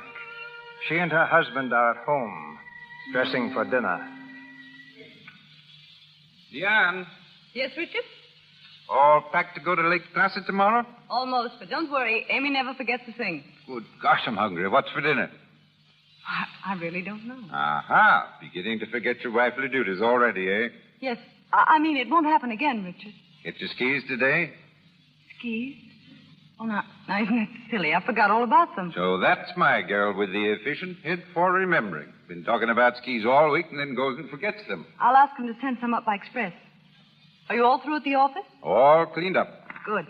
Then you sleep late in the morning and stay around the house with me until we leave for the train. Can't. It's a Board of Governors meeting. Clubs. As long as I'm in town, I've got to attend. Richard, Yeah. I've got a marvelous idea. Name it. Let's not wait for that stuffy train trip tomorrow night. Let's get to bed early, get up early, take the open car and every fur robe in the house and motor up. If we leave by 7, we can make Placid by 6 in the evening, no matter how much snow. Pretty cold ride. Oh, it'll whisk the cobwebs out of our brains. Say, what makes you so anxious to get away on our little holiday? You? I make you anxious? What's eating you, anyway? You've been talking in riddles ever since you came home today. Have I? Well, it's just that I want to be with you, alone. Just us two together. Away from the whole world. Oh, I can't explain what I mean. Why, Diane, I believe there are tears in your eyes. Darling, I'm really touched. We can motor up, can't we? I'll say we can. We'll run away from everybody and everything. Oh, thank you, Richard.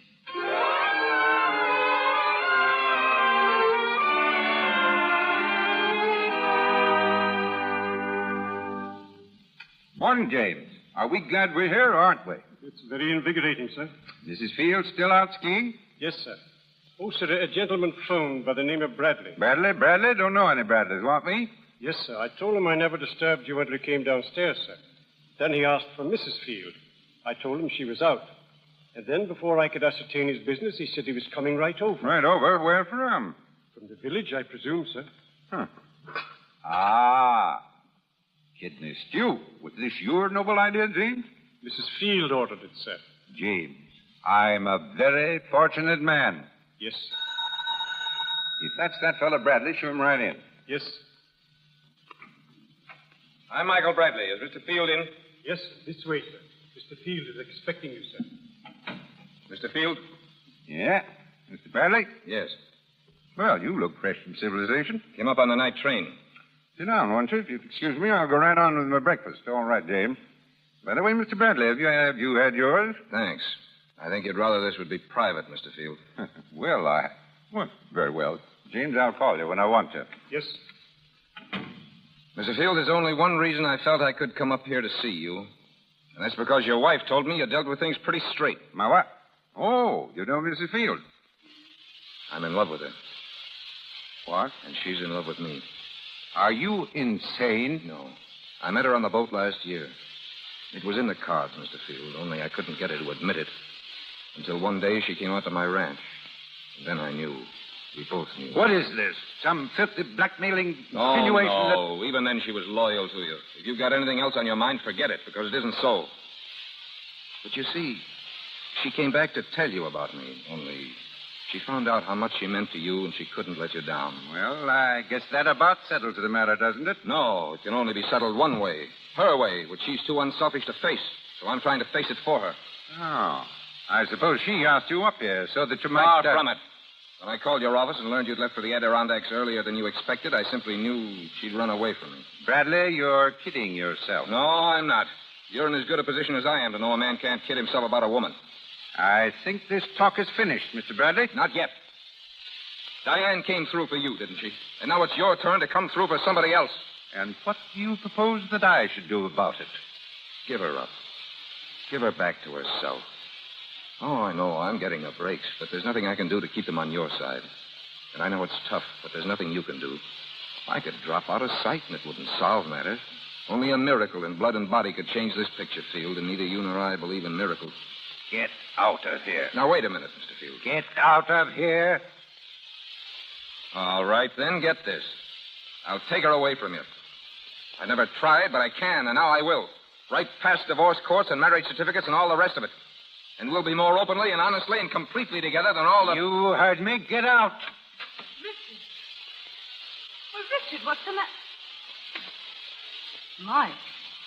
Diane, you love this man? No, Richard. He said he could take you away if he wanted to. Is it true? No, he couldn't. Diana, look at me. You had no right to do this. I told you, this is my husband. He means everything to me, everything. Can't you understand? Can't you see what you're doing? No, Dinah. I think she's decided. No, she hasn't. All right, then I'll decide. Richard, put down that gun. Dan, get out of the way. Put down that gun, Richard. No, you can't. It's Mike. It's Mike. I knew, Diana. I knew it, Mike. I just wanted to be sure. What are you going to do? Do, my dear? We're going to settle this matter like civilized people. Oh, Richard, It's all right, dearest. I understand. I think Mr. Bradley understands, too. I'm afraid I don't. When are you sailing back to the Argentine, Mr. Bradley? I hadn't thought. Next week, perhaps. Next week. That doesn't allow you much time, Diane. You mean? I mean that you'll be sailing, too, my dear. Oh, Richard, I can't say anything. You aren't supposed to. You're not to feel sorry for me. You've given me 2 years, Diane. 2 glorious years. I'm grateful for them. Please don't. Diane, please. I said you were not to feel sorry. You see, darling, same old problem. Youth versus, well, shall I say, middle age. You have your youth, Diane. I want you to have it. The man you love with Mike. Yes. I don't deserve this. Oh, yes, you do, Mike. You deserve anything. Anything that'll make her happy.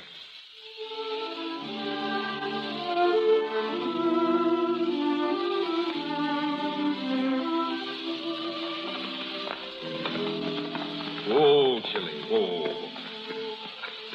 Hold it. Mike, it's glorious out here. You want to go on? No, let's just stay here. I want to drink it all in. The moonlight, the pampas. There's the Southern Cross up there. Where? Just about where it used to be. Oh, it's more wonderful than ever. And so are you, Mrs. Mike Bradley.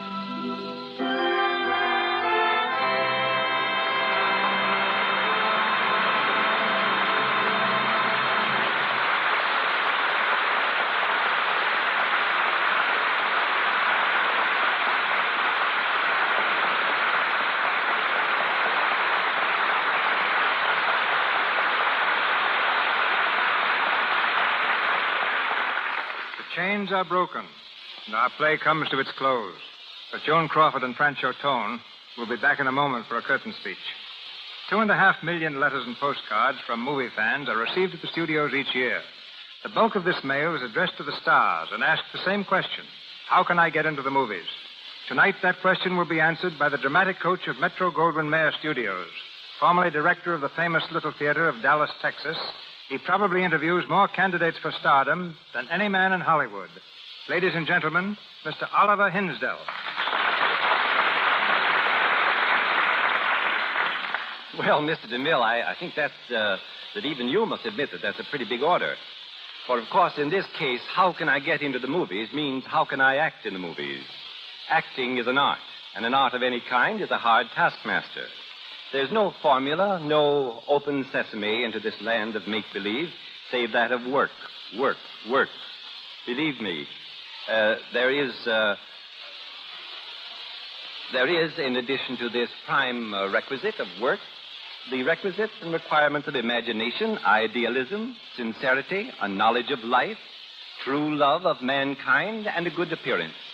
These requirements are so essential and so seldom found in one person that when I came to Metro-Goldwyn-Mayer, they told me that they would be well satisfied if I found even one promising actor. In 5 years. Well, we've been perhaps a little more fortunate than that. One must have more than a love for acting. He must be willing to leave all for it, even to go without food for it, to think and to live nothing but theater. It's not merely a place to show off a good voice, a good profile, a fine figure. We must be careful lest our urge for the art of the theater is not confused with the desire for self-exploitation. When we have reached the stage in our thinking that we ask nothing of the theater but are willing to give all to it, then we may know that the urge is real and cannot and will not be denied. There's no one key that will open the gates, but a combination will, perhaps. Find that combination, and you will enter. But once in, the real work only just begins. Here are a few of the combination numbers, so to speak. The aspirant must have a broad vision and understanding, a cultivated mind. He should know history, literature, painting, sculpture, music. He should know his Bible. His body must be healthy, active, and must respond to his bidding. A fine, clear complexion which denotes health, vigor, vitality. And there is no better way to a clear complexion than a clear skin. And I know of no better way to a clear skin than by the use of pure toilet soap. LUX toilet soap, for instance. You do not need to be beautiful. Marie Dressler and Wally Beery never won beauty contests. If you are beautiful, don't be misled into thinking that that's all that it requires to get into the movies. The ranks of Hollywood unemployed are full of those with nothing but beauty. I've tested at least 100,000 young men and women for the screen, including those that I've judged from photographs and written reports. Of these, only 17 have made the grade. Among them are Jean Parker, Robert Taylor, Irene Hervey, Martha Sleeper, Mary Carlisle, Robert Young, Betty Furness, Michael Whalen, Virginia Bruce. Some of the others are already equally well known. Others you may never hear of. If you are still determined to go into pictures, take whatever opportunity you can get. Go to the little theaters or any amateur group in your neighborhood. Start in, if necessary, by sweeping the floors. Paint scenery, understudy, be a prompter, do anything. And don't worry. If you think, perhaps, that I have painted a dismal picture, bear in mind that every major studio spends thousands of dollars yearly scouting the country for promising performers. We always need talent. Your big chance will come when you are ready to accept it, and only then. Good luck, and good night.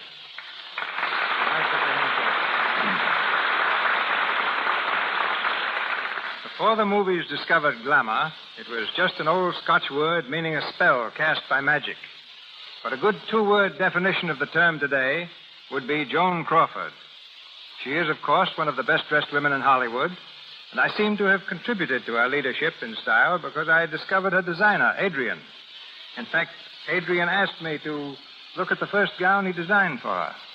I agreed and waited for her to come to my office. After a while, there was a knock at the door. I said, "Come in, Joan." The door opened. Joan took one look at me and fled, apparently in terror. I didn't know until this week why she ran away, and think the reason is one she'd better explain to you herself. Miss Joan Crawford.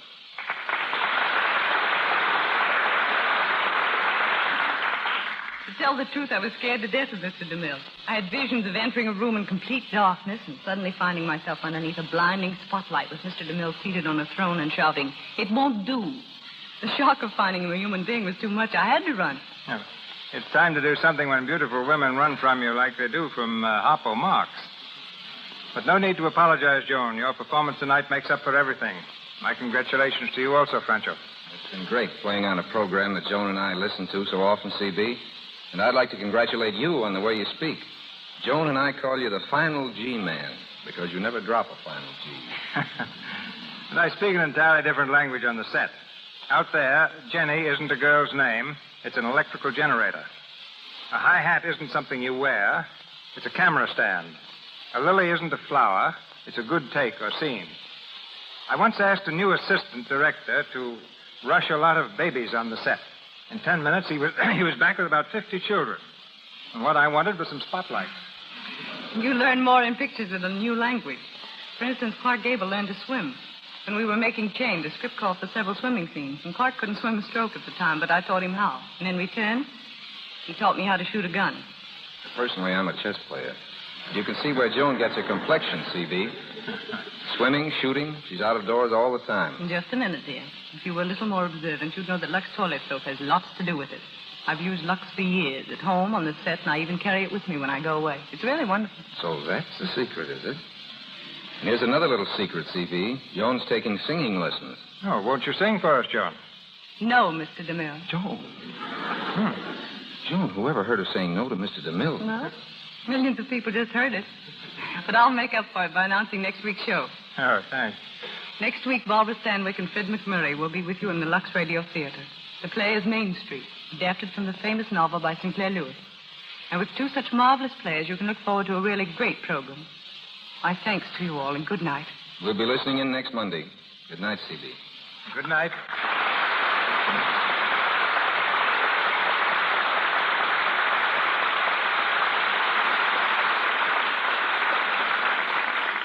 Thank you, Miss Crawford and Mr. Tone. And lots of success to both of you in your new Metro-Goldwyn-Mayer picture, The Gorgeous Hussy, soon to be released with Robert Taylor, Lionel Barrymore, Melvin Douglas, and James Stewart. Our cast tonight included Gilbert Emery, Wally Mayer, Lou Merrill, Frank Nelson, Margaret Seddon, Walter Solderling, and Leora Thatcher. Miss Crawford, Mr. Tone, and Mr. Hinsdale appeared through courtesy of MGM. Our play, Chained, was based on the MGM photoplay of the same name, which starred Miss Crawford and Clark Gable. Mr. DeMille and Miss Burgess appeared through courtesy of Paramount, and Mr. Louis Silvers, 20th Century Fox, where he has just completed the musical arrangements for To Marry with Love. And now, Mr. DeMille. As Miss Crawford announced, our play next Monday night is Main Street, starring Barbara Stanwyck and Fred McMurray in this modern classic by Sinclair Lewis.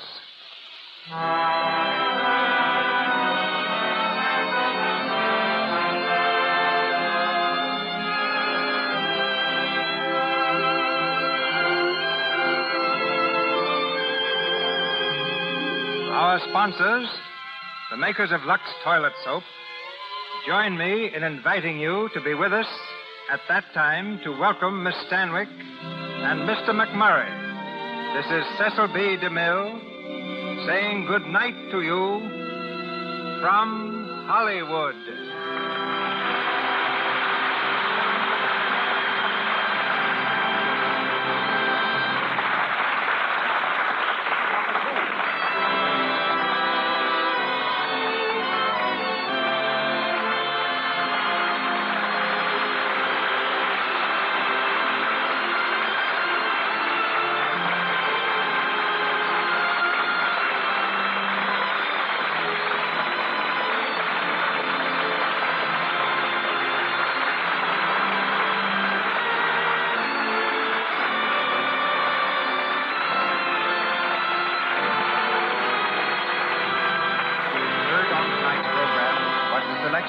Love Will Tell, from the 20th Century Fox production, Sing, Baby, Sing. This is the Columbia Broadcasting System.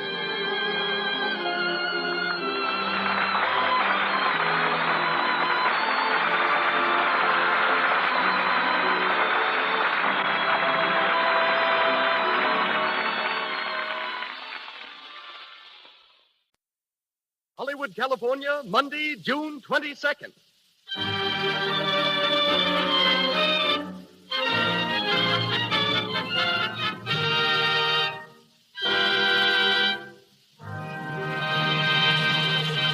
The Lux Radio Theater presents Merle Oberon and Herbert Marshall in The Dark Angel.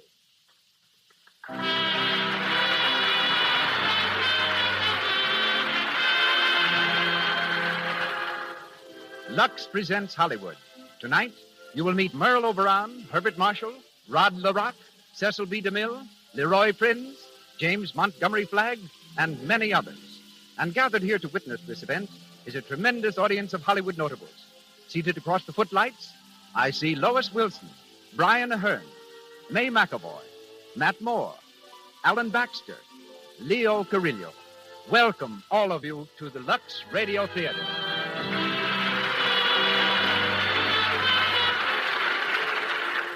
This entertainment is brought to you by the makers of Lux Toilet Soap, the beauty care used by 9 out of 10 Hollywood stars. The pure white soap that can mean a lovelier complexion for you. As producer of the Lux Radio Theater, we present one of the world's foremost motion picture producers, a man so closely identified with Hollywood that the history of the motion picture industry might well be the story of his own life. Ladies and gentlemen, Mr. Cecil B. DeMille.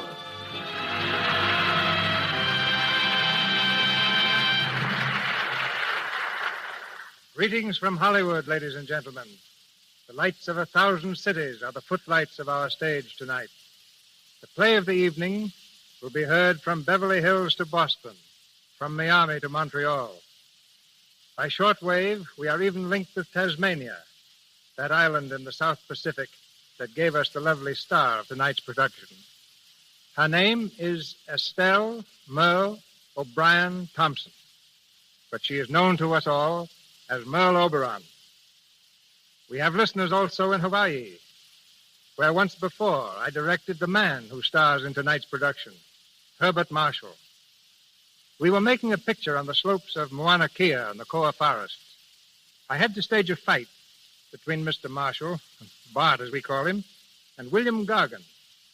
Bart was supposed to win, and Gargan was prepared to take a blow and be knocked down. We filmed the scene several times.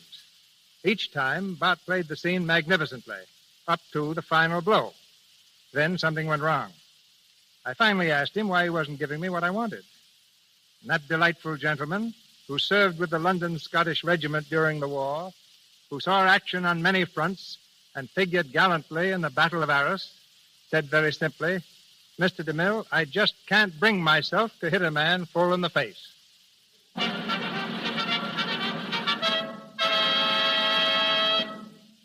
And now it is curtain time.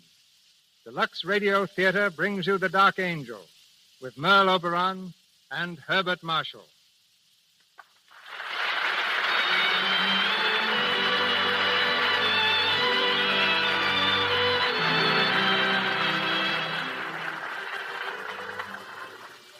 The Dark Angel is the story of Kitty Vane, played by Merle Oberon, and Alan Trent, a young English officer with whom she is in love, played by Herbert Marshall.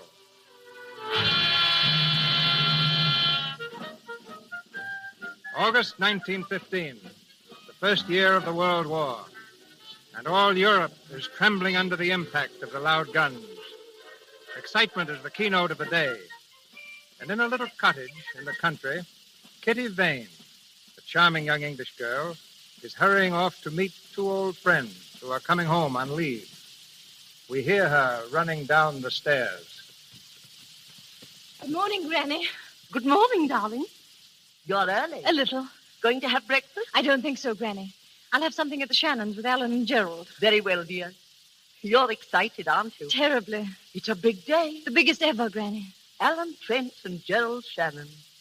It seems like yesterday they were just babies. And here they are coming back to us after a whole year of war. Yes.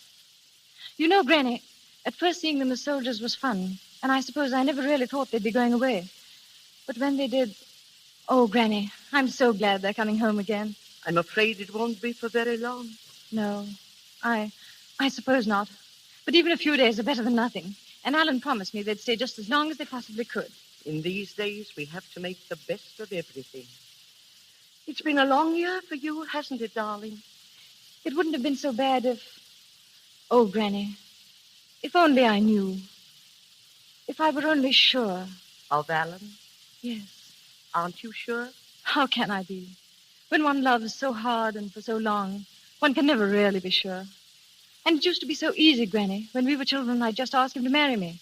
But now, it's growing up, Granny. That's what it is. Things aren't so simple anymore. I can't just say, Alan, please marry me, quick. Why not? That's the best way to do it.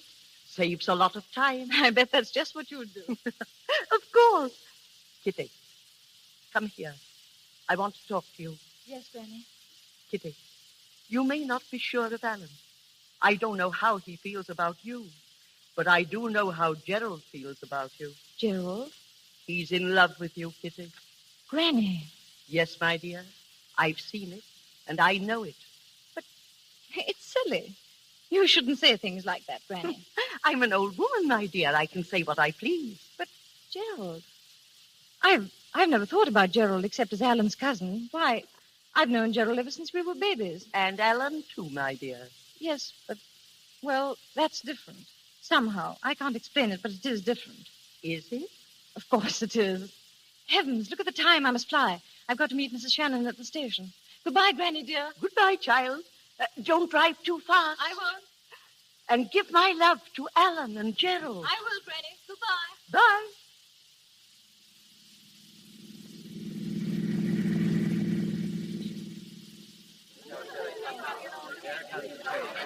Troop train coming in on platform number 3, 20 minutes late. Troop train, 20 minutes late, coming in on... I'll be here soon. Tommy will be here soon. Oh, he's first Give him leaving a good over cheer when the here. train comes in. I hope he's well. I hope he's well. Well, Kitty, I just spoke to the station master. Their train's 20 minutes late. 20 entire minutes. After 11 months of waiting, that really isn't so long. And just think they'll be home with us for 10 whole days. Oh, I'm almost afraid to meet them. Do you think they'll be the same, look the same? Oh, I think we'll recognize them. Oh, look, the train is coming. Oh, why doesn't it stop? Aunt Sheila, what if it doesn't stop here? Silly child, it's stopping now. Where are they? Should we stand here, or do you think they'll find us, Kitty. Be patient, Oh, darling. look, there they are. Ellen, Gerald, Ellen.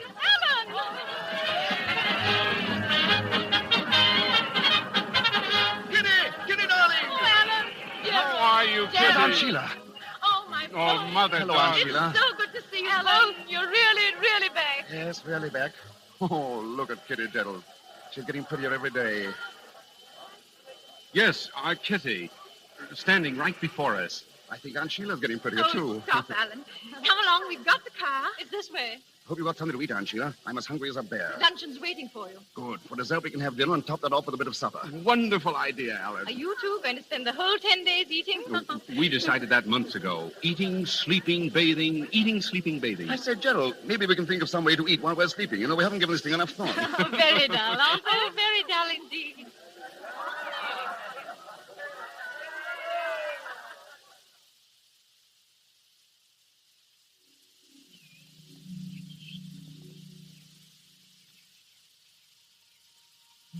Hey, Kitty, where are you going? Alan, don't you know it's very bad manners to shout out of second-story windows? Well, it's just as bad as shout back. Want a piece of cake? No, I'm tired of seeing you eat. I'm going home. Oh, wait a minute. I'll come with you. Maybe there's something new to eat at your house. There isn't. Goodbye. No, wait. Look, Kitty, if you don't wait, I'll jump down. Get back in that window, idiot. Will you wait? No. All right, here I come. Alan, don't. Alan, why did you do that? Alan, darling, get up. You're not hurt, are you? Alan, why don't you speak? Aunt Sheila always taught me not to speak with my mouth full. You like some cake? Here. Stupid clown. Now I will go. No, don't go, Kitty. See, I did scratch my hand. No, slow up there. Scratches like this cause lockjaw or something. Serves you right. Kitty, you're changed. You're positively bloodthirsty. And you haven't changed. You're still a child. You don't feel... Huh? What don't I feel?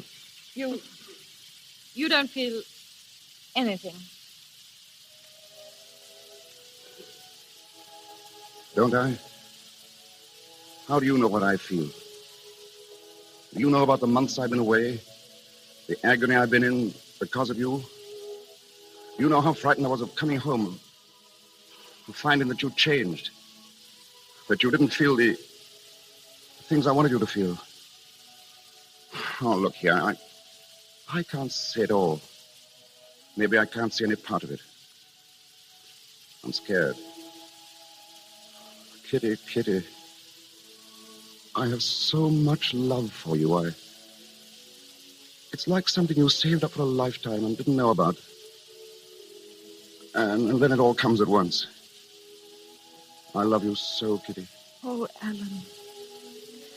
Alan, I wanted to hear you say that so much. Darling, surely you knew. I wasn't sure. You see, I've always been around. I know.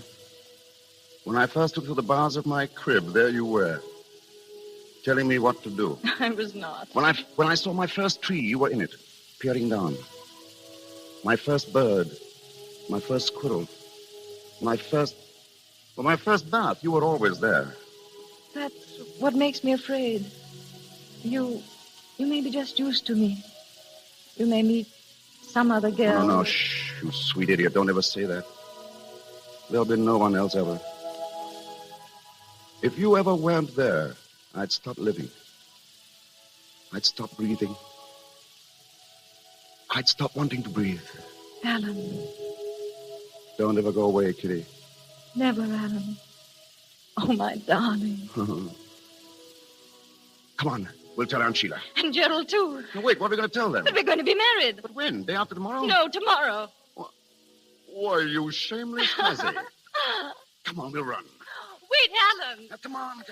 You're going too fast. Up the steps, quick. Who's going to tell them? Both of us. Aunt Sheila, where are you? Hello. What's all the excitement? Oh, Gerald. Big news. Can you guess, Gerald? I think I can.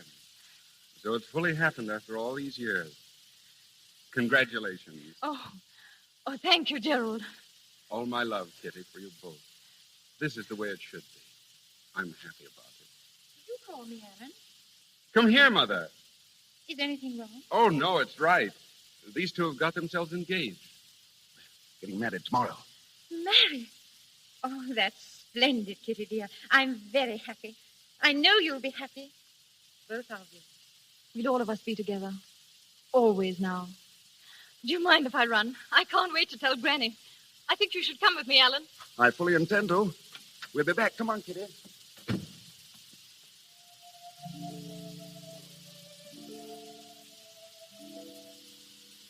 Gerald, you love her too, don't you? Yes, Mother. Oh, darling. It's all right, Mother. This is the way it should be. Gerald, I almost forgot. This message came for you a while ago from the War Office. I do hope... War Office.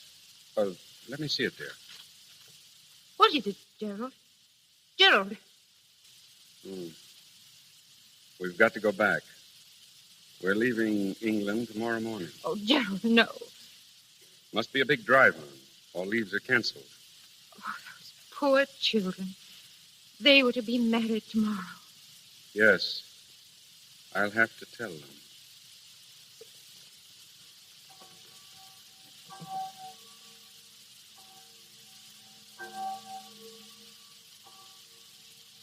You mean you can't marry us, Father Charles?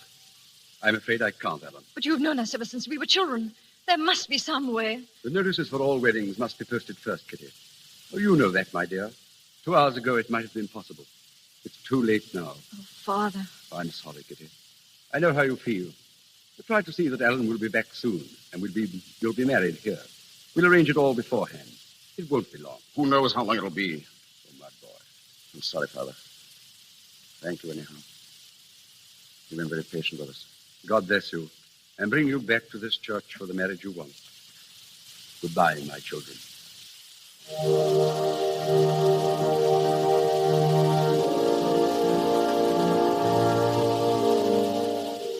No, Kitty.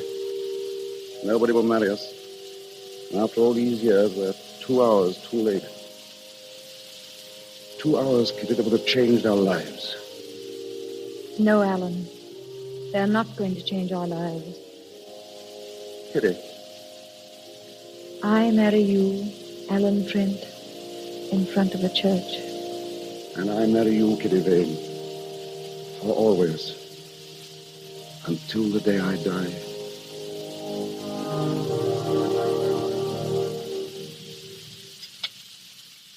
Kitty, you're not eating. I can't. You shouldn't have come down here, darling. We should have said goodbye at the church. I wanted to be with you, Alan. Right to the last. Is there anything I can do for you, sir? No, thank you. Well, I hope the dinner was good. Quite good. That's right. I always like to see a soldier eat before he's off. I suppose you're one of them as is leaving on the boat tonight, sir. Yes. Well, over the top with the best of luck, say I. What's that? Oh, the guns. You can hear them when the wind's this way. I always tell my husband that those guns make it like living right in the war, so to speak. I always say... Yes, I know, yes, of course. I wonder, would you mind bringing some more coffee? Coffee? Not at all, sir. Fetch it right away, I will. Kitty, darling. Oh, Alan, those guns, they frighten me, Alan. And the men we pass coming down, thousands and thousands and thousands of them. And in a little while you'll be gone with the rest of them. You'll... No, listen to me. They're going. I'm going. There's nothing to be done about that. There isn't much time left. And we must face the truth. And the truth is that in the few hours we have left, we must live a whole life together. We must play a game. And we must know it's a game. And if it's a silly game, it's the best we can do. The game is this. We must pretend that there is nothing tense and desperate about these few hours. And at the only time I'll have to leave you, for the rest of our lives, is to buy us both a loaf of bread and a bottle of milk. No, Alan. Do you think you could pretend that, darling? I'll try. What time do you really have to leave, Alan? Very soon, dear, 5:30. But until then, remember, we are together for the rest of our lives.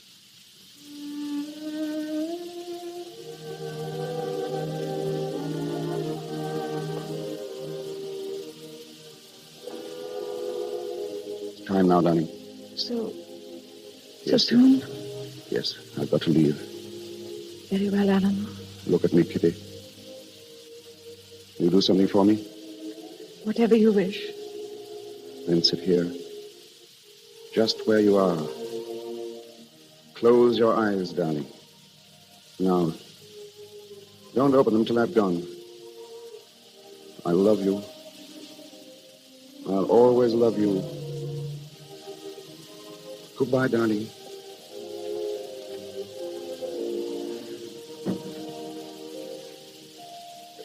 Goodbye, my love. Goodbye.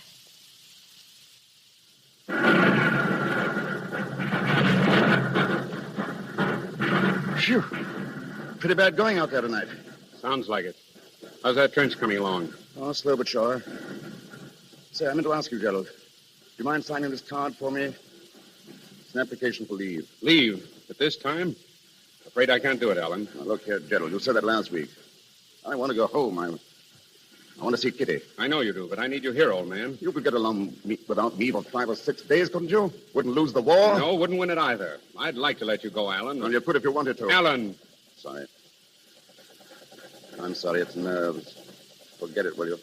Captain Shannon. Yes, sir, in here. Good evening. Evening, sir. How are you, Trent? Oh, all right, sir. Keep your seat. Thanks. Shannon, we've reports of enemy activity on the northern sector. We've got to find out what it's all about. Yes, sir. Tonight's a good night. There's no moon. A raid? Yes. I want a dozen men. Can you take a party out? I can find 6 or 8, sir. We're rather depleted. I know. How about Trent here? Trent? Well, I don't know, sir. I'll need him for some other... I want volunteers only. I'll go, sir. Glad to. That's the spirit, Trent. Now then, take a look at this map. Here's the sector. I should warn you that they'll be expecting you. And they'll make it as hot for you as they possibly can. Now, I would suggest...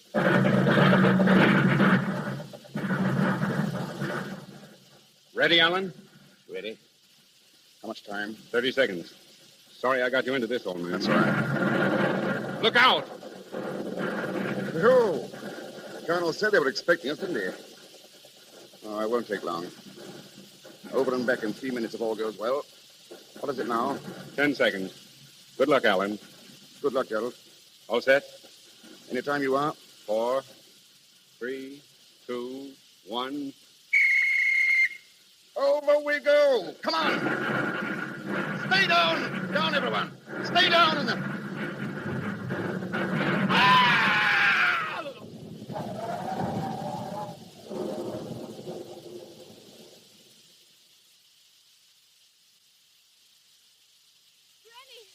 Are you asleep, Granny? Kitty, what's the matter? Granny, did you hear something? Only the wind, darling. Why? I thought I heard a scream. A long scream. Oh, Granny. You've been dreaming, child. Yes. I thought I saw Alan. Alan with a black cloud hanging low over him. Like a dark angel come down to... Oh. There. Go back to bed, my darling. You'll be all right in the morning.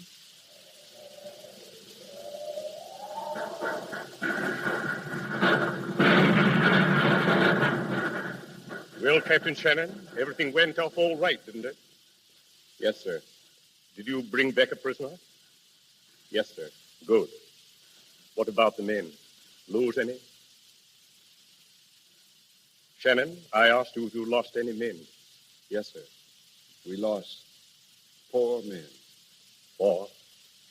One of them was Alan Trent.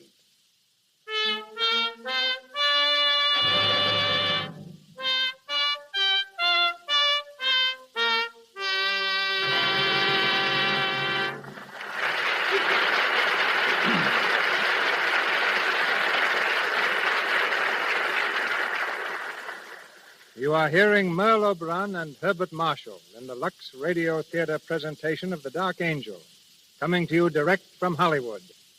We continue with the play in just a few moments. But now let's take a side glance at the screen capital.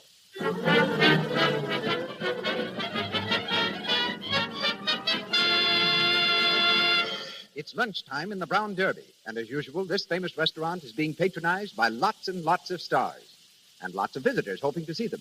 Let's listen to a chat between Elsie, a girl who lives in Hollywood, and a visitor from out of town.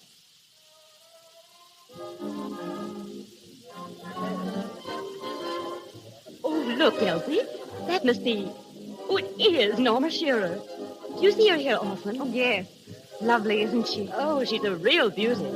Lovelier than I thought she'd be, even. Boy, but she knows how to dress. And what skin. Nice skin is something a movie star just has to have, Alice. Oh, there's Joan Blondell over there, the girl in brown. Oh, yes. Well, her skin is certainly knockout, too. Just has to be. No one here can afford to have cosmetic skin. Why, if they had enlarged pores or little blemishes, it would just be too bad. I've read about how they use Lux toilet soap to remove cosmetics. Yes, and I know that's what they do. Remember Jane Bangs? Yes. Well, her family's here now, and her brother works in one of the big studios. And he says Lux toilet soap is always in the stars' dressing rooms. Wise women all over the country are protecting their skin the way Hollywood's lovely stars do. Before they put on fresh makeup during the day, always before they go to bed at night, they use Lux toilet soap. This simple, regular care protects the skin, keeps it clear, smooth, good to look at. And once again, Cecil B. DeMille.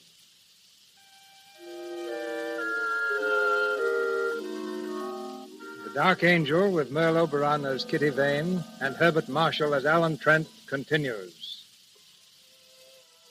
Many months have passed since the night Alan disappeared into the darkness of the battlefield. Gerald, on leave again, has gone directly to Kitty. We find them sitting under a tree in Kitty's garden. It's wonderful to see you again, Gerald. It seems ages since you were home. It's been ages. You're looking well. Oh, I'm fit enough. What about you, Kitty? I? You look tired. Oh, no. No. I'm very well. Oh, Gerald.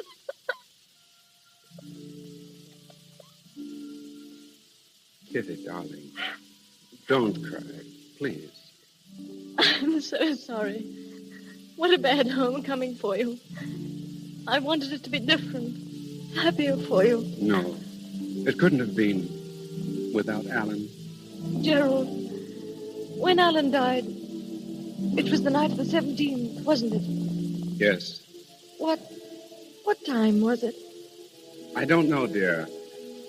There was an explosion, and I never saw him again.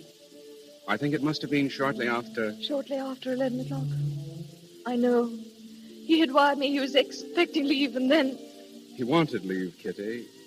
He wanted to come home to you. And he couldn't get leave? I wouldn't give it to him. What? I wouldn't give it to him. I could have, but I didn't. I refused, Kitty. I killed Alan. Gerald, what are you saying? It's my fault. If I'd done what he wanted me to, he'd be alive today. It's my fault, Kitty. I killed Alan.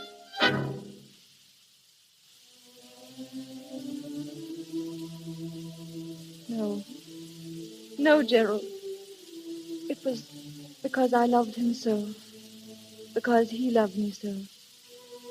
It was too beautiful to last, Gerald. That's why Alan died. Our love was too beautiful. Too happy.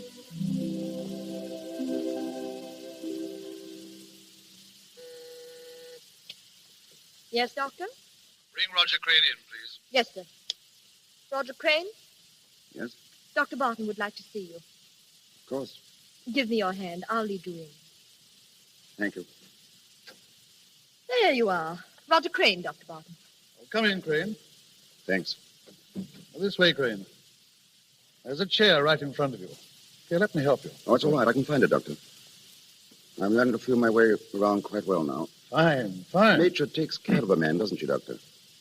If she takes away his eyes, she gives him a good sense of direction. Compensation, we call it. You notice the difference between night and day yet?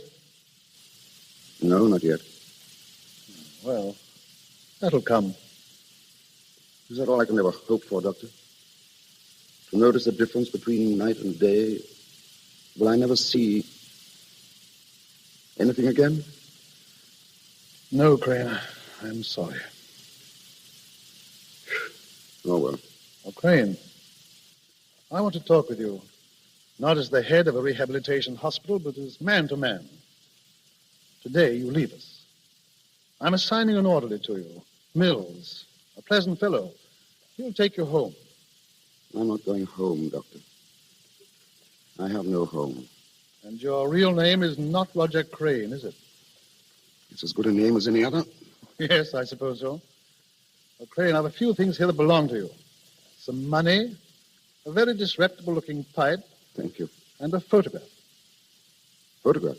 Yes. So I've kept these things for a reason. Now, look here, my boy. You came to us from a German prison hospital. Your card read that all means of identifying you had been destroyed. I could have gone into that further, but I didn't. I know that. I'm grateful. Now, this picture. I see there are 3 people in it. One of them is you. There's an inscription. To Alan and Gerald. Take care of each other. Kitty. Now, Crane, those 3 people are not strangers to one another. Who are the other 2? Why aren't you going home? Fear of being pitted, I suppose? Being a nuisance? I know what it means. I once saw blind men in a hospital, stumbling, helpless. Now I'm one of them. Is that your only reason? Reason enough, Dr. Barton. Well, what are you going to do? I don't know. Take a cottage somewhere in the country where I can be alone. And I've always wanted to write. I think now might be a good time to start, don't you? And that's going to be your life.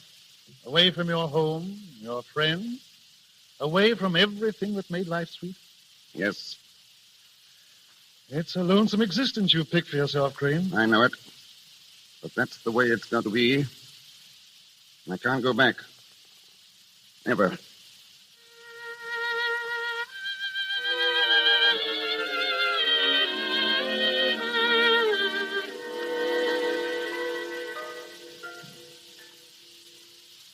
Oh, that's interesting.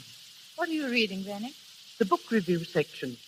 There's an article here about a young fellow who writes children's stories. They say he's blind. Blind? He has to dictate all his books. Poor fellow. I dare say he's happy, though. Courage, that's what does it. Courage, Kitty. Yes. It's too bad we're not all like him. We could be, if we tried. I've tried, Granny. Yes, my child, but not hard enough. You are living in the shadow of a death, Kitty. A deep, dark shadow. You must come out into the sun again. Oh, Granny, what's the use? I'll never forget Alan. Never. I don't ask you to forget, Kitty.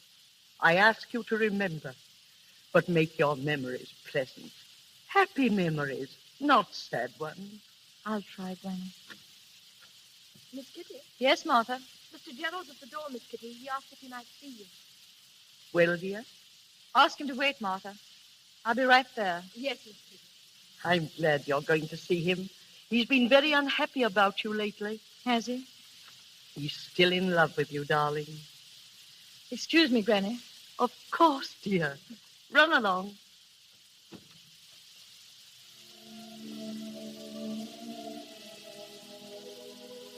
Hello, Gerald. Kitty, how are you? All right. It's been a long time since you were here, Gerald. I know. I didn't want to come. Why not? You've been keeping to yourself so much lately. I thought perhaps you'd like to be alone as much as possible. Thank you, Gerald. Shall we sit down out here? How is your mother? Oh, she's very well. She's been worried about you, though. Tell her I'm coming to see her soon, will you? I wish you would, Kitty. The house hasn't been the same without you, really.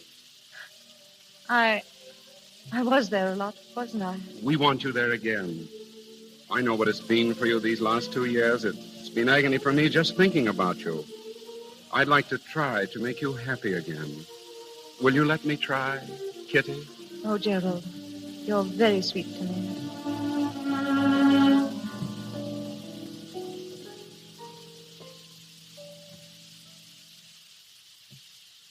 Mills, Yes, Mr. Crane? read that last paragraph back to me, will you? Certainly, sir.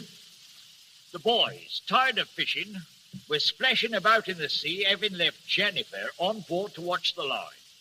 They'd swum a little distance away from the side when a puff of wind stirred the sails. The boat gave a quiver, and Jennifer jumped to her feet.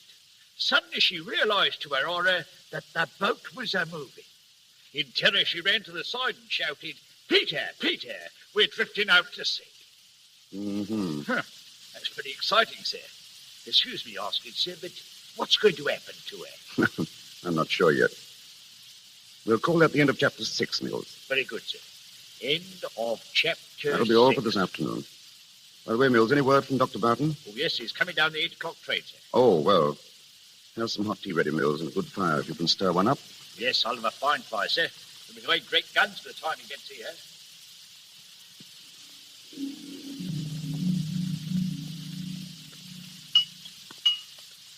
Another cup of tea, Dr. Barton? No, thanks. It's a nice place you have here, Crane. I like it. Very comfortable. How's the new book coming along? Oh, we made a start. That's fine. You've certainly made a success of it. Well, it's been amazingly easy. I just stretch out all day here in the study or back there in the garden and dictate to Mills. Sometimes I laugh at myself. Imagine me writing adventure stories for boys. I read a piece about you a few weeks ago in the book section of the Times. I wondered why you refused to let anyone print your photograph. I don't think my picture would interest anyone, Doctor. No?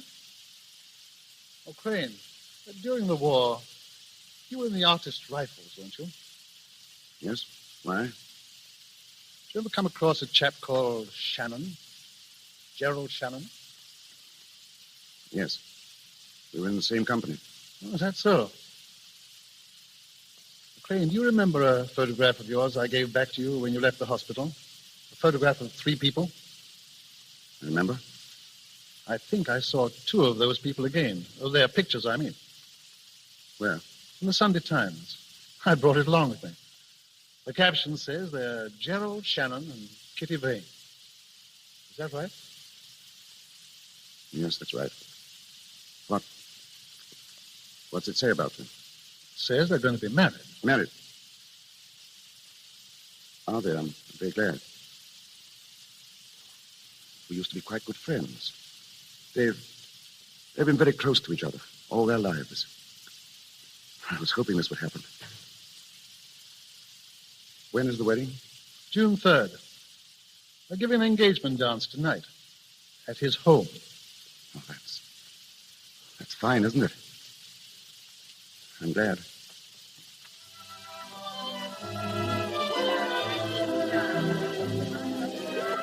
Kitty? Kitty, where are you? Yeah, Gerald. Darling, what are you doing out here all by yourself? Just thinking. Happy, darling? Don't you know I am? What were you thinking about? Oh, everything. You and me, our marriage, And Alan? Gerald. It's all right, darling. I understand. I couldn't help but think of him tonight. But they weren't sad thoughts, Gerald.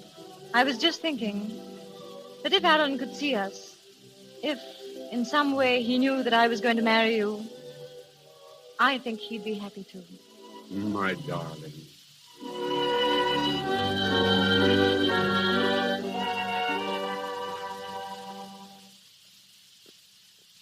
I say, Crane. Crane. What? Oh, yes, Doctor? You've been sitting there for over an hour without saying a word. Anything wrong on that? No, nothing's wrong. Wasn't that talk about the picture, was it? I thought so. I'm sorry. I guess I've gone off the deep end again. No, that's all right, Doctor. Right. Oh, it's my own fault. It's been my own fault right from the beginning. I ought to put 1,000 miles between her and me, but I didn't. I stayed here where I might be near her. Hear a word of her. I had it coming to me, and now I've got it. I I've lied to myself, Doctor. I pretended that I've made a life, that I was happy. Now I've found myself out. The work of all these years thrown away. It's tough luck, old man. Sorry I let go. I ought to be darn well ashamed of myself. I think I'll take a stroll in the garden and cool off. Can I take you out?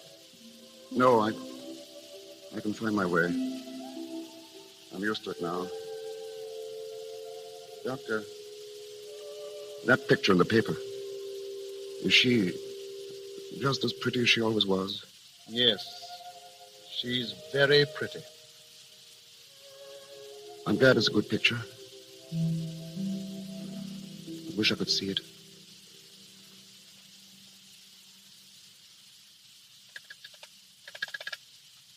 Hello, operator.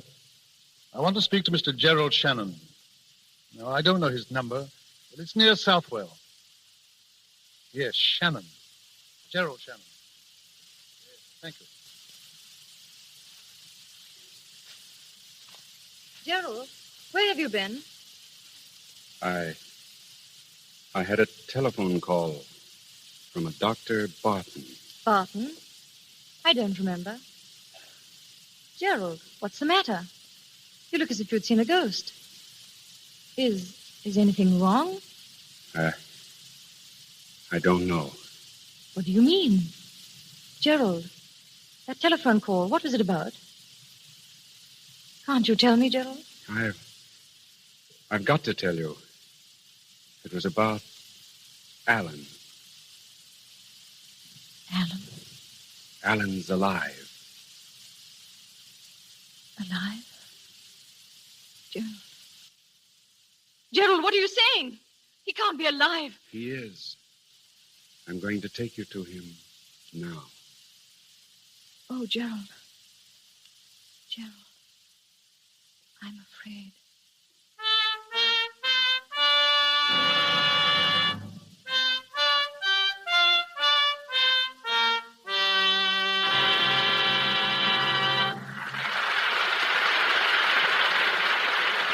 We pause for station identification. This is the Columbia Broadcasting System.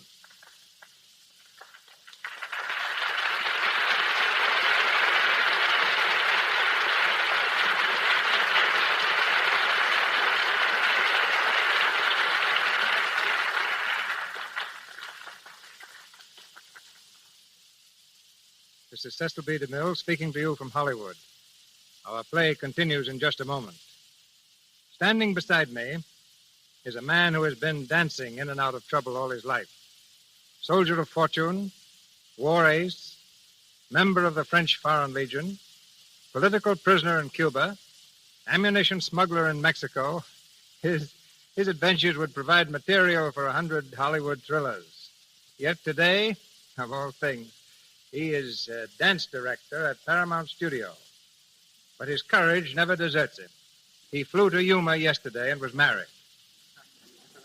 The man who fears nothing, Leroy Prince.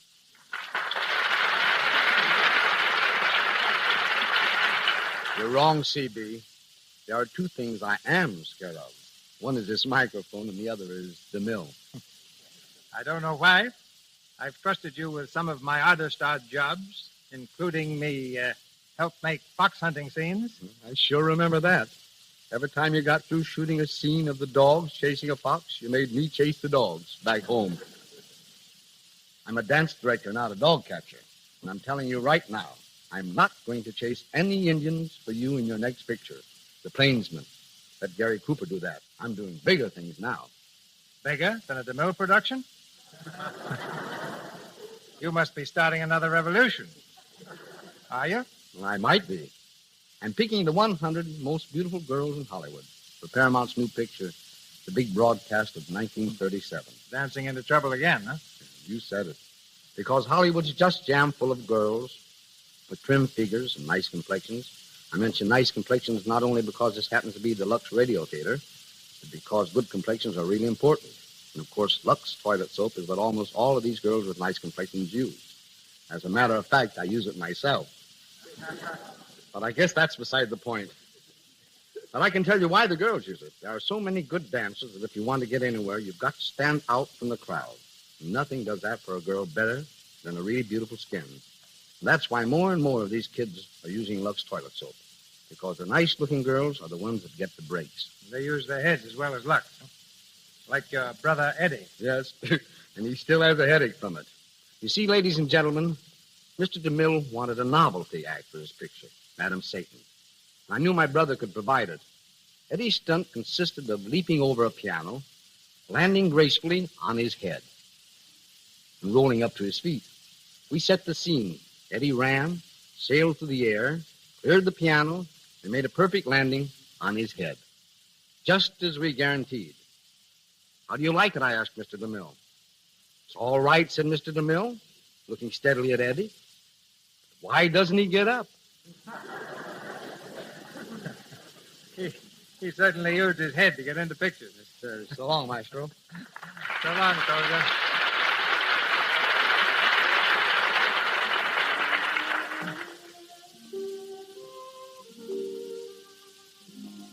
We come to the last act of The Dark Angel, starring Merle Oberon as Kitty Vane and Herbert Marshall as Alan Trent.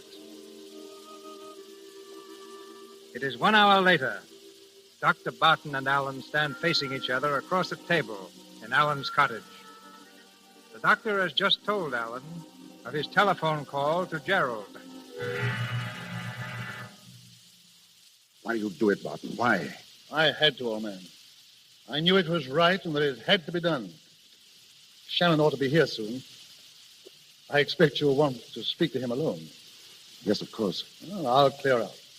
Did you tell him that I was blind? No. Only that you were here. Is he coming alone? He didn't say. I don't know what this will do to your feeling for me. I hope not too much. Good night, old man. Gerald coming here. Mills. Mills. Yes, sir? Come here, Mills. Tell me something. Is this room just as it usually is? Why, yes, Mr. Crane. I must be absolutely certain. Have a good look. Is anything out of its usual place? Any furniture changed about? No, sir. Nothing at all, sir. Good. My pipe's here in the tray. Yes, that's right. Matches. Cigarettes on the table? Yes, sir. And flowers in the bowl, right? Yes, sir. Right. What kind? What color? Yellow, sir. Tea roses. Tea roses. I must remember that. Anything else, Mr. Crane? No, thanks, no. Oh, wait. There was a copy of the Times that Dr. Barton left. It's here, sir. By the lamp, sir. Thanks. Bring in some drinks soon, will you? I'm expecting a visitor. Very good, sir. Let me know as soon as he comes. But remember this. Say nothing about my eyes. Do you understand? Nothing. I don't want him to know that I'm blind. That's why I want everything in its place, so he won't notice it. Yes, sir. I won't mention a thing, sir. Not a thing. That's all, Mills.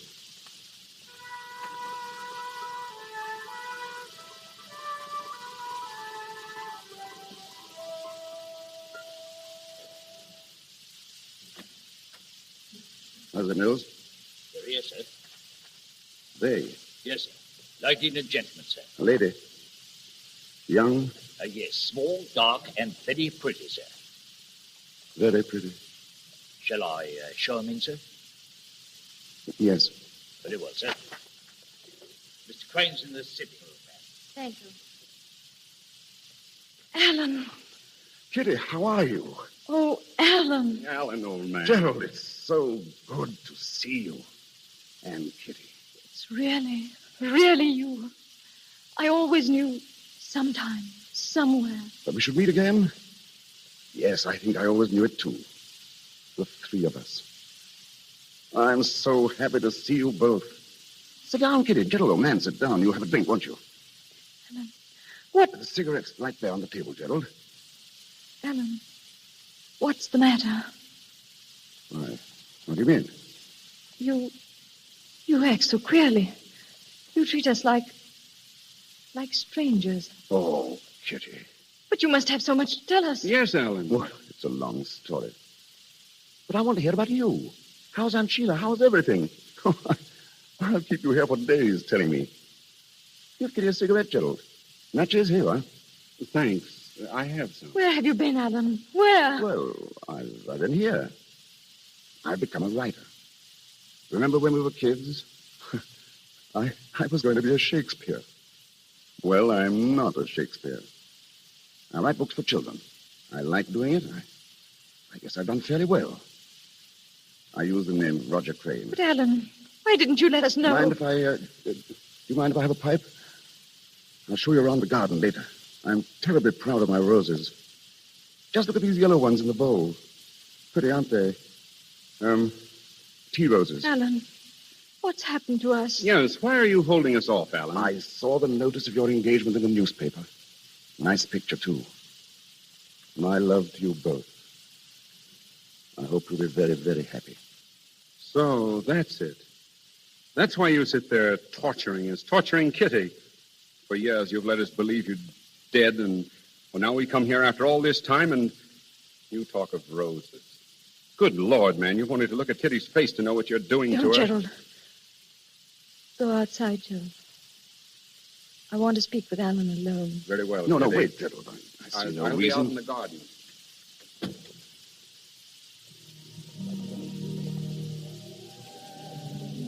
Alan, tell me now. There's very little to tell, really. You suffer, darling. Something's hurt you. Won't you tell me? Why didn't you come home, Alan? It's hard to tell you, Kitty. But I've got to. The war did something to me. I've changed. Changed? Yes, after all, the war doesn't leave you quite where it found you, does it? I spent months in a German hospital, months in a prison camp. When I came out, I wanted to be alone for a little while. To build a new life away from old friends and old memories. So I came here. I always meant to come back someday. But I like it here, and well, I just didn't come back. You stopped loving me. Is that it, Alan? I love you, Kitty. I loved you then.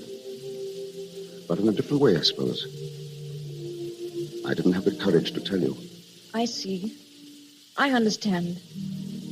Forgive me. I've been tormenting you.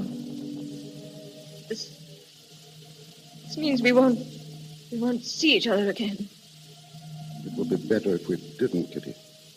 Very well. But before that happens, I want to tell you that I loved you then.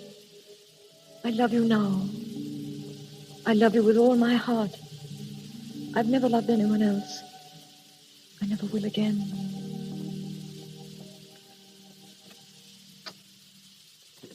Goodbye, Alan. Goodbye, Kitty. Oh, Gerald. Did he tell you anything? No. Just that he's changed. Gerald, what's happened to him? What's happened to him? Don't, Kitty. Don't, please. Take me home. Take me home. No. You've got to stay here. No. Yes, dear. You see, I just spoke to the doctor. The one who called me. Well? Go back to Alan, Kitty. He needs you. You love him, don't you?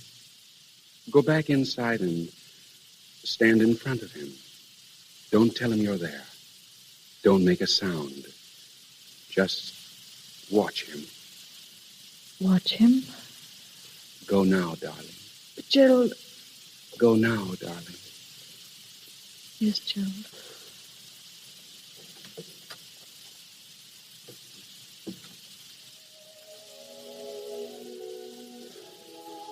Who's that, Mills? Mills, come here. I was just about to call you. I've been thinking lately of going away, leaving the country. I have reasons, unfortunately, and I'll have to let you go. I'm sorry, Mills, but... Mills, are you there? Who is it? Who's standing there? Alan. Oh, Alan, my darling. darling, my darling. Why didn't you tell me? Why didn't you tell me you couldn't see me? Pity don't. I'm here now, darling. Right here in front of you. Put your arms around me. Hold me. Hold me tight. Stop. Think what it means. It means life again. I've been dead.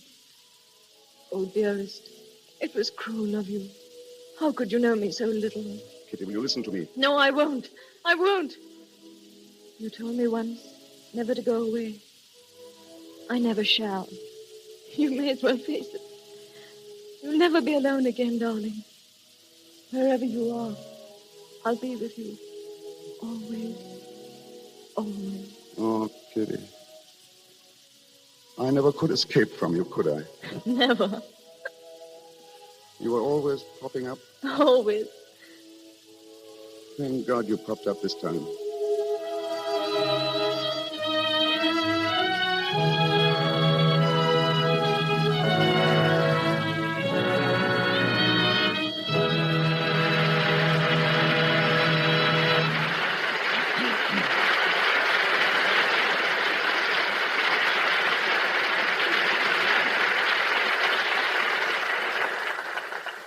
So ends the story of the Dark Angel.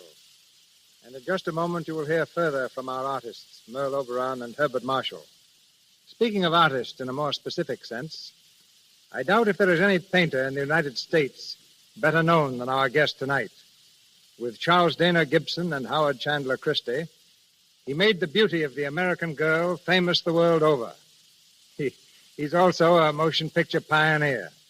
Ladies and gentlemen, Mr. James Montgomery Flagg.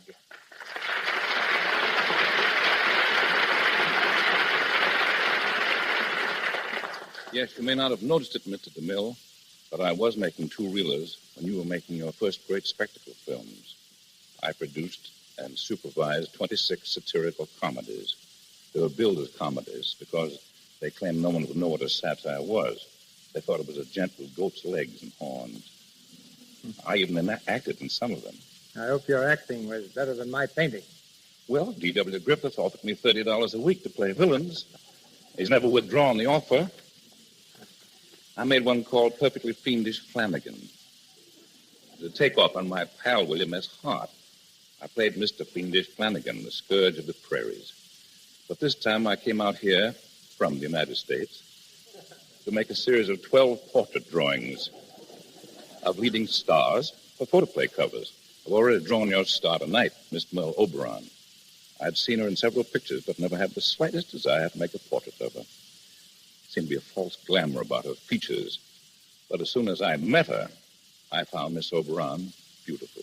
The same charming, unaffected, real person she portrayed tonight in The Dark Angel. In regard to my drawing these stars, they were invariably charming and gracious, and I fully realized the terrific claims made on their time, their unreal life under the glare of the world's bloodshot eye. My astonishment was great that they could still be unaffected and simple in their manner. My hat, if I wore one, is off to them and to your Lux Theater. Good night. Before Mr. DeMille comes back with Miss Oberon and Mr. Marshall, I'd like to mention the names of some of those beautiful stars Mr. Flagg came here to draw. You know them all. Ginger Rogers, Carol Lombard, Joan Crawford, Jean Arthur, Betty Davis, Claudette Colbert, Jean Harlow. It's a list of the screen's most famous beauties. We're proud to say that every one of those stars I mentioned uses LUX toilet soap. That goes for tonight's lovely star, too. Next time you see Merle Oberon on the screen, notice her flawless complexion. Remember, it's LUX toilet soap that keeps it smooth. And here's Mr. DeMille. And now we present Merle Oberon and Herbert Marshall as themselves. As Mr. Flagg has said, Miss Oberon is the same sincere, delightful person that she portrayed in The Dark Angel. And Herbert Marshall, who played the soldier, did in real life serve with distinction in the war. In fact, the very name, Herbert, means bright warrior. Merle Oberon, Herbert Marshall.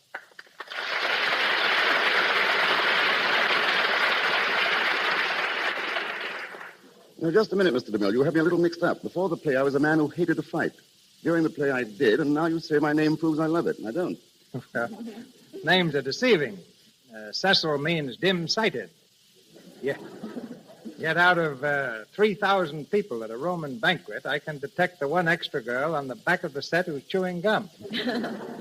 And Merle means nightingale that I never sing in my pictures. I'm told you sing and speak in many languages. French, Spanish, Russian, even Hindustani. That's from living years in India, Mr. DeMille. It was there that I first saw the picture, The Dark Angel. It was the silent version with Ronald Colman and Vilma Banky. And I longed to be an actress and do it myself.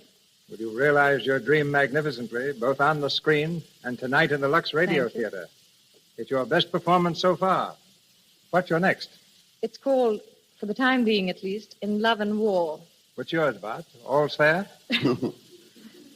Now, next week I start in Portrait of a Rebel with Katharine Hepburn. Who's the rebel, you or Catherine? Oh, it's Katharine. But I was a rebel once. My family wanted me to be an accountant. I wanted to be an actor. That's one rebellion I approve of. Oh, thank you, Cynthia. Good night. Good night, Bart. Good night, Miss night. O'Brien. Thank you, Miss O'Brien and Mr. Marshall. Ladies and gentlemen, this is your announcer, Melville Ruick. Before Mr. DeMille returns to tell you of next week's play, may I say that our cast tonight included Rod LaRock as Gerald, Edward Cooper, Lillian Kemble Cooper, Crawford Kent, Juana Lidbell, Gwen Mannering, Lionel Pate, Edward Reimers, Charles Romano, and Zeffie Tilbury. Miss Merle O'Brien appeared through the courtesy of Mr. Samuel Golden. Herbert Marshall comes to us from RKO. Louis Silver's our musical director from 20th Century Fox. And from Paramount, our director, Cecil B. DeMille. And here is Mr. DeMille to speak to you. Next week, the Lux Radio Theater stars Jeanette MacDonald, lovely MGM star in Irene. A large and colorful cast will join Miss MacDonald in singing the exquisite music of Irene, and the girl in the Alice blue gown will live again, this time on the air.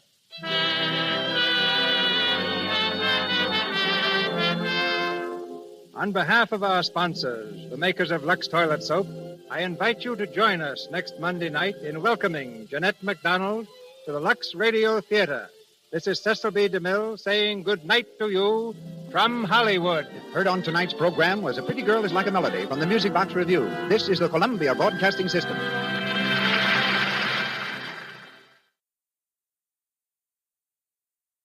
Hollywood, California, Monday, July 6th.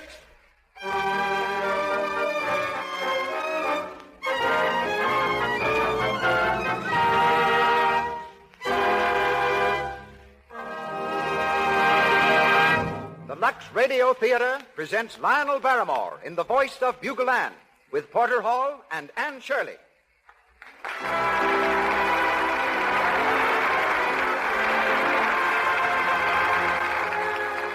Lux presents Hollywood with Lionel Barrymore, Anne Shirley, Hal Roach, Cecil B. DeMille, Ruth Waterbury, and many others. Brought to you by the makers of Lux Toilet Soap, the beauty care used by 9 out of 10 screen stars and by so many attractive women everywhere. We also salute a distinguished audience. With us tonight, I see Eileen Pringle, Paula Stone, and Cary Grant. Welcome to the Lux Radio Theater.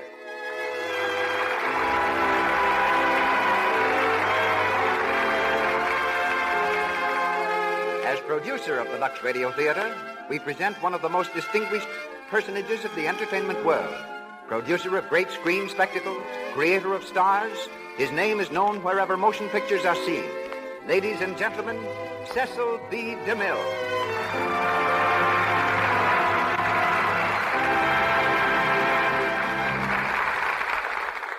Greetings from Hollywood, ladies and gentlemen. The history of the American theater should be read by gaslight, because it was by gaslight that its most colorful chapters were written. A popular song of the day was Two Little Girls in Blue. Horse cars were running on Broadway. Sherry's was the place to eat after the theater. Hansom cabs scurried through Central Park. The fashionable figure was the hourglass silhouette. And Maurice Barrymore, the most popular matinee idol of his day, was making the gay 90s gayer. Among his contributions to the general uproar were 3 children, Lionel, Ethel, and John. All 3 turned out to be handsome and extremely versatile artists. But it seems that in everything I've done, Lionel has preceded me. We were the thoroughly unknown sons of famous parents. But when I went on the stage, Lionel was already there. When I started making pictures in 1913, he had been in the movies 4 years. When the screen switched from talkies, he directed the first all-color talking and singing film, The Rogue Song, starring Lawrence Tibbett. And when I came on the air, he was already so well identified with radio that people were calling him Mike. But at last I have Lionel exactly where I want him, in a DeMille production. The production is The Voice of Bugle Ann by McKinley Cantor. And here is our star, Lionel Barrymore.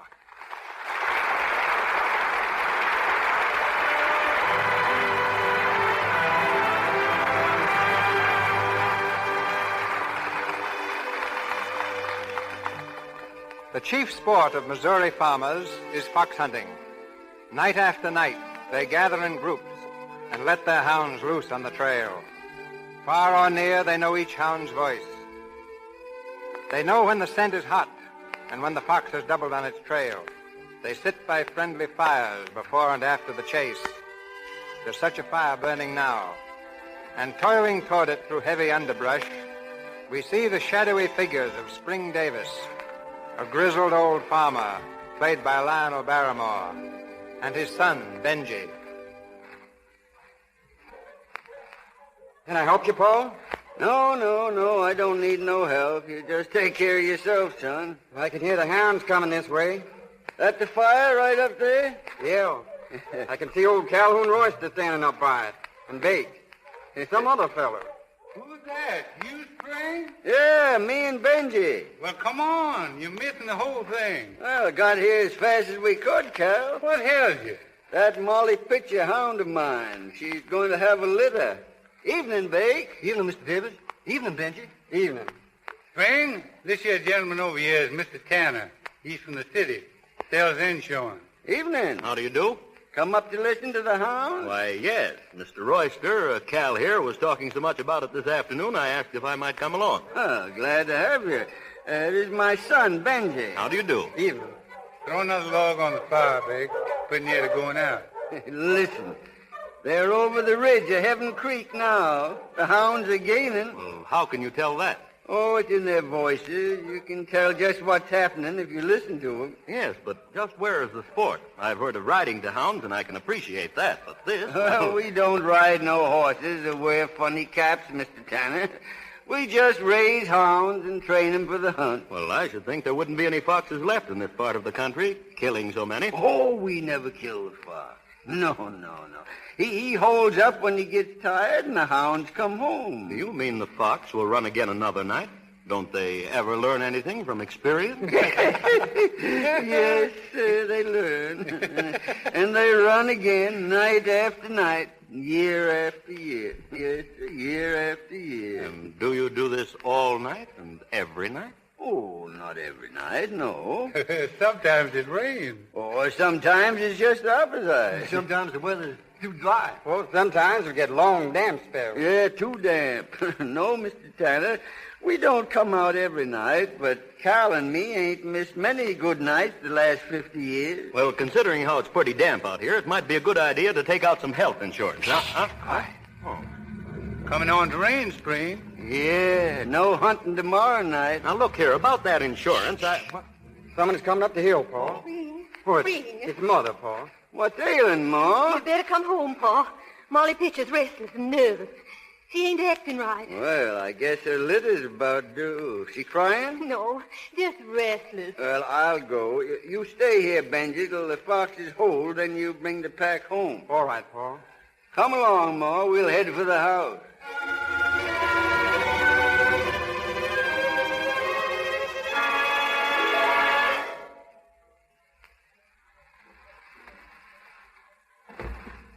Well, Paul.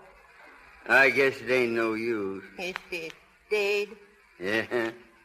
Molly was, she was always a timid little thing, and the lightning and thunder and being a mother was just too much. I guess so, Spring. Too bad. Yeah, too bad. How's the litter? Well, here they are. 5 of them. Let me see. Cute, ain't they? Yeah. But they demand a pretty big price sometimes for coming into this here world. Which ain't saying nothing about the trouble of raising them on a bottle. Well, it ain't as though I hadn't done it before. Look at that mare.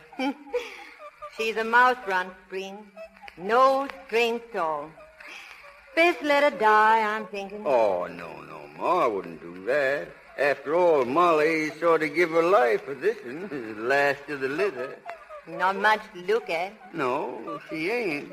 But that white blaze on her forehead there, that's kind of pretty, don't you think? You see the way it comes around her ear there? All right, now you'll be getting something to eat in a minute or two. You know, Ma, I kind of took to this one. I think I'll name her Anne, after a great-great-grandmother, Lady Anne. Oh, that was a beautiful voice, Ma. You remember Lady Anne? But maybe this one will have a beautiful voice, too.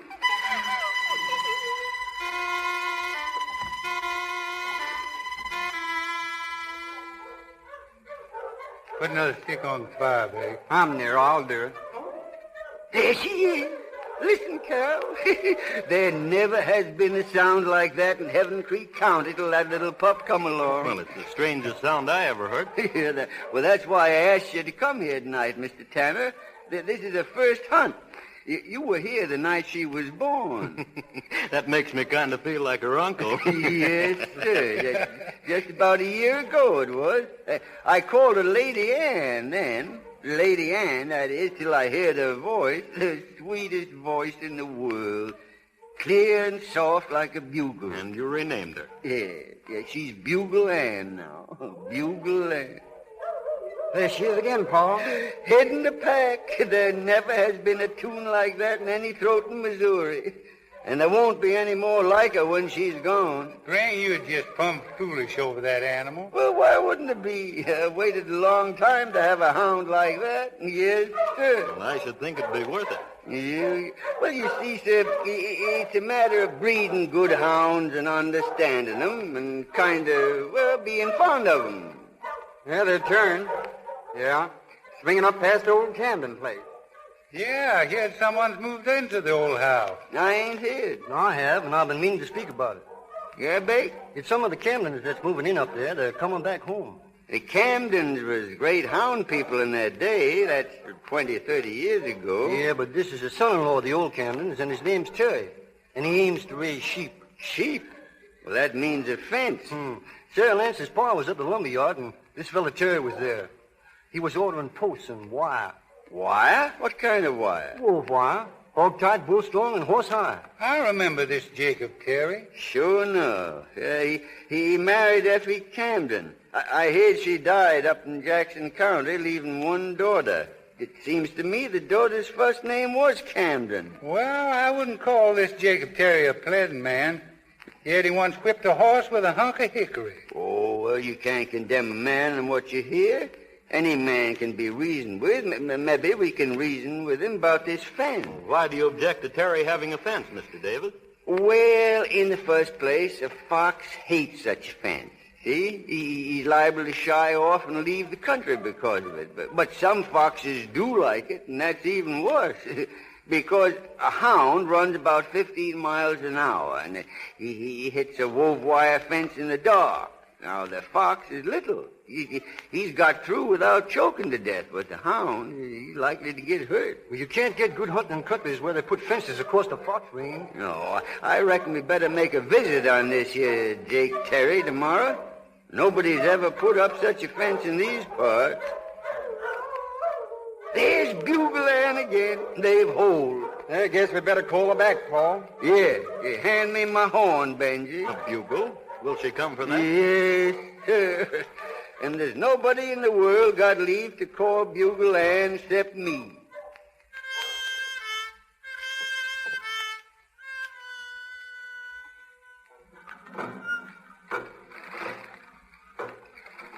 Camden, where are you?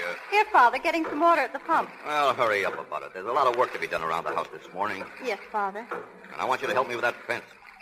Father, I was going to speak to you about that. Must you put up a fence? Why shouldn't I? Well, the people around here do a lot of hunting. I know it. I heard them all last night. There'll be no hounds running over my property. We're going to raise sheep. I love the sound of hounds. It's really beautiful. Rubbish.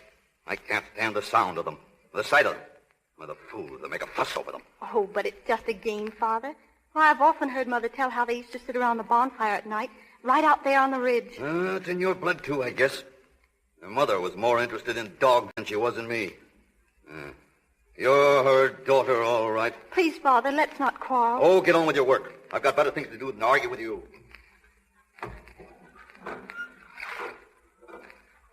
Good morning.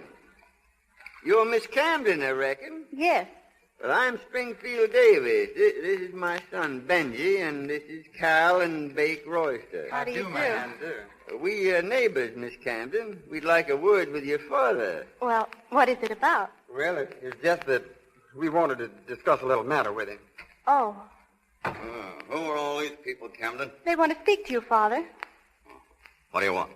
Mr. Terry, we heard you was going to put up a wove wire fence around your land. Well?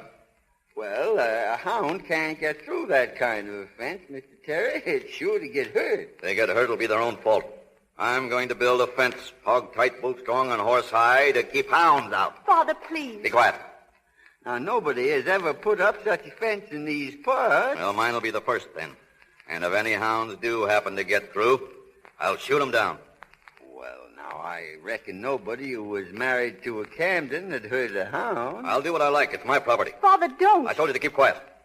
Now, you pick up that bucket and take it into the house. Yes, Father. Well, let me help you, Miss Camden. You don't need your help. But I was You put down that bucket. I'm only trying to help. You heard what I said, Joe. Don't say it. Put it down, Benji. We're going now. Yeah. The sooner you get out, the better. And there's something else you better understand before you clear off. A hound ain't the only thing that's going to get hurt if it comes sneaking around my property. There ain't nobody going to get hurt, Mr. Terry, unless you say so.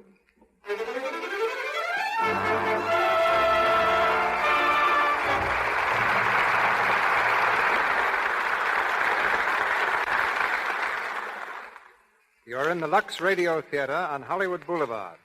Our play, The Voice of Bugle. Our star, Lionel Barrymore. We shall resume the play in just a moment.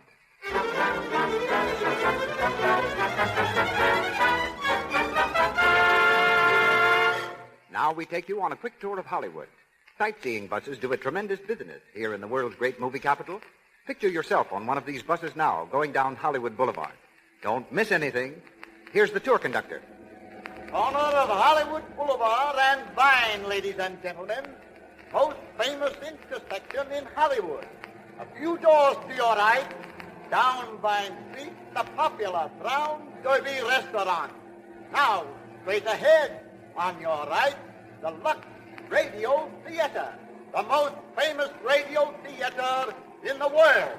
Well, will you look at the Lux Radio Theater? Why, I always thought it was an imaginary place. Oh, ma'am, it's real. Mother, I knew that. It's the place those wonderful Lux plays are broadcast from. Remember? After I heard the first one, I began to use their Lux toilet soap. Yes, I do remember now. Seems to me your complexion looks much nicer since you started using it. Well, if you can believe Bill, it does. He says my complexion's elegant. Now we are turning into Gower Street, ladies and gentlemen. We see the home of the famous RKO Radio Studios. And as we turn around Melrose... Too bad our bus can't stop. We'd be proud to take you inside those famous studios. For we could show you Lux toilet soap in every dressing room. Kept there because RKO radio girls and famous RKO radio stars like Irene Dunn and Ginger Rogers prefer this gentle soap. Just like you, they want to keep their skin lovely, free from dullness, tiny blemishes, and enlarging pores that mean cosmetic skin. Lux toilet soap guards against this danger because its active lather removes dust and dirt, stale rouge and powder thoroughly. We know you'll like the way Lux toilet soap keeps your skin. Try it.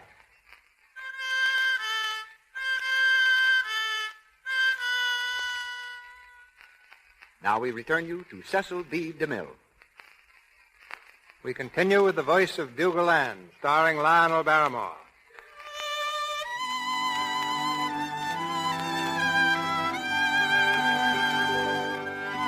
It's several weeks later.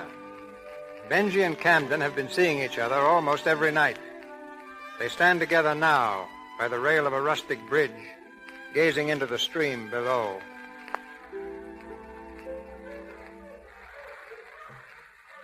It's beautiful, isn't it, Benji? Yes, it is. But I guess you kind of make it more beautiful, Candy. That's nice to hear. It sure isn't hard to say. Your pa's hunting tonight. Wind is changing, too. The scent will be fairly free, I guess. You talk like an old-timer, Camden. It must be in the blood. I guess it is. You know, I lay awake nights listening to the dogs. Oh, I've got so I know their voices. When I hear Bugle Ann, I just go cold all over. Well, she has the sweetest mouth that ever was in Missouri. In the world, Benji. I wish you could make your father feel that way. Oh, I guess he really does deep down. I'm sorry he doesn't treat you better, Benji, so you could come right up to the house to see me. I don't like you sneaking around behind his back. Well, I gotta see you somehow. Oh, you've done your best, Benji.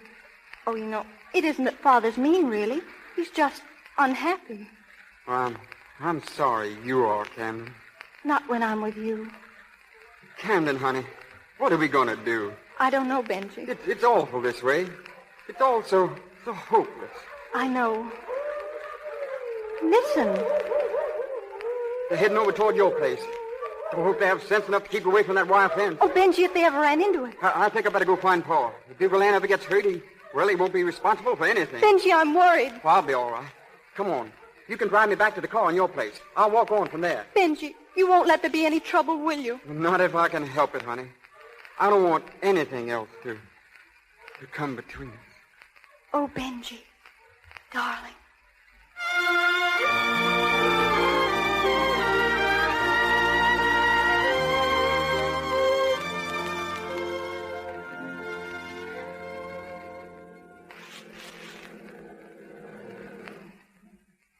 Thanks, Camden. I'll see you tomorrow. Wait, Benji. Well, what is it? Look over there by the fence, those men.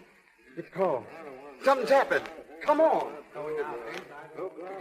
I'm telling you once and for all, Spring Davis, get out of my pasture and get out now. You can put that gun down, Mr. Terry. Don't scare us at all. I come in here after my hound. Well, it ain't here. If it was, it's got no business among my sheep. It's Bugle Ann. She wouldn't hurt nothing. But she's so small, she could come through your fence when a fox brings her here. Yeah? Well, get this straight, old boy. I'm going to raise sheep, and I don't care a hang for all the hounds in Missouri. Now, you keep yours off my land, or they get a dose of number 10 shot in the hind end. Well, what's the matter, Paul? Something's happened to Bugle Ann. I can't find her. You can get out of here, too, Benji Davis. There's more than just hounds give me a peeve, and you know what I mean. If you're talking about Camden, Mr. Terry, I am. And if you know what's good for you, you'll stay away from her. Listen! Listen to that. It's Bugle Ann. Yeah. Mr. Terry, I'm glad for both of us that Bugle Ann's out there running safe and sound. It's a good thing for you she's out there and not in here. Foxhounds and Davises, they're all the same breed. And I'll kill any cur that steps on this grass. Jake Terry, if you shoot a Davis hound, I'll blow you clean to glory. Come on, Benji. Cal. Better round up the pack, Spring. Getting kind of late to be out. Good-for-nothing ridge runners. Father, What do you want? it isn't all their fault. They were trespassing on my property. I know, but Father, you could put up a fence that would keep your sheep in and not hurt their dogs. Oh, you're siding with them. No, Father, I'm not. Your mother always sided against me with her people. Oh, but you're so unreasonable. Those folks don't want any trouble. Why, they'd like to be friendly with you. Oh, I see. So they're already your friends. Sometimes I don't understand you, Father. Where were you tonight? I was out in the car. You said you were going to a picture show. I changed my mind. It was so warm. You lied to me. You just wanted to lollygag with a no-account lazy pup who... Stop it!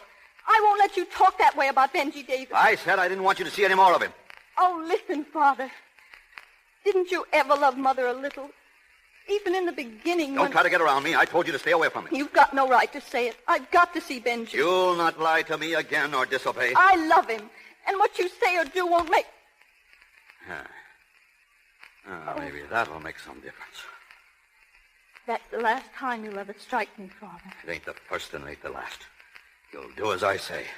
I'm leaving you, Father. I'm leaving you tonight.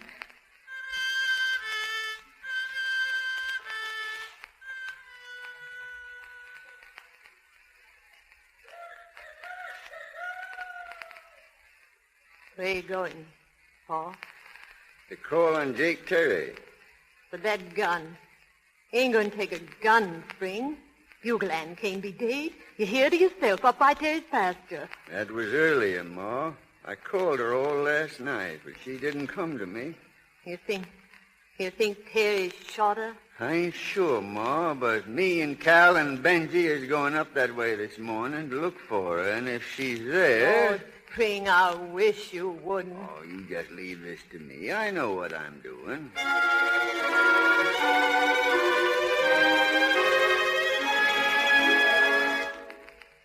Don't see any sign of her, Spring. Well, she isn't here, that's sure. Pa, come on, let's go home. She ain't here, but she might be buried here. Why, what do you mean, Pa?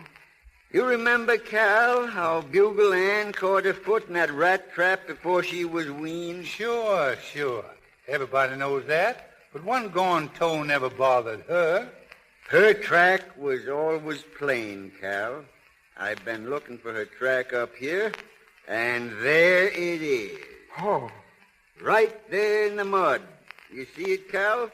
Plain as daylight. Uh-huh. I reckon it'd stand in court just like fingerprints and such. She passed here on her way home, and Jake Terry shot her. Wait, Pa. Get out of my way, son. Come back here, Pa. I want to see Jake Terry. Wait, you don't know what you're doing. Let me go. He killed Bugle Ann. But you can't act hasty, Pa. Hasty? If I'm looking for rats in my granary, I don't sit down and wait for 'em. Give me that gun, Spring. Let go. You never bred Bugle Ann, did you? He was mine. There's Terry on the porch. He's got a gun, too, Spring. I told you to stay off my place, Spring Davis. What did you do with it, Terry? What did you do with Bugle Ann? Get out of here, you old devil. You better answer me. I never killed your dirty hound, but I'll put some slugs into you if you don't get out of here. Look out, Paul. Oh, you hit him. I reckon I did.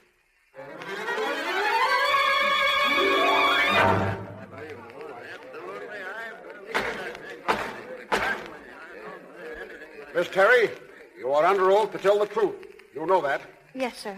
Then please tell the jury just why the defendant objected to your father building a fence. Because it interfered with his fox hunting. Where were you on the evening preceding your father's death? I was out riding with Benji Davis. When you returned to your house, what happened? We saw men by the side of the house. Spring Davis and Calhoun Royster. Yes. And Spring Davis quarreled with your father, didn't he? Miss Terry? Yes. And after they left? I tried to speak to Father. We had an argument. And then? He slapped me. Struck you? Just once, not very hard. What was the argument about, Miss Terry? About Benji. He objected to your going out with him. Yes. And the argument was not about dogs. Well, that's what started it, and I was... What happened then?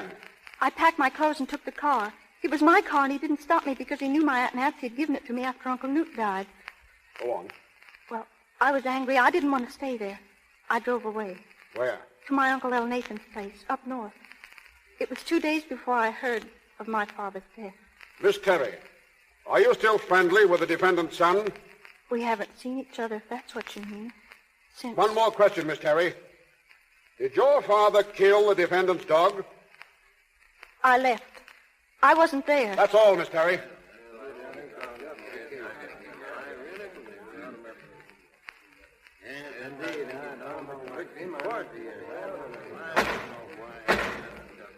Now, Mr. Davis, tell me this. You never found the body of the dog, did you? No, sir. We never found her. And it's true that you and your friends, after the killing, made an intensive search of the premises for it? Well, we knew she'd been there. I couldn't mistake her footprint because she was one toe shy. Never mind that. You went over Mr. Terry's fence and into his yard armed, didn't you? That's correct. You were prepared to kill. I object, Your Honor. Objection overruled. Answer the question, Mr. Davis. I told Jake Terry if he harmed Bugle Ann, there'd be trouble. Do you mean to tell me you were prepared to kill a man because of a dog? Oh, now, wait a minute. I guess you never owned a hound. Answer my question. Well, I am answering it. It kind of answers itself to anybody that ever owned a hound and loved it the way I did Bugle Ann. It wasn't because Bugle Ann had the sweetest mouth in the world. And it wasn't because I raised her from a pup and bred her to the horn. If she didn't have no more voice than a frog, I'd have felt the same way about her or any other hound of mine. Jake, you may remember what Senator Vest said about a dog. I reckon you do. He was a lawyer, and he said what he had to say in court, the same as I'm talking. He could talk a whole lot better than I can. What he said was this: the best friend a man has in this world may turn against him. His son or his daughter that he's reared the best way he knows how may turn against him. The people who hoorah and cheer when everything's going good will be the first ones to heave a rock at him when he's down. The one absolutely unselfish friend that a man can have. The one that never deserts him, the one that never proves ungrateful or treacherous, is his dog. Yes, sir. A man's dog stands by him, rich or poor, sick or well. He'll sleep on the cold ground with the wind blowing and the snow driving. It don't make no difference to him so long as he's there by his master's side. He'll kiss the hand and ain't got no food to give him. He'll guard the sleep of a pauper as if he was a king. And when all other friends desert, he sticks. If fortune drives the master and an outcast into the world, friendless and homeless, the faithful dog don't ask nothing more than just to be with him and guard him against any danger that he can. And when the last scene of all comes, and he's laid away in the cold ground, no matter if all his other friends go on their way, there by his grave you'll find the dog.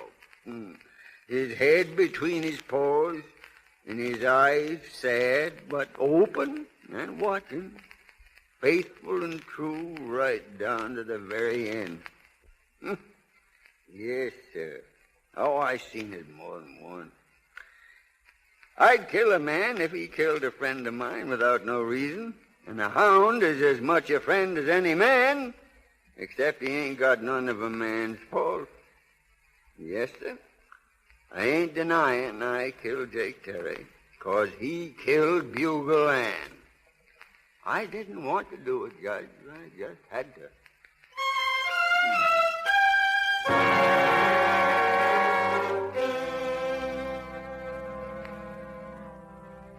Has the jury considered its verdict? We have. We find the defendant guilty of murder.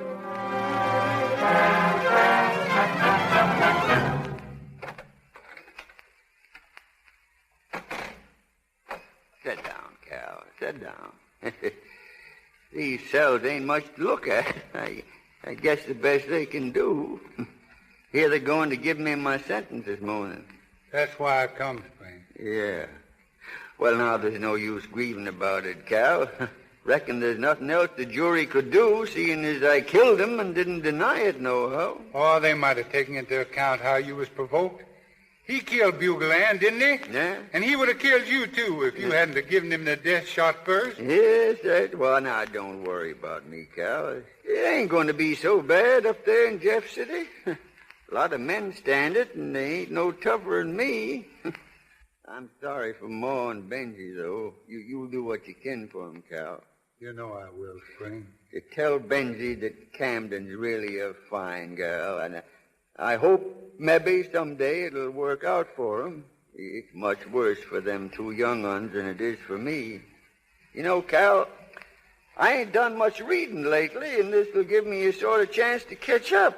Oh, I'll send you the Red Ranger and the Hunter's Horn to read. Oh, now that's mighty fine of you, Cal. Spring, now, sure. Don't feel bad, Cal. It's all right. It ain't nothing. I'm kind of looking forward to the chance of getting myself in good physical shape again. I heard they got a lot of exercise up there. I reckon I've been sitting out in the wet too much nights. Guess I won't be setting out nights up there much. All right, Davis. They want you in the courtroom. Yes, sir. Say, Cal, I'm kind of nervous about this. You know, I never was sentenced before.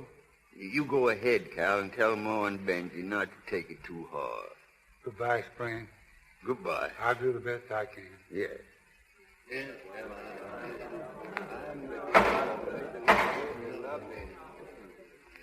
Spring Davis? Yes, sir. The jury has heard the evidence presented in this court, and they have found you guilty. The court hereby sentences you to the state prison for a period of 20 years for the crime which you've just been convicted. Spring. No. It's all right, Ma. Don't carry on now. But 20 years. It ain't right, No, Ma. No. I'm awful sorry to bring this trouble on you, Ma. I'm awful sorry, Ma.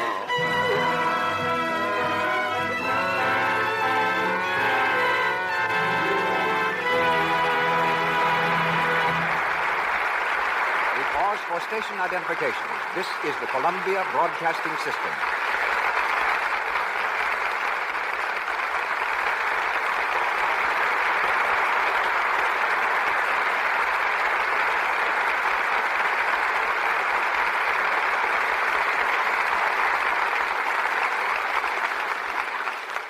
This is Cecil B. DeMille speaking to you from the Lux Radio Theater in Hollywood. Lionel Barrymore and Anne Shirley return shortly for the third act of The Voice of Bugle Anne. Line for line, more news is printed about Hollywood than any other community in the world. Affairs of state are taken off the front page to make way for Shirley Temple's newest tooth or Greta Garbo's search for solitude. And magazines make public the private lives of our stars. Millions of people see Hollywood through the eyes of a certain editor who has left her editorial uneasy chair to come to the Lux Radio Theater tonight. The editor of Photoplay magazine, Miss Ruth Waterbury.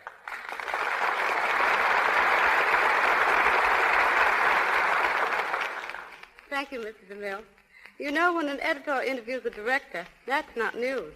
But when a director interviews an editor... That's a radio program. Miss Waterbury, I have a protest to file on behalf of the gentlemen of the screen. Why aren't more pictures of male stars used on magazine covers? The answer's simple. When we have a beautiful girl on the outside of our magazine, many people buy it just for the picture. But when we have a man's picture on the cover, no soap. Don't say no soap. This is the Lux Radio Theater. What I mean is, we have to have women's pictures because the majority of our readers are women. Then why not men's pictures? Aren't most women Gable Gapers and Coleman Cravers? We've had men on covers and eaten magazines for months thereafter. Women, by all newsstand records, are primarily interested in women.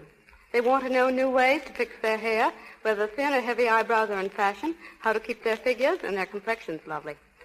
I fancy, for instance, that a great many women use LUX toilet soap because they know screen stars use it. Well, that's no secret here. If an actress singles out a product for her personal use, you may be sure it's the best. Yes, when the stars take the cake, I mean when the stars take the cake... Miss Waterbury, just a moment. What you're trying to say is, when the stars take the cake, Lux is the cake they take. In any event, Hollywood is teaching women the tremendous importance of personal appearance, and it's teaching the world that glamour is not a quality you're necessarily born with. In other words, you, Mr. DeMille, the great glamour creator, know that glamour is just learning how to emphasize one's own personality. This, I believe, is why Hollywood today is dominating the news of the world. It is every woman's inspiration. It is teaching every woman how to emphasize her own best points. Thank you, and good night. Good night, editor.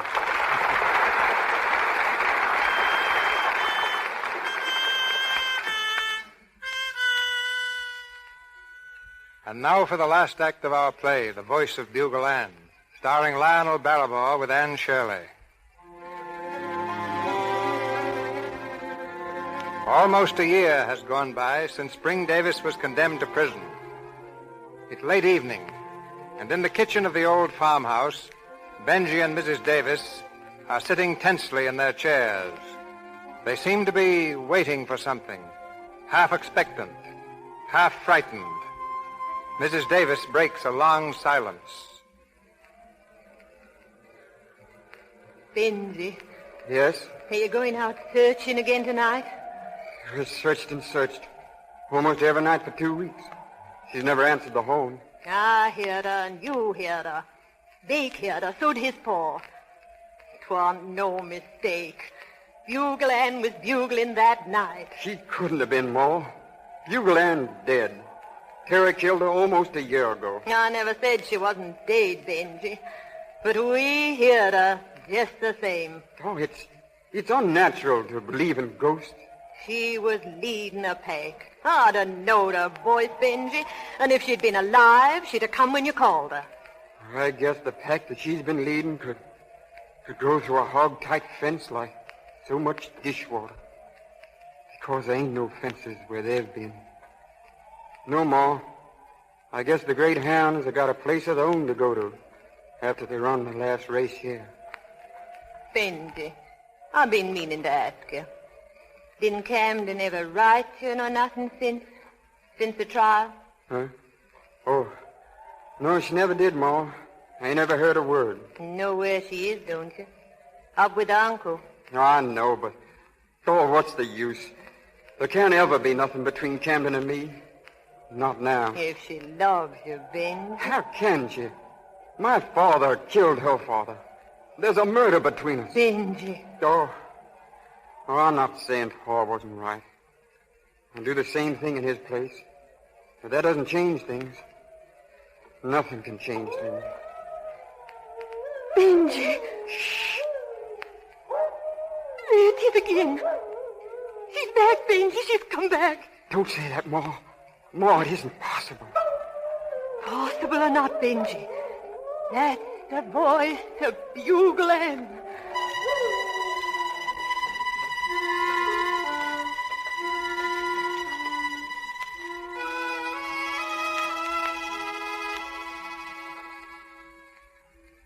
What are you doing, Camden? Writing a letter? Why, yes, Uncle El Nathan. I've been trying to. Don't seem very successful. Got the end of that pen all chewed to bits and hardly lying down. Who's it to? No one. I'm not going to write it after all. Camden, come here. You ain't still thinking on that young Davis fella, are you? Are you? Would it be so terrible? No, not terrible, but, well, it ain't exactly right. Why not? Do I have to answer that for you, Camden? Don't you know why? It wasn't Benji's fault. He did nothing wrong. His father did? And isn't he paying for it? He's up there in state prison, an old man, hurt and beaten, because he did what he thought was right. Camden? I can't help it. I can't help it. All right, Camden. It's all right. Uncle, how do you go about getting a man released from prison? You'd want to do that? He killed your father, Camden. I guess it's the awfulest thing in the world to have hated one's father. I'm sorry I had to hate him, but he was mean. I saw what he did to my mother.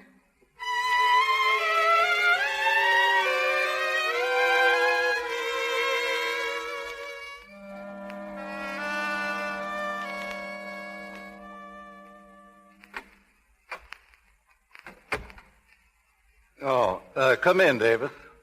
Thank you, sir. Thank you. They tell me you want to see me, Warden. Yes, I suppose you're wondering what it's all about. Well, about the only thing I could figure was maybe I wasn't doing so well as a gardener. Maybe you was sending me to some other prison. No, nothing like that. Mr. Davis, you're free. Free? That's right. But the judge said 20 years, and it's only nigh under 4. Here's your pardon from the governor. And I can go home? That's it. But This got me kind of stamped. The governor don't know me, and I never had the honor of meeting him. Well, perhaps you've got some influential friends. No, I guess not. At leastwise, not that I can remember being on speaking terms with.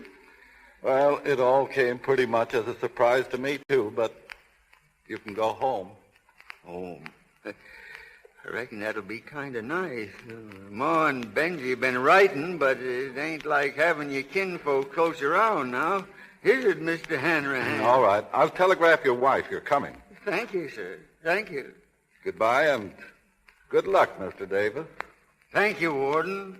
Thank you.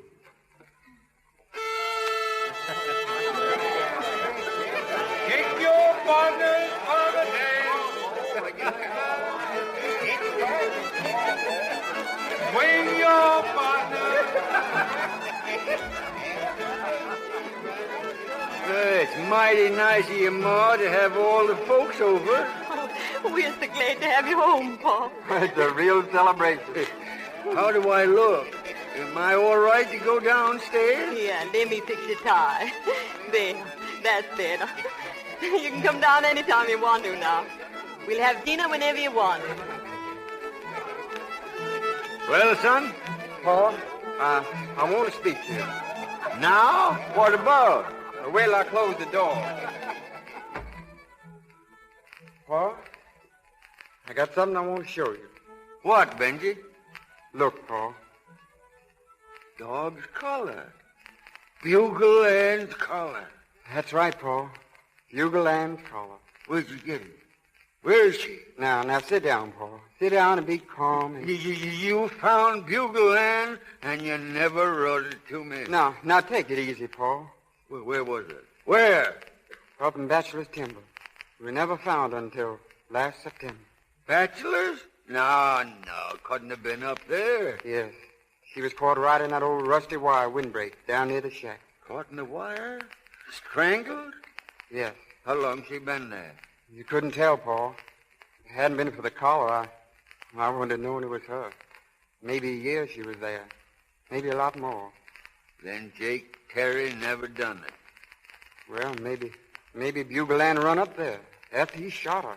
Or maybe... Oh, stop your foolish talk.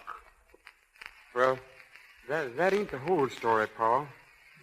There was a time, the 1st of June, after you went up there, when we heard her bugling in the woods beyond Heaven Creek. She was alive then? Yes.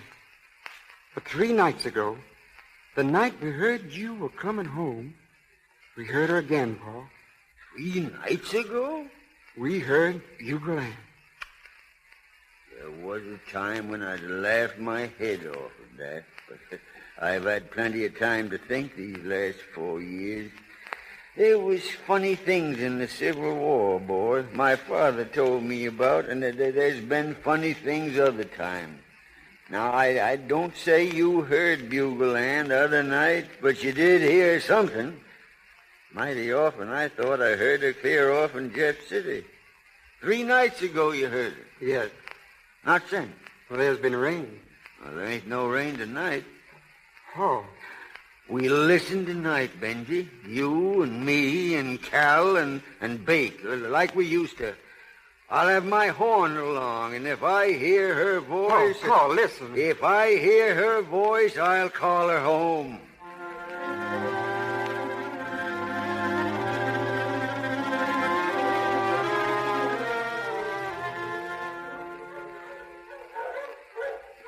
Paul, come here about a fire.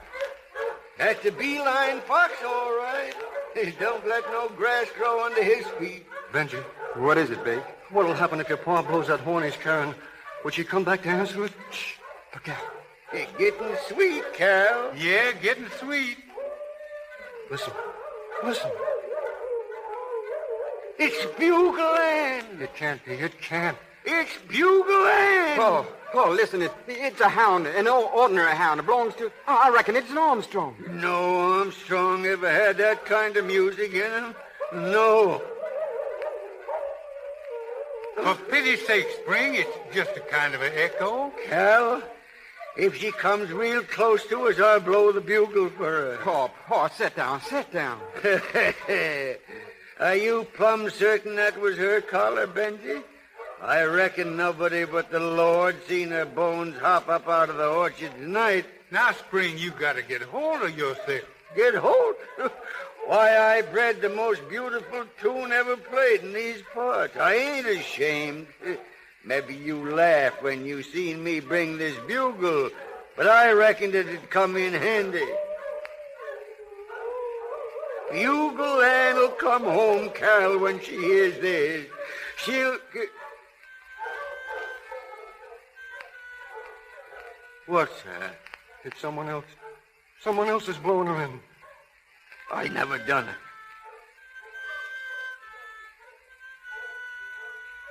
I never gave no one else leave to blow her in. Well, where'd the call come from? Up on Heaven Ridge, your path.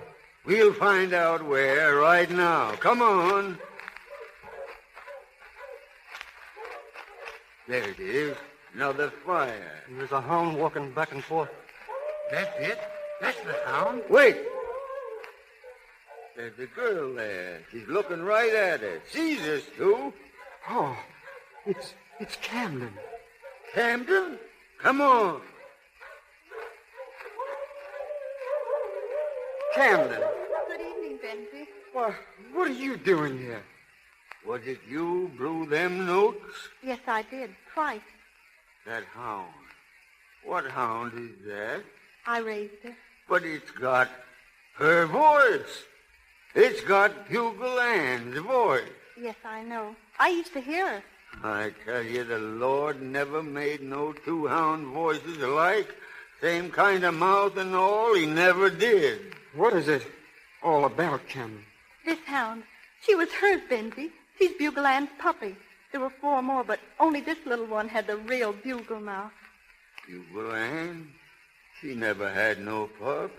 Mr. Davis, my father never killed Bugle Ann. Ah, we know that. The boys found a skeleton over there by Bachelor's, and they heard her voice in the woods. But I still say she never had no puppies. That night, I drove out of the yard just like I told in court. Bugle Ann was coming past the gate. I couldn't see her in time. I couldn't. It was an awful sharp turn, and I ran over her. I got out and picked her up. She wasn't dead, and she didn't seem to blame me. I was afraid there'd be trouble over her being hurt. Well, where did this dog get her voice? I took her up to Uncle L. Nathan's in Jackson County. After we heard what had happened, I didn't dare tell the truth. It would have been worse for you if the jury knew that Bugle Ann wasn't really dead at all. Go on.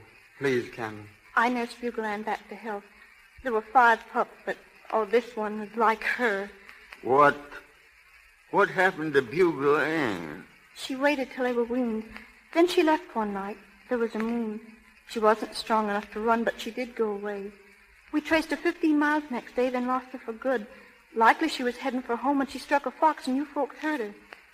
We never knew she was dead for sure, but we always thought she'd been killed trying to get back home. Benji says he heard her bugling 3 nights back. That was the dog here.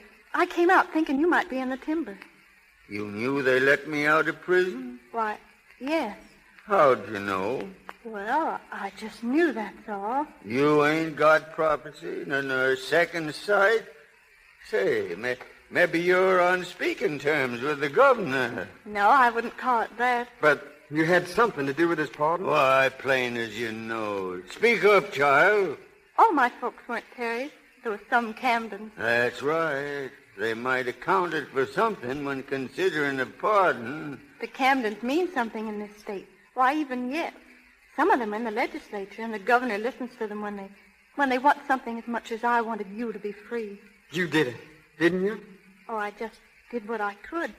I told them about Mr. Davis. Well, thank you, Miss Camden. Oh, please. Hey, this little hound here. Hey, she's kind of taken to me, I think. Look at her, sniffing around. Well, I reckon you 2 youngsters got things to talk over. Well, I have. Camden. Not now. But it's going to be all right, isn't it? If you want Benji. Sure he does. Been mooning around ever since you left, his mother tells me. Well... Wait, Mr. Davis. I brought the dog for you. I'd like you to have her. For me? That's mighty nice of you. I trained it at the horn, just the same as Bugle Ann. Well, what you call her? Little lady. Little lady, huh? Well, you got quite a mouth, little lady. And spotted just the same as your ma. He's got the same voice. Yeah. And it's going to sound mighty pretty. Coming clear across the hills. Mighty pretty, little lady.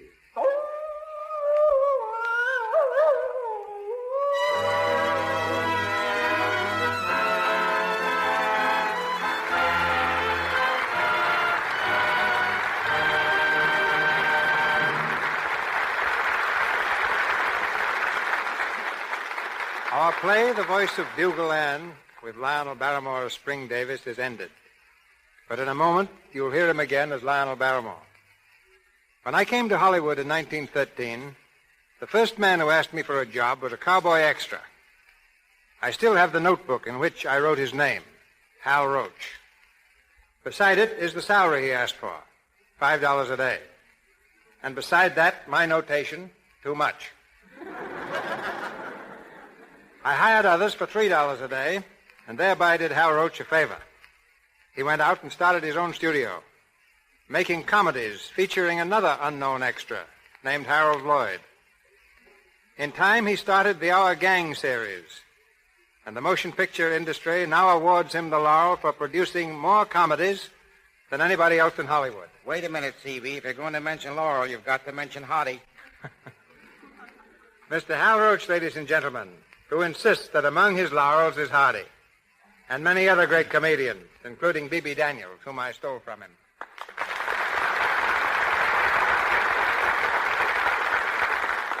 GCB, I'm as nervous tonight as that cowboy who asked you for a job. Why nervous? You've graduated from cowboy to polo player. Don't blame that on me. It's my horse's fault. Can I help it if he was ambitious? He was more ambitious than some of the horses that run at your Santa Anita racetrack.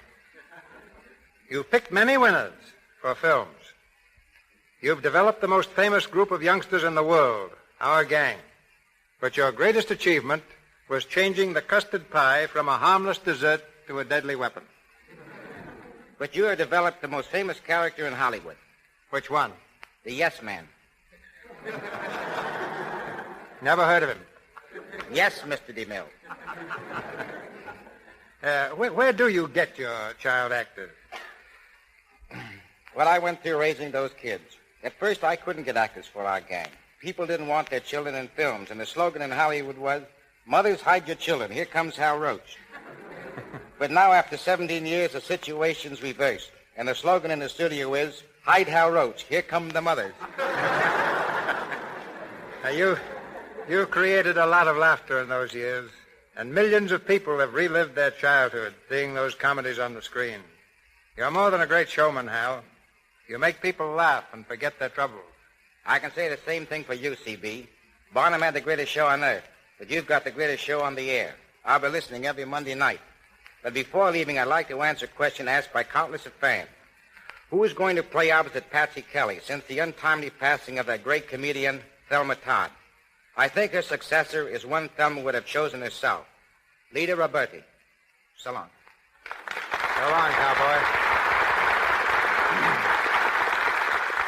Few people know that besides his achievements on the stage, screen, and radio, the star of tonight's production is an etcher, pianist, and composer of distinct ability. Hollywood's most civilized actor, Lionel Barrymore.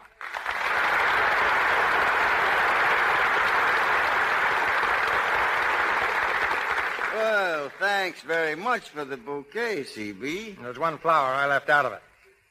We all know you're a great actor. But few of us know that you invented one of our most important mechanisms, the movable microphone.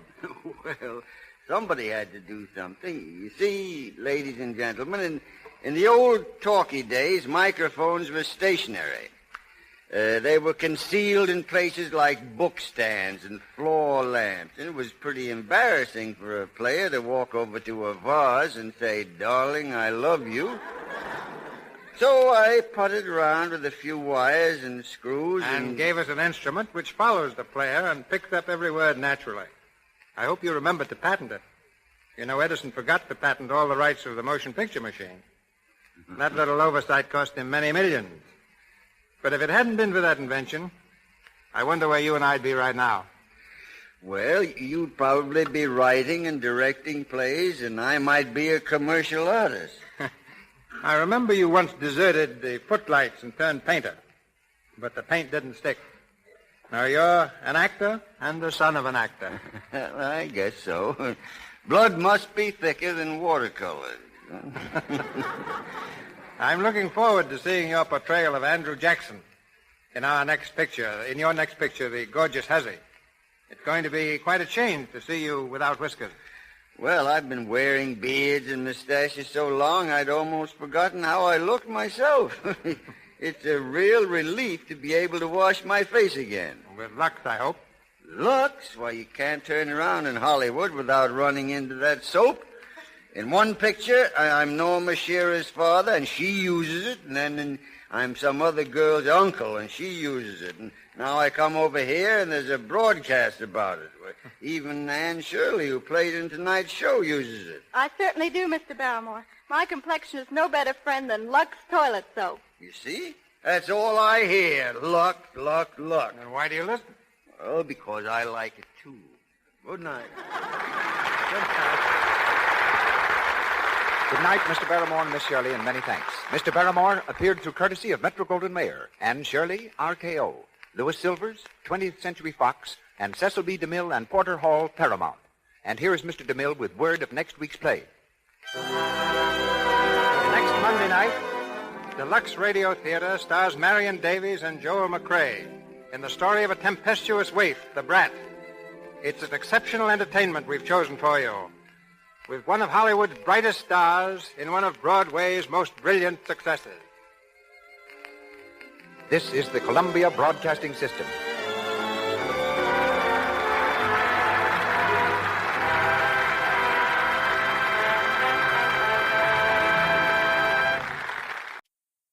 Hollywood, California, Monday, October 12th.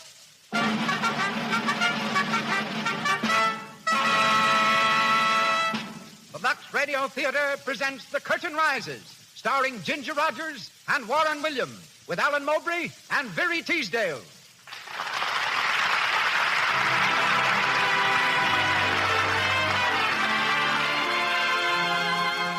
Lux presents Hollywood. Our stars, Ginger Rogers, Warren Williams, Alan Mowbray, and Veery Teasdale. Our play, The Curtain Rises. Our guests, Doris Kenyon and Mrs. Leela Rogers, dramatic coach and mother of tonight's leading lady. Our producer, Cecil B. DeMille, and our director of music, Louis Silvers. To you who crowd our theater tonight, and to you millions whose theater is your home, greetings from Lux.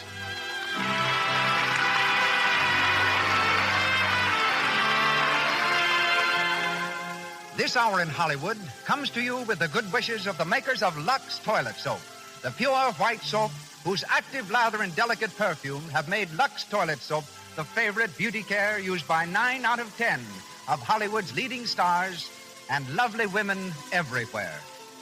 And now, on with the show. Ladies and gentlemen, that distinguished producer of screen and radio, Mr. Cecil B. DeMille.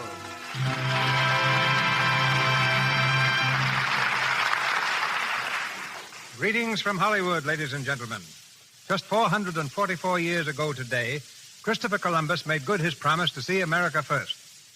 He discovered a new hemisphere, and we celebrate the occasion by discovering in Ginger Rogers a new star. It's true that Ginger has appeared in many pictures. She's the young woman of Fort Worth who came to the screen in Young Man of Manhattan. As a singer and dancer, she has few, if any, equals. Yet every time she asks a producer for a dramatic role, our young star is in the position of Christopher Columbus, who, as a young tar, was thrown off a ship because the captain swore he'd never be a sailor. Tonight, however, Ginger's ambition to play a straight dramatic role is fulfilled. we shall hear her as Elsa Carling in the Lux Radio Theater's drama, The Curtain Rises, by Benjamin Kay. Playing opposite Ginger is Warren William. When a youngster, Warren was the dashing hero who laughed at onrushing locomotives and snarling villains and consistently rescued lovely ladies in the early serial films. Graduating to the stage, he returned to pictures, played Julius Caesar for me in Cleopatra, and will be seen next in Go West, Young Man. He performs tonight in the role of Ronald Phillips. Alan Mowbray will be heard as Gregory Matthews, and Viri Teasdale as Carol Stewart. And now, The Curtain Rises on The Curtain Rises, starring Ginger Rogers and Warren Williams.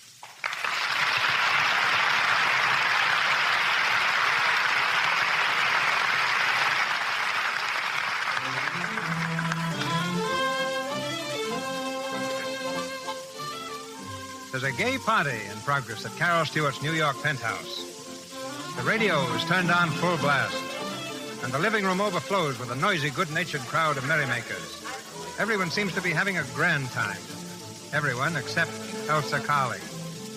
Elsa, a plain, awkward-appearing young lady in horn-rimmed glasses, stands in the foyer straightening her hat. There's the suggestion of a tear in her eyes. As she turns to leave, Carol Stewart comes from the living room. Elsa, what's the matter? Nothing's the matter. You've got your hat on. I'm going home, Carol. Home, but the party's just begun. I know, but... Wait a minute.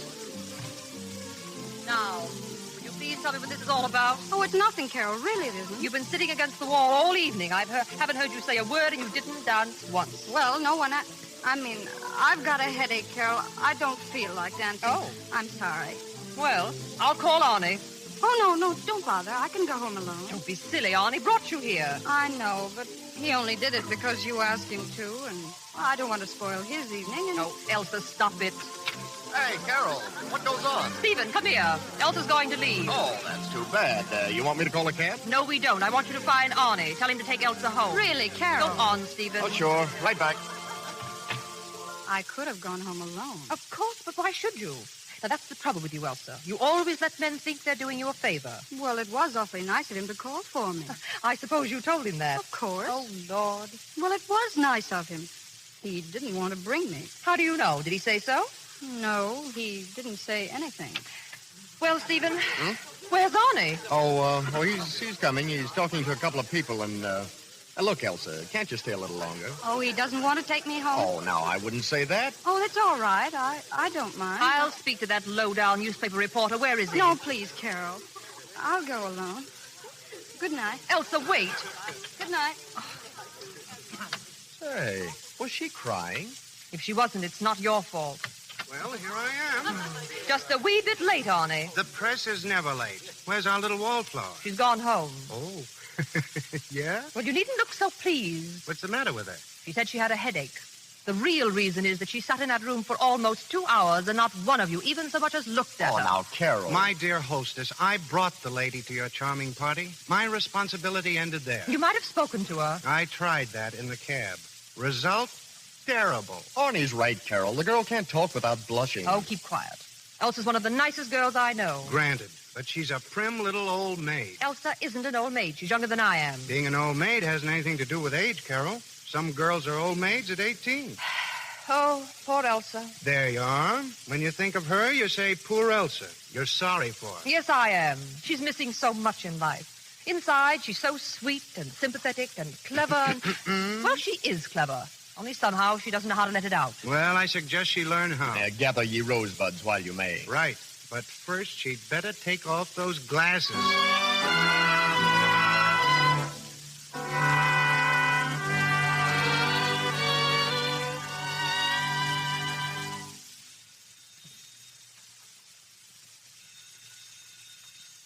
Hello? Elsa, darling. Where have you been hiding? I haven't seen you for ages. You've taken the studio? But why? Of course I can come. Stephen? Yes, I can bring him. Arnie, too? Elsa, what is it, a party? Who? Gregory Matthews? You mean the actor? Well, I don't know. I'll try. Maybe Arnie can get him to come. Elsa, you've got me all excited. What's it all about? Well, I know, but... All right. Tomorrow at 9.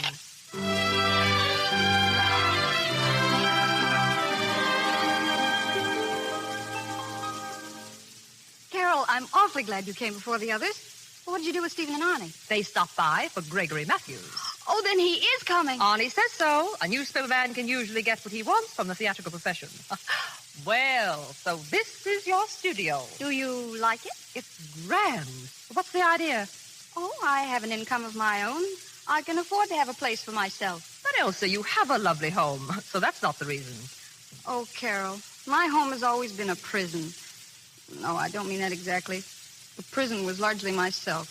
First my outside self, and then my inside self. Outside? Inside? What in the world are you talking about? Look here, Carol. You're engaged to be married, aren't you? Yes. You love Stephen, and he loves you. Yes. He kisses you, doesn't he? Of course. Carol, do you know that I've never been kissed? What? Oh, I don't mean by my father or by my uncles or at silly parties. I mean by a man, a strange man. Is that why you've taken this studio, in order to be kissed? I thought you'd understand. Oh, I'm sorry, dear. I didn't mean it that way. Carol, you're the only one I can talk to. Please let me tell you. Go on, dear. Well, I know what's the matter with me. I'm not pretty. I never was.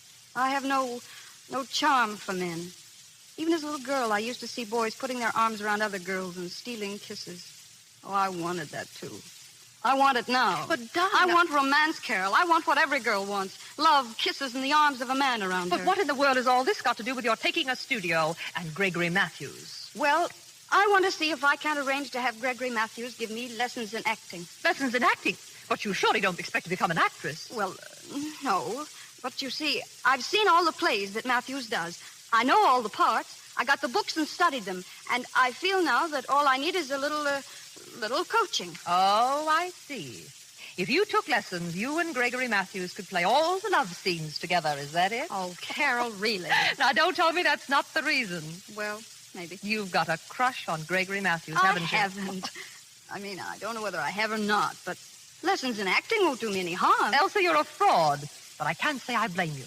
It must be rather nice to be kissed by Gregory Matthews, especially when it's your first kiss. Carol, am I wicked in thinking this way about it? Mm-mm. Thinking isn't wicked. I mean, it isn't wrong for me to plan this. Oh, of course not. Yet I'm a little worried about one phase of it. What's that? Suppose the handsome Mr. Matthews gives you lessons, and you play scenes together, and you really fall in love with him. Won't you be letting yourself in for a lot of suffering? I'll take that chance. At least I will have lived for a little while instead of going along as I am now, just nothing at all. I'm willing to feel hurt. Even pain is an emotion. And that's why you're giving this party, to meet Gregory Matthews. Yes.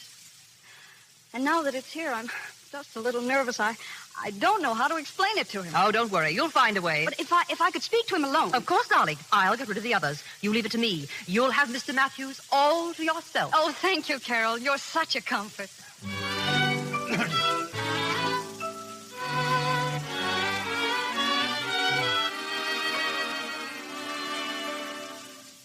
Won't you sit down, Mr. Matthews? Thank you. But don't you think we'd better join the others? Oh, no. I was telling Carol of something I particularly wanted to ask you, and she was good enough to arrange this. Oh, indeed. Yes. And actors like me must be such an interesting one, Mr. Matthews. Yes, it is interesting, but it means work, more than you have any idea. Now, we actors have very little time to ourselves. I think I've seen you in everything you've played. So? Mm-hmm. I like the play Late Blossoming best. That love scene in the orchard. After the soldiers have gone. Oh, it's so lovely. Yes, it was a beautiful scene. You liked it, eh? Oh, you play it magnificently. Thank you, thank you. Now, a difficult scene with so many undercurrents of emotion, so many nuances, needs the most perfect timing. Later this season, I'm going to put on Romeo. And, of course, Juliet. I have always believed Romeo a splendid part for me. Oh, yes, a lover. You play love scenes with such fire, such passion. Why, in Late Blossoming, when you kissed Dorina... Yes, of course. Miss Carling, you said there was something you wanted to ask me. Oh, well, I hardly know how to ask it, but... Mr. Matthews, I'd like to have you give me lessons in acting. Lessons? Oh, it wouldn't be difficult. You see, I've studied all your plays. I know all the parts by heart. I got the books and studied them.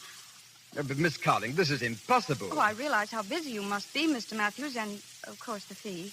I hate to talk about such matters to you, Miss but... Carling, please, this is very distressing. Don't you understand that I'm not to be hired? Oh, of course. That's what makes it so difficult to talk of a fee. But I wouldn't care what the fee is. I'd consider it a great favor. It's not a matter of a fee or a favor, Miss Carling. I simply cannot entertain your suggestion, not for a moment. Me, Gregory Matthews, give lessons? It's preposterous. Please consider this final. Final? I said final. Oh, I'm sorry. Forgive me for taking up your time. My dear girl, here, stop it. Stop it. I can't. But you must. I don't like to see a woman cry. I can't help it, but I don't feel like being a teacher. And I can't help it if I feel like crying. Well, there's something to that, of course. Tell me, does it really mean so much to you, this learning to be an actress? Oh, yes, yes. Well, I have a suggestion to make. Yes? Yes. Remember, it's only a suggestion. I'm not sure that can be done. What is it? Well, at the theater, we have what is called an understudy. You know, an actor who learns all the parts. Now, this understudy, what's his name? Phillips. Yes, Ronald Phillips. He's a very capable fellow. Of course, he hasn't my appearance or my ability. But he knows his business, and he's quite poor. Understudies, you know, get little pay. I'm sure he'd be glad to give you some lessons and be very grateful for the fee. Well, what do you say, Miss Carling? Well, do you think he'll come? I will tell him that you are a very dear friend of mine, that I'm very much interested in you. Oh, don't worry, I will arrange it. Then, if he teaches me, and if I learn awfully well, then will you play one scene with me? Yes. When he tells me that you've learned how to act, I will play one scene with you. Now, shall we join the others? Yes, Mr. Matthews. Thank you so much. Oh, come along, and for heaven's sake, put some powder on your nose.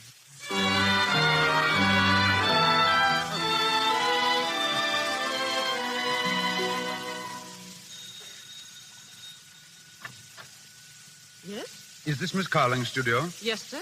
My name is Ronald Phillips. Oh, yes. Miss Carling's expecting you, sir. Come in. Thank you. Who is it, Anna? Mr. Phillips, miss. Oh, you may go, Anna. Yes, miss. My name is Elsa Carling, Mr. Phillips. How do you do? It was nice of you to come so soon. Well, not at all. Nothing's too much for a friend of Mr. Matthews. Has Mr. Matthews explained everything to you? About the lessons, I mean. Oh, yes. I don't believe I've ever seen you at the theater, Miss Carling. Oh, I go to the theater very often. I mean backstage with Mr. Matthews. Oh, I see. No, I haven't been backstage. Mr. Matthews calls on me here. Oh, yes, of course. I suppose you've seen him in all his roles? Oh, yes. I think he's magnificent. You know, I know all of his plays by heart. You see, I've accomplished quite a little already. Well, learning lines is a very small part of acting, Miss Carling. The least important part. But I can't learn to act unless I know the lines, can I? You can't learn to act unless you learn a lot of other things first. Well, I don't understand. No? Well, would you mind walking across the room for me? Walk? You mean like this? No, Miss Carling, not like that. What's the matter? Oh, forgive me, Miss Carling, but you have no poise, no balance. An actress must have poise. You don't take much exercise, do you? No. Well, you'll have to walk 1 hour every day, rain or shine, 1 hour steady, with head up and shoulders back. But I don't like to walk. Mr. Matthews told me that I was to give you lessons, so you'll have to walk 1 hour every day.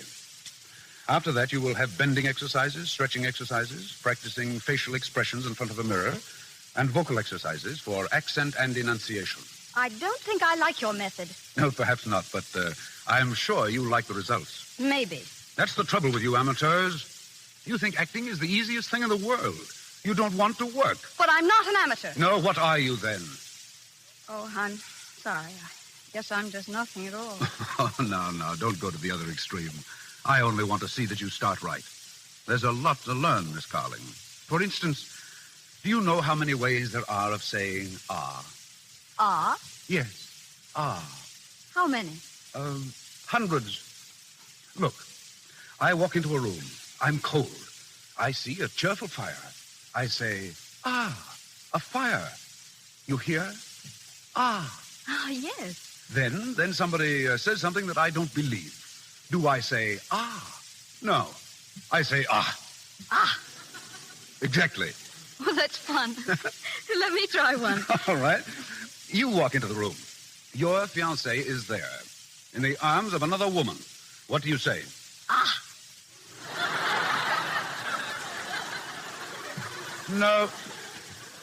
No, that's disgust. We want anger. Ah. That's pleasure. You aren't glad, are you? wait. Let me try one more. I walk in. Aha! Is that better? Well, it'll have to do for now. You know, I think I'm going to like this. Even the exercises and making faces at myself. And the walking? Oh, but you're going to walk with me. To show me how, I mean. Well, the first lesson or two, yes. When you learn to walk properly, then of course, it won't be necessary for me to walk with you. Oh, of course. But then the scenes. We will play scenes together. Yes, certainly. Shall we try one now? Well, if you want to. Do you really know all of Mr. Matthews' plays by heart? Oh, yes. Do you know the play Late Blossoming? I am Mr. Matthews' understudy. Oh, of course, but... Well, you know the scene in the orchard when the soldiers are about to leave and Dorina kisses him. Oh, yes, that's a nice scene. That'll do as well as any other. As well as any other? Why, that's the finest scene that Mr. Matthews plays. Well, of course, the way he plays it with scenery and opposites Helena Dale, of course. It's beautiful. But here is a scene to run through without scenery and costumes. You see what I mean? Oh, I'm sorry, Mr. Phillips. I didn't mean to be so in earnest about it. Would you rather play some other scene? Oh, no. That'll do very well. We'll just take the end of the act. Are you ready? Oh, yes, I'm ready. Dorina is by the fence, looking in the direction the soldiers have gone. Albert enters from the left. I see you. Dorina. Albert, my darling. Yes, maybe you'd better take off your glasses for this. Oh, excuse me. There. Oh, that's fine. We'll start again. Dorina. Albert, my darling. A little quieter, I think. Oh, yes, of course. Quieter. We'll go on from there. Dorina, come here by the tree where we can't be seen.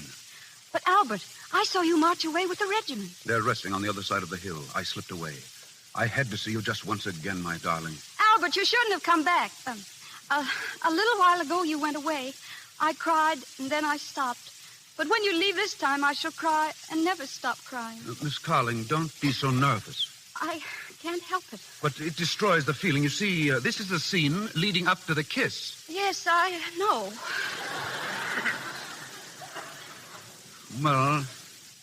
Well, let's go on. If there be tears for every kiss you gave, and yet more tears, for every kiss that I'll be bringing you, you'll not have tears enough. Meanwhile, there will be tears. Oh, why did you return in that 1 hour I should lose you twice? Courage, my love. Yes, I know the line. Well, courage, my love. What if you lose me twice? What if we lose each other 20 times? A cloud may hide the sun, erase the moon, but they return in glory like our love. Was that a trumpet call? Don't go. Don't go. I must. One kiss. One kiss. And then farewell. One kiss. I take it now, my love. Oh. What? Here, Miss Carling, Miss Carling. Good Lord, she's fainted.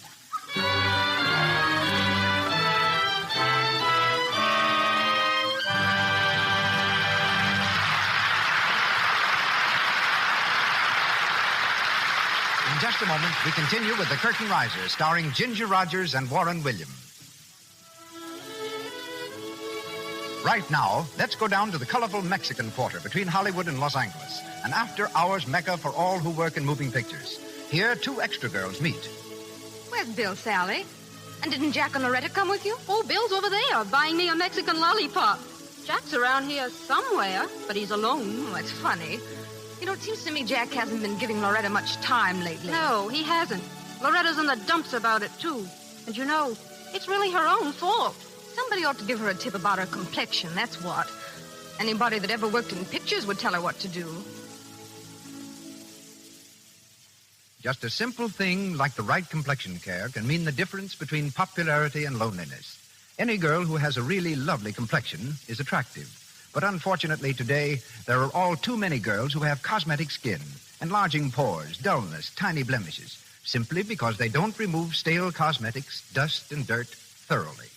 Lux toilet soap guards against this danger.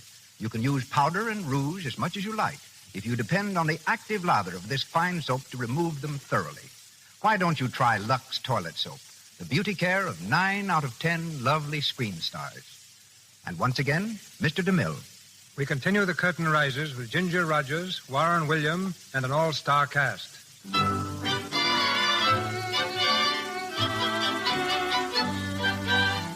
It's 3 months later. The dramatic lessons have proceeded regularly. And under the instruction of Ronald Phillips, Elsa has become a new person. Gone is the old timidity and awkwardness, and in its place, a newfound gracefulness and ease. Carol, Elsa's friend, is astonished at the change. Darling, turn around and let me look at you. Am I really so different? Different? Elsa, it's miraculous. You mean the dress? Yes, even the dress. I've never seen you look so chic, but it's everything about you. You're so fresh, so vital, so youthful. Arnie Saunders says I even walk and talk differently. Arnie Saunders? Has he been here? Oh, he drops in once in a while. I see. By the way, what happened to your glasses? I never wear them anymore. Since I've been taking lessons from Ronald Phillips, I discovered I can really see quite well without them. It's funny, isn't it? Yes. This Mr. Phillips doesn't happen to be understudy to a magician. No. He's still working for Gregory Matthews. Understudy and assistant stage manager. I suppose Matthews drops in also? No. I haven't seen him since the night you were all here. Well, but you're getting yourself ready for him. Am I? Aren't you? Honest, Carol, I haven't even thought of Gregory Matthews lately. You haven't? Then what are you going on taking lessons for? Well, they've done me a lot of good, haven't they? Yes, but that wasn't the purpose when you started. It was all to lead up to a kiss. Tell me, Elsa, this understudy, does he ever kiss you?